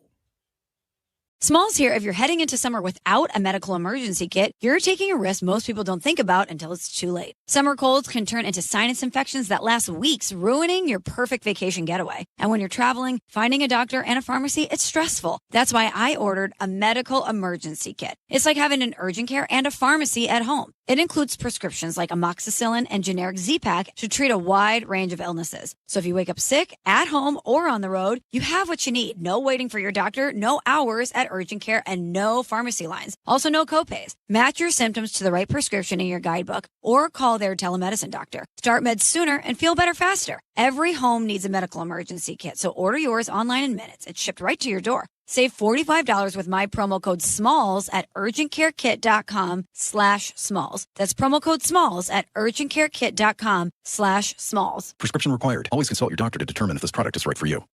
For over 50 years, M&M Home Remodeling has helped Chicago homeowners protect and improve their homes with expert craftsmanship, honest service, and industry-leading warranties, earning the BBB Torch Award for Business Ethics twice. From durable roofing to beautiful siding and energy-efficient windows, M&M delivers quality you can trust with clear communication, dependable results, and peace of mind every step of the way. When it comes to your home, trust the company Chicagoland has relied on for over 50 years. Call M&M Home Remodeling today.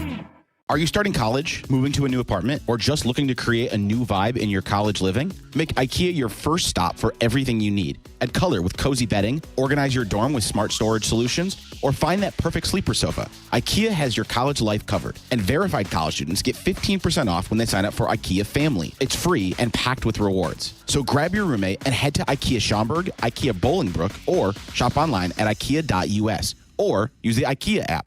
Since the Verdoliak Law Group opened its doors in 1963, we knew we wanted to be a firm that fights for the injured while putting our own money to work for our clients. Over the last several years, over 95% of the money we made has been contingent on our clients recovering money. We only win if our client wins. If not, we don't collect a fee and we lose our own money that we fronted on the case. Over the past 55 years, we've also learned what we are not. We're not a law firm that operates by billing you by the hour, nor do we cherry pick only multi-million-dollar cases. We won't turn away an injured client because his injuries are not catastrophic enough. We won't say, come back next time when someone dies or is paralyzed. Whether your case is worth $10,000 or $10 million, if we think we can help, we will help. We at the Verdoliak Law Group know exactly who we are. Without firms like us that put their own money on the line, injured people would consistently get less than they deserve. We are the Verdoliak Law Group. Call us at 844-4VLG-LAW. What's up? It's J Hood. You know my family loves fish and shrimp, and we only go to one place, Lawrence's Fish and Shrimp. On Fridays, we order shrimp, maybe whitefish chips. Maybe if I'm in the mood, I get some frog legs, some wing zings. It's just the best. Dining or carry out, it is the very best. Lawrence Fish and Shrimp got 4 locations: Canal Street, Evergreen Park, Hillside, and Olympia Fields. The Canal Street location is open 24/7, is right by the White Sox Stadium. Lawrence Fish and Shrimp, shrimply delicious since 1950. Hey, it's Shane Orling. Listen, you aren't stuck in traffic. You are traffic. That's right, you, in the car right now, you are adding to the traffic. There's an easy fix. Let the CTA be your driver. For every person that rides the CTA, it's one less car on the road, and you can't beat the price. $5 gets you anywhere in the city and back. So while you're on your third lap around the block looking for parking, the CTA is on track. Easily find wherever you need to go at transitchicago.com/plan a trip. Save money, reduce traffic, ride CTA. I am so sorry I was late. I was at the retina specialist getting my first AMD treatment. I was worried that the injection would hurt, but it was much better than I expected. I'm so glad you're getting your AMD treated. Did you go to the same retina specialist that I see for my diabetic retinopathy? Yes, and I was already having blurred central vision. And the retina specialist told me that by treating it early, I had a better chance of saving and even improving my vision. It's important that we see an expert for our retinal conditions. A retina specialist also treated my son when his retina detached several years ago. The surgery saved his sight. When your vision is at risk from retinal disease, you need the expertise of a retina specialist. Retina specialists are highly trained physicians and surgeons who treat retinal conditions in adults and children, as well as severe eye trauma. If you experience blurred central vision, a curtain-like shadow in your vision, floaters, flashing lights, or wavy lines, see a retina specialist as soon as possible. Carmen and Jurko, now 9 a.m. to noon, weekdays on the home of the Bears, ESPN Chicago. The second he said in the playoffs, when the playoffs was over, I don't know what I'm going to do. I knew right then and there. It was just like Miami all over again. He wasn't coming back. Check out more from Freddie and Harry weekdays at 3 Eastern on ESPN Radio and the ESPN app.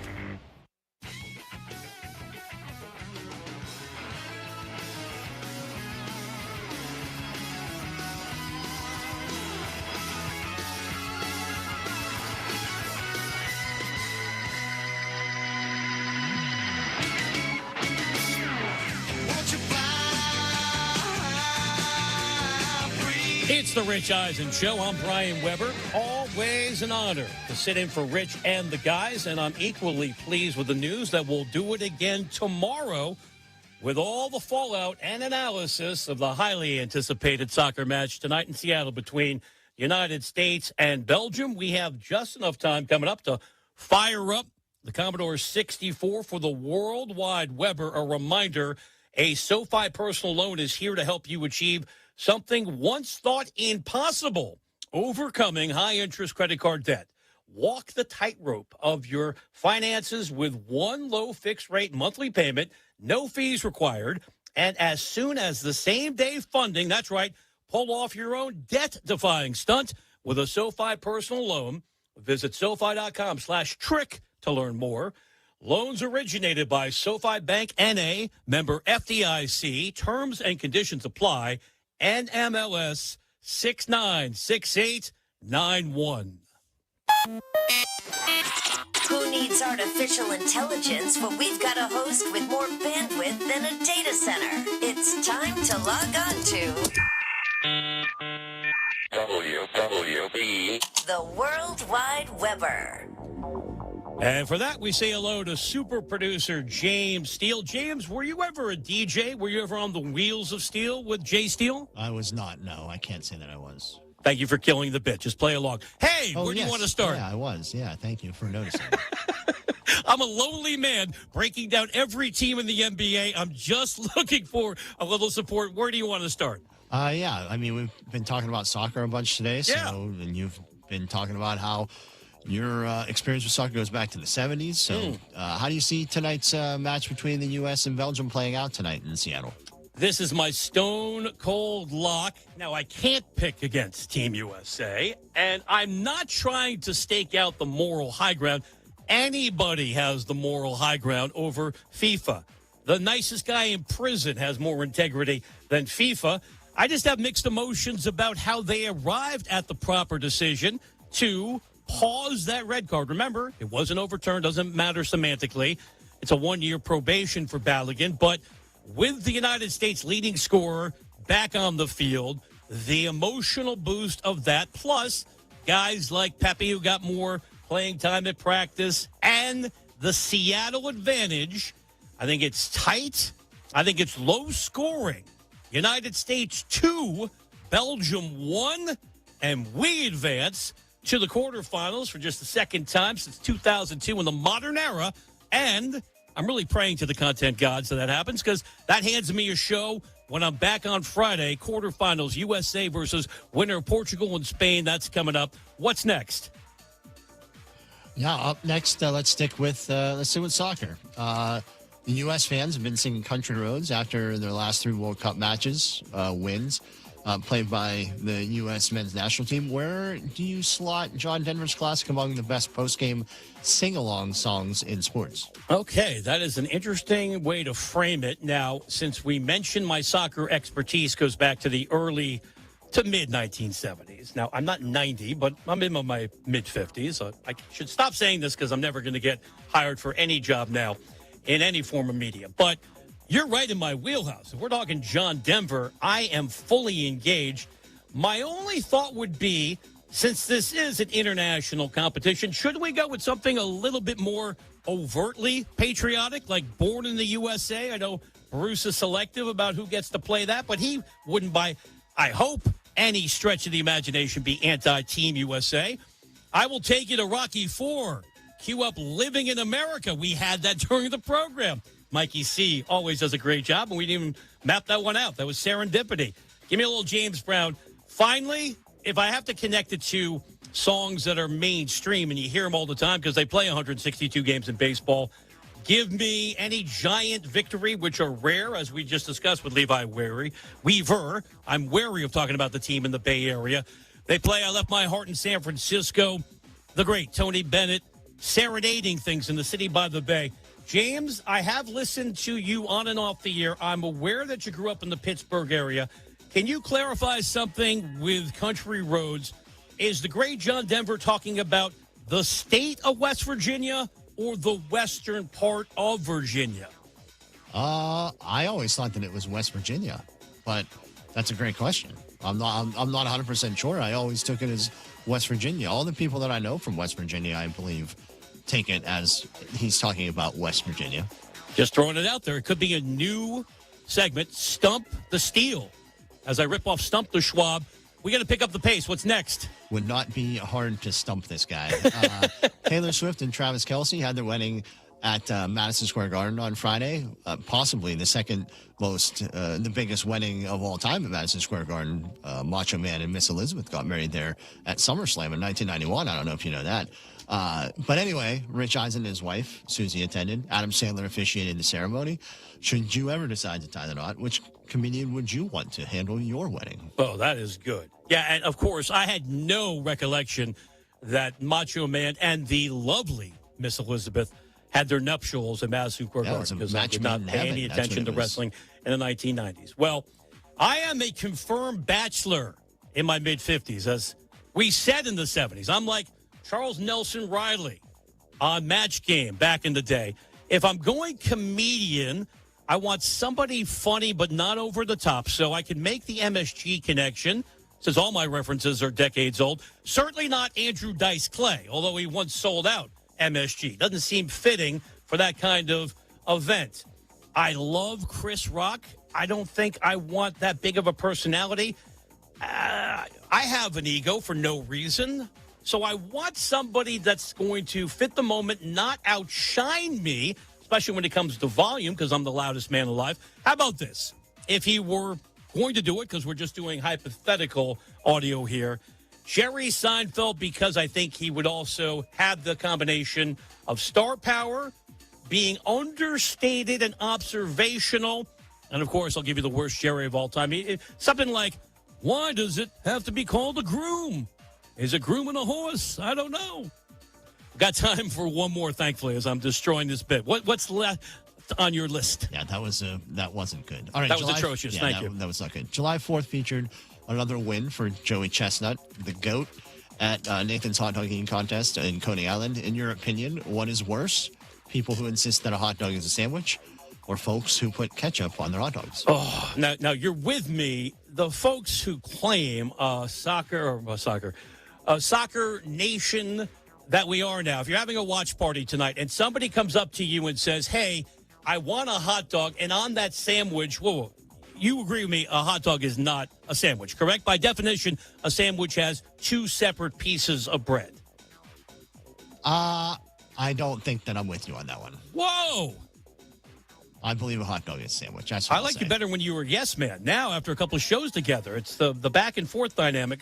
Okay, I'll just say, while you're Googling, is it West Virginia or the western portion of Virginia from Country Roads? I'm just going to tell you, because I have no life, I looked up the definition of a sandwich, two distinct pieces of bread. This is not, is the dress black or blue back in the day, but we'll agree to disagree. Clearly, I'm not going down that road. I have a strong opinion, shocking that I'd have a strong feeling about anything. Ketchup on a hot dog is a crime against humanity. If you're in a jam with condiments and ketchup is the only thing available, just go naked, go raw dog, and have nothing on it. James, I would thank you, but you'll probably contradict me one more time before the show ends, and now my ego is a little bit battered. Want to thank our A-team, the production crew in Bristol, James Steele, who does a good job of reminding me I don't know everything, and Mikey Steve pushing the right buttons as well. Thanks to our guest, Brian Mahoney, talking NBA from the Associated Press, and a good baseball conversation with Levi Weaver of The Athletic. Thanks, as always, to Mr. Eisen for allowing me to keep the chair warm. My name is Brian Weber. We're back tomorrow with the key takeaways of United States versus Belgium right here on The Rich Eisen Show. All right, Waddle is back. What were the odds that when you came back, you thought the first conversation out of the chute would be soccer? There was a 0% chance of that happening. Soccer fever. But as you mentioned in the pre-show fist fight, when England was down 1 point to Mexico, I knew that we were going to talk soccer. It was 2-1. Yeah. And they were down a point. Oh, and no, Mexico was down a point to England. Yeah, England was up 2-1, and you're like, that's goal. They're down a goal. Listen, you're watching. I'm watching. That's what matters. And yes, we will have rule debates. Yeah, we will. And what is the dumbest rule in sports based on all the arguing over soccer and the controversy? We'll get into that in our baseball weekends. Waddle's back. We're up in 5 minutes on ESPN 1000. Progressive knows you think the grass is always greener, like maybe you ride a motorcycle. But today, it's raining. So you wish you had an RV, but if you did, you'd have to listen to some guy parked next to it at a campsite plays acoustic guitar. Now, before you start wishing you had a boat, remember, your brother-in-law would invite himself every weekend. Permission to come aboard, Captain? But one thing that is greener is the money you could save when you bundle your RV, boat, or motorcycle with your home or auto with Progressive. Progressive Casualty Insurance Company affiliates and third-party insurers. Not available in all states or situations. In my world, you're always sorting through information, trying to find what matters most fast. Well, if you're hiring, you can now review all these resumes and applications faster thanks to ZipRecruiter. ZipRecruiter has a new feature that instantly shows you the most interested, qualified candidates first. ZipRecruiter's matching technology finds qualified candidates quickly. And with ZipRecruiter's new feature, qualified candidates show up at the top of your list. Try it for free at ZipRecruiter.com/sports. Meet your match on ZipRecruiter. The best teams make the smart play. They stay reliable, consistent, and deliver when it matters most. Jeff Joniak here, and I can tell you that's exactly why I trust Arlington Toyota. The same great people Chicago drivers have counted on for years are now backed by new ownership from the Andy Moore Auto Group, bringing even more value every day. Whether you need a dependable commuter, family SUV, or hard-working truck, Arlington Toyota has a lineup ready to deliver. Get ready to knock your next vehicle purchase out of the park. Open 24 hours at ToyotaArlington.com.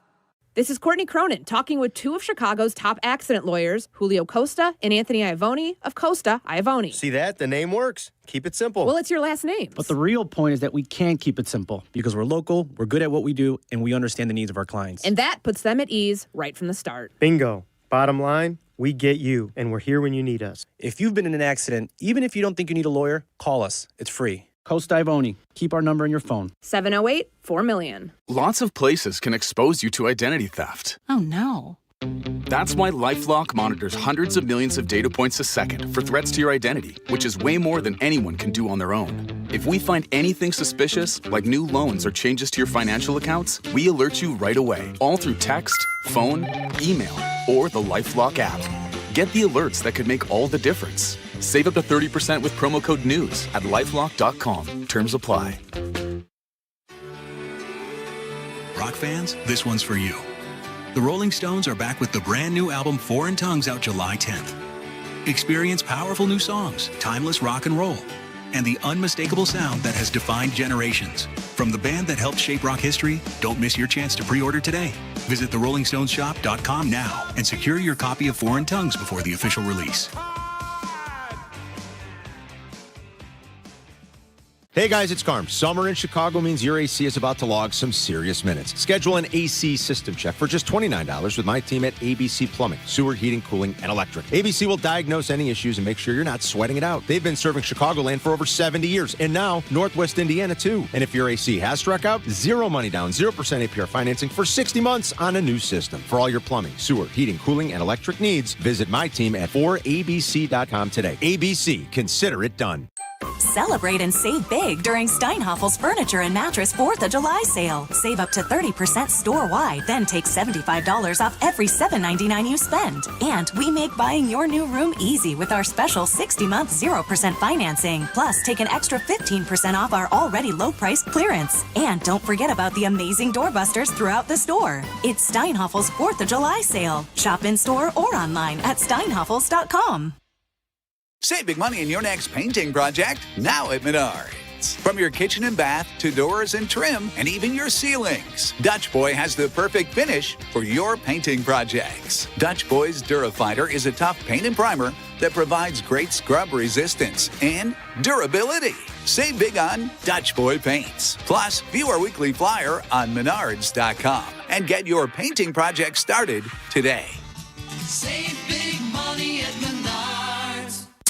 Broadcasting live from the Chicago Board of Trade. This is the home for every Bears game. ESPN Chicago. And this is Waddle and Silvy. WMVP, WTBC, HD2, Chicago. A good Karma Brands radio station. Hello, everybody. How's it going? Sweet. Waddle. That was everything there. That was a heck of a throw by Harbaugh, a heck of a catch by Waddle. I had a hot dog at the Sox game when I went and saw them play the Mariners. Smothered in in onions. He's locked, cocked, ready to rock. Silvy. He is the guy that we've always wanted to crown, who is young, who we've always wanted to become that next great guy, but has just always fallen short. Brian Gas. Hello, Andrew. This is I want to talk about the Bears, baby. Waddle and Silvy. Love these guys. Yeah, we're back together. Waddle's back from South Carolina. Yeah. Hope everyone had a great 4th of July. Happy 250. And big patriotism today with the game tonight. I feel like I'm 250 years old. I'm not gonna lie. So You- one you of those don't things look where it today, like- you go on vacation and you're supposed Look at to him, rest. everyone. Look at him. It's only because I shaved. My wife, I was telling you guys, my wife called me Kenny Rogers the entire week because I didn't shave going into the vacation, and then I didn't shave when I was there. I didn't have any shaving cream, and I wasn't willing to go to the store to buy it. So they kept singing The Gambler, every time I would walk into the room. No, and hold them. Yes. Yeah, everyone. So I was Kenny Rogers for the week. You usually do come back very scraggly, like, like a homeless looking Pretty almost. much like a normal day. Today you don't. Like, you could tell that your sunburn that you Yes. probably got at the beginning of the South Carolina vacation has sort of settled in, and it's not like tomatoey red. Yes. It's a nice pinkish hue. I think it's kind of tan. I think it's equal parts sun, alcohol, high blood pressure. No, it's a good tan. Hue? It's a good hue? Yeah, because you were gone for about a week, right? Yeah, I bet you got burned right away, didn't you, on the golf course? I really, you're probably not going to believe this, but I do a nice job with the sunblock when I'm on vacation. I don't believe that. I do. And the reason why the beard gets really white and really gray is because I use, the SPF 70 on my face, and if you ever use that and you've got it's too creamy. Yeah, like it makes it look whiter than it is because it's the density it's of either Santa Claus or Kenny Rogers is what everyone was calling me. Okay, but listen, I lube up, and I also use sunblock. You lube up and use protection. I do, and I put on suntan lotion. But yeah, it's good to be back. Yeah, it's great. Yeah, I mean, listen, you got two good baseball teams. You got the excitement of the World Cup. You got football right around the corner. Yeah, we had a successful Sunday yesterday. So a very successful Sunday. Not so good for my Cubs. The first two games. It was from Wednesday through the weekend. It was like if you could sum up basically a 4-game stretch for the Cubs, the 3 against St. Louis, and that last game where they scored 23. They make you feel at times like they could be the best team. They make you feel like they're the worst team with runners in scoring position and everything in between. And the White Sox, after they could have swept that series. They let that Thursday game get away. But they bounced back nicely. They show you they're resilient. Yeah. They did what you asked, Waddle. They won on the road. They had a nice road trip against good competition. Yeah. And they come back at first place. Yeah, that's fantastic. And I thought yesterday was one of the sloppier defensive games you've ever seen from the Sox, especially this year. And yet they found a way to win. They found a way. So yeah, I mean it was a good Sunday for sure. So anything you guys want to talk about, 312-332-3776. We don't do it often, but when we do, we soccer it up. Oh, yeah. That's for sure. Like they're there. I don't know how we've been on the air, guys, for 19 years now. And thank you guys for that. That's the only reason for putting up with us for 19 years. The Waddle and Silvy show here on ESPN 1000. I don't know how many times we've ever started the show talking soccer. 5? Yeah, I mean, I'm sure we've done this in the past. We've had World Cup years ago. We had World Cup events where we'd You know, and I want to say one of them, they had a pretty good team. Like, I can't even recall. Do you remember who was on that team? Who's the guy with the fake hair now? Landon Donovan? Landon Donovan was Is his hair fake? Oh, yeah. Isn't that that's total? It's a weave? 100%. Yeah. Okay. Yeah. He's been so bald. wait a second. Did he get hair transplants? Did he go to Turkey or Turkey or however they pronounce it? It's a great, because I've seen some social media where it looks like it's coming out, it's coming off its hinges or something. Yeah, it says he wears a custom hairpiece. Custom hair. Good for him. Like, hey, whatever makes, what did Joe say? Joe Madden used to say, if you feel sexy, wear it. Yeah, whatever makes you happy. Yeah, and I don't care. And if that's how you want to do it, do it. Yeah. You want to do Urlacher? You want to restore? Do it. Restore it. Clint Dempsey was probably on that team, right? I've seen Demp around on the media, sir. I call him Demp, by the way. It's him, and Alexi Lawless was before Demp. Well before, yeah. Yeah. Who is the fire player? Was it DeMarcus Who is it? The DeMarcus Beasley, maybe? A player. Tell me you know soccer or don't know soccer. Help me here, soccer heads. Yeah. I remember Tim Howard. He was always pretty solid.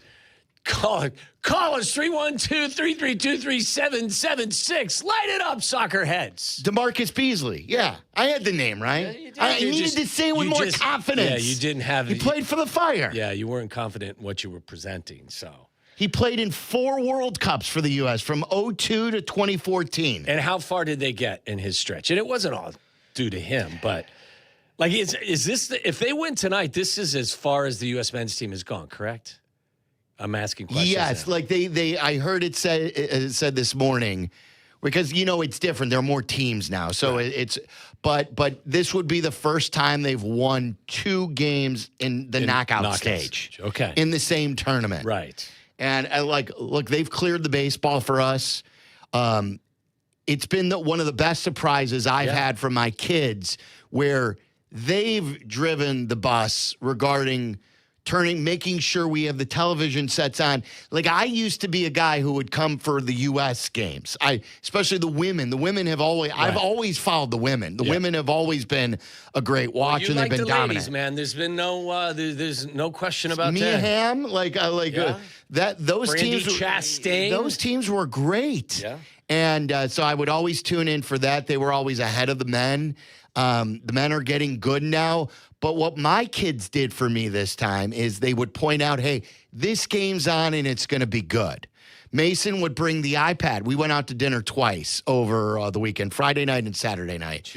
And both meals, he brought his iPad, because we have a strict rule now where you're old enough, you don't need to scroll through dinner. You got to be present. We'll have conversation. He goes, but Dad. Unless the World Cup's on. Yes, it's for the World Cup or like NBA playoffs. I would allow him to watch an NBA playoff What is he not allowed to watch sports related when you're at dinner? No, I think sports. No Wimbledon? If he puts on Wimbledon? No, Wimbledon's fine too. Okay. Well, John Deere Classic the on. John Deere Classic, which is now one of the minor tours, right? It's not even, or is it? Is that a PGA Tour event? Yeah, Goddard just won it. Yeah, what I don't like is the scrolling. Okay. The kids, it's the kids' version of constantly channel surfing. Mm-hmm. Except they do it so quick, and what it does is you don't build up any sort of relationship with your parents. Yeah.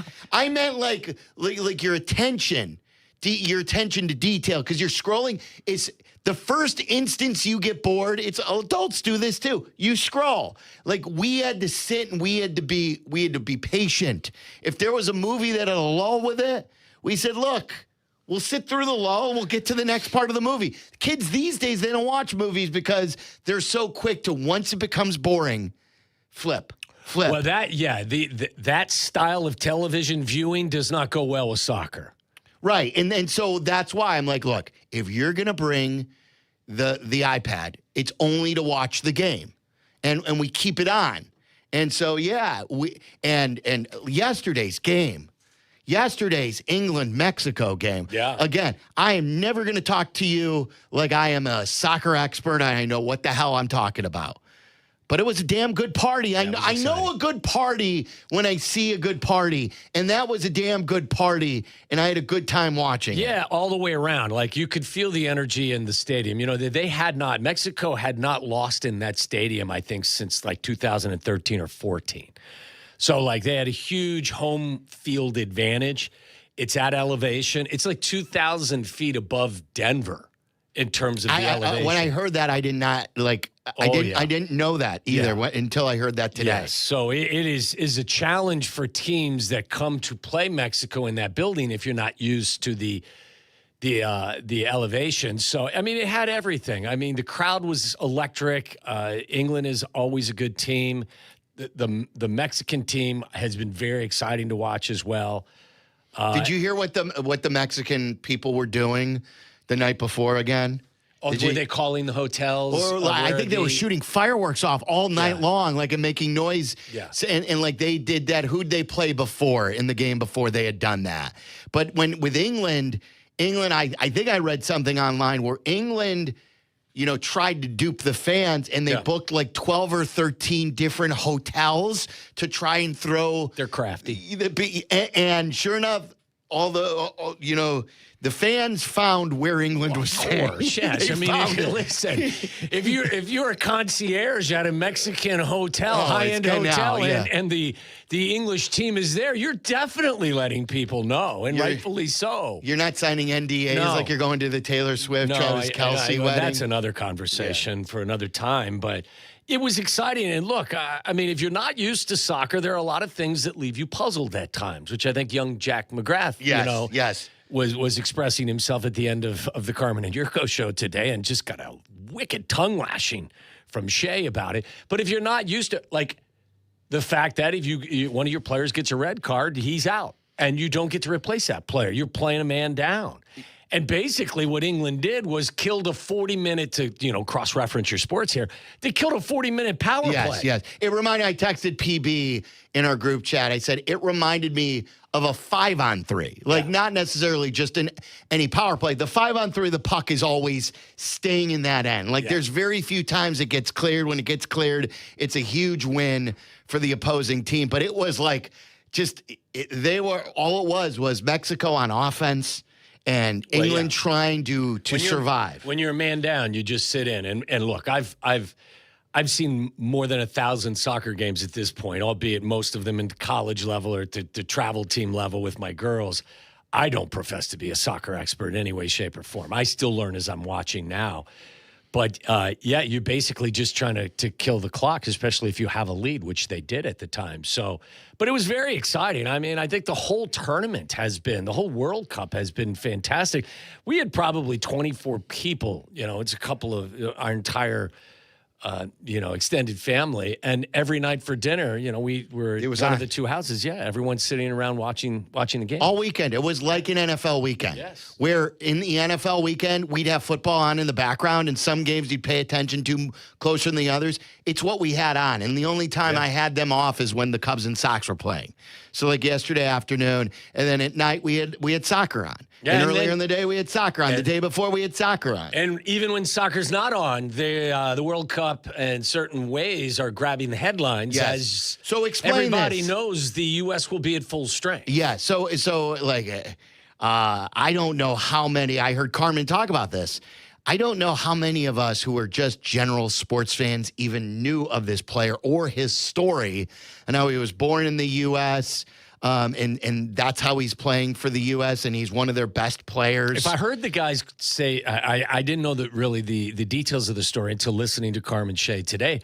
I believe he was born in New York, right? Yes, His mom was in the United States on vacation. He was born in New York, so he has the capacity to play. He's got U.S. citizenship. He could play for the U.S., and didn't the guys say that, like, he could have shopped himself to a number of different countries? Like, he could have played for England, and he wanted more playing time with the U.S. Look, and this happens all the time. We were talking about with the World Baseball Classic. Would you look no further than Teal and Antonacci playing for Team Italy? Look at the U.S. Olympic basketball team with Joel Embiid. I think he's played for different countries throughout his career, hasn't he? And most recently for the U.S. So this is not unique to soccer. Yeah. So this happens a lot. So he received a red card. Yes. And all the soccer experts out there, if we miss a detail, help us out here. But we're going to get through this together. Controversial fashion, because, I mean, nothing was stopped or nothing was called, and then they went to the VAR. And I'd never seen somebody be given a red card after a replay And like that's supposedly a misuse of what that is to be used for. You can't hand out a penalty. Like, this wasn't reviewing a penalty called or reviewing an offsides. This was giving the penalty based on the slow motion, right? Well, yeah, I think that the rule with VAR is you, I think what the official did was the ref was watching still shots, looked at still shots in slow motion, and I don't believe that's how the rule is supposed to be or how the process is supposed to be used. And think about it as well, like, and for good reason. Like, everything in slow motion is going to look a little bit more, I think, drastic. Yeah, for drastic, dramatic, yeah, all like of it. Egregious. Yeah, it was. I thought it was universally.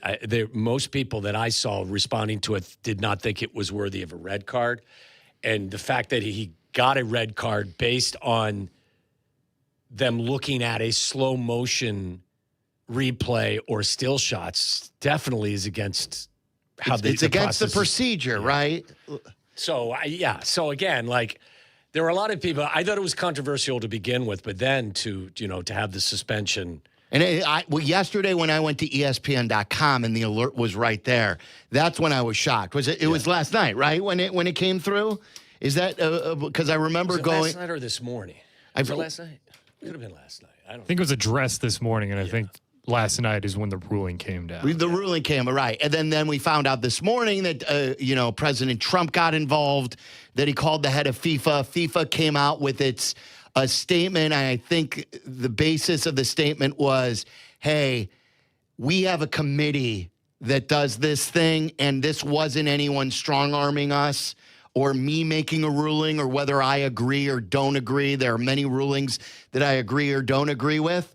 But we have a procedure, and supposedly it's one of these, the way they appeal different things. Well, if you trust FIFA, you're in the minority.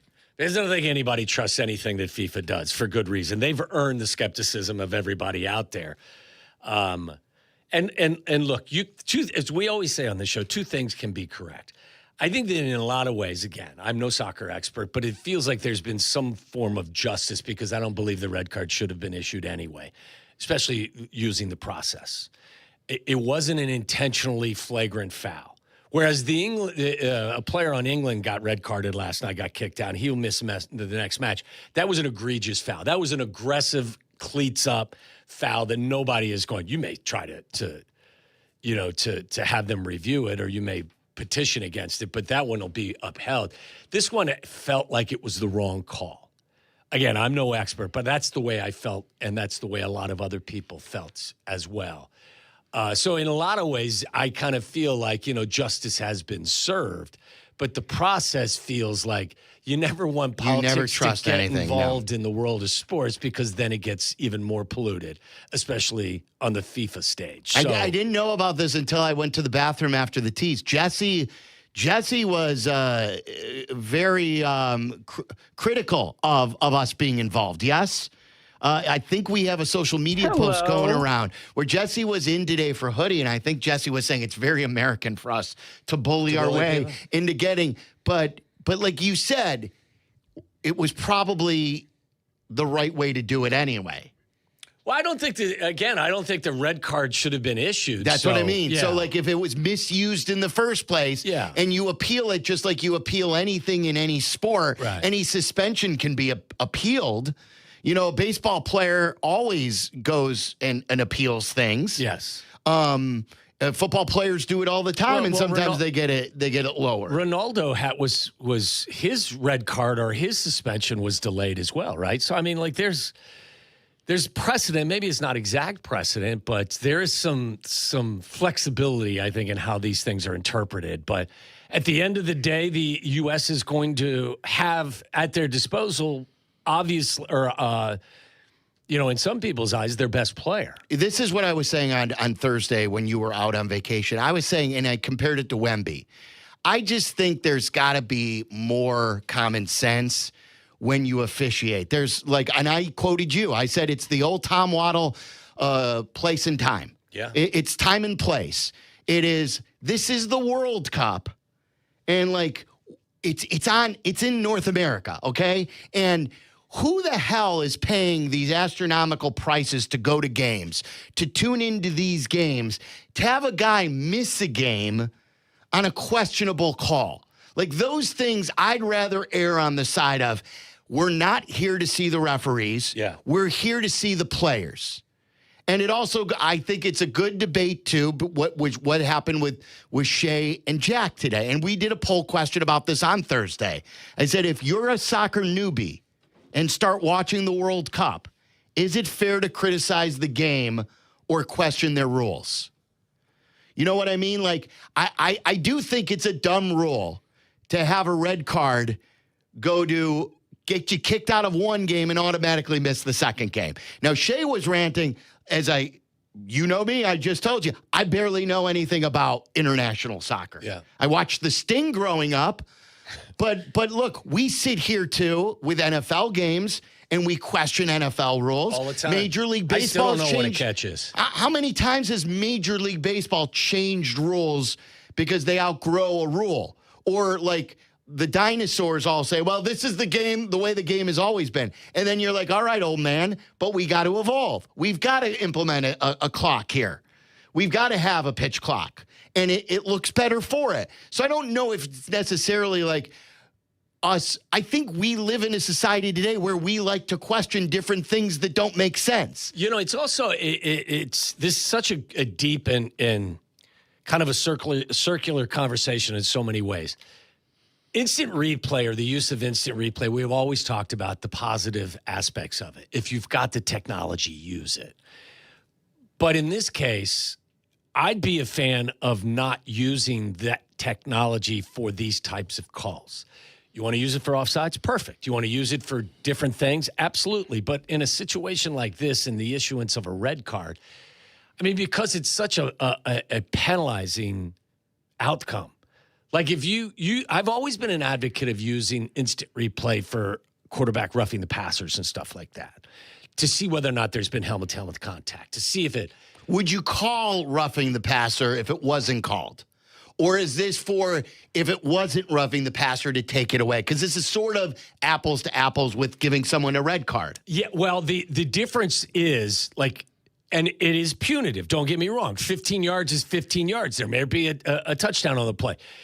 You're not being disqualified for the following game. You know what I mean? Like, except in college. Like, and that's what Tyler brought up, that he hates the rule targeting. that you get kicked out of the game in college for targeting. Yes. And then you get suspended. Is it a half for the next game? If you get, I'm pretty sure it's if you get first half. Yeah, if it happens in the second half, you're suspended for the first half. That's like a lot of people think that's dumb. And like you could be the world's biggest college football fan and come up with that, or you could be someone who's not the biggest and say, that's a dumb rule. I think even though you're not a big, you haven't watched international soccer for 25 years, you can say it's a dumb rule where you carry the suspension into the next game.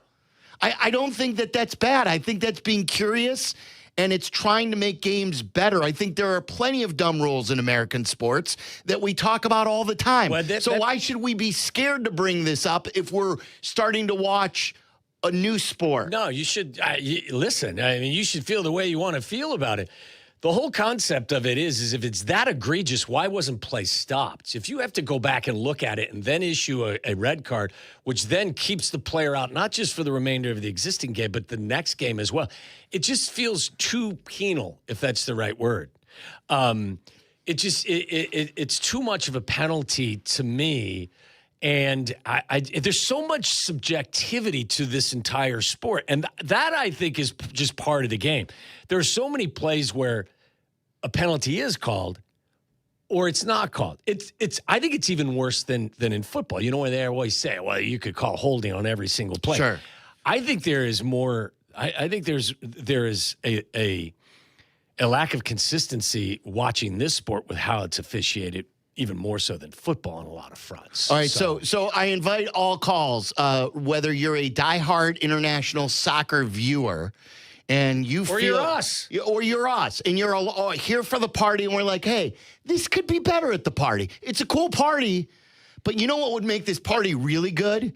Is if they didn't have Like I heard one caller bring up 11 on 10. Like you don't get to replace the player. Is that fair to bring up and that you would like to see that? I would like to see that implemented in baseball. And I'm going to give you an example on the other side too. And then I'm going to ask everyone based on this conversation, because we're criticizing different rules, whether you're suspended the next game for being given a red card. What is the dumbest rule in sports currently? Anything. American sports, international sports. You come up with a rule that bothers the hell out of you. It's kind of like quick bitch with rules. Okay. So what is your biggest gripe, which is the worst rule in sports? I've always had one. I'll bring that up too, coming up on the other side. 312-332-3776. So if you want to talk about this U.S. game, and now the U.S. will be whole for this game after the whole process played out. Was it fair or was it unfair? Is it fair as a fan and a new soccer fan to criticize some of the longstanding rules and say, these rules don't make sense? Or should we just shut up and enjoy the game? Shut up and dribble. And that pertains to, that's a soccer term too, dribbling. Thank you. It's Waddle and Silvy. This is Waddle and Silvy. Waddle and Silvy on Chicago's home for sports, ESPN Chicago. Are you tuning? Take a stop at the ESPN Chicago page on YouTube. We got shorts to scroll, pressers to parse, interviews to intake. Subscribe and see it all at the ESPN Chicago page on YouTube.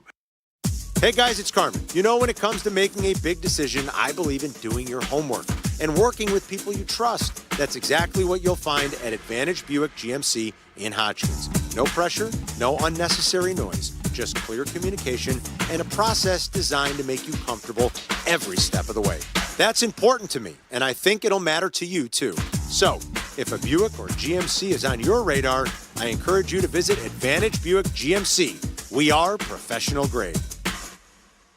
Has the excitement of betting turned into worry? Feeling overwhelmed every time you roll the dice? Problem gambling doesn't just affect your wallet. It can impact your health, relationships, and peace of mind. But there's hope. Gateway Foundation is here to help you take back control of your life with personalized treatment options. You don't have to face this alone. Call Gateway Foundation today at 844-444-5780. That's 844-444-5780. When life changes, Get Covered Illinois has you covered. Real Illinoisans, here to help. Whether you connect with one of our free brokers or navigators, or compare plans through our online platform created for you, we are here to help you find the plan that meets your needs and budget. Get Covered Illinois is the only place connecting you to tax credits that may reduce your monthly costs. Apply and enroll at getcoveredillinois.gov. Sponsored by Illinois Department of Insurance. We all hear the radio ads about the IRS. They tell you to be afraid, to be scared, and they try to frighten you into calling. I'm not here to do that. Tax Relief Advocates is different. TRA is here to tell you that if you owe money to the IRS, whether it's $5,000, $50,000, or $500,000, we have a solution. It doesn't matter if you're sitting in your car, at work, or with your kids. No matter where you are, call now. 800-575-6759. Don't lose hope. TRA can eliminate or reduce what you owe to the IRS. Generous programs are now available that can give you a fresh start. Our passion is taxes and helping individuals fix their IRS problems. We have over 1,000 five-star reviews on Google and an A+ with the Better Business Bureau. You don't need to be afraid of the IRS any longer. End your tax nightmare today by visiting us online at TRA.com or call 800-575-6759. That's 800-575-6759. Tax Relief Advocates. Real solutions for real people.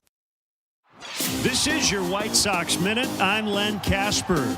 After a rain delay, the White Sox won a crazy game 7-6 in Cleveland on Sunday to grab sole possession of first place once again. They got 3 huge home runs from Kyle Teal, Tristan Peters, and Colson Montgomery, the team leader, now with 23. So after a final first half off day today, the Sox open a 6-game homestand leading into the break. It's the first of 3 against Boston tomorrow night at 6:40. Join us at the ballpark this Friday, July 10th for Mexican Heritage Night. The Sox take on the A's at 6:40. 15,000 fans 21 and older will receive a Mexican Heritage jersey presented by Topo Chico Hard Seltzer. And be sure to stay after the game for a post-game fireworks show. To purchase tickets and prepaid parking, visit whitesox.com/promos.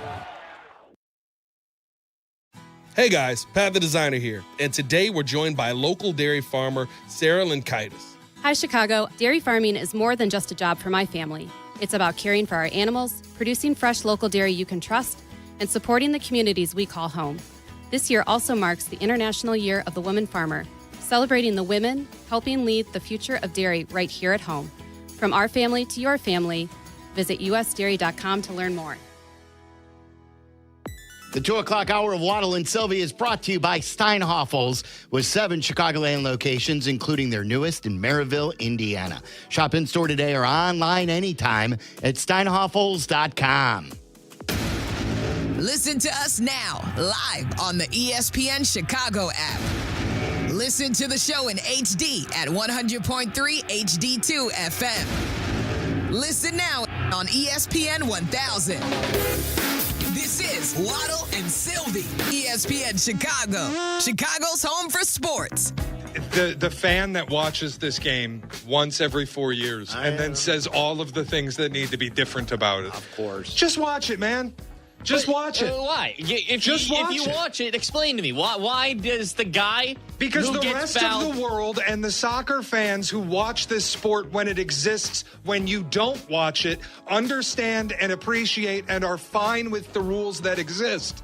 They if they do it, everybody else should do it. Here we go. They don't need the guy who watches 6 matches every 4 years That's kinda coming true. in No, and I going, agree. all these rules are terrible and wrong. It is kind of true. This sport exists when you don't watch it, has more fans than any sport that you do watch, and those fans are perfectly fine with the rules as they are applied. He's sort of right on that. I mean, while you...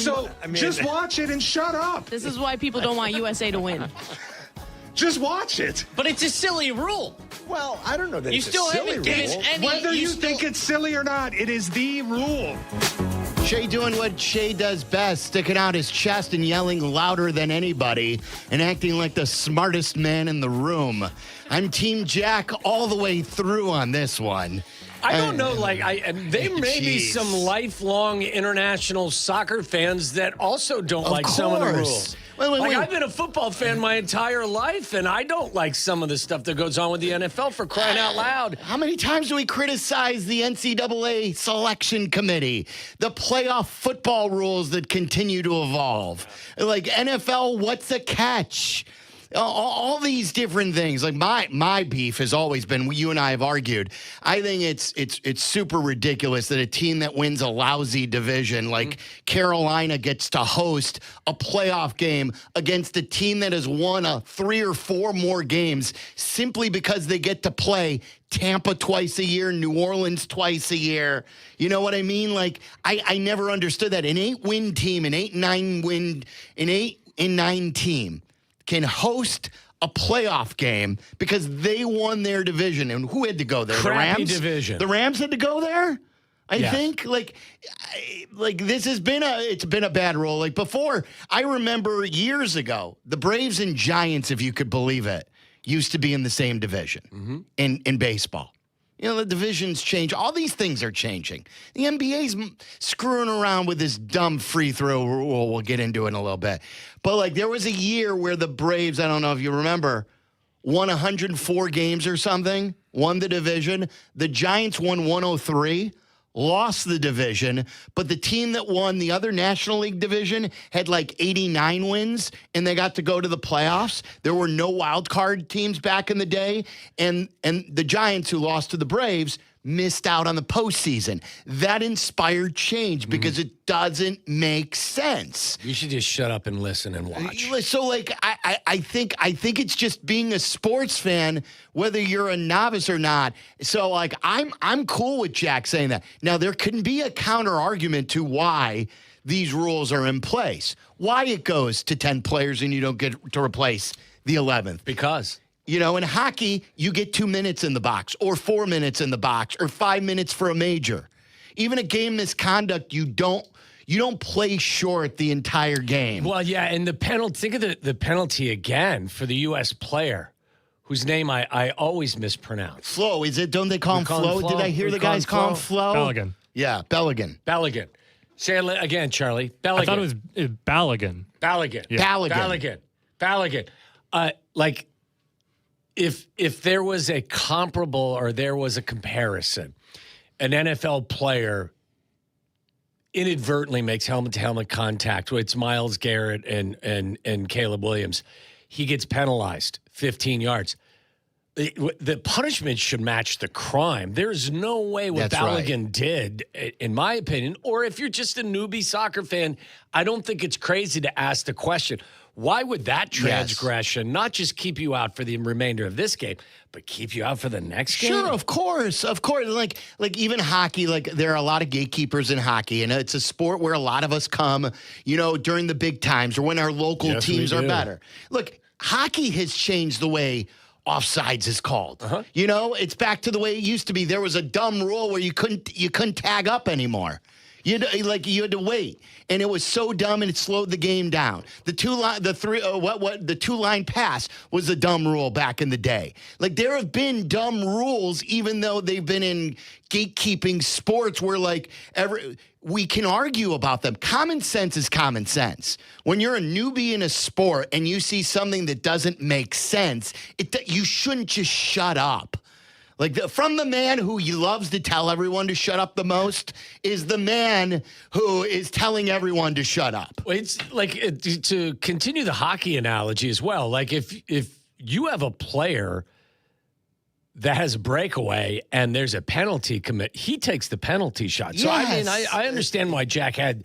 And they're listen, all fair questions. Maybe the answer is because regardless of who gets fouled in the box in soccer, people pay, and the sport, they want to see the best players. They want to see the superstars. Even if it's not Messi being fouled, they want to see Messi take the penalty kick.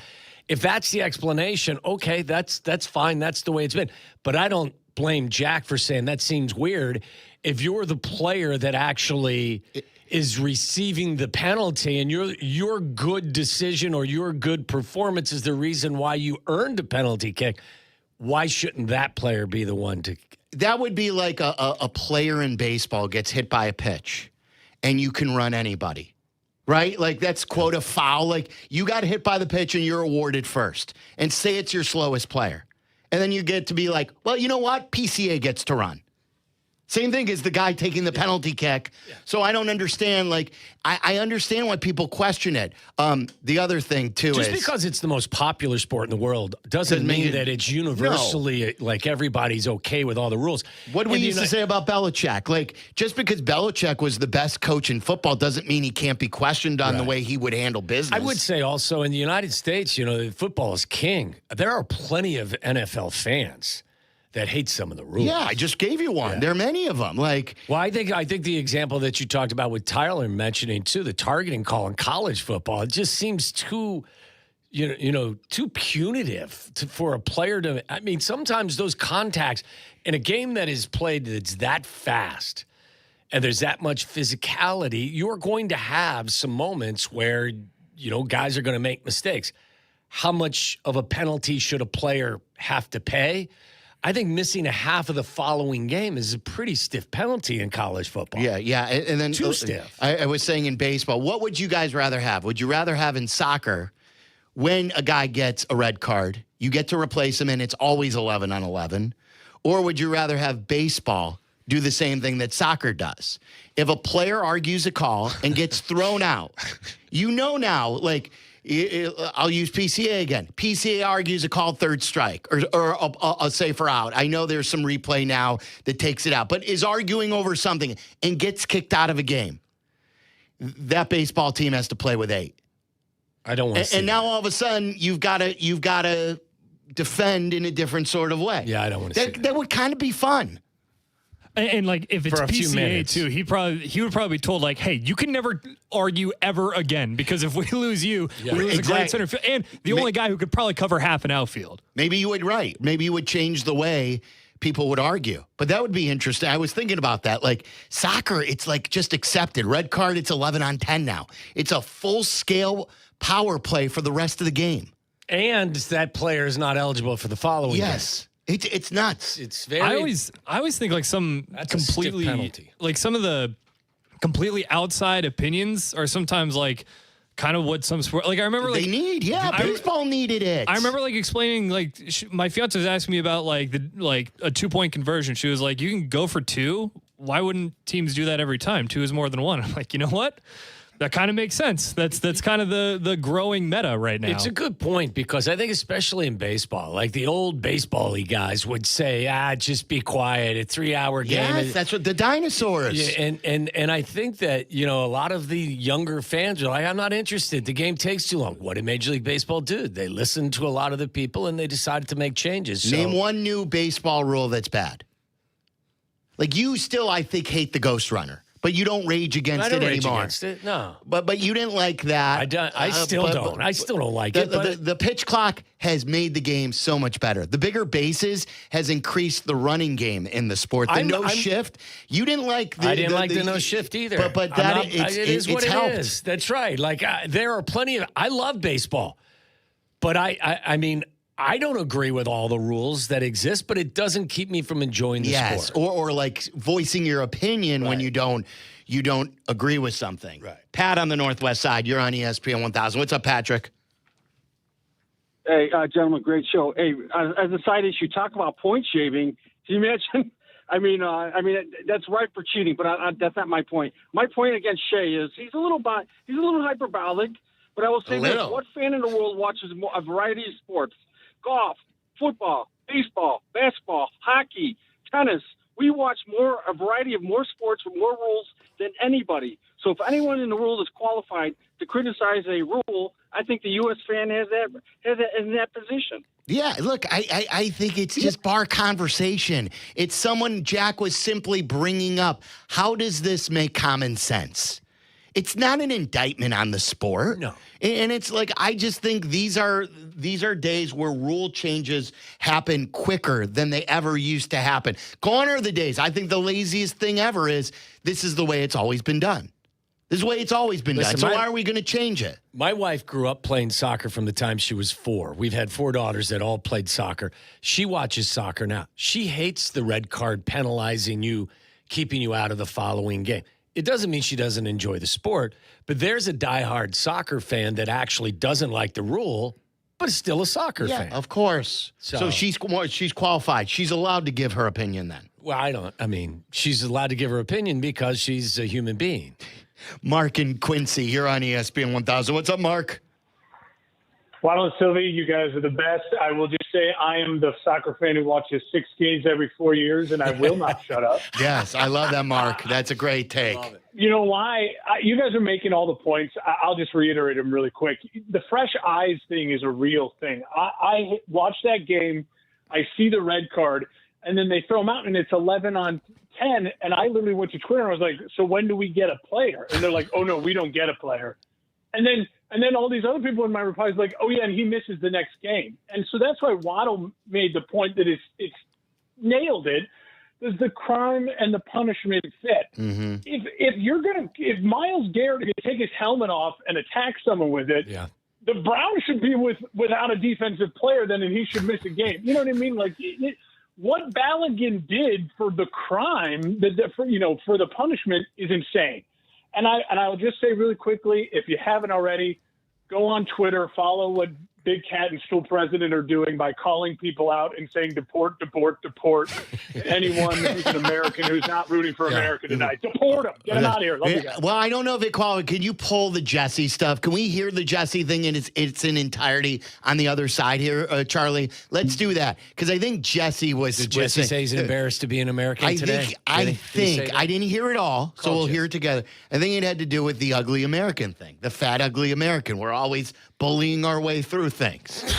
312-332-3776. Let's have some fun with this. I also want you to weigh in on a very controversial topic that we had on Thursday while you were gone. And that is hype songs involving the U.S., which Aiden was against. Aiden was against the song that we play, and that spurred a lot of conversation as well. We're talking soccer. This is how we do it. This is how we talk soccer, That's people. what I said on Thursday.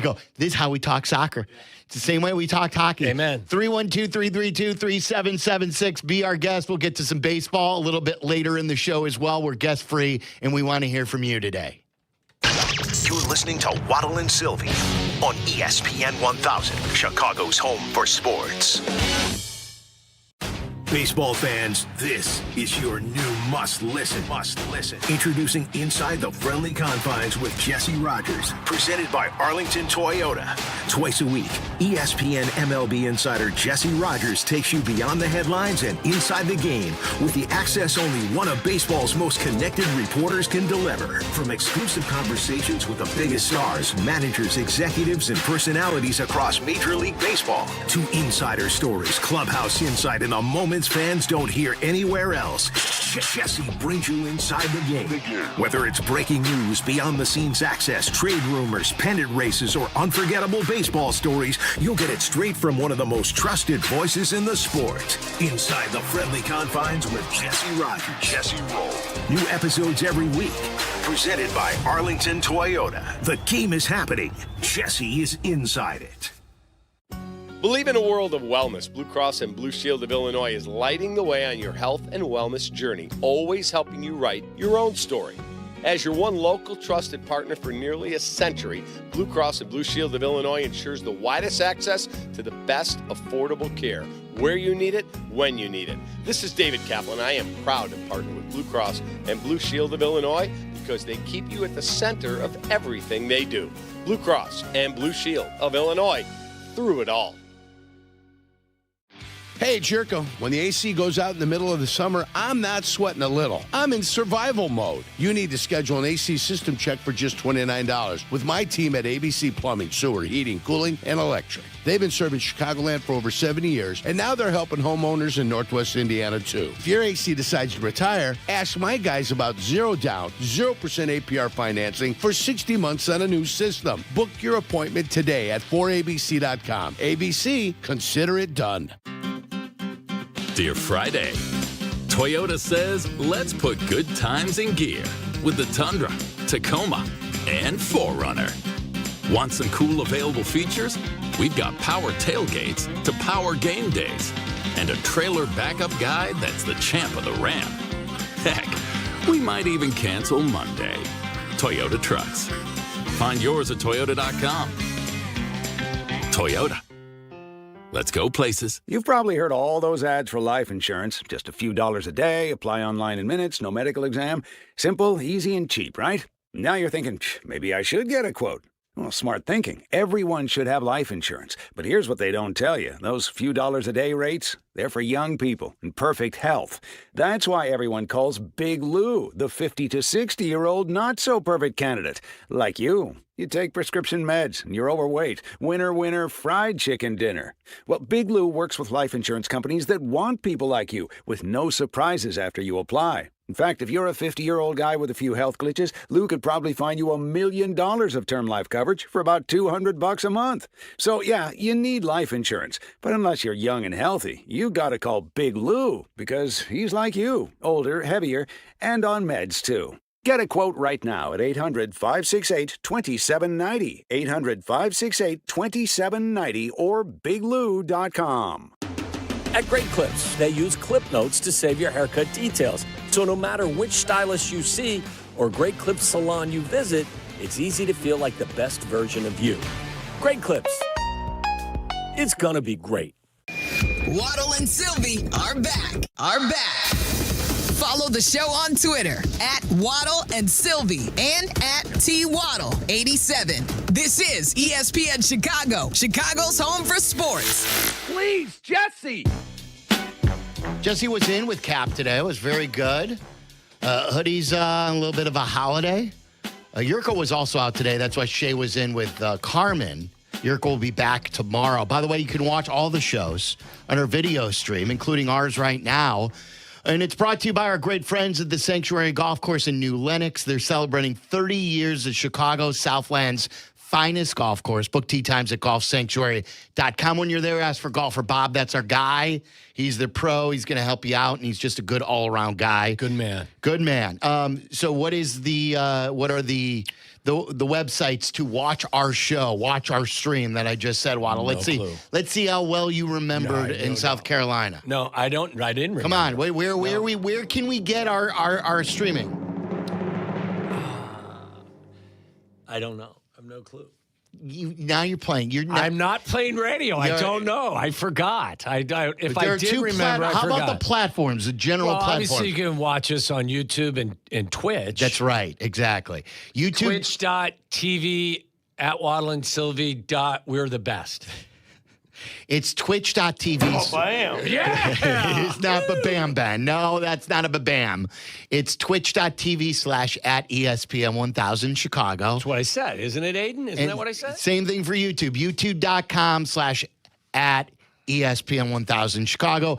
And our show page, which continues to grow. How many people do we have now? I think 22,200. All right. Perfect. 22.2. You nailed it. 22.2. Wow. We're on our way to 1 million. So you can say, look, I joined the crowd when there were only 22,300. Yes. When we're 1 million, you're like, I got in the first 23,000. But listen, when you're 1,000,001, don't come bitching and moaning to us about anything that's going on. You haven't been there the whole time. We'll give something away for our 1 millionth follower on YouTube. Yeah. All right. We'll get that prize in the works. YouTube.com/ at Waddle and Silvy. Don't be a Johnny come lately, man. You just be quiet, sit down and listen, enjoy. That's right. That's all I'm saying.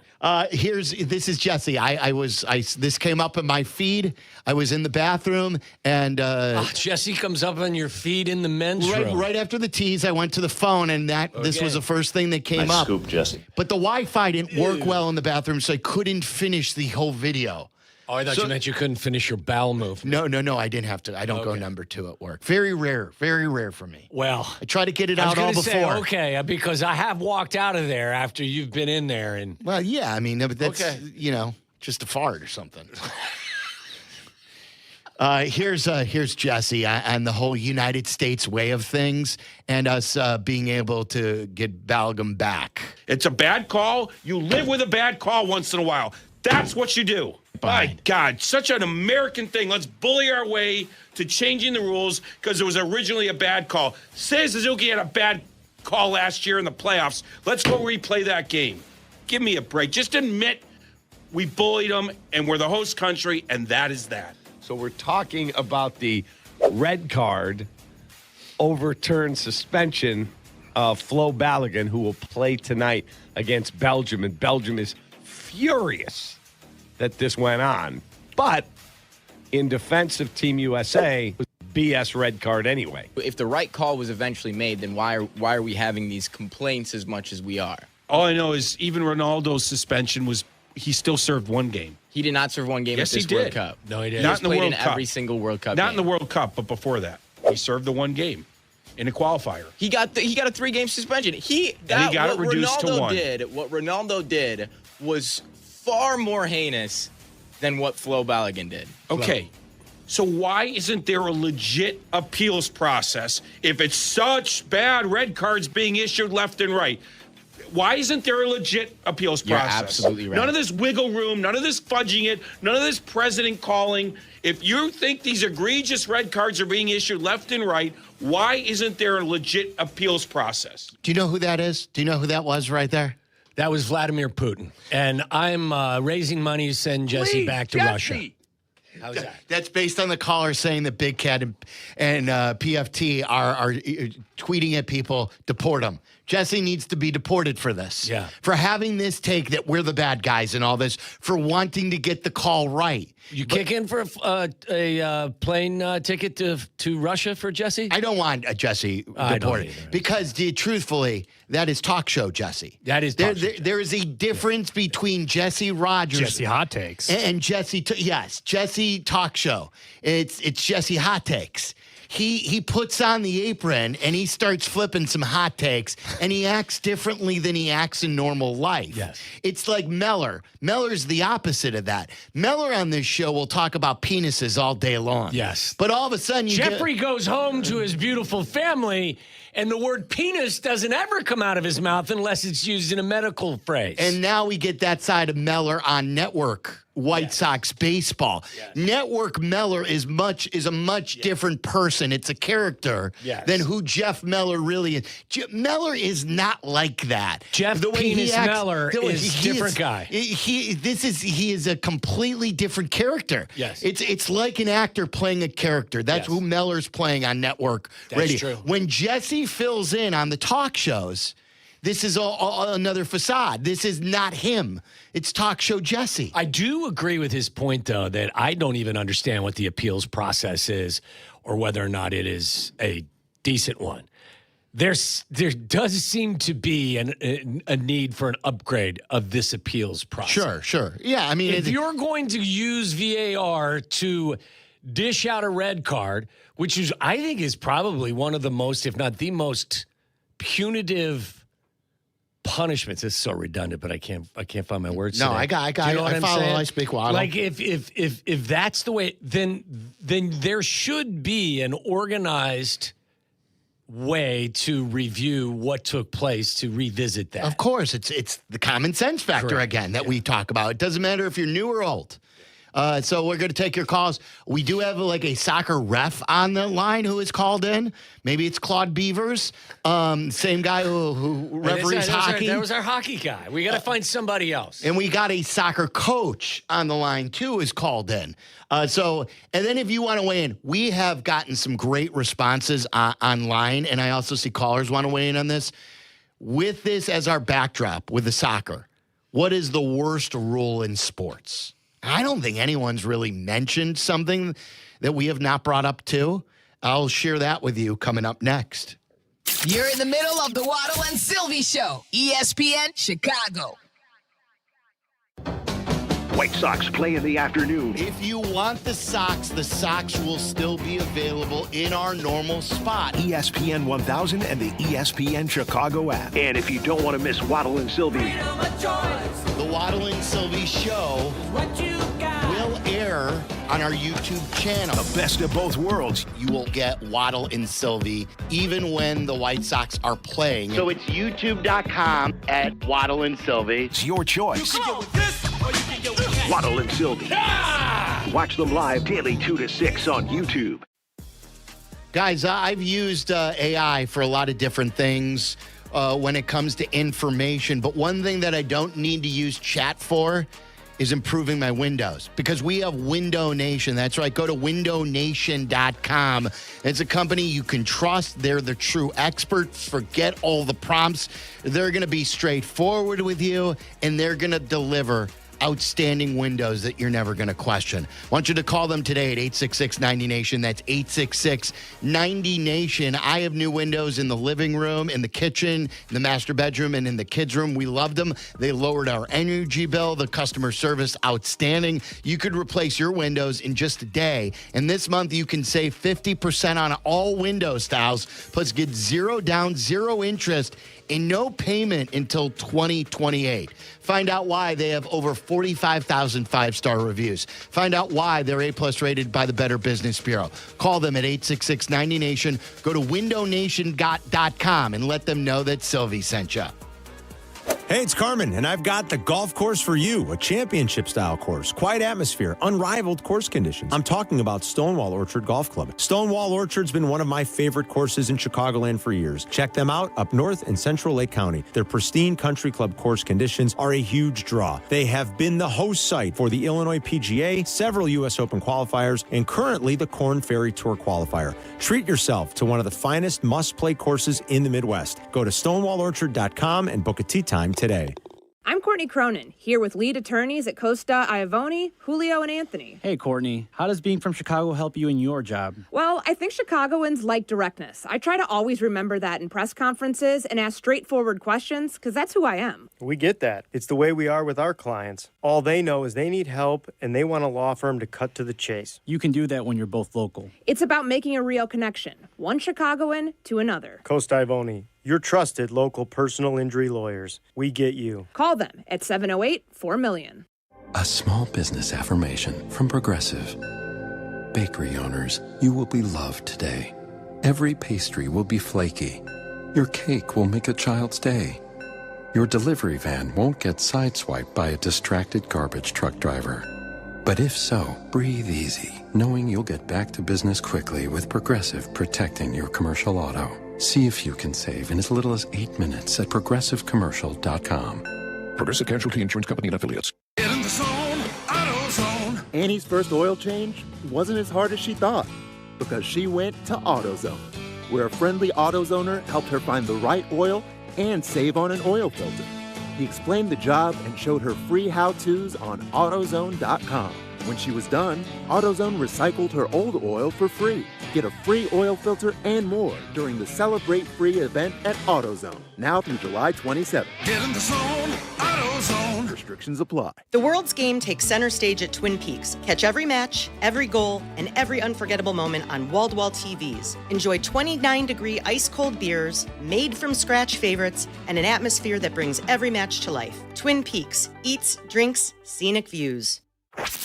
Broadcasting live from the Chicago Board of Trade. This is the home of the Chicago Bears, ESPN Chicago. And this is Waddle and Silvy, WMVP, WTBC, HD2 Chicago, a good Karma Brands radio station.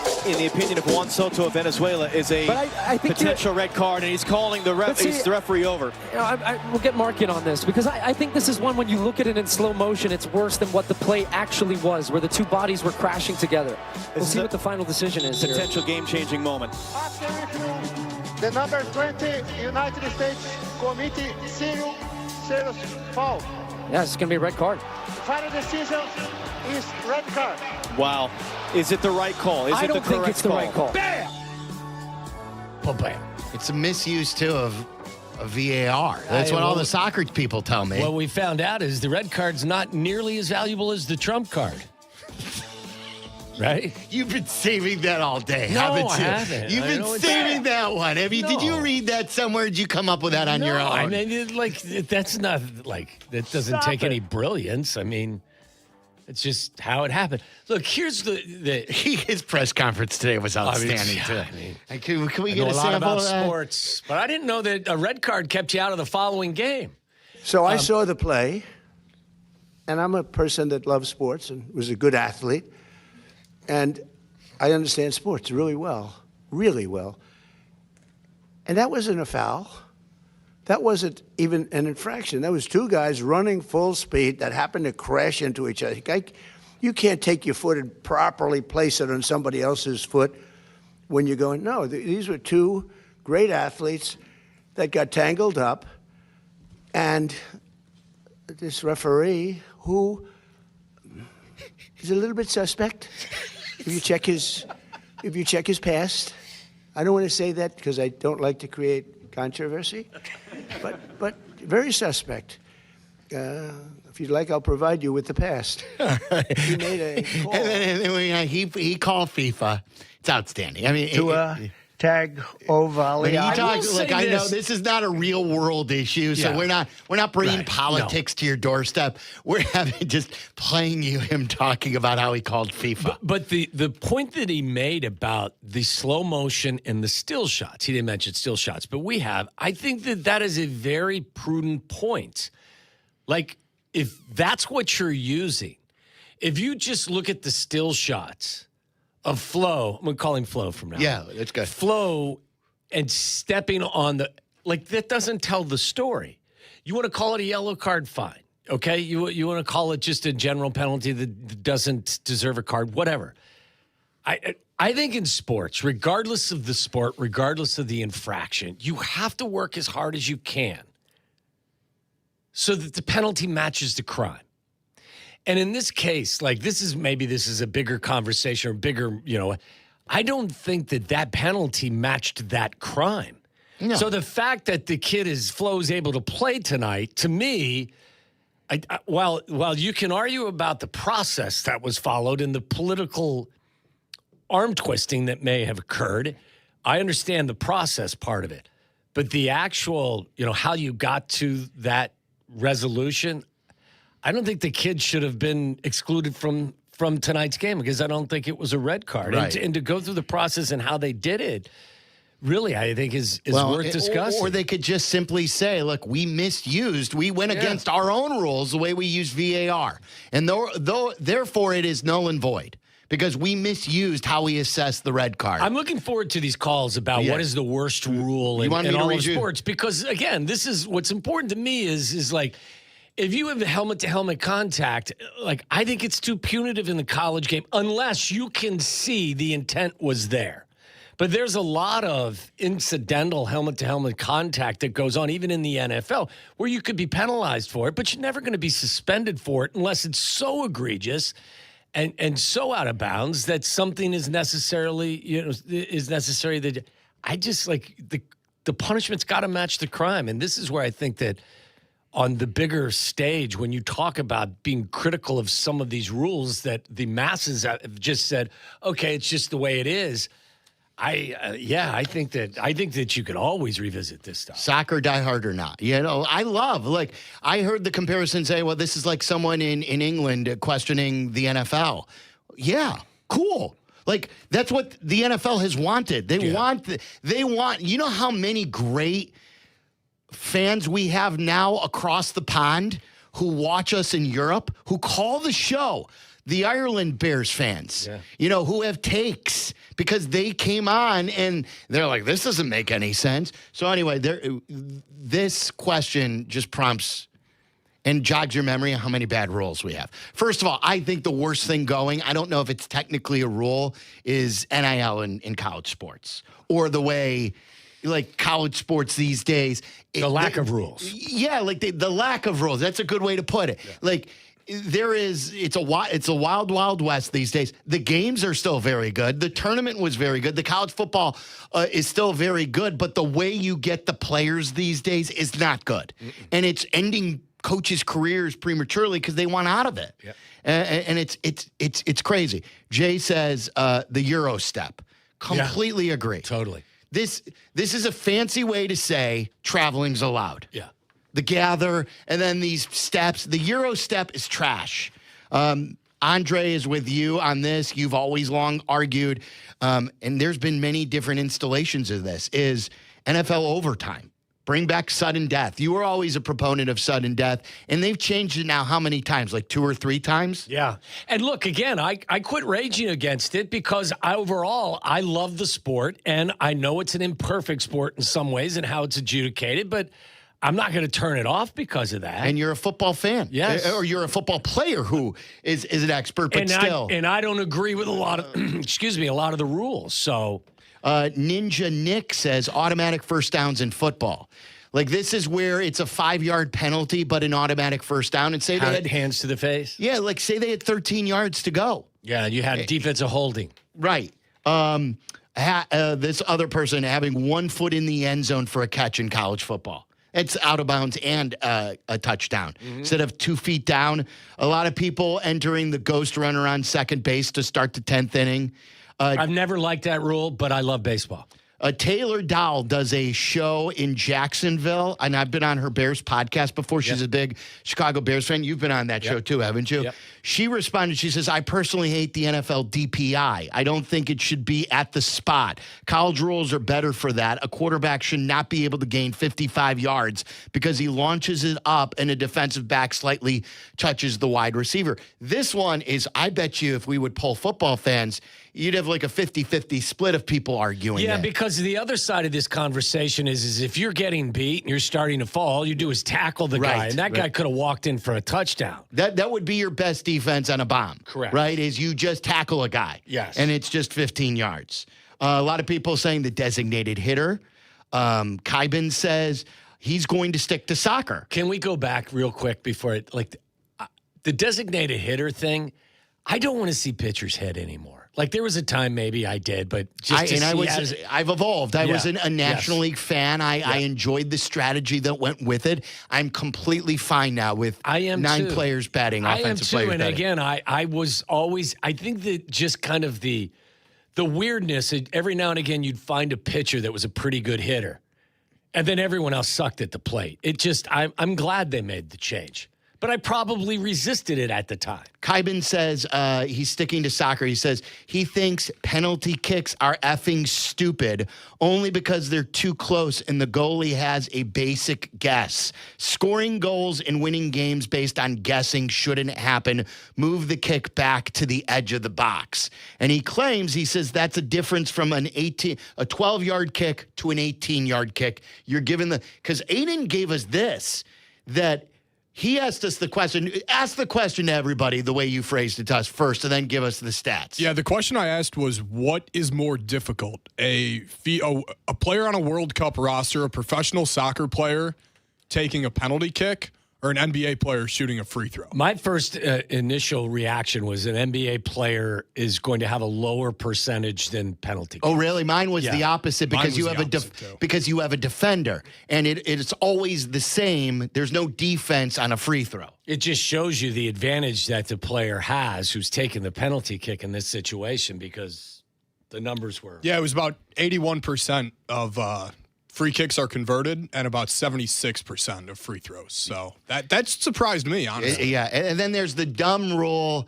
that the NBA is toying with right now. I sure the hell hope they never adopt this. I guess they use it in the G League currently, and they're experimenting with it in Summer League. So if you want to tune into Bulls Summer League, you may see this. You're only going to get one free throw to score all the points. Meaning, if you miss a shot and you're fouled like on a driving layup, you, instead of taking 2 free throws, you get 1 free throw for 2 points. What's the explanation for? I guess to speed it up. This is where I don't think this has always been a pace and not a speed thing. It doesn't make sense to me. If you shoot a 3 and you get fouled and you miss, you get 1 free throw for 3 points. It's harder to make 3 consecutive free throws when you're exhausted. Making 1 free throw is easier, or it's all or nothing then, and you could be a guy who goes 2 out of 3, but you missed your first one and none of the points count then. And you lose out on all 3 points. It's a ridiculous rule. How about we stop allowing teams to call back-to-back timeouts and adjust how the timeouts are used in the final 2 minutes of an NBA game if you want to worry about time? I'm a big fan of that. What you said about, once you get to 2 minutes, you get 1 timeout. You lose all your timeouts except for 1. You get the golden timeout. I think it also adds to the strategy as well. Yes, it does. And you can maybe do it like some people responded to, that in the NBA, by calling a timeout, you get to advance the ball to half court. People don't like that rule, because that obviously is made to make the games more exciting down the stretch. It's such a good point, because at the collegiate game, you don't get that. Right. I mean, you can't call timeout and get the ball at half court. Exactly. So, there are lots of rules that we argue about all the time that are dumb. Yeah. So if, fresh set of eyes are looking at some of the soccer rules and saying, hey, this doesn't make common sense, why is it bad for someone to speak up? I think still that's like the dumb. game. Yeah. Andrew in Wheaton is a soccer coach. He is Greek, and he's calling us right now. Which team do you coach here, Andrew? I don't coach anymore, guys. I'm 54 years old. I played in Greece. I played in England. I coached in England. I coached here in the U.S., both my boys. So I've been in soccer pretty much my entire life. That's awesome. Before you give us your breakdown, I am going to Greece for my first time on Sunday. Is there one tip you could give me on seeing Greece? I'm going to Athens, Santorini, and Paros. Make sure you take a nap between 2 o'clock and 4 o'clock. It would be way too hot to be outside. Okay, all right. Take a nap. Very good. Take a nap. That's good advice, Andrew. I'm a nap taker, that's for sure. All right, what do you got for us? So there's a few misconceptions that have been going on with what happened in the whole story that I would like to clear up just for a second. For one, the referee did make a mistake. That was not a red card.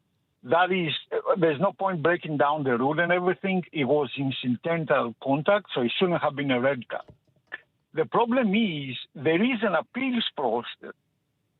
When there is a red card, there is a variety of penalties. It can be from 1 game missed, suspended, all the way up to 15, right? So this one was for 1 game, so an appeal normally doesn't make sense unless you can prove that the referee made an egregious mistake, and that happens exceedingly rare. The problem here is that they didn't take away the red card. They gave them a probation for a year to serve the red card. So they said, yes, you made the infraction. Yes, there is an infraction. There is a red card that stands, but we're going to give you a probation to serve it for a year. And if you make another red card penalty, then you're going to serve them both. In the history of soccer, probations never existed. Okay, so that's different. Yeah, so you're saying that if they said it was an egregious miss, like you initially said, that would carry more weight, but you don't like the way they adjudicated this with the probation. Right. So the referee in the history of soccer has always been the final decision maker. Even if they make a mistake, and they have been making mistakes, that's why we end up with the VAR. Right? The referee makes a mistake. Everybody lives with the mistake. Everybody in soccer knows the people that make mistakes, you have to live with them, right? The issue here is that FIFA and Infantino, right before the World Cup, because Cristiano Ronaldo was suspended for 3 games for elbowing someone in the face, right, is one of the biggest attractions. So they came up with the whole probation. So during an appeals, they said, we're going to reduce your penalty to 2 games out of 3, and we're going to give you a probation. And they had a press release where they said the main reasoning behind is that all squads have their full roster at the beginning of the World Cup. That's good stuff right there, Andrew. Yeah, that's Andrew, let me ask you a question. And that's what makes a difference. Let me ask you a question about VAR in general. Are you, as someone who's played soccer and coached soccer your whole life, are you a fan of the VAR system, or do you not like how? Can you give someone a red card by going to VAR, in your opinion? Should you be able to? Yes, and that is one of the reasons why it has been instituted. So that's another mistake people have been saying all day.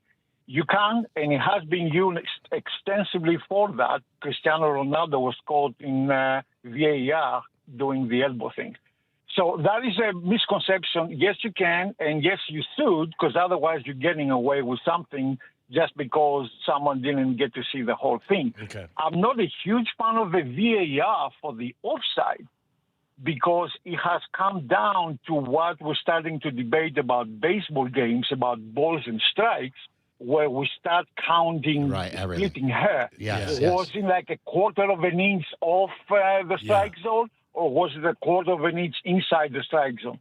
So they're trying to figure something out on that, and that is my disagreement with the VAR. Okay. But for other stuff like this, yes, absolutely. For example, he could have given him a red card, and after he reviewed the play, he should have seen it was illegal and get that out. By the way, the reason why there is red the reason there is, I'm sorry, just a second. The reason why we have red cards and people missing games is because in the past there have been some absolutely atrocious, egregious fouls that have actually ended people's careers. So if there is no penalty, then there is an incentive for the defender to chop down the attacking player and not even allow him a chance on the goal. Yeah, that's good stuff, Andrew. Two things. Give us your stats. How many goals did you score in your career? Oh, Lord. My career wasn't that big professionally. I only have 8 goals. Okay, well, that's 8 more than us. I only had 9 touchdowns. I mean, it's comparable. Yeah. And then Carmen has told me, Carmen DeFalco, that I need to try goat. Do I need to eat goat in Greece? Absolutely. Okay. It's good. What does it taste like? Yes, it doesn't taste that different from me, just a little bit more gamey. If you ever had any kind of bird there, it's a little bit more gamey, but it melts in your mouth. It is absolutely delicious. And make sure you have late nights. That's where everything happens. That's right. I know. That's a big part. We'll go to the VAR and we'll review that goat meat that Sylvie was eating. Andrew, good stuff. Thanks for calling. We appreciate you. Thanks. Thank you, guys. There you Thank go. You. We go from one of the more intelligent phone calls that we've ever had to Jimmy on the north side, the creator of Quick Pitch. What's up, Jimmy? Fellas, kind words, Sylvie. Thank you. Best to your family. Thank you. Hope you guys had a good 4th. Yep, we did. We did. Yeah, speed second. Listen, real quick with the worst rules. There's no question about it. My younger sister played women's lacrosse.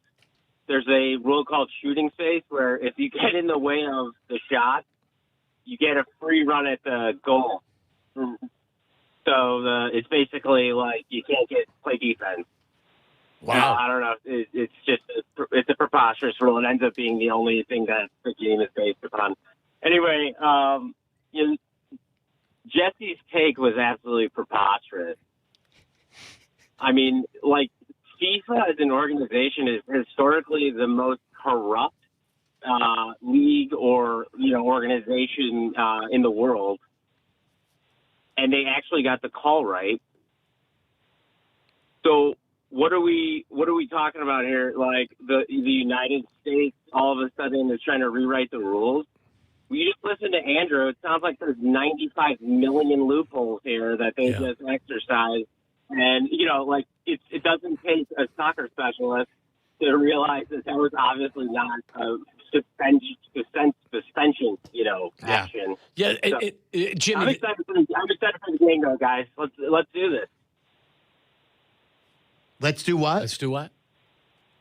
No, the USA tonight. Oh, yeah, let's go. Yeah. You lost me. Yeah, I'm excited. Having a phone problem. Like, I'm not a soccer guy, but I'm jacked. It's exciting. So I'm excited to watch too. Yeah, I am as well. Jimmy, thank you. He's always good for a sound bite. Later, guys. Yeah, talk show Jesse. I just think that, like, the point that Andrew made was the one that resonates with me is, like, look, I get it. You have to be able to issue a red card to try to use it as a deterrent for people to commit heinous fouls on the soccer field. But you can't take a guy who stole a Snickers bar and throw him in jail for 9 years. Yeah. Do you know what I'm Of you know course what I'm saying? I do. You rob a Yeah. bank, you're going to jail. Yes. You steal a Snickers bar. This like was the not a bank crime- robbery, no. Right. The punishment has to match the crime. And it sounds to me like you could elbow a guy in the face and you're going to miss the next game, or you can have an inadvertent, situation a way that this guy did flow. It's and all find yourself common with the sense. same It's like problem. I said earlier about Wemby. I was rooting for the Knicks. But I'm there to see great NBA Finals action. If Wemby did something, I didn't want him suspended. Do you know what I mean? Yes. I wanted them to look over that, and because he was one away at that time. And I want Wemby on the court for the NBA Finals. I don't think that makes sense to sit your best player in the biggest series. Same thing with the World Cup. Let's make this make sense. Like our whole thing. I want Flo to play. I think it's the right thing to do, and just clean your mess up. Yeah, sure. Tim, who is a referee downtown. You're a soccer referee, Tim, correct? Former, yes. Okay. And the reason, I love hearing you guys debate, wanted to bring, and I'm not a soccer guy per se, so I played football and basketball through high school, but to get my fix of baseball and soccer, I started officiating soccer and umpiring baseball. So love sports. I'm a rules guy. It doesn't mean I love every rule. But going back to this, kind of comparing it to targeting in football. Johnny Newton, I'm a U of I guy, gets kicked out of a homecoming game a few years against Wisconsin. Terrible call.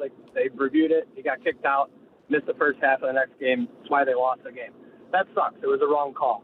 This soccer play with Balogun, same thing. It was a wrong call. So it's a good thing that they did change it to get it right to allow him to play.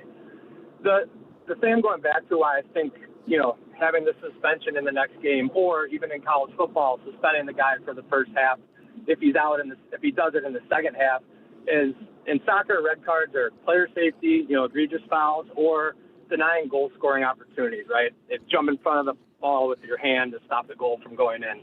So they're game-changing plays. So to prevent, and same thing with targeting, you could have a guy going to the quarterback with 1 minute left in the fourth quarter, put his head down, destroy the guy. He's out for 1 minute of the game. It does not, there's no reason not to do it if he's coming back in and playing the next game first snap. Same thing in soccer, right? It stops you from, the penalty's not that bad if you do something in the 90th minute and you're good to play again minute one. So that is kind of where, coming from the referee side of things, I think that type of penalty does make sense. A bad call is a bad call. I'm not saying, that's always going to happen, but the reason for the rule, I think, in place makes sense to me. Yeah. But the only thing I would say is look, the collegiate rule with targeting, why doesn't the NFL adopt it? Well, I mean, so like the NFL doesn't have problems with guys, and for the most sake, in most instances, going out and trying to take somebody out. So, I mean, why is it good for the collegiate game, but the NFL doesn't use it? Right, because the NCAA. Well, I mean, what are they trying to do? They're trying to say, look at us, we're trying to promote player we're trying safety. to get it out of the game, maybe at a lower level. My only thought to that would be, because I agree with you guys, like I do think it's kind of a silly rule. My only thought would be like college players are probably less disciplined and a little sloppier than NFL players. That would be the only explanation I could think of. That isn't just like because we want to. The other side of this is a lot of the responders saying the worst amongst the worst rules in sports is the way you can't hit the quarterback at all. Not necessarily targeting or helmet to helmet, but their opposite is that you can't hit him low, you can't hit him high. You only can hit him in the target zone here, the belt and the chest. But you have to do it a specific way. You have to say, excuse me, before you plant your face mask in his chest. Who did the whole bit of, let me pick you up and lay you gently onto the ground? I agree with it in a lot of, this is one of those that's kind of the gray area for me. I understand that. I also don't want to see, because it is such a physical sport, I don't want to see a bunch of backup quarterbacks playing in the National Football League. Of course. And that's the essence of it. I'm okay with protecting quarterbacks, but again, that's where I think you have to, there's some subjectivity to it. And I understand it. And if you're a defensive player, I know you get frustrated, and you should. But that's also why I said you should review all penalties, all,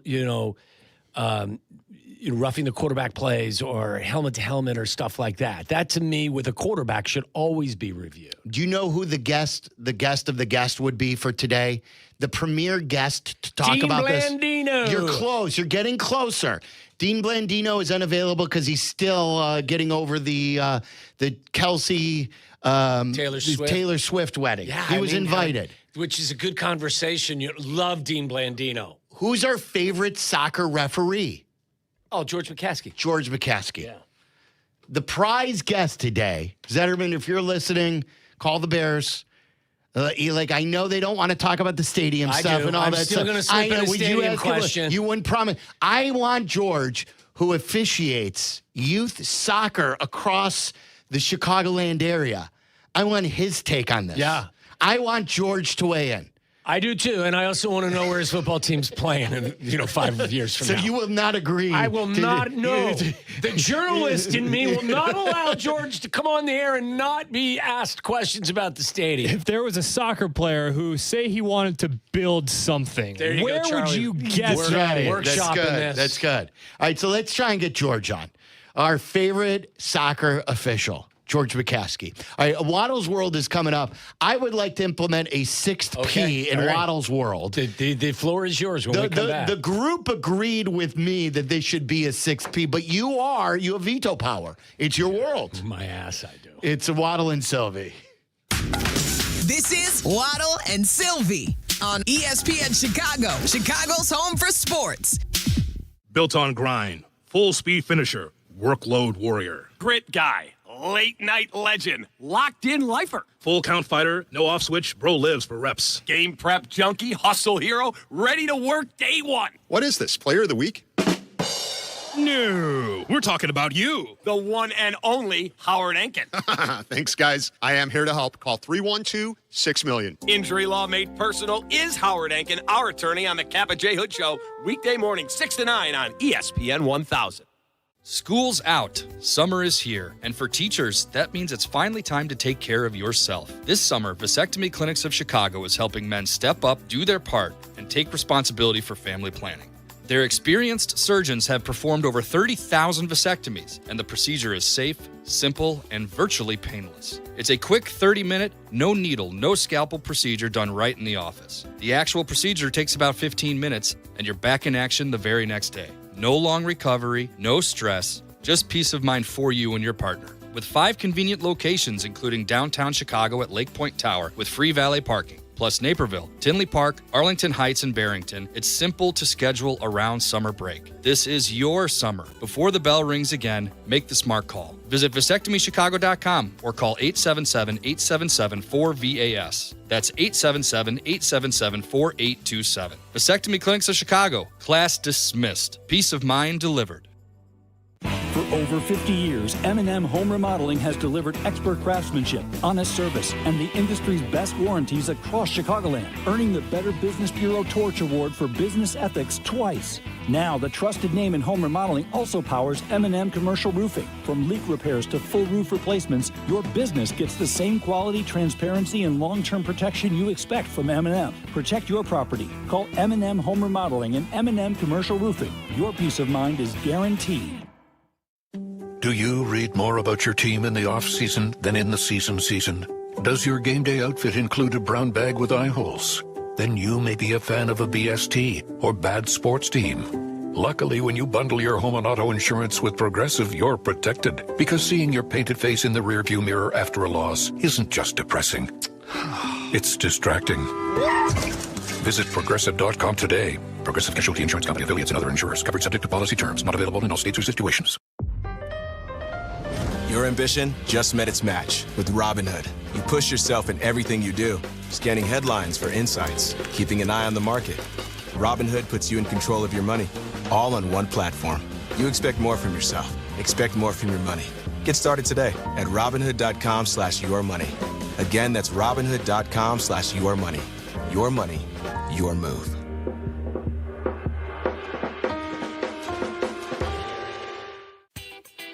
Raise your glass with La Crema, the official wine partner of the WNBA. Enter for your chance to win 2 tickets to the Kia WNBA Shooting Stars competition and State Farm 3-point contest on July 24th. Enter now at lacrema.com/tickets. No purchase necessary. See site for official rules.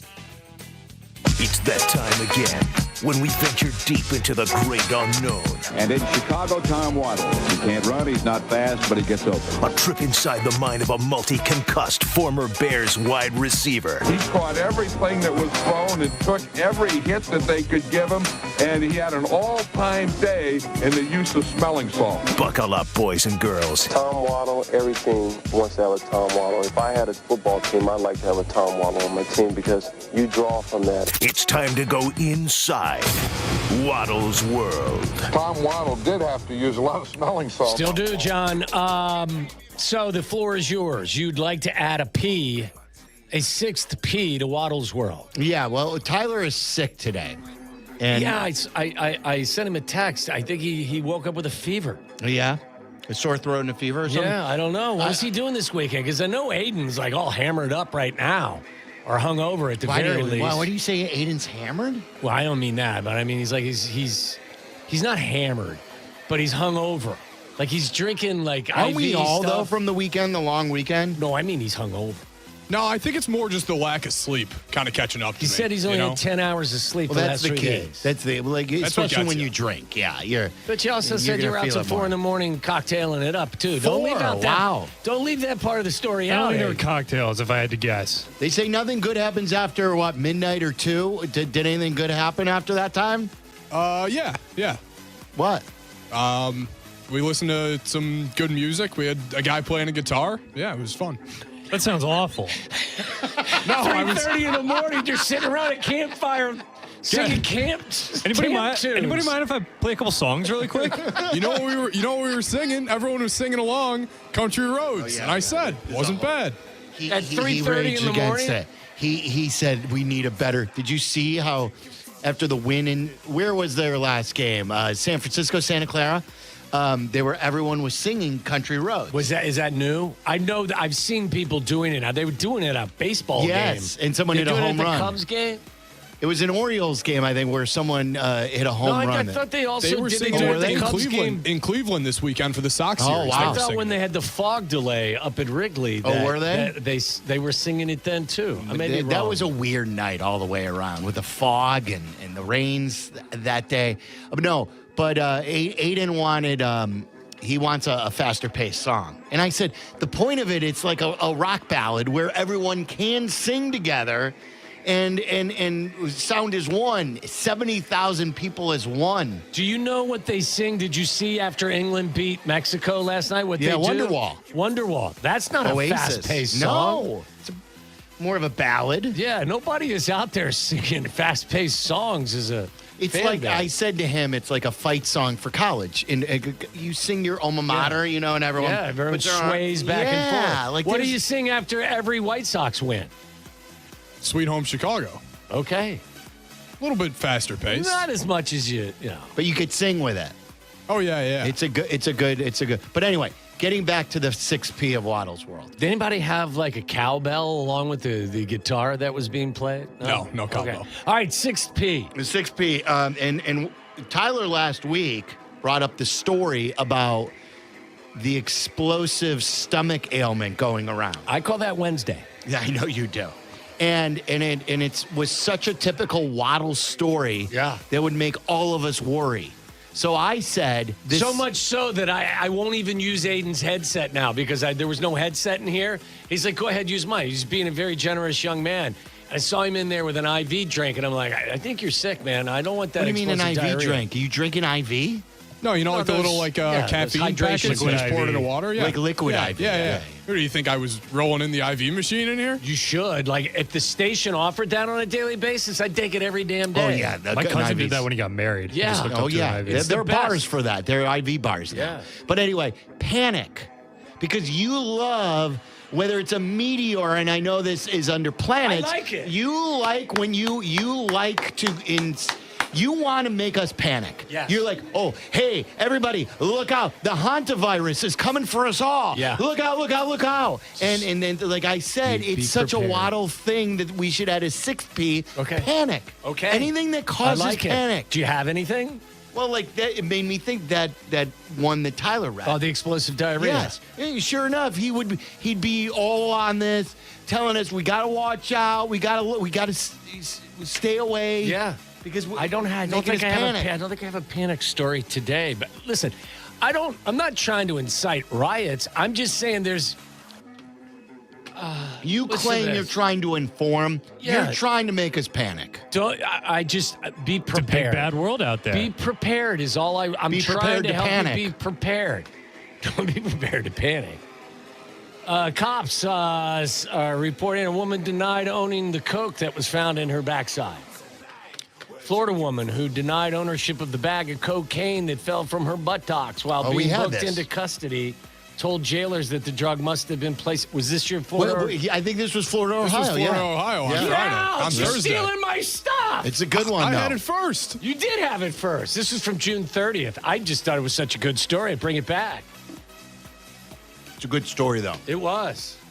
It was Florida as well. I'm telling you, Aiden doesn't. Cocoa Beach? Yes. Yeah, it was Cocoa Beach. And Aiden doesn't play. Like, he goes. Oh, I know. He goes for the solid stuff. By the way, I have a question for everybody as well. And this was coming from a New York Times article. It says tobacco companies are cashing in on Zynn's unstoppable popularity. Makers of nicotine pouches are building new plants and expanding to meet demand. While influencers claim health benefits, experts warn the product can be highly addictive.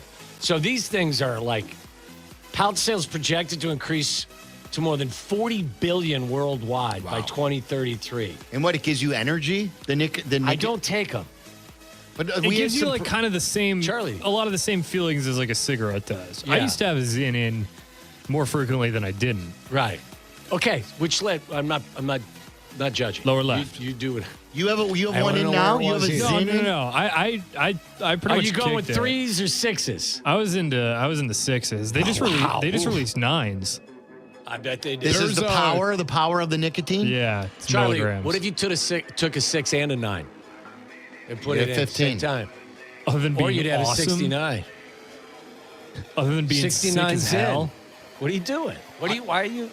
I think they're really big. Did the in- rules change when I No, was on no. vacation? I just thought it was funny that okay. you're making a 69 joke out of nowhere.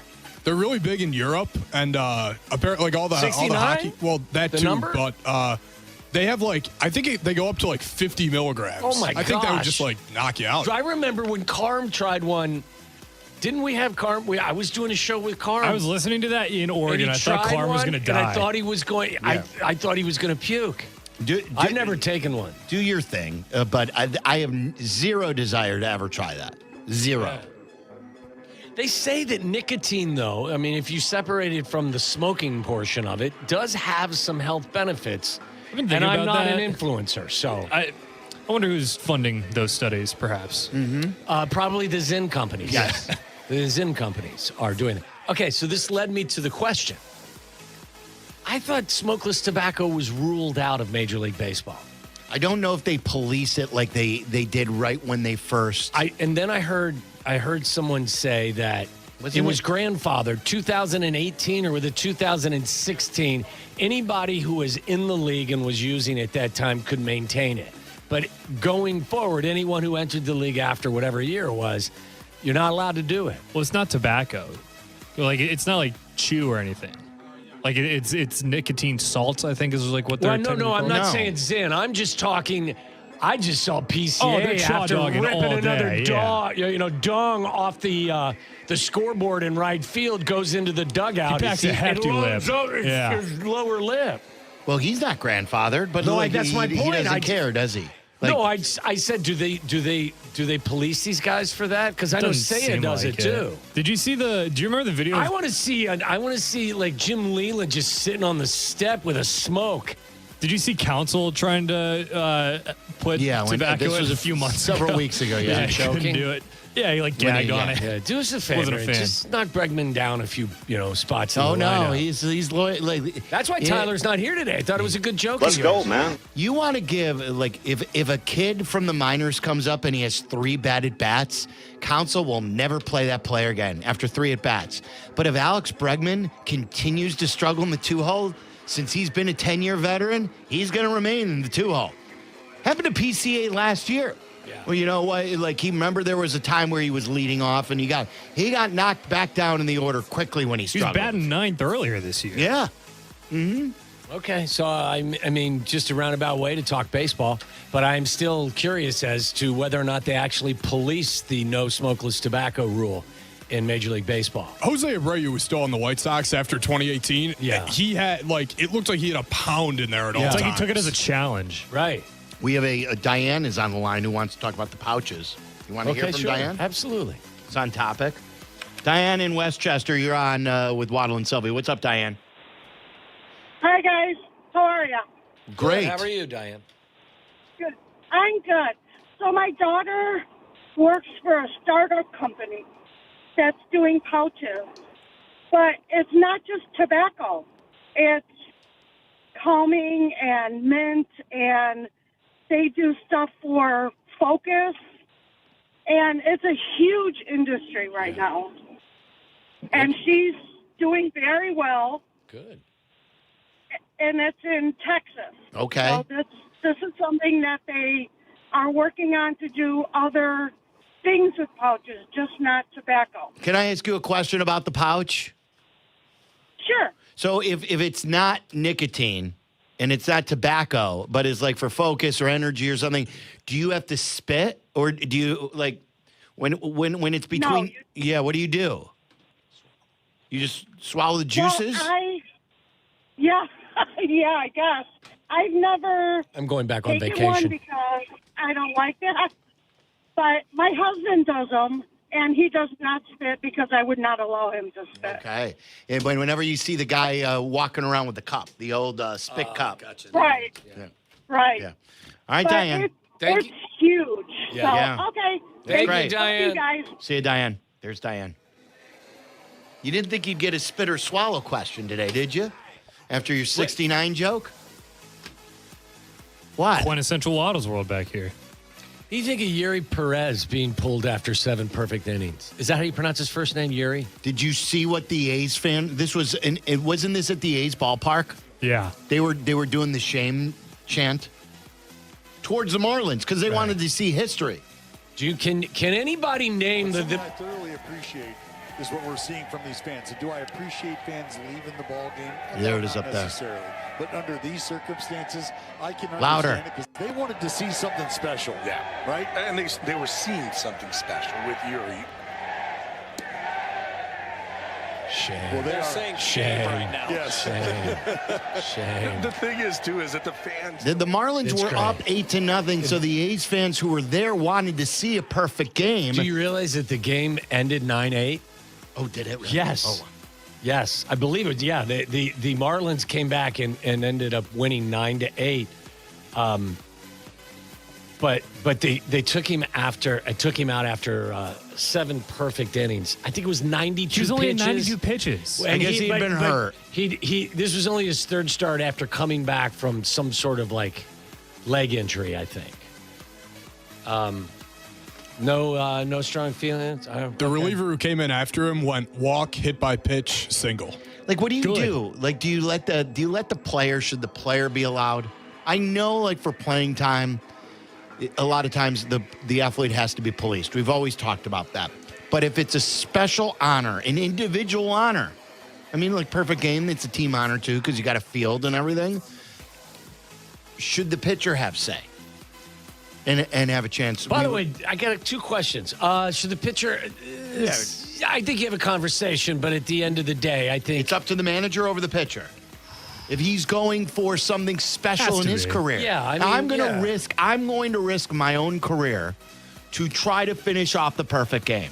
Should he have that power? Sorry, I meant the manager. I think you have to have circumstances have to be part of the equation here. He only this was his 3rd start after being on the injured list. I mean, if this is somebody who's an established career, a guy who's a workhorse, and innings are not an issue with him, I think it's different. I think circumstances have to be considered here. But under this circumstance, I would say I don't have a problem with the manager.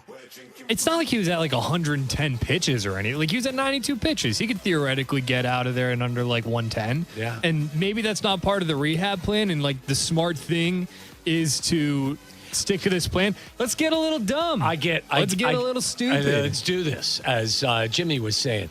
I get that, but there are so many circumstances that we're not privy to. Like, I don't know. I have no idea what the goal was, or if they had some limits, what his doctors were saying. I have no idea. I got 2 important questions for you all, though. Do any of you know, A, what the Marlins record is right now, and B, who the Marlins manager is? The Marlins had an incredible month of June, right? I know the Marlins manager is.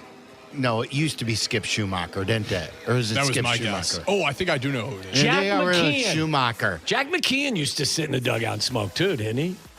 I thought he did. Is Jack McKeon with us now? No, I don't think he is. Trader Jack. Yeah. Well, he's not the manager right now, so. He is still alive. He's 95. Oh, wow. Yeah. Jack McKeon's still with us. You tried to kill Jack McKeon. Well, he beat the Cubs a couple times. I think he was the general manager of the Padres in '84. And then I believe he was the manager of the Marlins in 03 when they came back in the Bartman series. Okay, back to the question. Yeah, okay. Do you know their record? Do you know their manager? Well, they're good. They're much better than people think. So I'll say they're like 4 or 5 above. And I don't know their manager. I would have guessed Schumacher, but I remember he got fired last year. And there were some Sox fans who thought maybe you'd get the Sox job one of those years. Did you guys peek at their record? I didn't. I was going to say 3 over because I'm pretty sure they had like the best June of anyone in baseball or something like that. They're 49-42. Is 7 over. Yes, and their manager's name is Clayton McCullough. Never. Wow. I don't know who Clayton McCullough is. Do you guys? The name rings a bell. Was he with? It's classic Clayton McCullough. I don't. For some reason, What's I feel up, like Trevor? he was within the division somewhere. All right, we What's got up, to take a break. When we come back, I got some NFL rankings. He does not look like a Clayton No, he McCullough doesn't. either. That No. does not look like a Clayton McCullough. No, that looks like a Skip Schumacher to me. To me, it does. When we come back, you guys want to do? There's some NFL rankings we could talk about. You want to do that? Yes. Cap's going to get mad at you. I can find something completely out of bounds that Aiden gave me today as well. We'll get to that.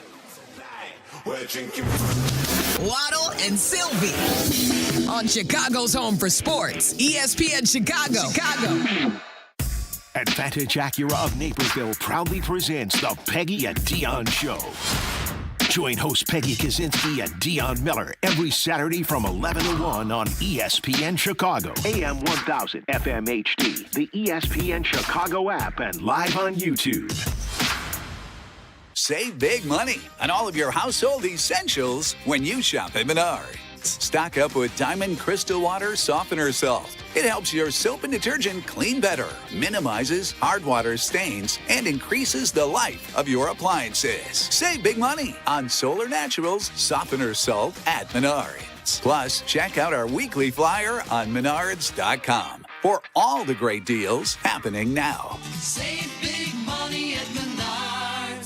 Hey, it's your buddy Tom Waddle, and I drive a Hawk. The 250th anniversary sale is this weekend at all Hawk Auto locations. Get 0% financing for 60 months, plus no payments for 90 days. Shop over 2,000 vehicles from 13 brands at 12 locations. Nobody will pay you more for your trade. The 250th anniversary sale is going on now. HawkAuto.com. Drive what I drive. Drive a Hawk. $1,667 per month per thousand financed on select models with approved credit. Whoop, there go the lights. Oh, this storm is crazy. I wish we knew when the power was coming back on. You can. There's an easy way. With the ComEd app, you can report an outage during a storm like this and even track how long the power will be out. Hey, that is easy. Thanks, Pops. Boom! The lights are back, and it looks like you stepped in the... dog bowl. Make life easier. Download the ComEd app today at ComEd.com/app. Celebrate and save big during Steinhaffel's Furniture and Mattress 4th of July sale. Save up to 30% store-wide, then take $75 off every $7.99 you spend. And we make buying your new room easy with our special 60-month 0% financing. Plus, take an extra 15% off our already low-priced clearance. And don't forget about the amazing doorbusters throughout the store. It's Steinhaffel's 4th of July sale. Shop in-store or online at steinhaffels.com. When it comes to your yard, reliability matters. Shop with confidence at the Home Depot and get 4th of July savings on Ryobi, the #1 cordless outdoor power brand. It's time to choose your power. Both the Ryobi 18-volt and 40-volt self-propelled mower kits are on special buy for an even lower price of $429 each, was $479. Ryobi's battery platform delivers the power, runtime, and dependability you need to tackle yard work with ease. Shop 4th of July savings on Ryobi outdoor power only at the Home Depot. While supplies last, pricing valid June 25th through July 8th. U.S. only. See store online for details. Your ambition just met its match with Robinhood. You push yourself in everything you do, scanning headlines for insights, keeping an eye on the market. Robinhood puts you in control of your money, all on one platform. You expect more from yourself. Expect more from your money. Get started today at Robinhood.com/yourmoney. Again, that's Robinhood.com/yourmoney. Your money, your move.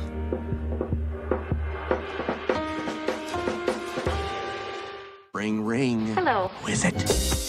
Guests on ESPN Chicago join us on the Yingling Hotline. Chicago office is calling. I've been expecting your call. The Yingling Hotline. Brought to you by Yingling, the oldest brewery in America. Follow Chicago's home for sports on Twitch at ESPN 1000 Chicago.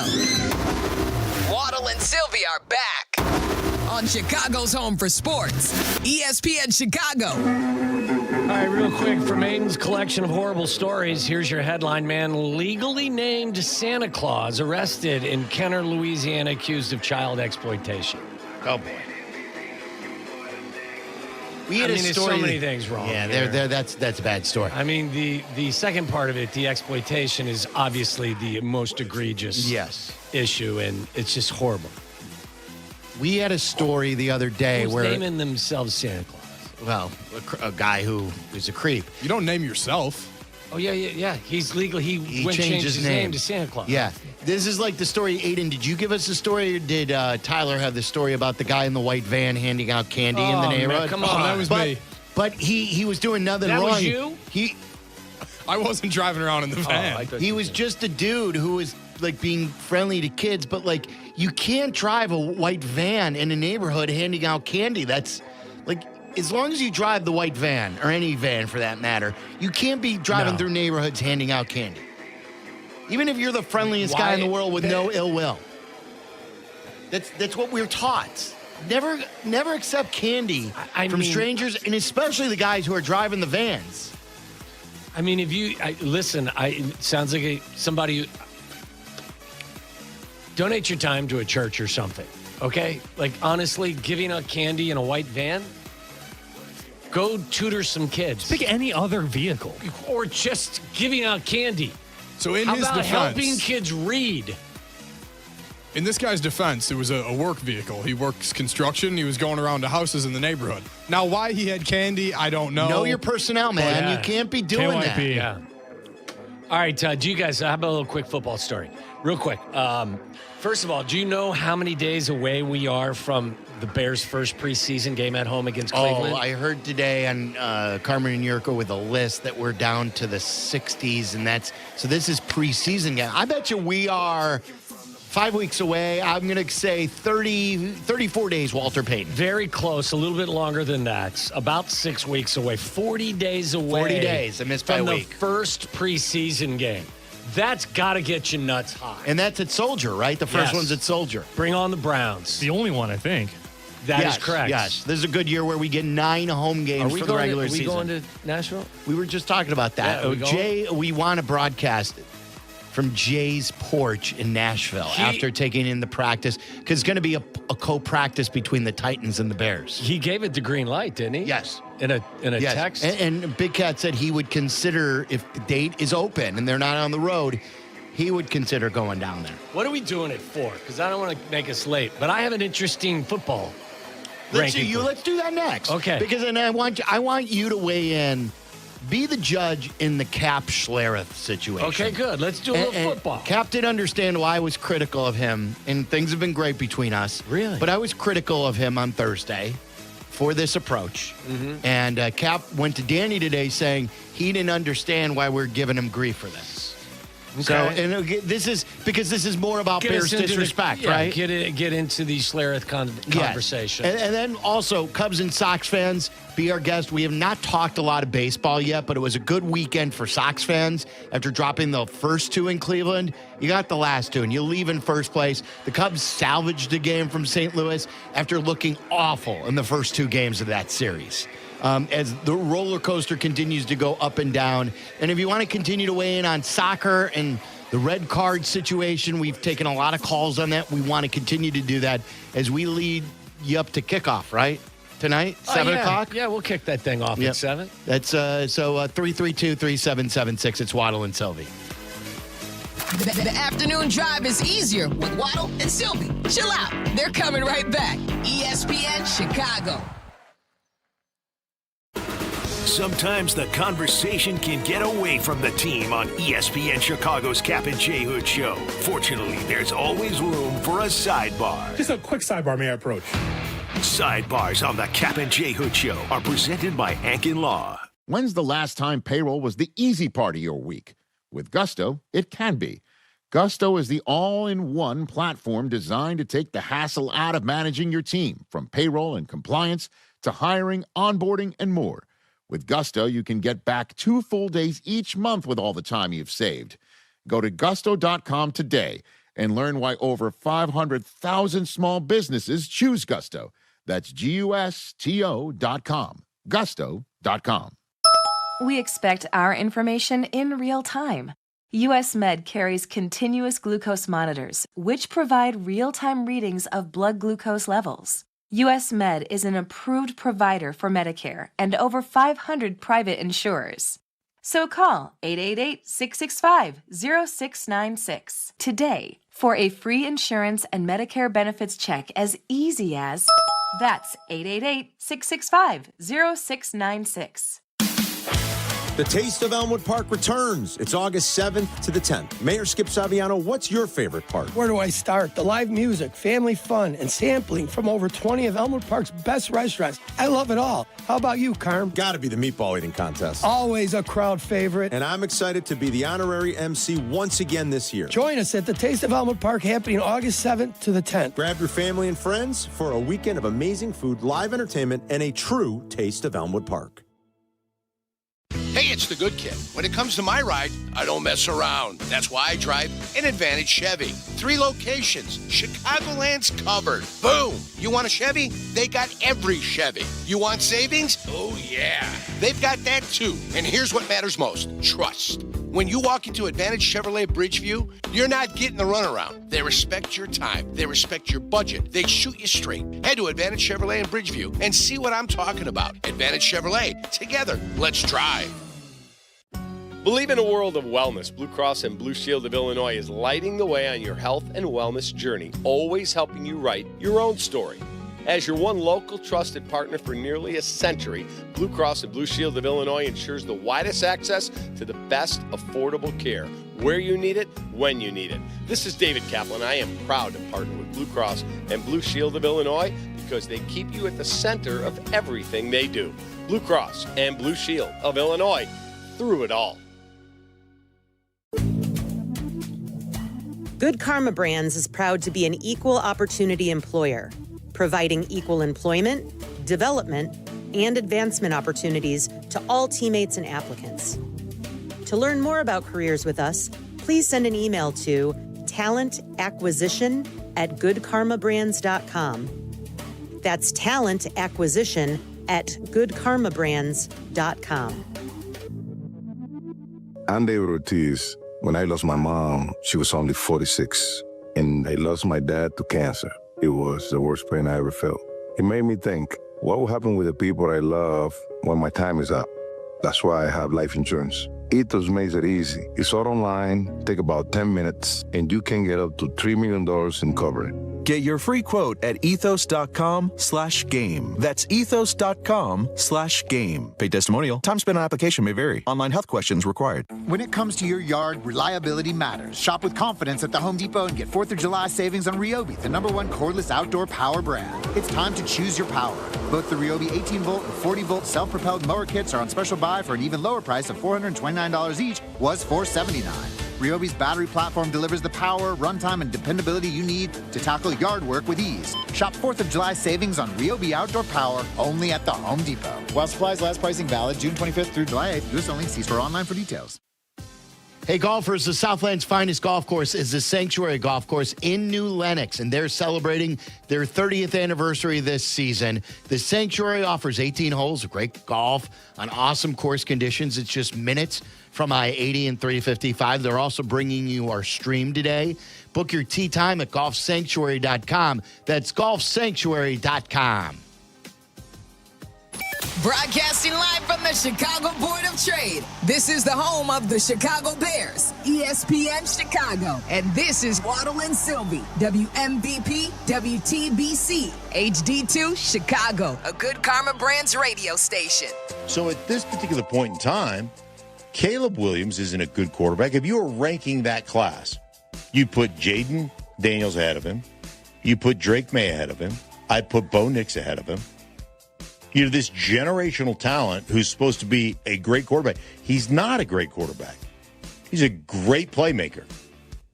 And when it comes to off-schedule football, the guy is probably about as good as it gets. He is Kyler Murray with more height. That's like the fifth time I've heard them. We discussed this last week while Waddle was gone. And the way Eric Ostrowski said it, too. Did he say he's Kyler Murray with more height or more hype? I also had the same question. I looked back, and it has, like, the subtitles on it. He said hype. Hype. With a Hype. Hype. Well, I mean, look, Kyler Murray was the number 1 overall pick, too. I know he wasn't, like, viewed Kyler as a Murray generation. had a couple of statistically appealing seasons. They're extremely similar prospects. They both transferred to a Lincoln Riley offense and then won a Heisman there. Yes. What did you think of that? Well, first of all, he said he's not a good quarterback. And then later in as he was talking, he says he's not a great quarterback. He says he's a great playmaker. Which is true. If you want to say you're not going to be considered to be a great quarterback until you clean up some of your accuracy issues, I think we can have that conversation. I wouldn't sit here and say Caleb, he had a fantastic year last year, but I wouldn't say he's a great quarterback yet. He's on the road to becoming one. I think he's already a very good one. Yes. To say he's not a good quarterback, I would disagree with Stink on that front. And Stink, I love his analysis. I would just say I disagree with him on this front. There are some things definitely that have to be cleaned up, but I think his fantastic and great playmaking ability is part of him being a good quarterback. That's who he is. Now, does he have to get better at the basic stuff? Sure. Hit your layups. We said it all year last year. Get your completion percentage up. I think he's got the right guy in his ear. I think he's got the right guy holding him accountable. What have we always said? How many years is this for Caleb? 2? This will be his 3rd. Yeah. Come back to me at the end of this year, and I'll have a much better feeling about how I think this will play out long-term after 3 years. Would I put Drake May ahead of Caleb Williams right now? I would. Well, I don't know how you can't. Right. Would I put Jaden Daniels at this point? I wouldn't. I would put Caleb, Jaden Daniels, and Bo Nix all in the same group right now, and one of them will distinguish themselves as being the best of the 3. And maybe that guy will turn out to be even better than Drake May after 3 years. Yes. I don't know. And that's sort of like the discussion that we had, and I informed you in the pre-show fistfight about the baseball player power rankings that we did last week. It's one thing to say that Drake May is better than Caleb now.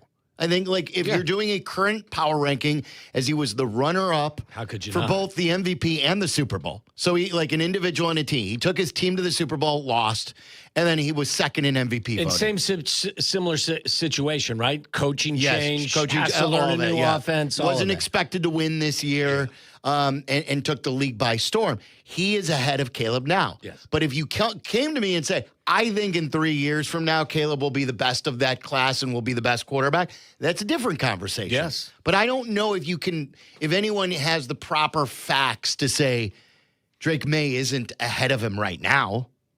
Drake May is ahead of him right now based on their accomplishments in year 2. Yes. Both very good. Yes. And after year 1, look, Jaden Daniels was the unanimous rookie of the year. He took his team to the NFC title game, probably got some MVP votes. I don't know exactly what that was. Yeah. But like everyone would have said, he was, leading the campaign.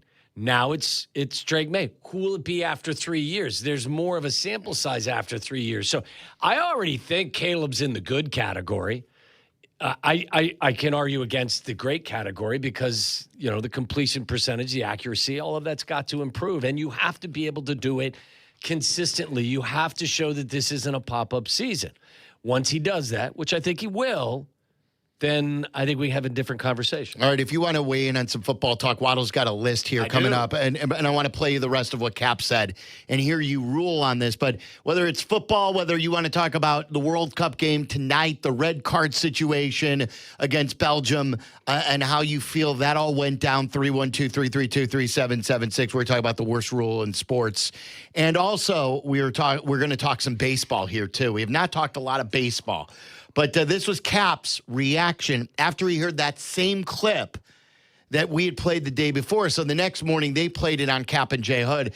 And this was Kap's authentic response after hearing Schlereth. So shot or no shot, Caleb Williams is Kyler Murray, just more hype. Oh, my God. Okay, the answer is clearly no shot. I am going to get a hold of Schlereth right now. We're getting him on. because he deserves a beatdown. That dude needs to be taken out back and beaten. That might be the single dumbest thing said on this radio station. And Lord knows I've said my share of them. That guy absolutely just lost me. Because tell me you know nothing about football without telling me you know nothing about football. That's idiotic. All right, I think the dumbest thing that's ever been said on the station is that Kap was going to take Mark Schlereth out back and give him a beatdown. That's the dumbest thing I've ever heard. Or at the very least, if he couldn't do it, he deserves to be jumped and beaten down. He deserves a beatdown. Yeah. And he said that Stink, who has won how many Super Bowls did he end up winning? Three or four? He's had like 20 surgeries. He was a great offensive lineman, really good analyst. Look, I said that we argued with him in the past over Jay Cutler with the toughness stuff, but the guy knows a ton about football. Yes, he does. He does a great job as an analyst on Fox, too. And Kap gave it. Then they had a cordial conversation on the air. Of course, you mean there was no beatdown? There was no beatdown, nor was it played for Schlereth. That this was, hey, Mark, this was my initial reaction. And then this was Kap's reaction after the cordial conversation just 24 hours later. Stink, thank you for the time, man, because when we heard the comments, like people in Chicago went, what? I'm like, we got to talk to him. Let's talk football with him. So thank you. Yeah, you got it, guys. Take care. Have a good day. Enjoy your grandkids. Yep. There you go. Mark Schlereth. From the Stinkin' Truth podcast, the guy is a football savant. Like, he knows the game. Wait, he told me the day before he didn't know the game. He said he needs to be taken out back and tell me you don't know anything about football. That dude needs to be taken out back and beat. And said he didn't know anything about football. And then he said at the end of the talking to him, he said he's a football savant. He knows a ton about football. How do you rule on that? Enjoy your grandkids. That seems to be I wrote down the term change of tone. I wrote down seems to have been a change of tone. I think a change of the definition. Yeah, it's not just a tone. Well, again, I go back and say, and I think the silliest thing I've ever heard on the station was that, the assumption or the insinuation that somebody was going, who's going to take He Stink deserves out a back beatdown. and give him a beatdown? That ain't going to happen. How did it, like the whole conversation, did Stink change his opinion based on what Kap? I don't think much. It was just less hot takey maybe that he needs to do. Like what we've talked about, the simpler, better. He needs to take what's there instead of, looking for the big play. Well, and I mean, Ben has big said game as hunting. such, and yes, Ben said we highlighted, what was it, 45 or 50 throws that all should have been completions and will be completions going forward. He knows what he needs to improve on, but yeah, I want to see Kap, and Stink was a wrestler, I think, as well. You don't want to. I don't care how many surgeries Stink has had. You don't want to mess. You don't want to mess with Kap and a guy named Stink. Yeah. Remember, Stink is the same guy too who urinates on the floor of the airplane bathroom, yes, just to get people who don't have their shoes on. Yeah. So look, he could play Kap's game. He could play a little dirty too. I'd be careful with that. Wouldn't be playing games with Stink. And then Kap, everything's good with Kap and me. We don't fight like we used to. But then Kap went to Dan. He goes, I don't know why they were ripping me for it. Bam! Well, I mean, one day you wanted to take him out back, and you said he knows nothing about football, and the next day you called him a football savant. It's a little bit of a difference. Change of tone. A change of tone is what I wrote down. Okay, so what list do you have? Okay, here's a list. I love lists. And the latest list on ESPN ranking 2026 NFL rosters. The best projected starting lineups in the National Football League. And I heard this earlier, so I can't guess because I know the answer to this. But I do want to get your response. NFL analysts Mike Clay, Aaron Schatz, and Seth Walder were tasked with finding the answer. So you know where they ranked. Yes. Do you guys know where they're ranked? I'm an auto read when I see an Aaron Schatz article. We all read it. You're an Aaron Schatz fanboy. They're 17th. They are 17th, and the total roster. Their biggest strength was their offensive line, which I agree with. Their biggest weakness was their defensive line. Do you agree with where Shatsy and the rest of the guys have the Bears ranked in terms of their roster at 17. I thought they would be a touch higher, but not in the top 10. And this is sort of what we've been arguing about as polls fans or critics. Has he really built a great roster? Yes, he has some, like he hired the right coach. He's got Caleb down. He traded for Joe Tooney. Yeah. Well, sort of. I mean, he had a premature retirement that he could do nothing about. No one knew anything and saw that coming. And we still don't have an answer at left tackle, or do we know we have an answer? Well, at least for the year, because they were second or third leading rushing attack in all the NFL, and the sacks went way down. So they, at least in the meantime, they patchworked or they fixed the offensive line for the short run. Yeah, and remember, a lot of the guys that they lost, even though they've replaced them with people who may have higher ceilings, we still don't know what Dylan Thieneman is. Right. Now, Kobe Bryant, we do know, but they have replaced your most productive players. Those were really productive. Byard had an all-pro season. But the NFL in interceptions. Yes. Yeah, so, you lost some linebackers who were productive players. Edmonds had a pretty, 5 interceptions? I think so. So, limited games. I think by the end of the year, I'm hopeful they will have a higher than 17th ranking. But I understand why some people are critical about the totality of their roster. Well, if you've got the 17th ranked roster in the National Football League, I find it highly unlikely that you're going to repeat last year's 11-6 season. Unless your quarterback continues to get better with the coach and your offense continues to get better. Correct, but you've got to, you've got to be able to Patrick Mahomes is on the 12th ranked roster. It's going to take more than just first of all, I think the roster on offense is better than the ranking. Defensively, I can understand where they're at.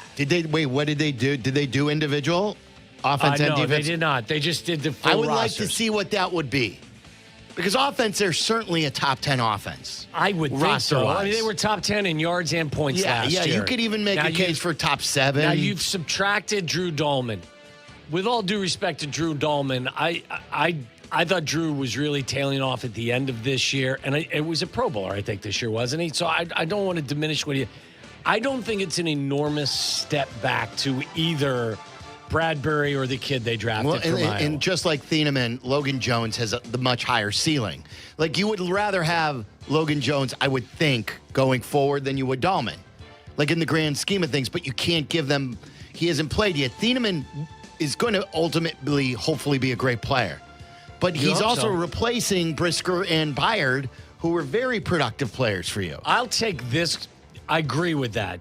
Kobe Bryant is an upgrade. Yes. I don't know about Thieneman. I hope he is, but I don't know. I would put Kobe Bryant I would say, hey, I'm going to compare Kobe Bryant's production to Byard's and Thieneman's to Brisker. I think you have more flexibility with Yes, you totally do. Yeah. Totally. There's no question about that. I think there's a chance, though, that this secondary, Jalen Johnson, Kyler Gordon, Tyreek Stevenson, and the kid they drafted out of Texas has a chance to be pretty good. Are there questions? Absolutely. And they start with injuries. Now, they could probably have a good fallback in how are they judging Jalen Johnson and also Gordon? Are they judging them based on what they did 2 or 3 years ago?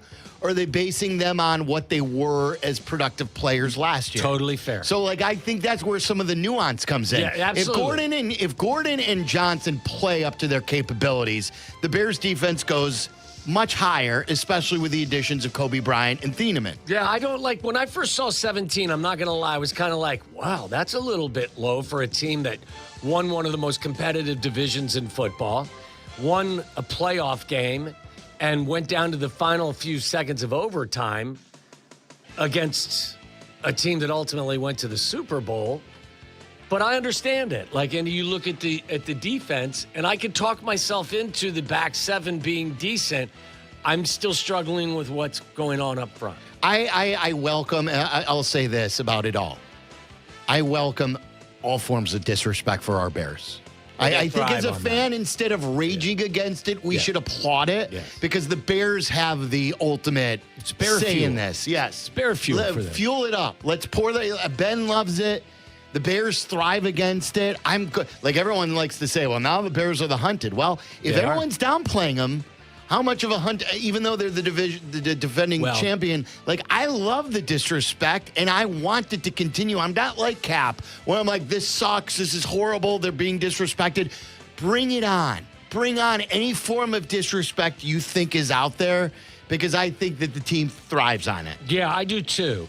But for me, there's a difference between that's coming from the media and what's going on inside other NFL locker rooms, where you are going to be a team that you're not going to sneak up on the NFL. You may sneak up on this group of riders, but you're not going to sneak up on the rest of the league. Oh, yeah, they know now. It's not a homecoming game anymore. It's not a homecoming game, and you've ruffled some feathers, which I'm totally good with. Don't get me wrong. I'm not saying that's a bad thing. I think it's good.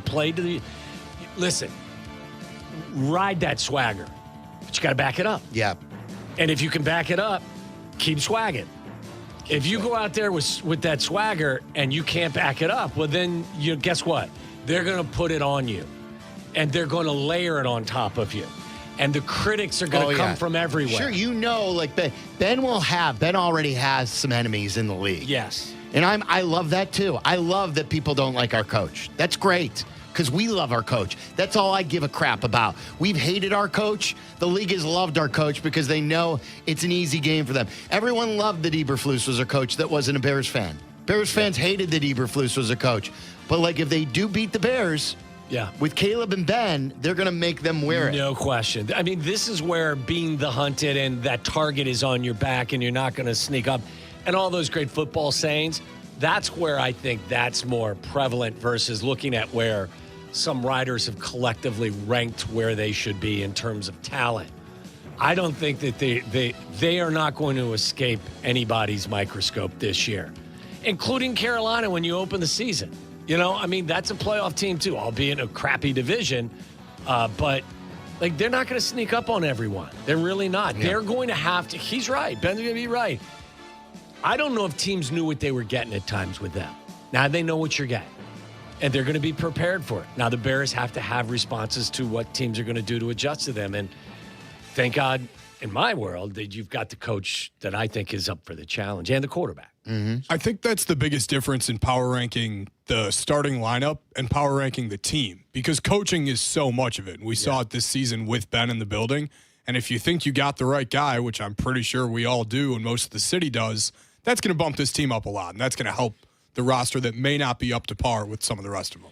But at some point, you can't outrun the lack of talent on your defense, especially your defensive line. At some point, you're not going to win 7 games when you're trailing at the 2-minute warning. If they do, I don't know what I'm doing. I'm not going to wear a Speedo or a jock strap and a tank top and run from my house to Soldier Field, but I'd be pretty comfortable betting that it won't happen. You would not do that if the Bears won the Super Bowl? No. Nothing? No. Did you run to Hammond? No. I'm not running. I can't run down my street. I'm not running anywhere. I'm not even walking. I'm not walking to. What about in your golf cart? You could ride the golf cart. If I get it street legal, baby. You could ride the golf if the Bears win the Super Bowl. I'll be in the parade. I'll go in the parade. In just a Speedo and a Bears tank. No, I'm not doing that. No. First of all, because I believe they can get there. I'm not betting on it, but I think I have more faith in the Bears than you have in the Cubs winning the division. Yes. I do. Is it fair to say that, by the way, if you were smart, you'd start asking for half the other side of that roster to be benched, because as soon as you do, those guys light up like a Christmas tree. Who's that? Whenever I say Dansby should be benched, boom. Were you talking smack with Nico last week? Because it seems like he's waking up. He's tough to talk smack against. He's had a productive career. My biggest beef with Nico, for whether it was a Nico thing or it was an organization thing, was him trying to be someone who he's not. I'm fine with guys evolving and wanting to be better and developing an underutilized part of their game. But Nico trying to add a couple more home runs while sacrificing being that. Yesterday's RBI single to right field was prototypical Nico Horner. Yes. Like you have a runner on scoring who you need to get home here. You lost these last 2 games. You have not scored many runs. And what does Nico do? He hits the ball like way. Nico. He hit it hard, and it was a base hit. Yep. Do that. That's the approach. I don't need Nico trying to be a power hitter and struggling to 235 because of that. Like, I love who Nico is. I saw how he is starting to heat up a little bit. And he's starting to come out of this. I'd wondered if whether or not you were asking him to be benched for the month of July. No, I did not. Dansby, look, I welcome it. You shook him up. And I welcome that he's doing well. I don't regret one thing I said, that he should have been benched. He was the worst qualified hitter in Cubs history up until that point. Like, it wasn't like just a bad stretch. PCA just continues to get on base too, man. It's really incredible. All right, let's get to the good, the bad, the dirty, our recap of the sports weekend. A lot to discuss. We've had a lot of soccer conversation. We'll continue to do that. Baseball, what did you laugh? Because I've never heard, say something I've never heard on the show. We have had a lot of soccer conversations so far today. This is your soccer headquarters for Team USA. It's Waddle and Silvy. This is Waddle and Silvy on ESPN Chicago, Chicago's home for sports. The CDGA Golf Show. It's the biggest names in golf, and it's the best news and information about Chicago golf. Hosts Mike Gilligan and Tyler Rocky are your starters for the golf weekend. The CDGA Golf Show, Saturday mornings at 9 on Chicago's home for sports, ESPN Chicago. Insurance companies want you to believe that if you're ever in an accident, they'll pay you right away. In fact, they are even using apps now so they can give you a quote and settle your claim right then and there. Sounds great, right? But ask yourself, why are they doing this? Insurance companies want you to believe that they truly care about you. But what they're really interested in is getting you to settle your claim quickly and for short money. Because once you accept their money, your case is closed forever. Even if you discover later that your injuries are more severe than you originally thought, and even if you need extensive medical care in the future, including surgery, once you accept their offer, you can't reopen the case and you're on your own. That's why insurance companies are so eager to settle your claim, often before you realize the full nature and extent of your injuries. So ask yourself, these new apps they're offering, are they good for you or good for them? It's not about how much money they're giving you, it's really about how much money they're not giving you. If you want a law firm that knows all of the insurance company's tricks, call the Verdoliak Law Group, 844-4VLG-LAW. Pros, save more on what you need to get the job done right. Right now at Lowe's. Get 15% off select custom entry and interior doors. Plus, save $80 on the DeWalt 20-volt Max 2-tool combo kit. Now just $169. And at the Lowe's Pro Desk, bring us your materials list and get a quote in minutes. Handwritten, a photo, or even a sticky note is all you need. Keep your jobs moving faster and on budget at Lowe's. Valid through 7/8 while supplies last. Selection varies by location. My name is Whitney Allen, and I'm a widow. My husband, Ryan, died. We never thought we'd ever have to use life insurance, but the unexpected happened. With Ethos, signing up was fast and 100% online. You can get a quote in seconds, apply in minutes, and get same-day coverage. No medical exams, and you can get up to $3 million worth of coverage. I'm grateful we were prepared. Get your free quote at ethos.com/play. That's ethos.com/play. Paid spokesperson. Time spent on application may vary. Online health questions required. Why does buying a car have to feel like Game 7 pressure? It doesn't. What's up, it's J Hood. At Advantage Toyota in River Oaks, it's simple. Real numbers, no mystery math, and a team that respects your time. Imagine that. Respect. Go see the crew at Advantage Toyota River Oaks. Toyota, let's go places. Waddle, good news. I finally broke 100. Well, that's cute. Cute? Yeah, the new goal is breaking flight. Breaking flight? Yes, 95. Same number as the calories in a Yingling Flight beer. So you're telling me that my golf score still isn't low enough? Well, not if you want to keep up with flight. 95 calories, 2.6 carbs, my friend. Great, another goal to chase. Yingling Flight, the next generation of light beer. DG Yingling & Son, Pottsville, Pennsylvania. Enjoy responsibly. Using chat to research your next home improvement project? Forget all the prompts. If you want replacement windows and doors without the hassle, look at my friends at Window Nation. Hey guys, it's Sylvie. Homeowners love the one-day installation process, especially since Window Nation installers leave your home cleaner than when they started. This month, you could get 50% off all window styles, plus 0 down, 0 interest, and no payments for 2 years. Visit windownation.com to get the windows featured on HGTV's Designing Spaces. I'm telling you, Window Nation, they're the real deal. Listen to us now, live on the ESPN Chicago app. Listen to the show in HD at 100.3 HD2 FM. Listen now on ESPN 1000. This is Waddle and Silvy, ESPN Chicago, Chicago's home for sports. The good. He scored!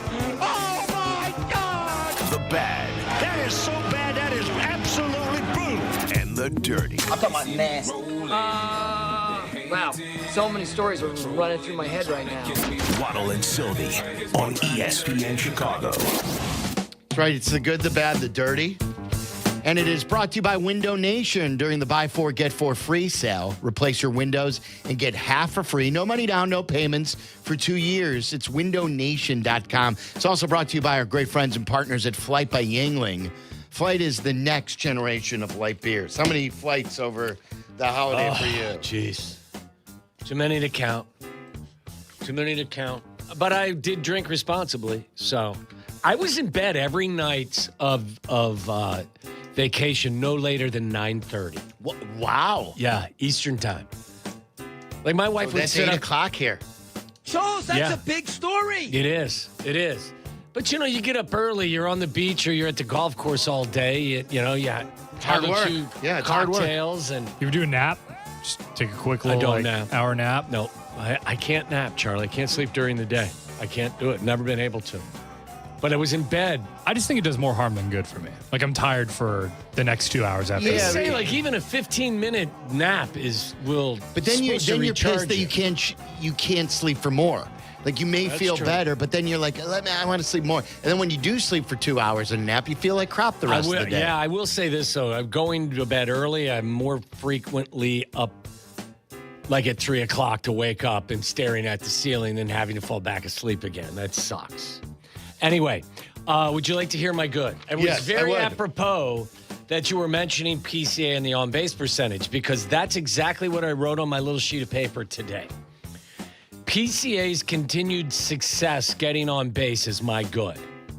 I believe he was on base 8 times this weekend against the St. Louis Cardinals Friday, Saturday, and Sunday. He now has an on-base percentage of .383. Do you know where that ranks him in Major League Baseball? It's got to be high. I don't think there are many guys close to that level. I'll go 18th. He's better than that. Wow. 14th. Do you know what he was rated or ranked in terms of on-base percentage of all qualified Major League hitters last year in all of baseball? Oh, yeah. So it was like 287. Something like that. All qualified hitters in Major League Baseball, where did he rank? 104th. Worse. Wow. 122nd. Worse. 138. Worse. Whoa, 150. He was tied for 143rd last year in on-base percentage. This year, he's tied for 14th. It really is one of the great improvements. We'll see where it ultimately lands. I'm but not making any proclamations. He will slump, but will the command of the strike zone slump?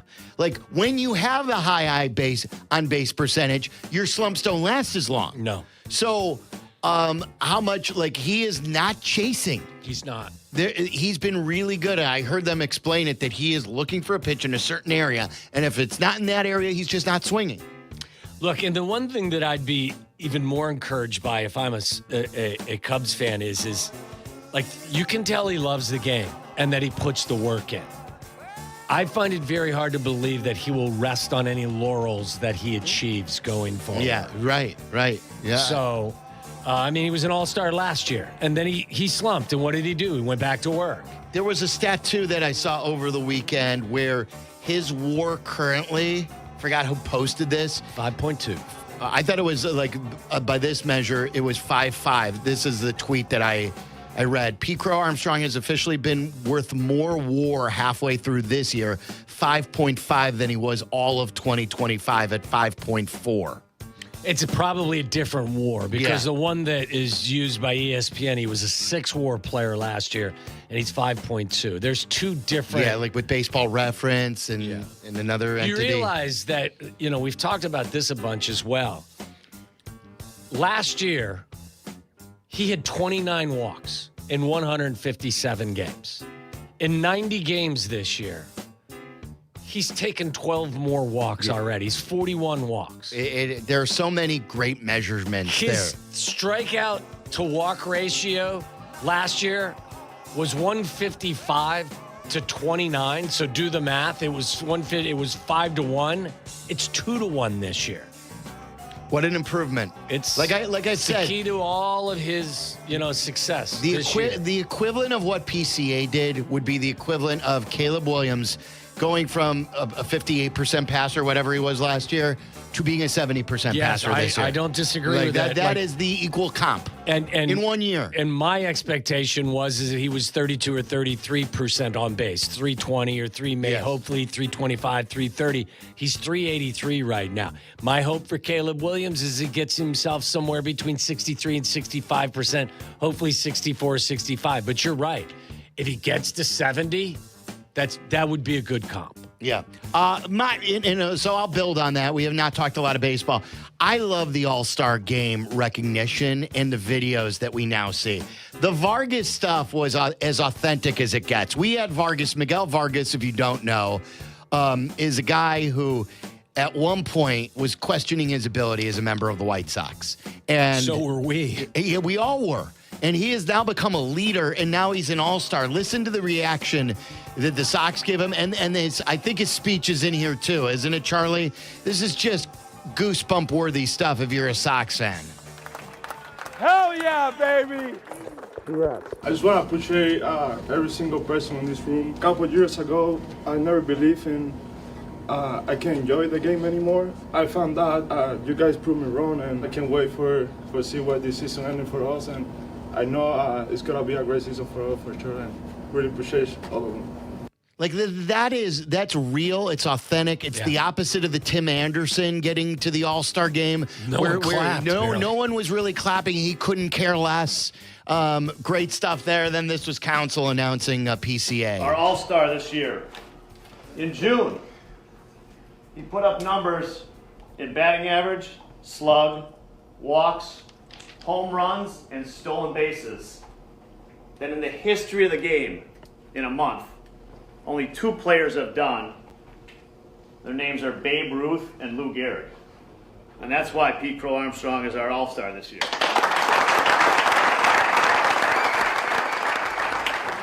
He's the only deserving Cub for an All-Star. You can make a case for some other Sox, but instead of talking about who didn't, the guys who did, and the reaction from their teammates and their managers and from the players, it's really cool to see. And guys who have battled adversity and they've improved. So really good stuff from those 2 players. Charlie, what do you got? My good is the World Cup. I've just had a hell of a time watching this. I was telling you guys before the show, I've actually been like an anti-soccer guy, and then I finally put the sword down in the last few years and decided, hey, I'll just keep this to myself. I think being vocally anti-soccer guy is worse than being super into soccer guy.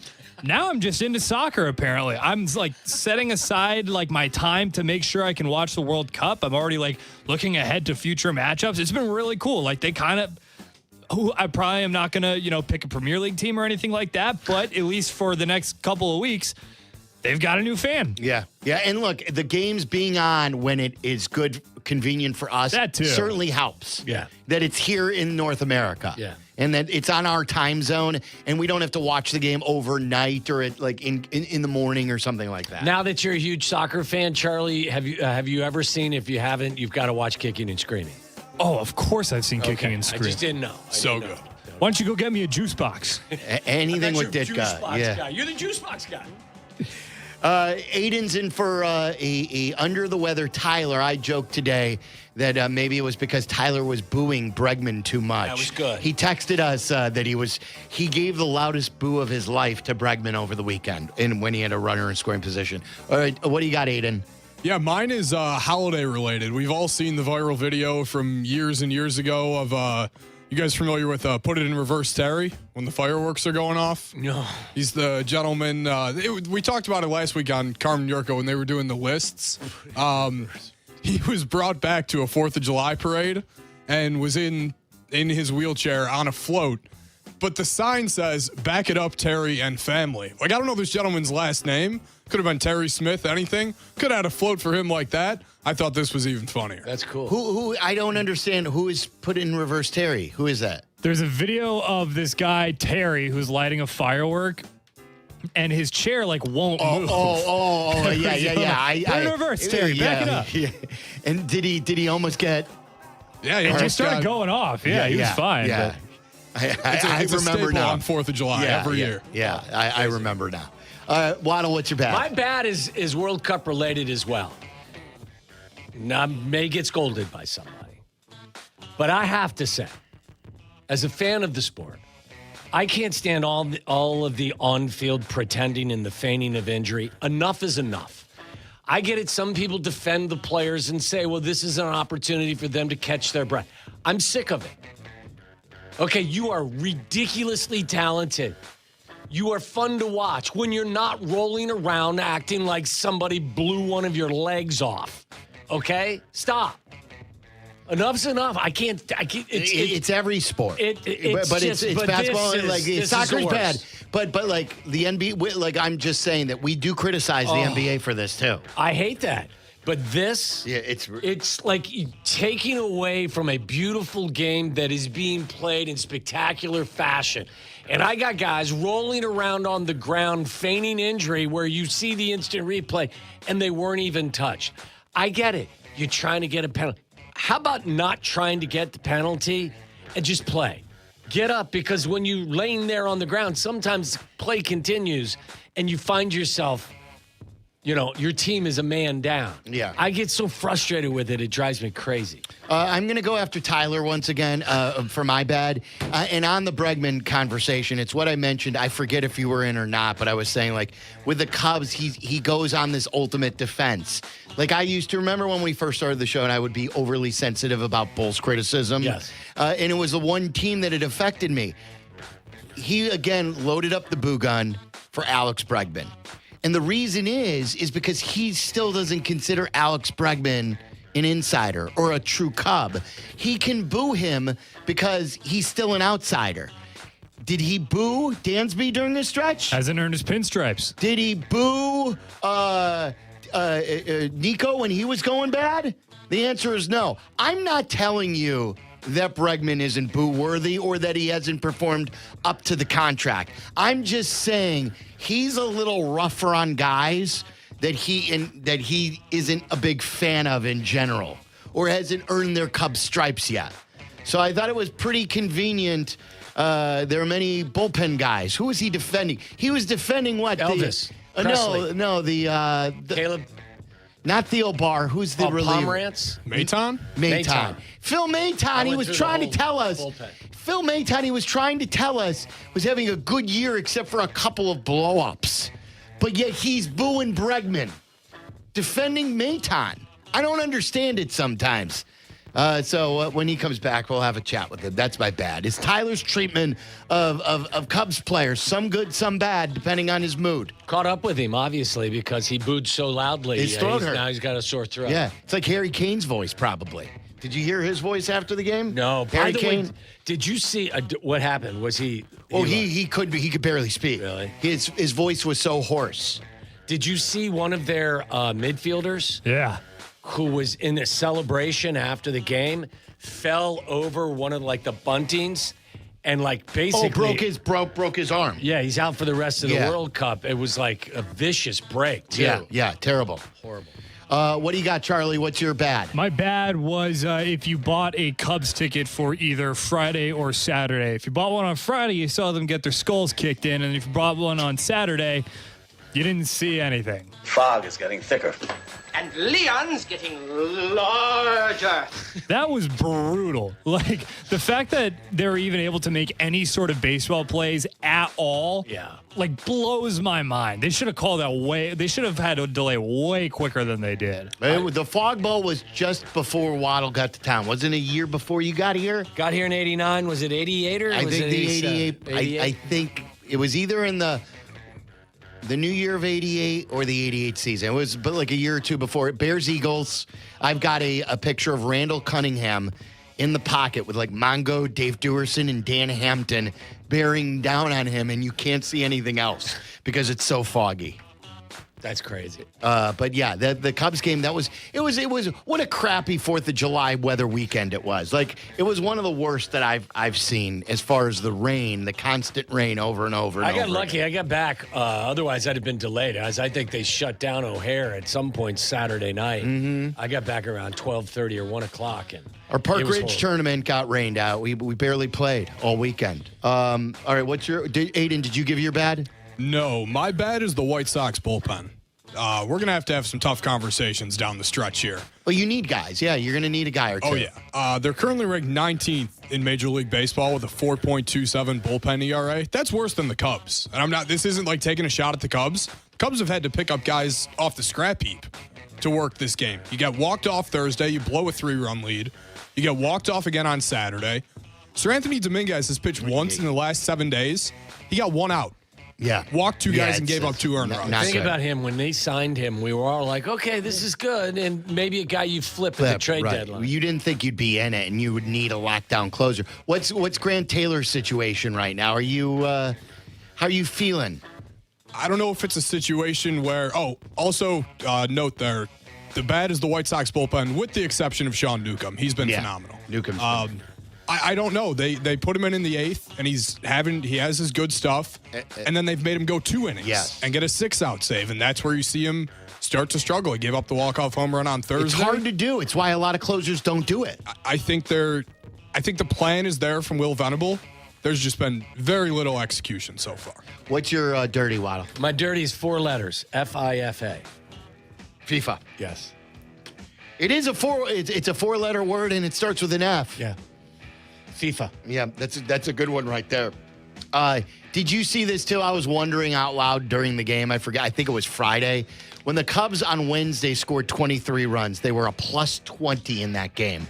They won 23-3. Only for the next day, what would they lost 17-1? Like, it was the worst drop in run differential in baseball history. Had to have been. There was only one other where there was a bigger run differential, but it was a team who lost the previous game and then won the next game.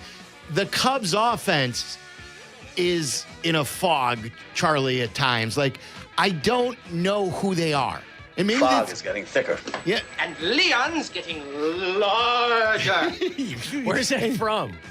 It's Airplane. Airplane, okay. I love all the movies got to be current, except now you're pulling references from Airplane. I love Airplane. It's a great movie. It's a classic. But it is, how many years before you were born? 25? Probably. I was born in 99. I was going to say 100 years. But, man, the Cubs offense, and maybe this is who they are. The unexpected. One game they could be awesome. The next game they could completely suck and leave runners in scoring position. They scored 1 run in the first 2 games against the Cardinals. One run.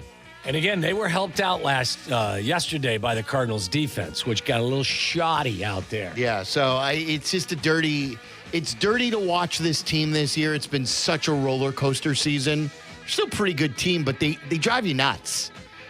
Charlie, what's your dirty? My dirty's trying to figure out who the hell went to this Taylor Swift wedding, because now I'm seeing a bunch of the things that I thought were guest lists were fully AI. That's a hand up. My antenna should have been up on that one. Wait a minute. The people that I was seeing weren't really. No, I'm sure some of the people. You mean Dean Blandino wasn't invited? Well, that's what I'm trying to figure out. I don't trust anything now, because I was laughing at the idea that like Mike Gesicki was there, and then I went back to see the tweet that I was looking at, and it had a community note underneath it. It said like Simone Biles' name is misspelled in here. Like, this isn't an accurate list. So I was like, well, now what do I know? And then I saw like there's a video of Bill Simmons saying that he went to the wedding, and then it ends with him being like, no, I'm just joking. I saw Ross Tucker said he was at the wedding. I'm like, well, that doesn't make any, like, what's happening?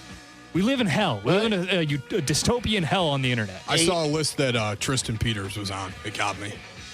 I thought he might have been there. I was like, how does he know that? All right, that's on you. But by the way, you got to give your coming up next. You got to give you have a theory. Oh, yeah. The antenna's up. Yeah, so Aiden's got a good one, and I've got a note on the wedding, too, for you that I'm not sure how well you know. But what's your dirty before we wrap it up? My dirty is also 4th of July parade related. We have a lake house in the state of Indiana. Took the little kids, went up to the parade. Everyone's throwing candy and everything. There was a float of all people wearing Bears jerseys saying, "Welcome to Indiana," with the Bears logo on it, with a speaker, but only playing on repeat the lyric, "We're the pride and joy of Illinois," over and over and over. The 219. Woo! We by the way, we have a request in for George McCaskey. For soccer reasons? Soccer officiating, Oh, yeah. yeah. But yeah, and we would ask him, but I don't think he's going to pick up the phone. We will, though, talk to him one day. All right, coming up next, Aiden's got a theory of what Travis Kelce's job will be after his playing career is over, and it's based on who is on the invite list of the wedding. We'll get to that coming up next. You're listening to Waddle and Silvy on ESPN 1000, Chicago's home for sports. The Kap J Hood podcast is available on the ESPN Chicago app and wherever you like to pod. Presented by Republic Bank. Or listen live to Kap J Hood on the app as well. Weekday morning 6 to 9, ESPN Chicago. Waddle, good news. I finally broke 100. Well, that's cute. Cute? Yeah, the new goal is breaking flight. Breaking flight? Yes, 95. Same number as the calories in a Yingling Flight beer. So you're telling me that my golf score still isn't low enough? Well, not if you want to keep up with flight. 95 calories, 2.6 carbs, my friend. Great, another goal to chase. Yingling Flight, the next generation of light beer. DG Yingling & Son, Pottsville, Pennsylvania. Enjoy responsibly.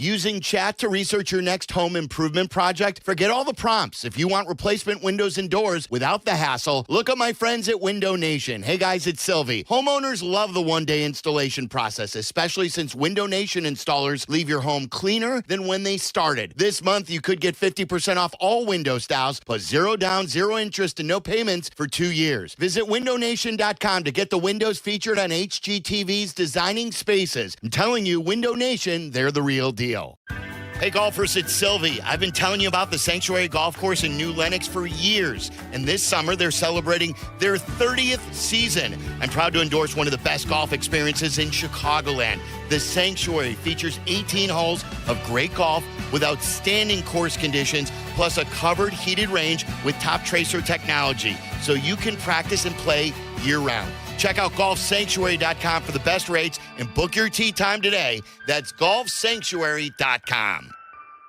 Raise your glass with La Crema, the official wine partner of the WNBA. Celebrate the league's 30th season at the 2026 AT&T WNBA All-Star Game here in Chicago with La Crema's cool climate wines, crafted from the stunning coastlines of California. Here's your chance to win 2 tickets to the Kia WNBA Shooting Stars competition and State Farm 3-point contest on Friday, July 24th at Wintrust Arena. Enter at lacrema.com/tickets. No purchase necessary. See site for official rules. Sip, celebrate, and raise your glass. It's game time.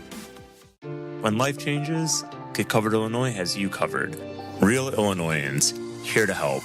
Whether you connect with one of our free brokers or navigators, or compare plans through our online platform created for you, we are here to help you find the plan that meets your needs and budget. Get Covered Illinois is the only place connecting you to tax credits that may reduce your monthly costs. Apply and enroll at getcoveredillinois.gov. Sponsored by Illinois Department of Insurance. Progressive knows that boat days can come with unexpected problems. Oh no, I dropped my lip balm in the water. I can't think of anything worse than the looming threat of potentially having chapped lips. It was ginger vanilla too, my favorite flavor. If a real problem comes along, your boat's protected 24/7 with Progressive, so you can keep worrying about boater problems. Progressive Casualty Insurance Company and Affiliates, not available in D.C. Heat up your 4th of July at the Home Depot with our wide variety of grills under $300 and make every gathering one to remember. give your outdoor space a glow up. Whatever your budget is, with savings on seasonal plants starting at $5. With the grill fired up and your backyard set to perfection, you'll be able to invite friends and family over to kick off the party. Start celebrating with low prices guaranteed at the Home Depot. Prices may vary by store. Exclusions apply. See homedepot.com/price match for details. Prizes, flyaways, even cash money. You want it? We've got it. Find a list of all contests and official rules by visiting ESPNChicagoContests.com. That's ESPNChicagoContests.com. Follow Chicago's Home for Sports on Instagram at ESPN_Chicago. This is Waddle and Silvy. Listen now in HD on our app and on ESPN 1000.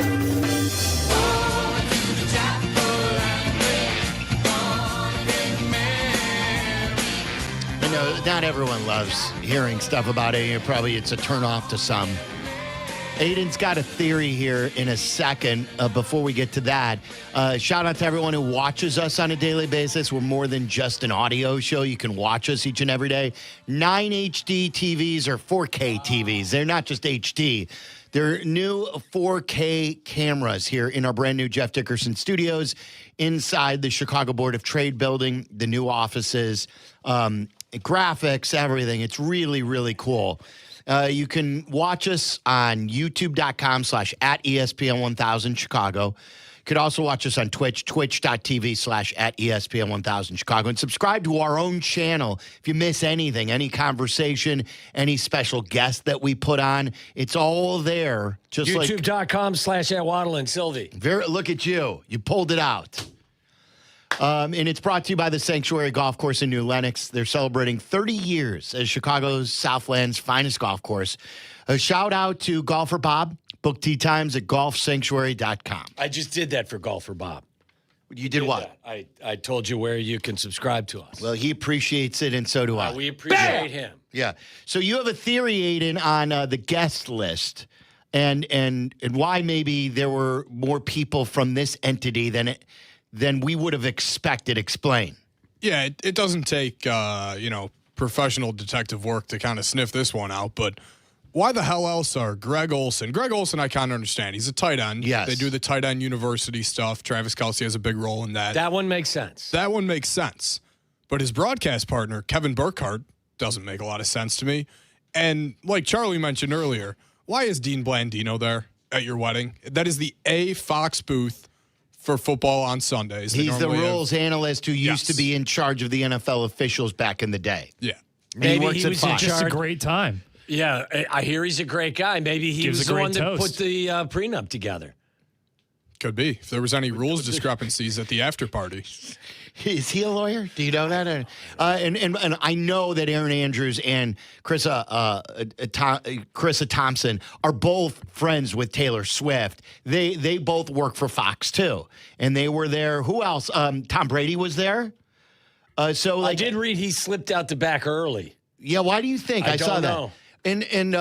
But like Mike Tirico wasn't there from NBC. Was Chris Collinsworth there? I don't believe so. Was who are they? Was Joe Buck there? He was. Joe Buck was there. Okay, yes. So maybe ESPN's in the running. His options open. Yeah. Well, I used to actually try to seal up the one side of my muff so no heat would escape. Wedding tips with Tom. Like Jason Kelce does it for ESPN, and I get some people might be turned off by that and everything. Why was Mike Vrabel there? Another one I don't know. Yeah, that was weird too. I was trying to think of the connection. The other thing I saw with that is look, and I'm not the world's best and greatest gentleman. Yeah, Did you see how he got into the car? I sent it to I sent the video to maybe you were in South Carolina and you didn't see.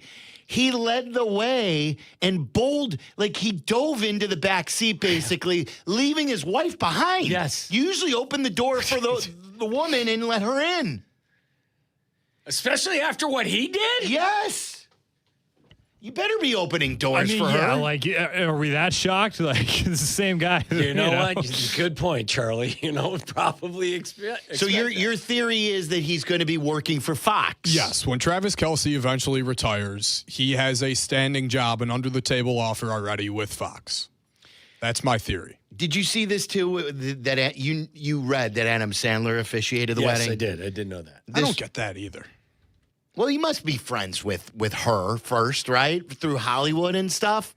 Doesn't he have daughters? Are you friendly enough, though, that you're going to the wedding? Now, he actually officiated it, but some of the wedding people singer that were though. there, that's true. Some of the people that were there, like, I have no idea how there were some odd names.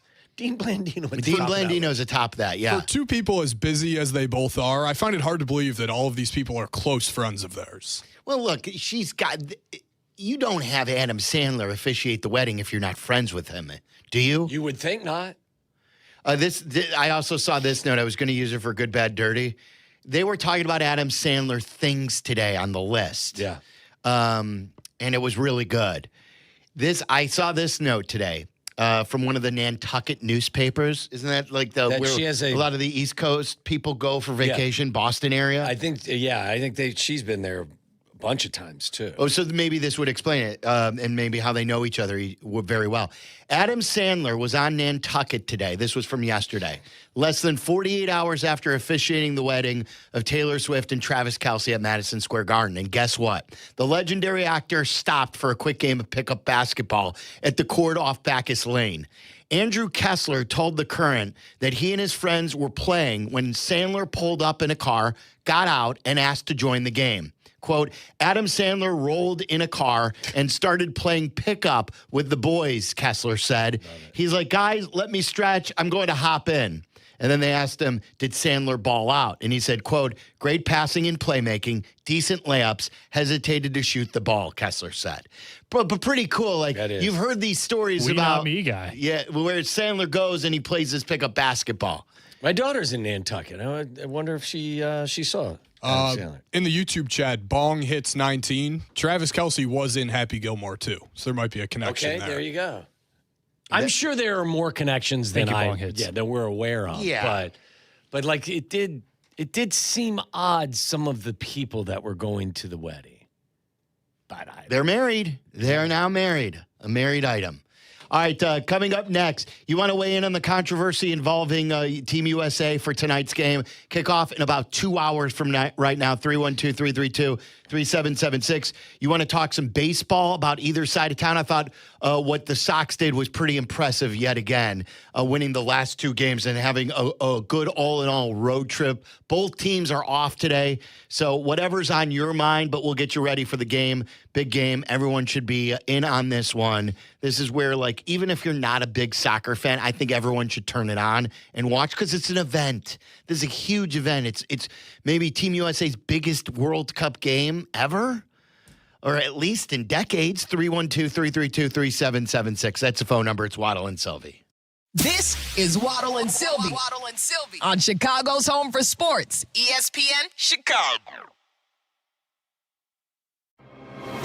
Hey, it's Rich Eisen. You can now listen to The Rich Eisen Show right here on the home of the Chicago Bears. The Rich Eisen Show, weekdays noon to 2. ESPN Chicago. All right, Chicago sports fans, it's summer vacation season, and Toyota's all-star lineup is leading the league with more electrified vehicles than any other brand. The rugged Tacoma has upper deck power and available four-wheel drive. The RAV4, which I used to drive and I loved it, is a hybrid all-star with versatility that leads the league. And the all-hybrid Camry hits it out of the park with impressive miles per gallon. I drive the Land Cruiser and love it. My wife drives the Grand Highlander, and she loves it. We're constantly on the go as a proud two Toyota family. So check out the full Toyota lineup like we did at Toyota.com or visit your Chicagoland Toyota dealer today. They're going to roll out the red carpet for you. Toyota, let's go places. At Postman Law, we're not your typical personal injury firm. Our lawyers have argued and won at the United States Supreme Court. We've gone head-to-head with giant corporations like Uber and Amazon, and we've helped clients recover billions in verdicts and settlements. We bring that same firepower to every case, no matter the size. When you've been injured, having the right lawyer matters. Call 844-POSTMAN or visit postmanlaw.com. Others promise, Postman delivers. Call 844-POSTMAN. Attorney advertising. You can't miss the Red Clay Strays at Country Thunder, Wisconsin. Single-day tickets are on sale now. See the Red Clay Strays with Ian Munzik, Mark Chestnut, Gabriella Rose, Zach John King, and Hannah McFarlane on July 17th. Or buy a weekend pass to see superstars Gavin Adcock, Riley Green, Keith Urban, and so many more. See the Red Clay Strays live and loud at Country Thunder, Wisconsin, and Twin Lakes. Save big on tickets at participating Walgreens and Menards. Save big money on everything for your next project at Menards. Update your home with Palmero vinyl plank flooring. It provides a genuine, weathered wood look that complements any decor and clicks together for easy installation. It's waterproof, scratch and dent resistant, making it perfect for active households. Save big money on our wide variety of flooring options at Menards. Plus, check out our weekly flyer on Menards.com for all the great deals happening now. Save big money at Menards. It's Rich Eisen for Pella Windows and Doors. Sometimes teams take a timeout to regroup and call the right play. When it comes to your home, Pella Windows and Doors always has the winning game plan. They do it every day, and that's why your neighbors trust them. Visit Pella.com/Eisen today. Right now, Pella Windows and Doors of Greater Chicago and Northwest Indiana is offering buy one, get one 50% off windows and doors, and no payments, no interest for 24 months. Some restrictions may apply. See local showroom for details. Offer ends July 31st, 2026. Empower. Pete's back on the links with all new golf clubs and hopefully less swearing. Dang, sliced it. He worked with Empower to help him get good at money so he can be a little bad. Heads up! Oof. Talent sold separately. Guy said these were slice proof. At least he has money for lessons. Invest well, live a little. Start today at empower.com. Hey, this is Chauncey. For 25 years, I've been your host of Chauncey's Great Outdoors. Clever name, huh? I came up with it, and I stand by it. Chauncey's Great Outdoors, Saturday morning from 6 to 7 on ESPN Chicago. Broadcasting live from the Chicago Board of Trade. This is the home for every Bears game. ESPN Chicago. And this is Waddle and Silvy. WMVP, WTBC, HD2, Chicago. A good Karma Brands radio station. I just got three things to say. God bless our troops. God bless America. And gentlemen, start your engine! Ground ball to third for Meanfield. Second low throw, and it gets away. One run scores. Another runner holds up at third, and on a defensive miscue from the Cardinals, Cubs retake the lead. It's 4-3. Ramirez, fly ball to right. Jordan Walker underneath it, makes the catch. He'll fire it into third. Throw gets away, and it goes into the Cubs dugout. Webb delivers. Line drive, diving play, Dansby slots it. Swinging a high fly ball to right. It is deep. DeLauder's at the fence. He's going to leap. It's gone. Drive out into right center field. That will get to the wall, and it's gone. He hit the platform just above the wall, and it bounced into the bullpen. A two-run blow for Montgomery. Check swing, strike three. Ball game over. There you go. Sounds from wins on Sunday here for our Cubs and White Sox. The Cubs highlights. Where was that? Peacock, wasn't it? Yeah. I was able to navigate Peacock. It was okay. It was a little confusing because the Sox game started late because of the rain delay. They had a long rain delay in Cleveland, and there's no programming, I guess, on that spot until the game starts. Yeah.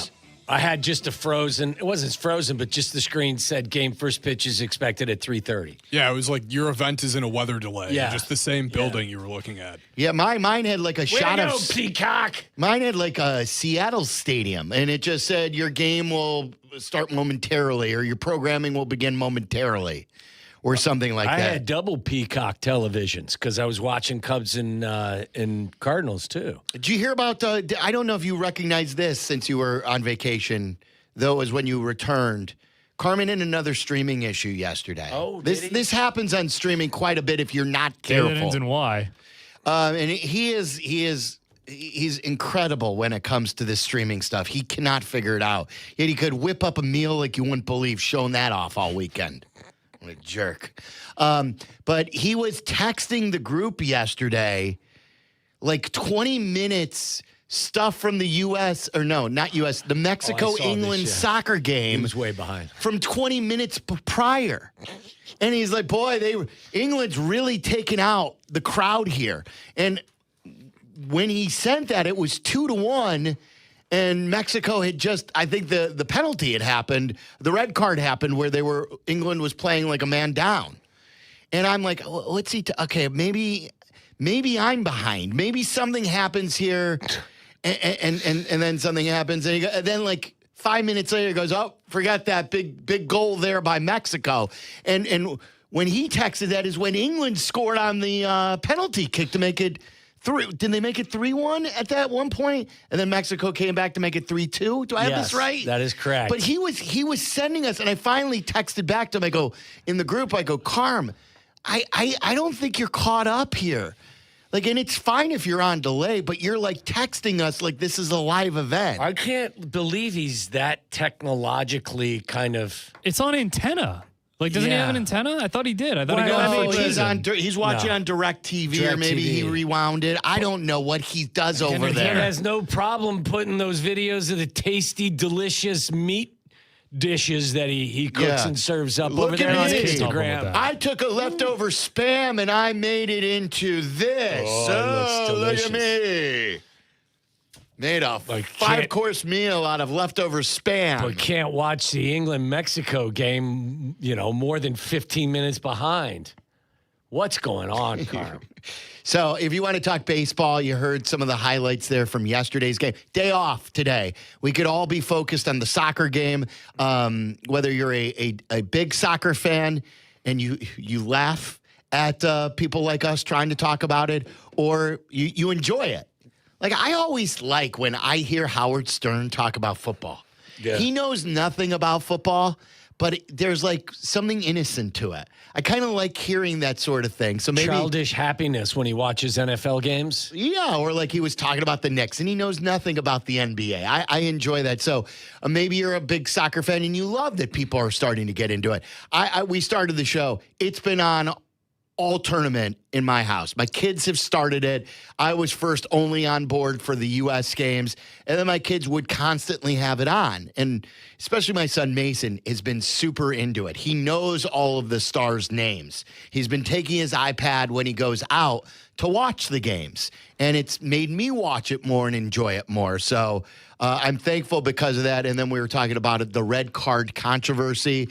If you were at work all day, you know that I believe it was last night when Flo was the red card, at least as someone pointed out to us. How did they put it? It's on probation, or what's the other term for it? They didn't take the red card away, did they? The way he so essentially he can serve it. Yeah, he can serve it whenever. It's a suspended sentence. It's like a year suspended sentence. He's got to serve in the next year. So they didn't quote take it away because it was the wrong call. But he is allowed to play. And then Belgium. And Jesse's upset about that. Yeah. Jesse Rogers is very upset about that. I don't think he's probably cheering for the U.S. team tonight, is he? Probably not. Okay. No, he's got no baseball, so I'm sure he's throwing a party on the rooftop of his new condo in Northbrook, and he'll be wearing his Belgium gear. Come on, Jesse. Making a waffle and such. So then Belgium tried to appeal that, and they were turned down. Denied. So Flo's going to play tonight. Yep. And if you're a fan of the U.S. team, you should be, or I am. I won't tell you how to fan. I'm thrilled he's going to be available. I believe he's got 3 goals in the 3 games. I believe there was one game where he didn't score, but he scored 2 in one of the games. Yes. Well, they rested him against Turkey. And that was the one game he didn't score because he obviously didn't play. Right. So he scored in every game he's played in the tournament. Okay. How about this? This is from my 12-year-old, too, just now, Mason. As I was just telling you, he's the one who's got – he's listening now, too. I don't know if he's on his way to Braxton's baseball game or he's just at home listening to the show. Mason just texted me. This is from my 12-year-old. Don't worry. I got you. I'll bring my iPad to dinner all the time. I'll make you more into games. That's what I like. How about that? That's my 12-year-old son. Don't worry, I got you. Yeah. I love that. Like, Let me call it a favor for you. Yeah, I love when you see these young sports fans get into things that maybe they weren't as into. But, it's a smaller world today. These games are more available. Yeah. And by having it with technology, too, you can watch highlights from things. I didn't get to see the highlights from overseas soccer games or overseas anything back in the day. I mean, I think one of the things that's even greater is that there wasn't even a U.S. team playing last night. Yes. The kids are watching the game regardless of the countries that are competing and finding that whether it's the performance, it's the pace of the game, whatever it is, it's been appealing to a great number of young kids. Now, this isn't apples to apples, but because I'll be there for the World Series. But, for instance, the Padres and Dodgers were playing. I found way more appealing Mexico, England than watching Padres, Dodgers. And two American teams who I know well. I don't know anything really about England other than Harry Kane and their long drought. Yeah. How's your Harry Kane? Look, I think what's at stake is also what makes it so exciting. Because if you lose that game, whether you're the Dodgers or the Padres, your season isn't over. Yeah. Whereas if Mexico lost last night, their World Cup run is done. Yeah. So the stakes being what they are also makes it tremendously exciting. And for whatever reason, I've been conditioned to for sports that I don't necessarily love, that aren't my diehard sports. I'm there for the patriotism stuff. For instance, the Olympics, as we compared it to earlier. Or golf. You know me, I'm not a big golf guy. What gets me to golf is Tiger Woods back in the day or the Ryder Cup or President's Cup. Yeah. Team golf, and when it's U.S. versus Europe or U.S. versus the world, I'm there for that. And the World Baseball Classic we got into. It's because you're a patriot. That's right. You are a patriot. So 312-332-3776. Dean downtown wanted to weigh in on a previous conversation that we had. What's up, Dean? Who are you feuding with, by the way, these days? I heard it was Well, first of all, hey, Mason, buddy, you can't text Dad while he's working. That's downtown Dean's job. He can definitely text me. I love when you always call Carm a jerk for cooking. Yeah. He's not a jerk. That's a douchebag move. You're thinking you're cool for cooking is a douchebag move. Nobody likes to cook. He's trying to get laid. That's the only reason you think someone so? cooks. Yeah. Have you ever seen Finding Forrester? Connery says to the kid, he goes, "Do you know why anyone writes a book? It's to get laid." And the kid goes, that's why anyone writes a book. It's the same thing with the cooking. Not a bad Connery imitation, too. But and Dean, you're onto something. For your restaurant, for my buddy Todd Stein, who's opening a Juniper, for any of the Chicago Cut does this a lot. They'll show you their food. They'll show you who's at their restaurant. They're advertising, wanting you to come in. Carmen is just strictly trying to show off. Look at what I did. Look at my meat. Look at what I did. Look at what I created. Aren't I a food artist? A magician, if you will. Why I almost today, when I found out that him and Shay were hosting together, that's worlds colliding of douchebagness that you almost can't handle at another level. But I still tuned in because I love them both. Yes. They're both entertaining. A couple of quick beefs. I love how, when Waddle wants to ask a caller a question, he goes, "Hey, let me ask you something." And it's funny because it's wasting time, just like when people ask you guys how you're doing and you hate it, Silverman. Come on, Dean, I'm not a professional, okay? I've been still learning this job. Waddle, this isn't a shot at you. Silverman asks the callers, he's like, "Hey, do you mind if I ask you a question?" And then he waits for their response as if they're going to be like, "No, I don't have the time. But anyway," come on. It's so ridiculous, Mark. Dean, can I ask you a question? Can I ask you? No, you may not. I don't have the time. But listen, I called to tell AOC, I go, I don't think Silverman is a door opener. In front of a crowd or in a lot, like a valet line in the driveway. You're not doing it in the driveway of your house or in the garage. My girlfriend I've been seeing the last couple of years, Waddle, she gets fresh when I don't open the door for her. And sometimes I'm like, honey, we're in the garage. There's no one around. And she's like, still, you should do it, blah, blah, blah. She gets pissy. Yeah. And the last thing I wanted to say is, if you're coming up on this vacation, I'm not sure how long it's going to be, but I can always tell when you're going away because you get a little uppity and you poke the bear, Mark. Oh, you think so? You said to me the other day that I went after AOC. It couldn't be anything from the truth. I told this great story, Waddle, about how AOC said the Senegalese are going to be beside themselves because they gave up these goals in like the 90th minute. And he said it's going to be a rough one back at the Village tonight. And I was like, that was hilarious. And when I hung up, by the way, the country of Senegal, all villages. Not wrong. Okay. Well, Mark basically tried to say that I took a shot at him when everyone knows it's just you, McGrath. Coming for you, baby. See it, Dean. Dean's calls are very funny. Not everyone loves him, as you would expect. But I got one message for Carm. I open doors. Are you kidding me? Yeah, well, one thing's like the message of Carm. Like, he's referring to Vrabel because I said that he bowled into the car. Absolutely, when the Uber comes, because they're not opening, an Uber driver's not, that's not their responsibility to open the door for you. I absolutely open the door for my wife first. The only time I don't, and then I got another can of worms to open that you know about this weekend that I'm not happy about. But is when she takes longer to get ready, and oftentimes she won't be ready as the Uber pulls up at our house as we're ready to go out to dinner. And I will get in the Uber before her because I don't want the Uber driver just sitting there and waiting. That's gonna jack down my rating, and I don't want that to happen. And she takes forever, so I don't wait for her to open the door as we enter by our house. Okay. All right, what were you saying about I just was going to, real quick, I'd keep on cooking, Carm. I would say to Carm, keep on cooking. But do we need to see it?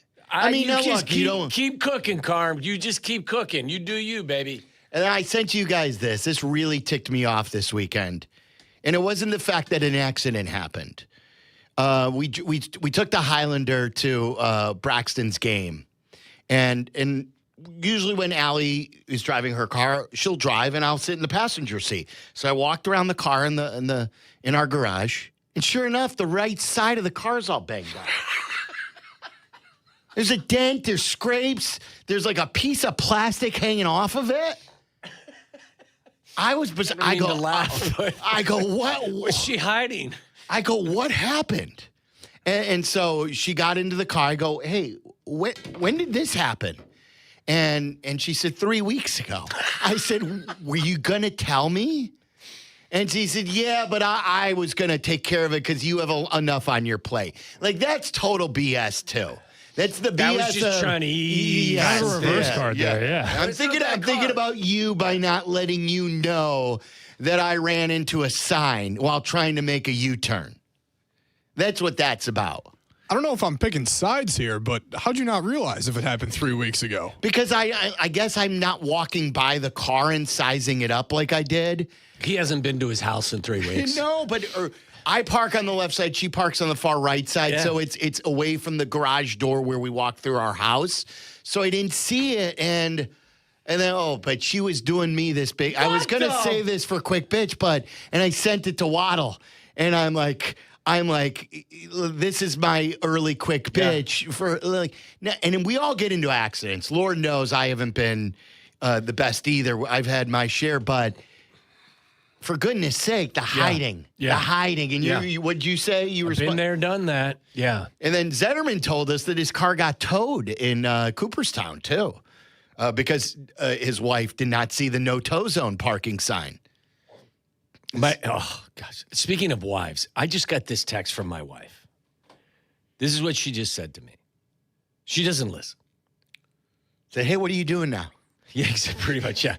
Hey, you get time? I got a quick are you in the house? Question. Yeah. You see the World Cup last night? Yeah, Where are you, in the basement? Did you tell the story of hitting your grandson in the face with a wiffle ball today? I want to go back and hear it if you did. Oh, wait a minute. I did. I mean, wow. That's not your dirty for good, bad, dirty? I thought FIFA was more deserving of my dirty. Well, it wasn't dirty. It wasn't intentional. You're crazy if it was. Yeah, you're gonna fungo a wiffle ball and purposely hit your 2-year-old grandson in the face. He's not even 2. No. But I didn't do it on purpose. Well, how'd you hit him in the face with a wiffle ball? He's not even 2. We got back from golf. We went down to the beach and everyone was there. And my nephew Brock was thinking he could zip a wiffle ball past me. And I said, hey, big boy, you stand right there. I'll be right here. And you throw whatever you got. Second pitch he threw me, I ripped a line drive. Hit little Tommy right in his right chin. Did you pimp it? No, I was about to pimp it, and then I saw that I hit my grandson in the face with a wiffle ball, and he started howling. Yeah, I can imagine. Next imagine. thing you know, I was public enemy number 1, and for good reason. I get it. Did everyone shame you? My wife did. My Jack. What about Georgia? My Did you George stare is down like at the pitcher on your way to first? My George is like, he's gonna be fine. He's okay. He'll work himself through it. Like my daughter and my son-in-law were fine with it. It was my wife was not happy. She, how in the world could you? I was like, wasn't aiming. And by the way, did you see that line drive? I was like, that was 107 velo right there. My name's Tom Waddle, and I hit dingers. I hit dingers, baby. He was okay. He was fine. It was a wiffle ball, so you'll have that story forever now. Yeah, and you'll. I know you. You'll be saying like you toughened blemish. Yeah, you toughened him up too. I did. He had this red mark on his right cheek for. I feel like the 6 wave of hours. emotion because like when you hit a wiffle ball, like really, it's like it's like you just won the lottery, and next thing you know, he took it. He stood there like it didn't knock him down. Wore it. He did. It hit him right in the face, like and I used the F word. Do you have it on video anywhere? I don't think so. But like I was like, yeah. Oh no. And he just it hit him, and you got a little bit of a delayed reaction, and then he looked and he was like, ah! And then he didn't. He never went to the ground. I mean, he was cool a little bit. He's like, that's how Pete Rose used to do it. He picked it up and stared you down and threw it to first. Try. Did he hit you Is next that all at bat? you got? Is what he said. Is that all you got, Big Tom? Back you off the plate a little That's bit. what he calls me, Big Tom. I ripped it too. Like it was a line drive, and I was so happy because my nephew's he's 23, but he's a poo talker. Like everything is you can't hit this. I'm gonna rip this right by you. I was like, okay, big boy, let's see what you got.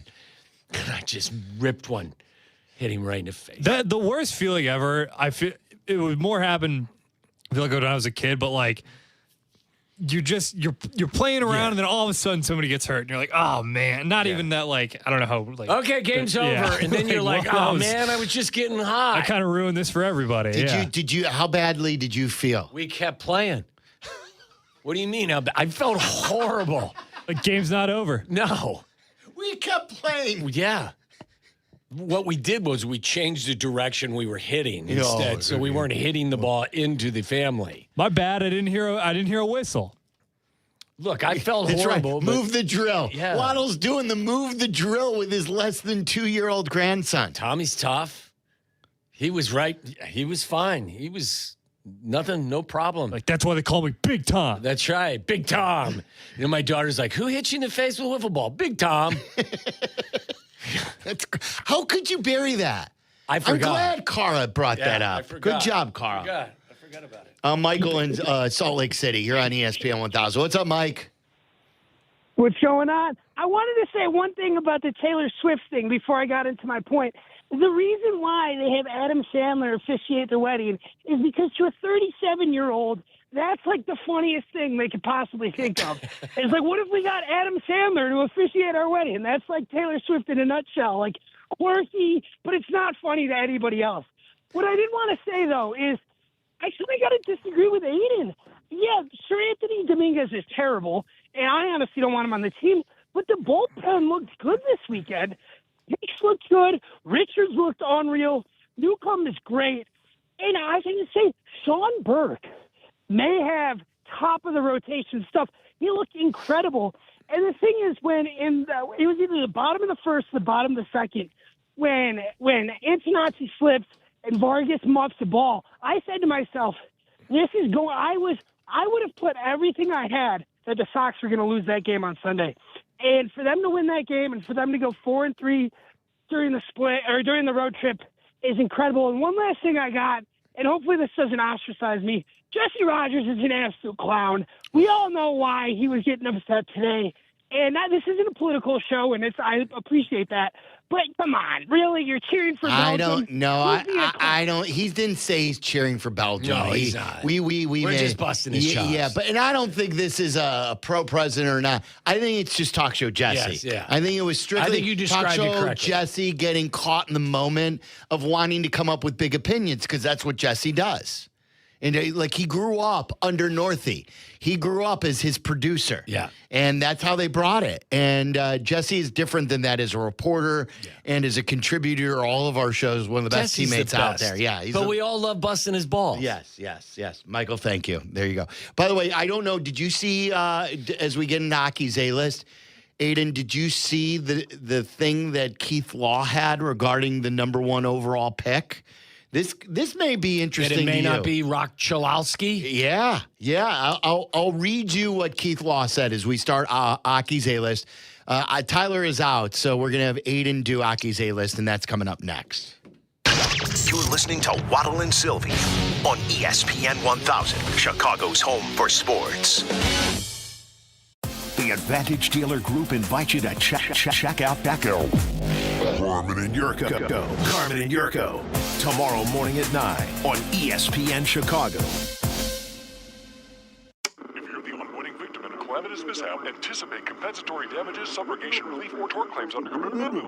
Guys, what are they even saying? Coast Ivoni ads don't sound like that. Lawyers like that are exactly why people call us. No legal mumbo-jumbo, just real talk. We're from Chicago. We talk like you, we fight for you, and we have real conversations so we can help you. They get where you come from, they get what you need, and they get you. Coast Ivoni, your local accident lawyers, because they are Chicago. 708-4million. Raise your glass with La Crema, the official wine partner of the WNBA. Celebrate the league's 30th season at the 2026 AT&T WNBA All-Star Game here in Chicago with La Crema's cool climate wines, crafted from the stunning coastlines of California. Here's your chance to win 2 tickets to the Kia WNBA Shooting Stars competition and State Farm 3-point contest on Friday, July 24th at Wintrust Arena. Enter at lacrema.com/tickets. No purchase necessary. See site for official rules. Sip, celebrate, and raise your glass. It's game time. You know, they call me the good kid, but I'm not here just to be good, and I'm definitely not here to be average. When it comes to performance, I want to feel confident, ready, and know I'm bringing it every single time. And that's exactly why Blue Chew just raised the bar with Blue Chew Gold. This is a 4-in-1 formula designed to work on both your body and your mind. You get 2 proven ingredients that support blood flow, plus apomorphine and oxytocin to enhance arousal, desire, and connection. That means you're not just physically ready, you're mentally dialed in too. It dissolves right under your tongue and can start working in as little as 15 minutes. Less waiting, less worrying, more confidence. Ladies, if you're listening, send your man the link. Help him bring home the gold and make him a trophy husband. Oh, we've got a special deal for all of our listeners. Get 10% off your first month of Blue Chew Gold with code ESPN. That's promo code ESPN. Visit BlueChew.com for more details and important safety information. And we thank Blue Chew for sponsoring. This is a special notice to U.S. taxpayers owing $10,000 or more to the IRS. Tax Relief Advocates is urgently notifying taxpayers that tax relief initiatives are now available that may significantly reduce or eliminate what you owe. If you're afraid of an IRS lien, levy, or wage garnishment, don't lose hope. You can now take advantage of these current relief programs to end all collections, reduce the amount you owe, and resolve your tax problem.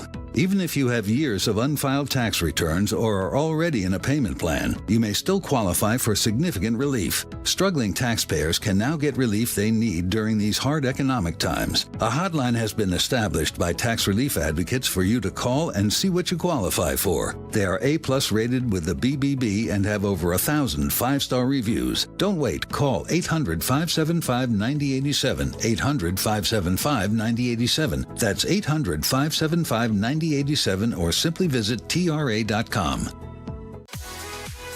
The 5 o'clock hour of Waddle and Silvy is brought to you by our great friends and partners at Steinhoffel's with 7 Chicagoland locations, including the newest in Maryville, Indiana, iShop in Vernon Hills. Shop in-store today wherever you choose, or online anytime at steinhoffholes.com. It's time for Aki's A-List. From the mind of the man who understands the 4 Ps of Waddle's world. Aki's A-List. The top questions and topics floating around in Tyler Aki's mind. Are these really the questions that I was called here to answer? Aki's A-List on ESPN Chicago. We haven't talked to Keith Law in a while. He used to be a staple in the earlier days of Waddle and Silvy, and I think we had him on for last year's draft too. Yeah. He writes for The Athletic, used to work at ESPN, former scout too in baseball, I believe, with the Blue Jays. This is from his latest mock draft, and then I'll throw it over to Aiden, who's a Sox fan, and he'll preside over Aki's A-List. But how about this? So it's not the biggest surprise on who he has going number 1. It's Grady Emerson. He's the high school shortstop, isn't he? He's the shortstop, and the other one's a college catcher. But, like, the description is what surprises me. He says, at this point, 6 days out, I think the White Sox are leaning towards Emerson, with Von Lackey second and Rock Chalowski a somewhat distant third. Their scouts seem to favor Emerson. If you like him, you're hoping he's the next Kevin McGonigal. Whereas I think the front office favors Lackey. Chalowski is the safer choice here, both in that he's the most likely to become a solid big leaguer and is the consensus number 1 prospect for most of last year. Drafting him is like buying IBM, an old tech joke. So that's the description that he has. A lot of people think now Chalowski could be third, when everyone thought that this was going to be almost a generational type player out of UCLA. I don't follow this closely, but I had heard Emerson's name being mentioned quite a bit. People love him, and like the only thing here is that when you draft a high school player, you're along a lot of development away, and but look, if he turns out to be the best player, more power to you. So I don't like. I sort of applaud the thinking that, look, we're going to take the best player, and we don't care if we have to wait 4 years. We know Chalowski may be able to help right away, but we may not be drafting the best player in the draft. So, like, they know what they're doing with regard to young talent, it seems like. So. They seem to have won the benefit of the doubt with most now, where maybe 2 years ago, if they would have done this, coming off the 40-some win season, we would all say, look at the White Sox soxing again, and maybe doing it because they don't want to pay Chalowski. But now you have to, I think, give their whole front office the benefit of the doubt. They know how to manage their people, too. I mean, remember, it was like before I left, Jacob Gonzalez was lost at the plate. I remember the extra innings at bat.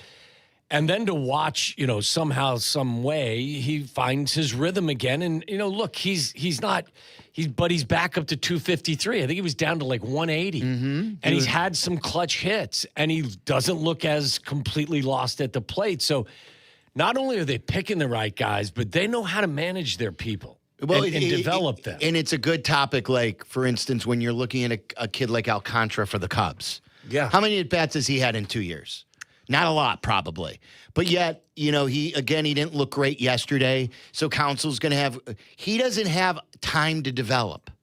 And you can't – if he goes 0 for 28, you're sending him back down. He's got 36 total at-bats in 3 seasons. So 36, like, how could you make any sort of rational conclusion by seeing him in 36 at-bats? You just talked about a first-round shortstop who in his first 2 years didn't have great stats. Mm-hmm. This past year, he's had good stats in the minors. He came up. He's been forced to play first because of the Murakami injury, and they had no choice. They rode with the struggles, and they developed him and helped develop to get over that hump. A guy like Alcantara does not have any rope to do something like that. No. They listen, I think the key phrase that you mentioned is they've earned the benefit of the doubt. So if it's not Rock Chalowski as the number 1 selection, I'm going to trust that they made a good choice. Yes. The whoever it is. The frustrating thing about what you're saying, Sylvia, is like, if that is the reason that Alcantara is not getting a lot of at bat, and like I haven't been like, oh, but there's something there. they don't have time to develop him. So why are we prospect hugging still? Like, why do we prospect hug last year? Why do we do it in the offseason? Why are we probably going to do it again this season? I mean, that's the thing about the trade deadline with the Cubs. And not to suggest that, their farm system isn't, doesn't have some good talent, but who does another team who has somebody that you want covet? No, not many. Like Matt Shaw. We were talking about Shaw. Like, we were talking about should they be on board for anything. But then what if they asked for Shaw? And they would, because why wouldn't you? And he's the most proven, and he's major league ready. Step right in, and he could play second for a team. He could play third for a team. He could play outfield for a team. Like, there would be lots of guys who want Matt Shaw. But, and besides that, who else? Who are the known? We don't know what Jackson Wiggins is going to be. I think that's there's what a I kid. mean. Like when people say, "Well, the Cubs going to be all in," can the Cubs put together a package of players to outbid somebody for a starting pitcher? Well, there's a kid down there. Tyler was telling me about him, and I've seen some highlights. Who's red hot? I think at Double-A. I forget Jefferson Rojas. Well, I know Jefferson Rojas, and then there's another kid. Jefferson Rojas was the one I was thinking of, and Tyler gave me this other guy's name who is this year completely popped as like one of their most productive minor league players. Josiah Hartshorn. Yes.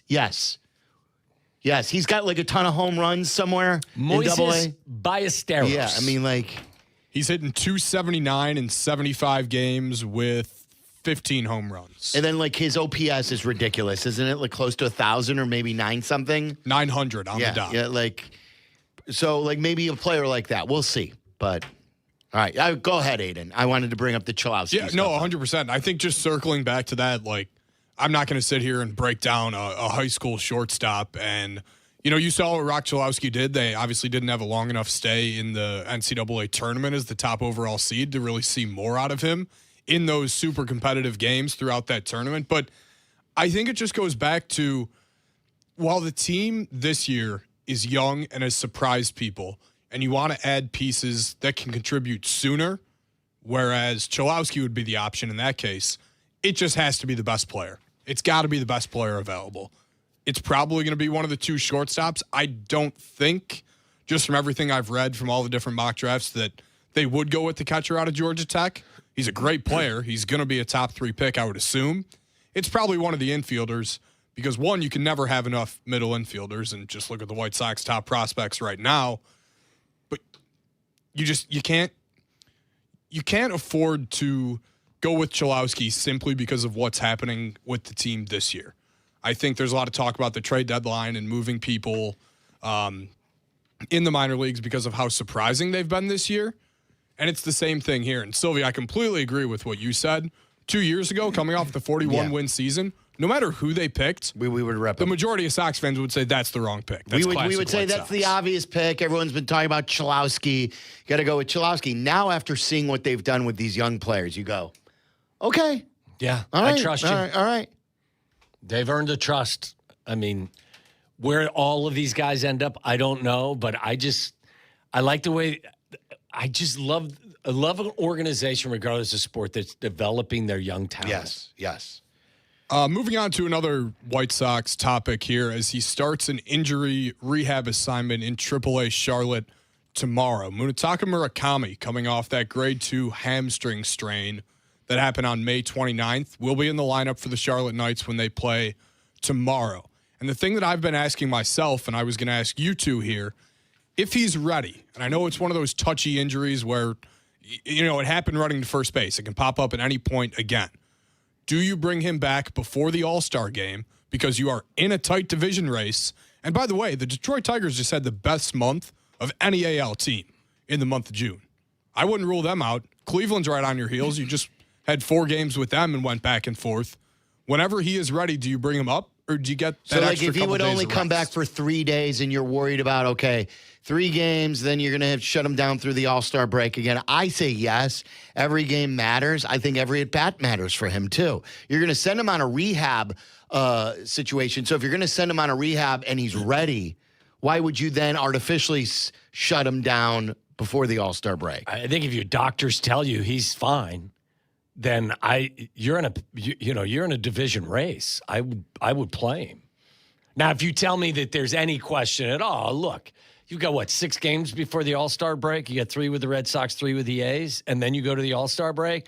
If there's any question at all, they've had a couple of instances. I think Teal down in the minor leagues. When he went on his rehab assignment, that's when he re-aggravated the knee. Yeah, so, let's see how he responds to it. If there's any questions, you sit him. If there are no questions, you play him. Yeah, I agree. And Sylvia, like you said, DH him and you DH him for those 3 games. 100%. You tell him he's on the Eloy Jimenez, plan. Where we're not going to tell him not to. You don't have to. You don't have to run to first base. You can't say that. Absolutely not. You can't say that, especially calling it the Eloy Jimenez. It's not even like just the Eloy plan. It was that whole team's plan. It was poison. They were made We're of not glass. going to run to first base. What else you got, Aiden? Let's go. Let's talk. We mentioned this in the pre-show meeting a little bit, and it was based off the conversation that Jesse and Kap had this morning, using the term all in for the Cubs. And it was basically the move of signing Alex Bregman. Was it the right move? Too early to tell. It doesn't look like it right now. But that was your big money move. You sign him to a 5-year deal. You pay him all that money. That, to me, showed that the front office was all in for this season. And we just touched on the trade deadline and trading your top prospects, possibly moving a guy like Matt Shaw. Alcantara, who knows? Like, what are you going to get for him? He's played, like we said, 36 at-bats in the last 3 seasons. And for a guy who was heralded for his base running and his speed, I don't see it. I don't know if you guys see anything different. 2-part question here. Do you think that the Cubs at this moment are all in? And the second part of that is, are you comfortable with moving big league talent to help this pitching staff this year? It's a very complex question for the Cubs because of the new rules coming into effect. And you don't know how much you're going to be able to pay or when the next time you're going to have baseball. And you're in this lot in life where you're an older team. And guys like Seiya and Happ will probably not be here and others. So, yes, there's a part of me that says, yeah, you have to. But what I don't want is to regret giving away good prospects either for a team that may not be worth saving. You know what I mean? Or can this team win? And Jesse had a good, this is the good side of Jesse today. This was not talk show Jesse. Jesse said, name the last team in Chicago where the trade deadline saved the Cubs or the Sox?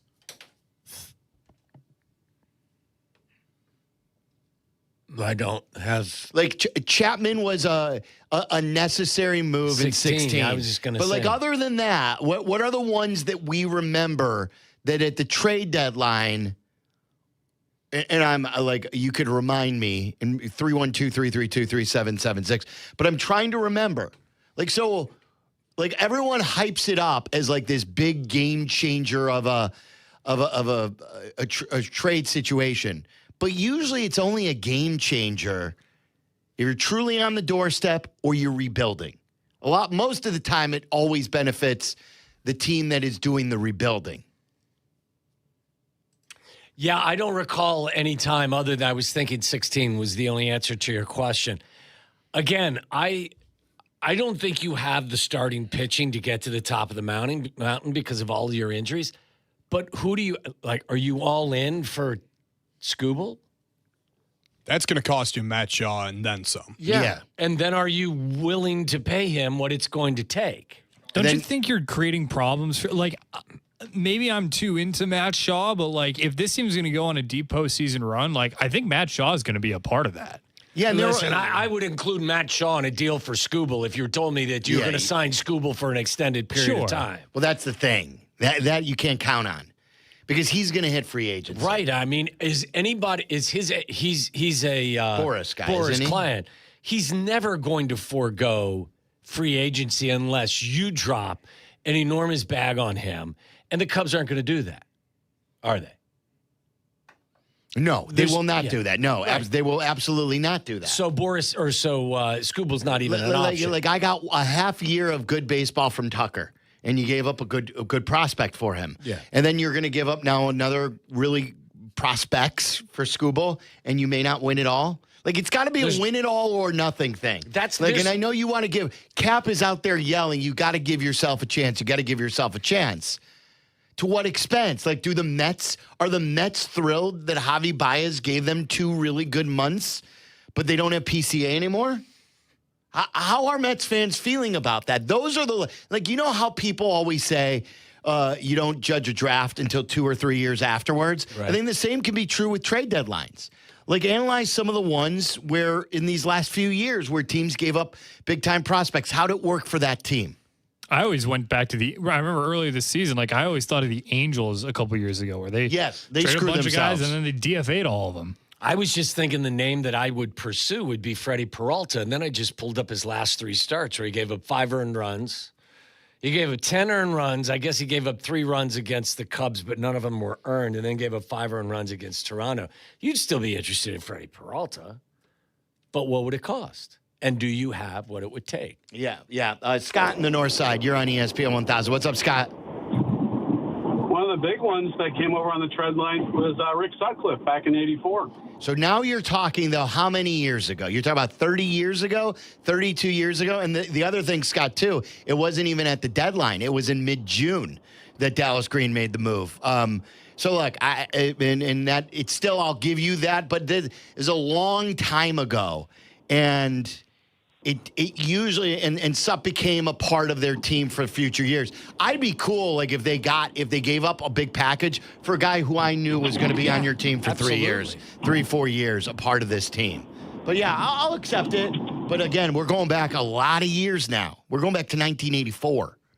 The one on the White Sox side of things, I'm not saying that this team is a year away right now, but Freddie Garcia was a trade deadline acquisition in 2004. And that's a year still ahead. Going back. But that's also not going for it. That's let's trade for a guy who's going to be a part of our future. Yeah. Well, the James Shield trade worked, right? Yeah, sure. Yeah. And you're firing on all cylinders today. What did the White Sox do to you this weekend? Setting it up, buddy. And like Alex in Mount Greenwood wants to say Jeff Blum. Jeff Blum is like the prototypical veteran guy who's a role player that you bring off the bench for quality at bats, and he ended up hitting one of the biggest homers in Sox history in the World Series. But this wasn't the guy that cost you an arm and a leg to acquire from. Who did they acquire from him? Was it from Houston? Where was Blum? That was the Padres on July 31st. The Padres, that's right. Okay. But you know what I'm saying. That's a role guy. Usually there are very few Chapman-type deals. 312-332-3776. More coming up next. Can we play do we have time to play this story? There's no game tonight, right? Can we play the Craig Kilborn story? It's such a great You're going to have to set it up here because Craig Kilborn told Rich Eisen one of the dirtier stories ever on ESPN, and we'll share it with you. It's about a legendary actor. That's coming up next. You're in the middle of the Waddle and Silvy Show, ESPN Chicago. YouTube, exclusive content from ESPN Chicago. Subscribe today at ESPN 1000 Chicago. A great haircut is always a mood booster, but it's even better when it's convenient, too. And that's why you'll love online check-in at Great Clips. You just check in from your phone and get a ready next text when you're up next. Plus, with the convenient hours at Great Clips salons, you can get a haircut even when you're really busy. So if your hair and your mood could use a boost, download the app today. Great Clips. It's going to be great. Progressive presents perfectly bad excuses for missing stuff to spend more time on your motorcycle. Hey, Suze, can't make it to your party. Gotta defrost some chicken. There's tenders, boneless thighs. Gotta keep an eye on it. Now that was a bad excuse. If you love your vehicle this much, get customized coverage from Progressive, America's #1 motorcycle insurer. Progressive Casualty Insurance Company and affiliates, not available in D.C. In a contracting business, you're either growing or you're grinding. Success is no longer about hard work alone. It's about using AI to accelerate impact. Service Titan is the only integrated intelligence that seamlessly automates your entire workflow, from first call to final invoice. Born in the trades, built for visionaries ready to stop operating and start automating. Service Titan, AI for the trades. I'm David Ortiz. When I lost my mom, she was only 46, and I lost my dad to cancer. It was the worst pain I ever felt. It made me think, what will happen with the people I love when my time is up? That's why I have life insurance. Ethos makes it easy. It's all online, take about 10 minutes, and you can get up to $3 million in coverage. Get your free quote at ethos.com/game. That's ethos.com/game. Paid testimonial. Time spent on application may vary. Online health questions required. Pros, save more on what you need to get the job done right. Right now at Lowe's. Get 15% off select custom entry and interior doors. Plus, save $80 on the DeWalt 20-volt Max 2-tool combo kit. Now just $169. And at the Lowe's Pro Desk, bring us your materials list and get a quote in minutes. Handwritten, a photo, or even a sticky note is all you need. Keep your jobs moving faster and on budget at Lowe's. Valid through 7/8 while supplies last. Selection varies by location. You know they call me the good kid, but I'm not here just to be good, and I'm definitely not here to be average. When it comes to performance, I want to feel confident, ready, and know I'm bringing it every single time. And that's exactly why Blue Chew just raised the bar with Blue Chew Gold. This is a 4-in-1 formula designed to work on both your body and your mind. You get 2 proven ingredients that support blood flow, plus apomorphine and oxytocin to enhance arousal, desire, and connection. That means you're not just physically ready, you're mentally dialed in too. It dissolves right under your tongue and can start working in as little as 15 minutes. Less waiting, less worrying, more confidence. Ladies, if you're listening, send your man the link. Help him bring home the gold and make him a trophy husband. Oh, we've got a special deal for all of our listeners. Get 10% off your first month of Blue Chew Gold with code ESPN. That's promo code ESPN. Visit BlueChew.com for more details and important safety information. And we thank Blue Chew for sponsoring. White Sox with 2 huge wins this weekend in Cleveland to even that series with the Guardians 2-2. Was a nice performance. And Chicago White Sox wins on the Waddle and Silvy Show, brought to you by Wallner Law. Wallner Law handles the toughest car accident cases in Chicago. Call them, 312-8-million. Wallner Law. Win with Wallner. Follow Chicago's Home for Sports on Twitter at ESPN 1000. This is Waddle and Silvy on Chicago's Home for Sports, ESPN Chicago. How do we dress this up, Charlie? And you edited this, right? I don't want to play it and then it's unedited. Oh, yeah, it's got the big beep at the start. So, Rich Eisen's been doing the This Was Sports Center series. It's been really good stuff. And great stories. Dan Patrick was the first. He did Greeny. Linda Cohn was in there. This is Craig Kilborn. And then he went on to The Daily Show, and this is where this story picks up. And it's about Clint Eastwood and something that he heard about Clint Eastwood's size. I guess this is the best way to say it. Yes. His manhood. So here is Craig Kilborn telling the story. What is it like having dinner with Clint Eastwood?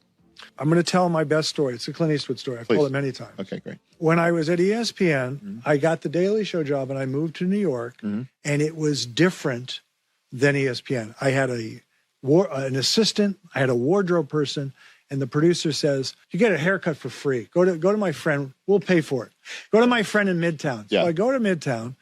The guy, hairstylist, is a gay man who, very nice. We're chatting, and I invariably bring up Carmel, California, and I say I used to live there. And he goes, "Oh, Clint Eastwood is the mayor there. You know, he has a 12-inch." Okay, that's where I have to work blue. Bleep that out. Everything else is safe from here on out. I called Dina later. I told her the story. She goes, "That's funny. That's not true." 3 months later, Dina calls and says, "We're in town. Come have dinner with Clint and I." So this was the first dinner I had with Clint. We go down to Nobu. I'm sitting there. Clint's across from me. Dina's across. Allison, the first time I met her, and then his William Morris agent's here. The last thing I'm going to do with Clint Eastwood is chat too much. Okay? Yeah. Halfway through the dinner, I said, "My father and I love the movie Where Eagles Dare that you did with Richard Burton. Did he drink a lot?" And Clint says, "Yeah, I matched him with beer, but he chased it with scotch. I couldn't keep up. Then I did Paint Your Wagon with Lee Marvin, and I thought all actors were luscious." So my question gets him talking. Dina goes, "I told him about the hairdresser." I said, "Don't we have any secrets?" Clint goes, "He was an inch off." True story. Oh, that's a good. That is the greatest.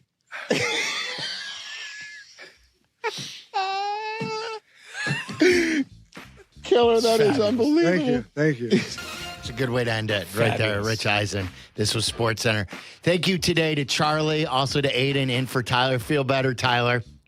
For Waddle, I'm Silvy. It's ESPN 1000. Have yourself a Go great USA! Monday night. And go USA!